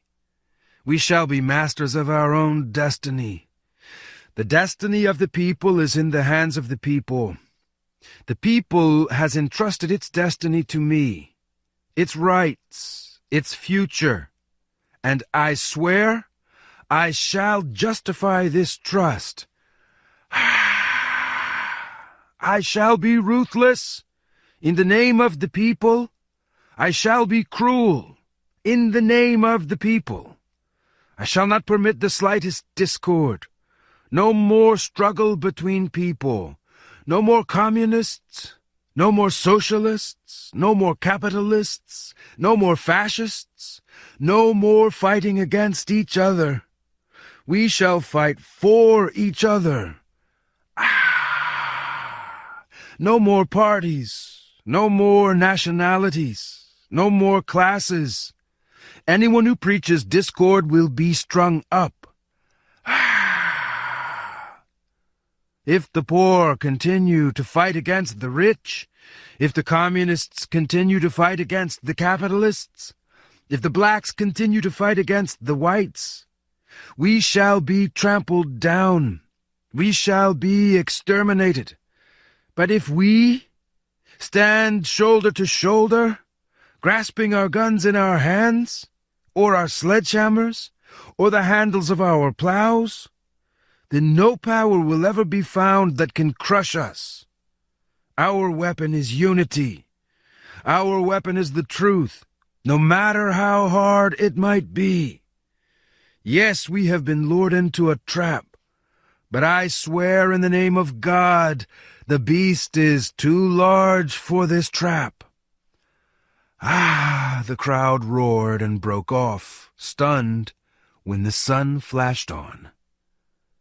For the first time in 20 days the sun flashed on. The golden disk blazed up at its usual spot, blinding them, searing their gray faces, glinting with unbearable brightness in the window panes, reanimating and enkindling millions of colors. The black smoke above distant roofs, the faded greenery of the trees, the red brick beneath the crumbling plaster. The crowd roared wildly, and Andrei howled with them. Something unimaginable was happening. Caps went flying way upward. Men hugged each other. Some started firing wildly into the air. Some flung bricks at the searchlight in their wild ecstasy, and Fritz Heiger, towering over them all like the Lord God himself, after he proclaimed, "Let there be light," pointed his long black arm at the sun, with his eyes glaring and his chin proudly thrust out. Then his voice rang out over the crowd again. "Do you see? They are already frightened. They tremble at the sight of us. The sight of us. Too late, gentlemen. Too late. Do you wish to slam the trap shut again? But people have already broken out of it. No mercy for the enemies of mankind, the speculators, the parasites, the plunderers of the people's wealth. The sun is with us again. We have torn it out of the black talons of the enemies of mankind, and we will never give it away again. Never. Not to anyone." Andrei came to his senses. Stas was no longer in the cart. Uncle Yura was standing on the front of the cart with his feet planted wide apart, brandishing his machine gun, and the crimson flush on the back of his neck showed that he was roaring inarticulately too. Selma was crying, hammering her little fists on Andrei's back. "Very neat," Andrei thought coolly. "All the worse for us. What am I doing sitting here? I ought to run for it. And I'm just sitting here." Fighting against the pain in his side, he stood up and jumped out of the cart. The crowd was roaring and swirling all around him. Andrei started bulldozing through it. At first he still tried to spare himself, protecting himself with his elbows. But how could he protect himself in a shambles like this? Soaked in sweat from the pain and the mounting nausea, he forced his way forward, shoving his way through, stepping on feet, even butting with his head, and eventually forced his way out onto Stool Closet Lane. And all this time he was pursued by Heiger's thundering voice. "Hatred! Hatred will guide us. No more false love. No more Judas kisses. From traitors to mankind, I myself set the example of sacred hatred. I blew up an armored car of murderous gendarmes. In front of your very eyes. I ordered the thieves and gangsters to be hanged. In front of your very eyes. I am sweeping the scum and the subhumans out of our city with a broom of iron. In front of your very eyes. I have not pitied myself, and I have earned the sacred right not to pity others. Andrei shoved his way into the entrance of the Gazette's offices. The door was locked. He kicked it furiously, setting the panes of glass jangling. He started hammering on it with all his might, whispering appalling obscenities. The door opened. The mentor was standing in the doorway. "Come in," he said, moving aside. Andrei walked in. The mentor bolted the door behind him and turned around. His face was pasty white, with dark circles under the eyes, and he kept licking his lips. Andrei's heart sank. He had never seen the mentor in such a dejected state before. "Is everything really all that bad?" Andrei asked in a dismal voice. "Oh, yes." The mentor gave a wan smile.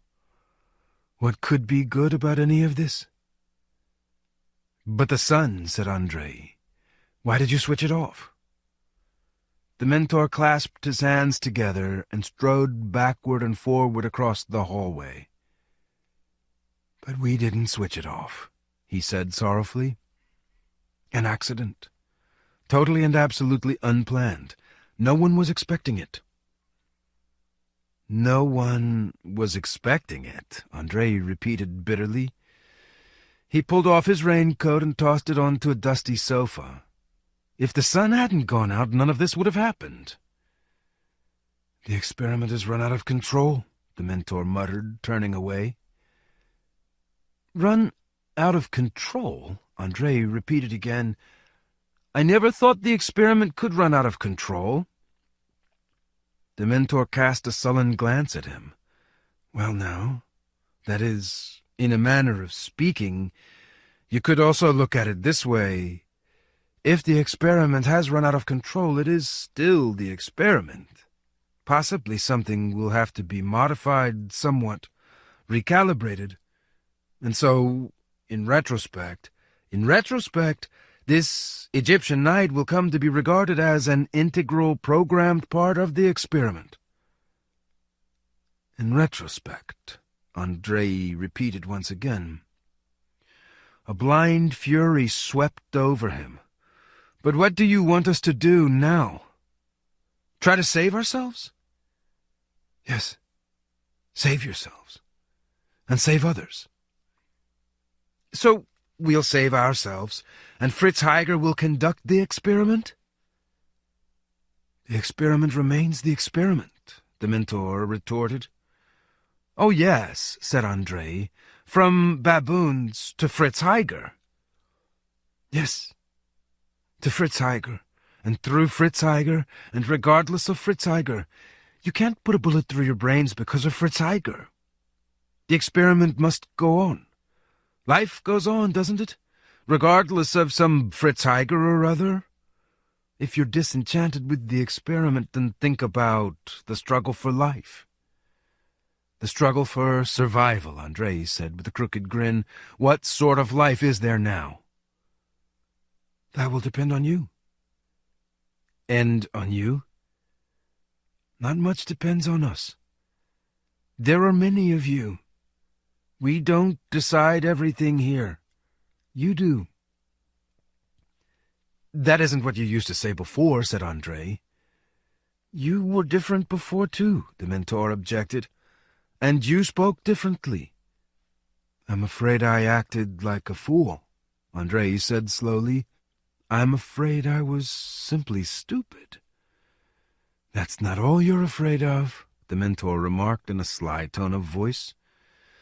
Andrei's heart stood still the way it does when you fall in a dream, and he answered harshly, "Yes, I am afraid. Afraid of everything. A real scaredy cat. Has anyone ever kicked you repeatedly in the crotch with his boot?" A new idea suddenly occurred to him. "And you're afraid yourself, aren't you? Eh?" Of course. Didn't I tell you the experiment had run out of control? Ah, come off it. The experiment, the experiment. It's not a matter of the experiment. First the baboons, then us, and then you. Isn't that right? The mentor didn't answer. The most terrible thing of all was that the mentor didn't say even a single word in reply. Andrei carried on waiting, but the mentor merely prowled around the hallway without speaking, aimlessly shifting chairs from one spot to another, and wiping the dust off tables with his sleeve, without even looking at Andrei. Someone knocked on the door with a fist, and then immediately started kicking it. Andrei drew back the bolt and saw Selma standing there. "You abandoned me," she said indignantly. "I almost couldn't fight my way through." Andrei glanced around in embarrassment. The mentor had disappeared. "I'm sorry," said Andrei. "I had other things on my mind." It was hard for him to speak. He was trying to suppress a terrifying sense of loneliness and vulnerability. He slammed the door shut with a crash and hastily slid the bolt home. 3. The offices were empty. The staff had obviously fled when the shooting started up around City Hall. Andrei walked through the rooms, indifferently surveying the scattered sheets of paper and overturned chairs, the dirty plates with the remains of sandwiches and cups with the remains of coffee. Loud, rousing music was coming from somewhere farther inside, and that was strange. Selma plodded after him, holding onto his sleeve. She kept saying something over and over, something shrewish, but Andrei wasn't listening to her. What did I come here for, he thought. They've all bolted, every last one of them. And they were right. I should be safe at home now, lying in bed, hugging my poor battered side and dozing, not giving a rotten damn for any of this. At first he didn't realize it was Izya. Standing at the table farthest away in the corner, stooped over an open binder of back issues, and propping himself up on hands set wide apart, was a stranger with his hair carelessly trimmed in wedges, wearing a suspicious-looking gray garment with no buttons. And it was only when this man suddenly grinned in a familiar way a moment later and started plucking at a wart on his neck with a familiar gesture that Andrei realized he was looking at Izya. Andrei stood in the doorway for a while, watching him. Izya hadn't heard Andrei come in. He couldn't hear or notice a thing. First, he was reading, and second, a loudspeaker hanging directly above his head was blasting out the thunderous jangling of a victorious march. Then Selma exclaimed in an appalling wail, "Oh, look, it's Izya!" and she darted forward, pushing Andrei aside.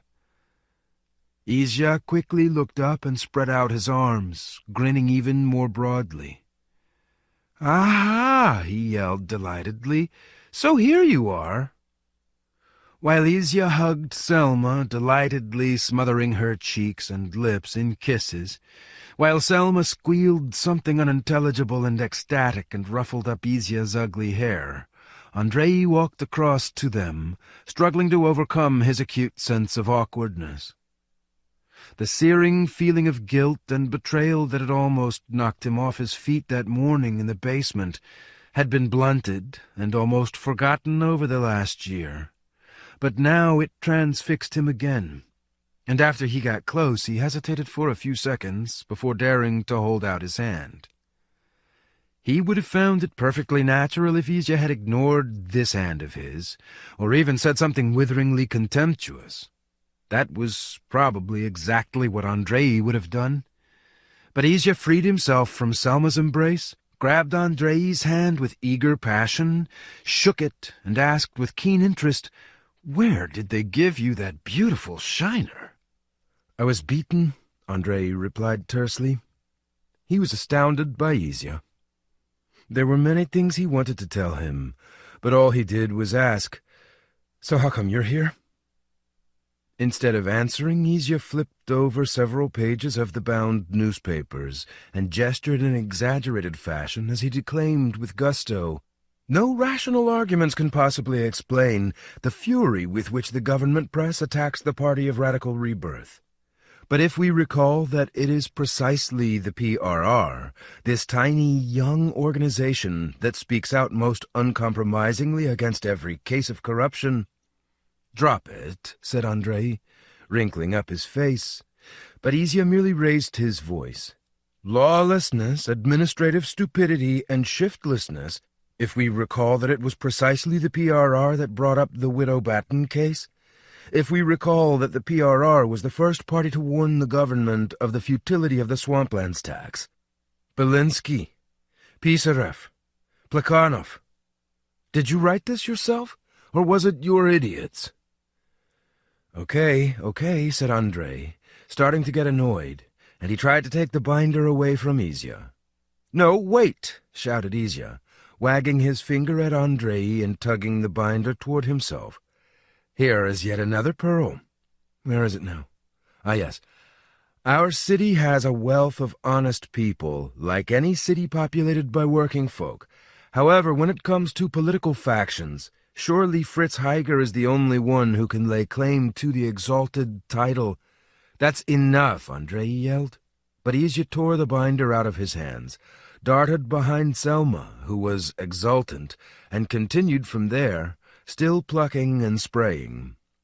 "Let us not speak of words, let us speak of deeds. Friedrich Heiger rejected the post of Minister of Information. Friedrich Heiger voted against a law providing major privileges to distinguished employees of the public prosecutor's office. Friedrich Heiger was the only eminent public figure to oppose the creation of a regular army, in which he was offered a senior position." Izya flung the binder under the desk and rubbed his hands together. "You always were an incredible ass in politics, but in the last few months you've become catastrophically more stupid. You deserve that ornament on your noggin. Is your eye still in one piece at least?" "Yes, my eye's still in one piece," Andrei said slowly. He had only just noticed that Izya moved his left arm kind of awkwardly, and 3 fingers on his left hand didn't bend at all. "Will you turn off that damned noise?" roared Kinsey, appearing in the doorway. "Ah, Andrei, you're here already. That's good. Hello, Selma." He dashed across the room and jerked the plug of the speaker out of its socket. "What did you do that for?" Izya shouted. "I want to hear the speeches of my leaders. Let the martial music thunder forth." Kinsey merely cast a furious glance at him. "Andrei, let's go. I'll tell you what we've done," he said, "and we have to think about what to do next." His face and hands were covered in soot. He dashed out, and Andrei dashed after him, realizing for the first time that the offices smelled of burnt paper. Izya and Selma followed behind. "A general amnesty," Izya told her, hissing and gurgling. "The great leader has flung open the doors of the prisons. He needed the space for different prisoners." He whooped and groaned. "Every single criminal has been set free, and we all know what a criminal I am, don't we? Even the lifers have been let out." "You've gotten thin," Selma said in a voice filled with pity. "Your clothes are hanging off you. You've turned kind of mangy." "Well, at the end, for the last 3 days, they didn't give us any food, or let us get washed." "So you must be hungry, then?" "No, not a damn bit. I stuffed myself full in here." They walked into Andrei's office. It was appallingly hot in there. The sun was shining straight in the window, and the fireplace was blazing fiercely. Andrei's little floozy of a secretary was squatting in front of the fireplace, as smutty-faced as Kinsey, stirring a heap of burning paper with a poker. Everything in the office was covered in soot and black clumps of paper ash. When she saw Andrei, His secretary jumped up and gave him a frightened, ingratiating smile. "She's the last person I expected to stay," thought Andrei. He sat down at his desk, feeling guilty, and forced himself to nod and smile back at her. "Lists of all the special correspondence, names and addresses of members of the editorial board," Kenzie ticked off briskly. "The originals of all political articles, the originals of weekly reviews." "Dupin's articles have to be burned," said Andrei. "He was our greatest opponent of the PRR, I think." "Burned already," Kenzie said impatiently. "Dupin and Filimonov, too, just to be on the safe side." "Why are you making all this fuss?" Izya asked merrily. "They'll carry you shoulder high." "That all depends," Andrei said morosely. "What do you mean, it all depends? Want to bet on it? 100 finger flicks." "Just hang on, will you, Izya?" said Kenzie. "For God's sake, shut up for 10 minutes at least. I've destroyed all the correspondence with City Hall, but left the correspondence with Heiger for the time being." "The minutes of the editorial board," Andrei suddenly remembered, "for the last month." He hastily reached into the bottom drawer of the desk, took out a file and handed it to Kenzie, who winced as he leafed through a few pages. Right, he said, shaking his head. "I forgot about that. This has Dupin's speech in it." He took a step toward the fireplace and flung the file into the fire. Keep stirring," he testily ordered the secretary, who was listening open-mouthed to her bosses. The head of the letters section appeared in the doorway, looking sweaty and very agitated. He was lugging a heap of files in his arms, pressing them down with his chin. "There," he panted, dumping the heap beside the fireplace with a heavy thud. "There are some opinion polls here. I didn't even try to sort them out. I could see names, addresses. My God, boss, what happened to you?" "Hi, Denny," said Andrei. "Thanks for staying." "Is your eye okay?" asked Denny, wiping the sweat off his forehead. It's okay, Izya reassured him. "You're destroying all the wrong stuff," he declared. "No one's going to touch you, are they? You're a yellowish, liberal opposition newspaper. You'll just stop being liberal and oppositionist." "Izya," said Kenzie, "I'm asking you for the last time. Stop gabbling, or I'll throw you out." "But I'm not gabbling," Izya exclaimed in annoyance. "Let me finish. The letters. Destroy the letters. Some intelligent people probably wrote to you." Kenzie gaped at him. "Damn it," he hissed, and darted out of the office. Denny raced after him, still wiping his face and neck as he went. "You don't understand a thing," said Izya. "All of you here are cretins. And it's not only intelligent people who are in danger." "Cretins is what we are," said Andrei. "You're right there." "Ah, you're getting brighter," Izya exclaimed, waving his mutilated arm about. "You shouldn't. It's dangerous. That's what's so tragic about the whole thing. Many, many people will get a bit brighter now, but not bright enough. They won't realize in time that this is when they should pretend to be fools." Andrei looked at Selma. Selma was gazing admiringly at Izya.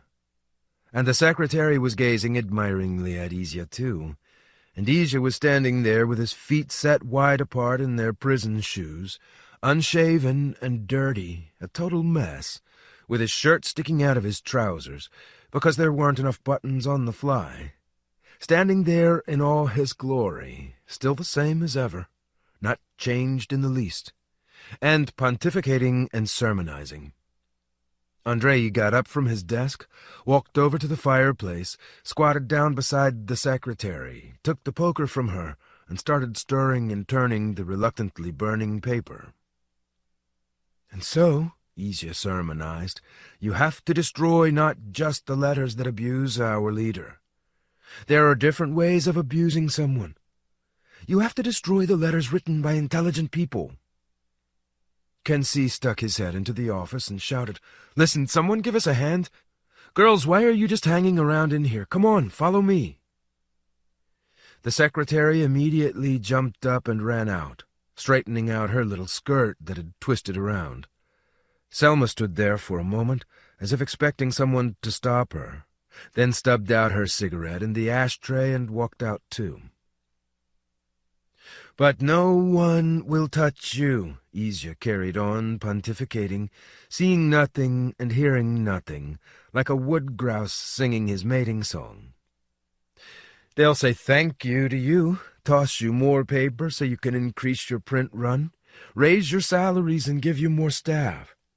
But afterward, if you suddenly take it into your heads to get uppity, that's when they'll grab you by the balls, and then you can be sure they'll remind you about everything. That Dupin of yours, and that Filimonov, and all your liberal opposition ravings.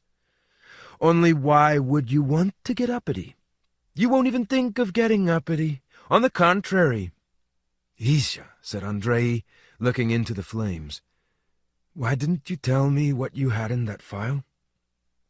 "What? In what file?" "Ah, in that file." Izya suddenly turned quiet, came over to the fireplace and squatted down beside Andrei. For a while neither of them spoke. Then Andrei said, "Of course, I was a stupid jackass then, an absolute blockhead. But I've never been a rumor-monger and gossip. You ought to have realized that then." "In the first place, you weren't a blockhead," said Izya. "You were worse. You were zombified. It was impossible to talk to you like a human being. I know, I was like that for a long time myself. And then... what have rumors got to do with it? You must admit that simple citizens really shouldn't know that kind of thing.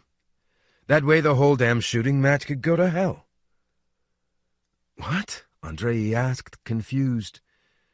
"Because of your little love letters?"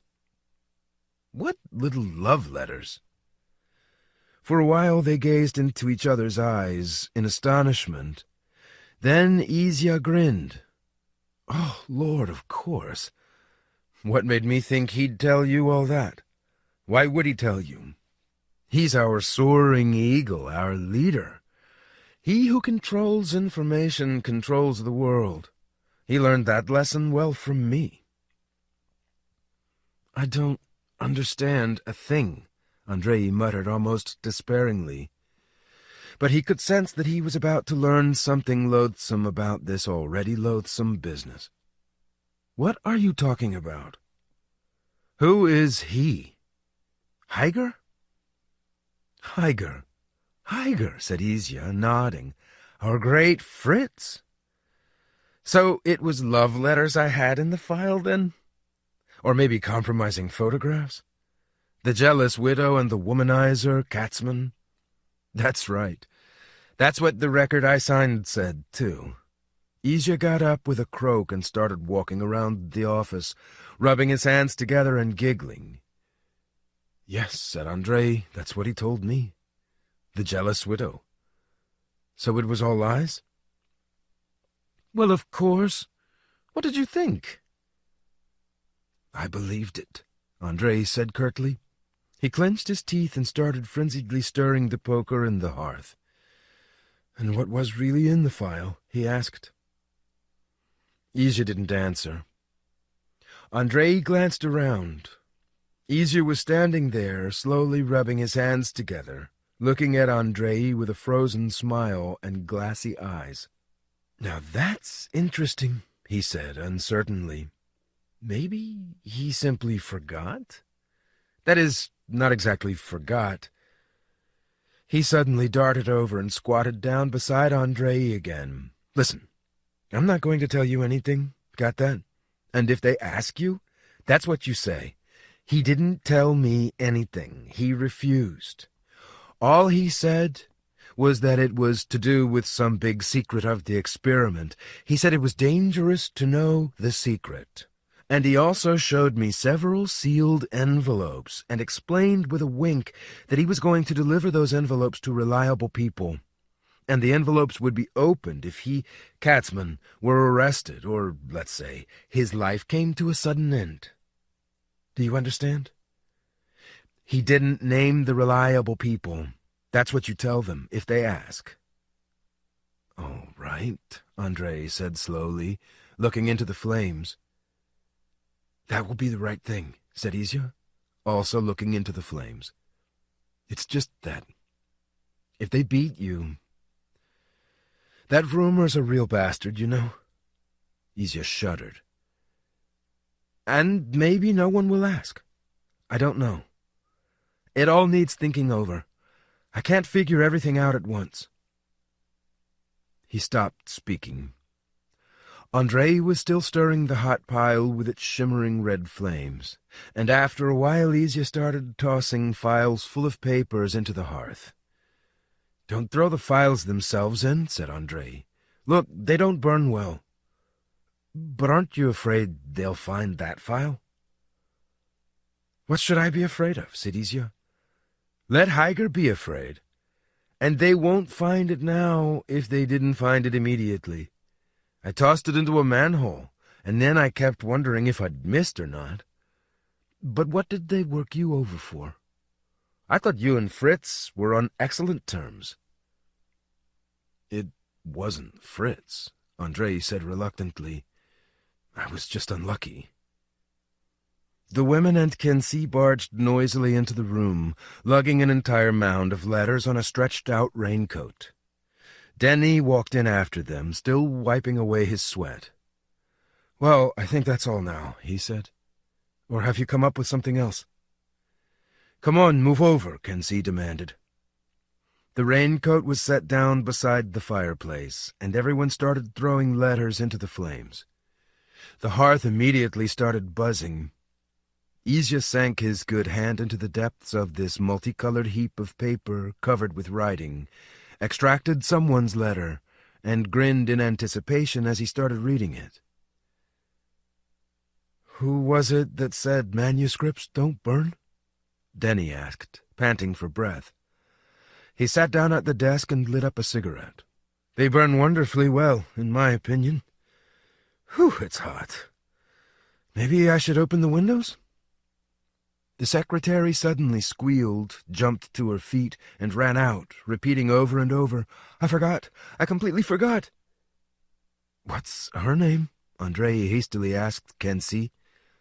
"Amalia." Kensi growled. "I've told you 100 times. Listen, I just phoned Dupin." "Well?" The secretary came back with an armful of notebooks. "That's all of them. Your instructions, boss," she squeaked. "I forgot all about them. We probably ought to burn them, too." "Of course, Amalia," said Andrei. "Thank you for remembering. Burn them, Amalia, burn them." "So what did Dupin say?" "I wanted to warn him," said Kensi. "Let him know everything's all right. All the tracks have been covered." And he was terribly surprised. What tracks? Did he ever really write anything of that kind? He's just finished a detailed dispatch on the heroic storming of City Hall, and now he's working on an article called Friedrich Heiger and the People. "What a bastard," Andrei said in a feeble voice. "But then we're all bastards." "You speak for yourself when you say things like that," Kensi snarled. "Okay, I'm sorry," Andrei said weakly. "Okay, we're not all bastards. Just the majority." Izya suddenly started giggling. "There now, an intelligent man," he proclaimed, shaking the piece of paper in his hand. "It is absolutely clear," he recited, "that people like Friedrich Heiger simply wait for some great disaster or other to come along, some disturbance of the equilibrium, even if it is only temporary, in order to whip up passions so that the muddy waters of turmoil will raise them up. Who writes that?" He looked at the reverse side of the sheet of paper. "Ah, well, who else? Into the flames with it, into the flames!" He crumpled up the letter and flung it into the hearth. "Listen, Andrei," said Kensi, "isn't it time we thought about the future?" "What is there to think about?" Andrei growled, working away with the poker. "We'll survive somehow. We'll get by." "I don't mean our future," said Kensi. "I'm talking about the future of the paper. About the future of the experiment." Andrei looked at him in amazement. Kensi was the same as he had always been, as if nothing had happened. As if absolutely nothing at all had happened in the last few sickening months. He actually seemed even more ready for a fight than usual. Only now the fight was in the name of legality and ideals, like a cocked firing hammer. But maybe nothing really had happened to him. "Have you been talking to your mentor?" Andrei asked. "Yes, I have," Kensi replied defiantly. "Well, and?" asked Andrei, overcoming that familiar awkwardness, the way he always had to in a conversation about the mentors. "That's nobody else's business, and it has no significance. What have the mentors got to do with this? Hiker has a mentor, too. Every bandit in the city has a mentor. That doesn't stop any of them from thinking for themselves." Andrei pulled a cigarette out of a pack, kneaded it, and lit it from the red-hot poker, narrowing his eyes against the heat. "I'm fed up with the whole thing," he said quietly. "What are you fed up with?" "Every damn thing. I think we need to escape. Get out of here, Kensi. To hell with all of them." "What does that mean? Escape? What are you talking about?" "We have to clear out before it's too late. Make tracks for the swamps, for Uncle Yura's place, as far away as possible from this whole mess. The experiment has run out of control. You and I can't bring it back under control, so there's no point even trying. In the swamps, at least, we'll have weapons, we'll have strength." "I'm not going to any swamps," Selma suddenly declared. "No one's asking you to," Andrei said without looking around. "Andrei," said Kensi, "that's desertion. In your book it's desertion. In mine it's a rational maneuver. Anyway, you suit yourself. You asked me what I think about the future, and I'm telling you. There's nothing for me to do here. They'll shut down the paper anyway, and send us to clear away the dead baboons, under armed guard. And that's the best scenario. Now, here's another intelligent individual," Isha proclaimed admiringly. "Listen, I'm an old subscriber to your newspaper, and on the whole I approve of its line. But why do you always come out in defense of F. Heiger? Perhaps you are inadequately informed? I know for certain that Heiger has a dossier on anyone who is even slightly noteworthy in the city. His people permeate the entire municipal establishment. They are probably in your newspaper, too. I assure you the PRR is by no means as small as you think. I know that they have weapons, too." Isha looked at the reverse of the letter. "Ah, that's who it is." "I ask you, please, not to publish my name." "Into the fire with it. Into the fire." "Anyone would think you know all the intelligent people in the city," said Andrei. "Well, as it happens, there aren't all that many of them," Isha retorted, lowering his hand into the heap of paper again. "Not to mention the fact that intelligent people don't often write to the newspapers." Silence fell. Denny, who had smoked his fill, also came over to the fireplace and started tossing large armfuls of paper into the flames. "Stir it, boss, stir it," he said. "Put more life into it. Let me have that poker." "I think it's simply cowardice, running away from the city now," Selma said defiantly. "Every honest man counts now," Kensi agreed. "If we go, who'll be left? Will you tell them to give the newspaper to the Dupins?" "You'll be left," Andrei said wearily. "You can hire Selma for the paper, or Isha." "You know Heiger well," Kinsey interrupted. "You could use your influence." "I haven't got any influence," said Andrei. "Or if I do, I don't want to use it.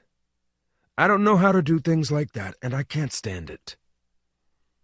Again everyone fell silent, with just the flames humming in the chimney. "I wish they'd get here soon," Denny growled, flinging the final pile of letters into the fire. "I'm dying for a drink, and there isn't anything here." "They won't come straight round, just like that," Izya immediately retorted. "They'll call first."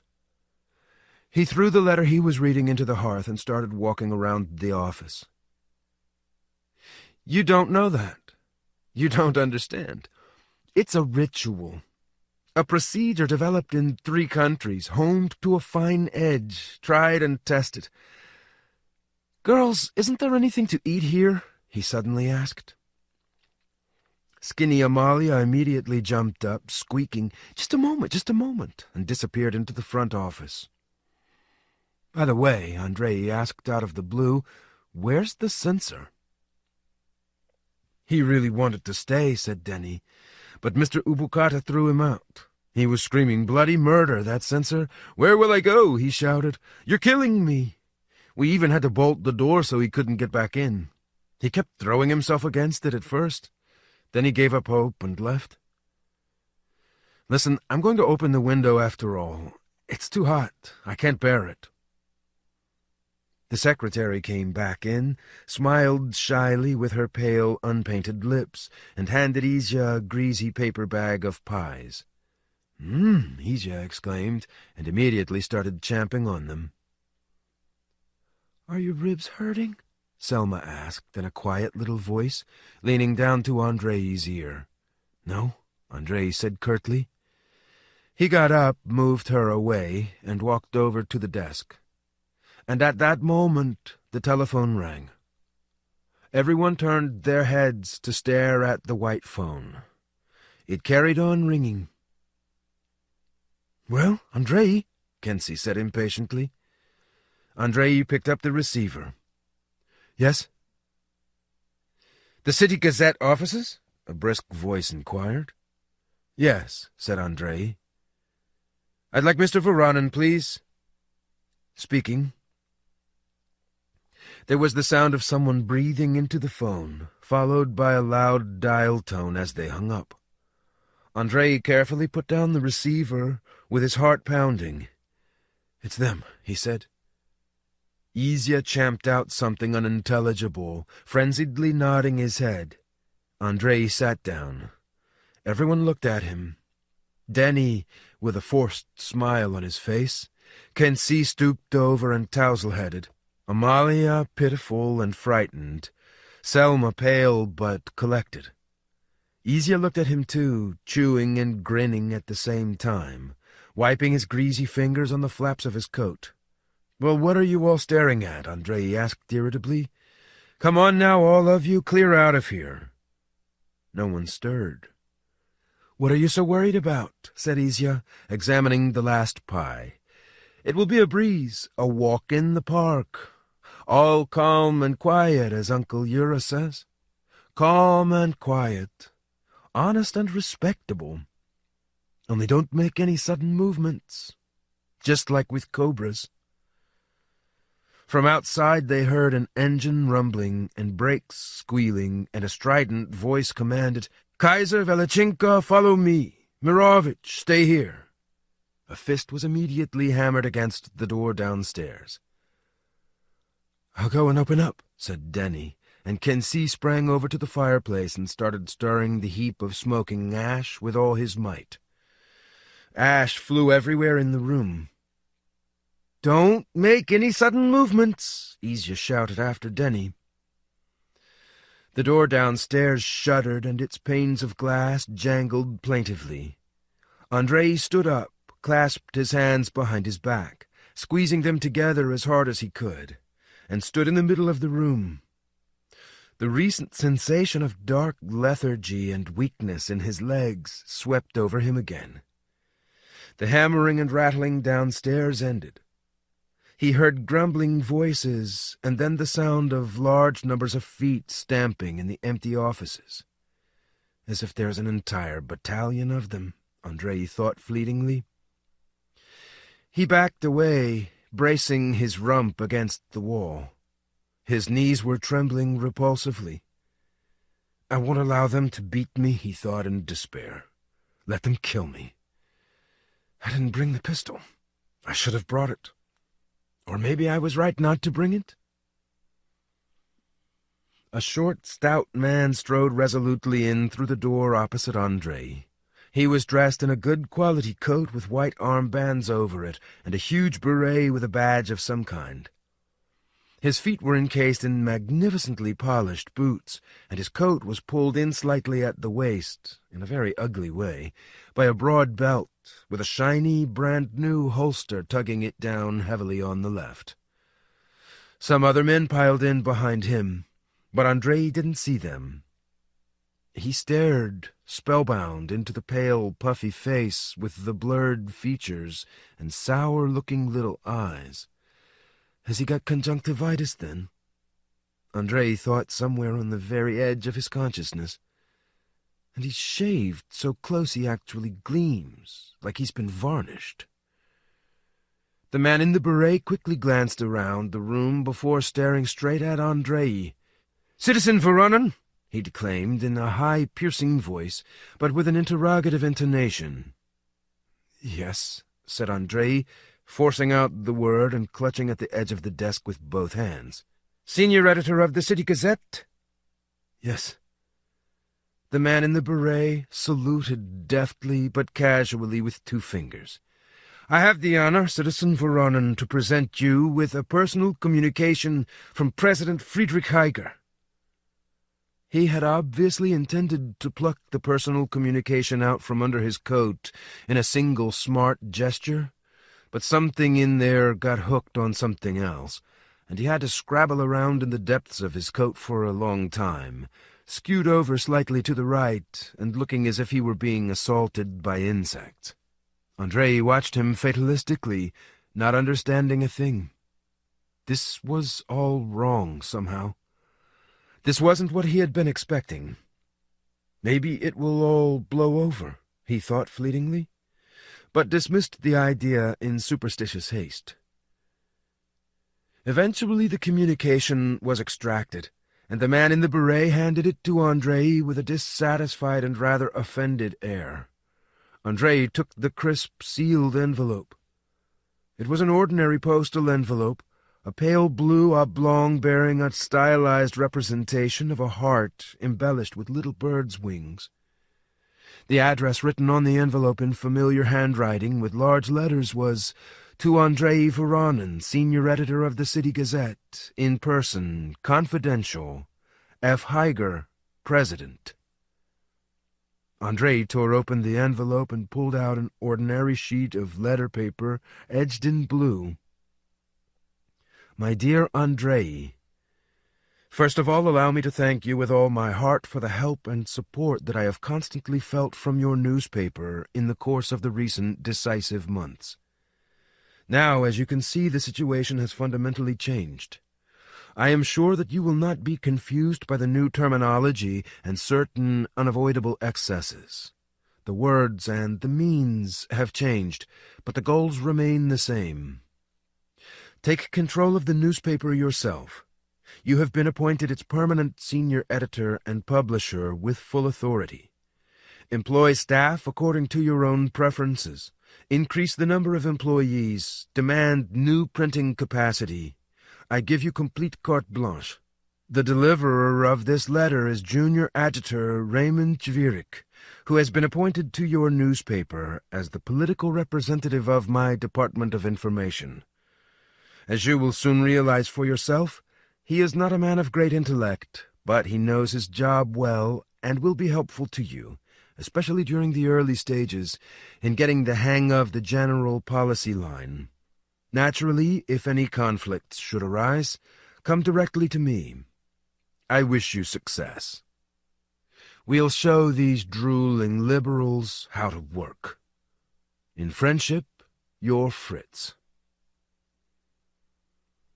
Andrei read this personal and confidential missive twice, then lowered the hand holding the letter and looked around. They were all looking at him again, pale-faced, resolute, and tense. Only Izya was beaming like a newly polished samovar, and secretly releasing finger flicks into space where the others couldn't see. The junior adjutor— damn it, what the hell could that mean? It was a familiar word. Adjutor, coadjutor, something out of history, or out of the Three Musketeers. Junior Adjutor Raymond Chvirik was looking at him too, looking sternly but protectively. And over by the door, some odd-looking characters with carbines and white armbands on their sleeves were shifting from foot to foot and watching him too. "I see," said Andrei, folding the letter and putting it back in the envelope. He didn't know where to begin. Then the junior adjutor began. "Are these your colleagues, Citizen Voronin?" he inquired briskly, with a brief side-to-side gesture. "Yes," said Andrei.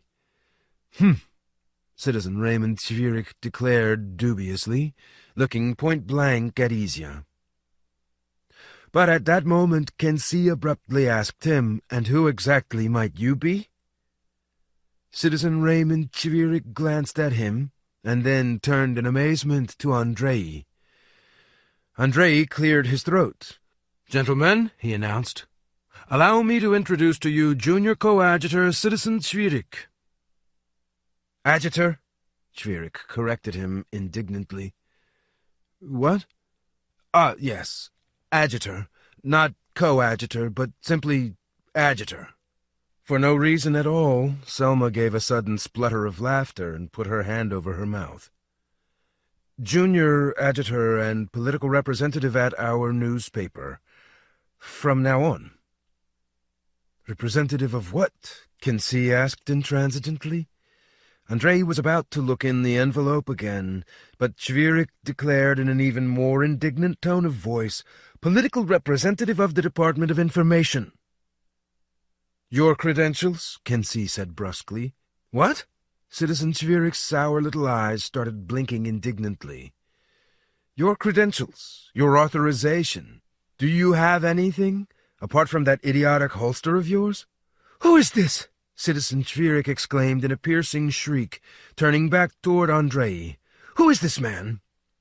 "This is Citizen Kensi Ubukata," Andrei said hastily, "the deputy editor. Kensi, no credentials are required. He delivered a letter to me from Fritz." "What Fritz?" Kensi said disdainfully. "What has some Fritz or other got to do with anything?"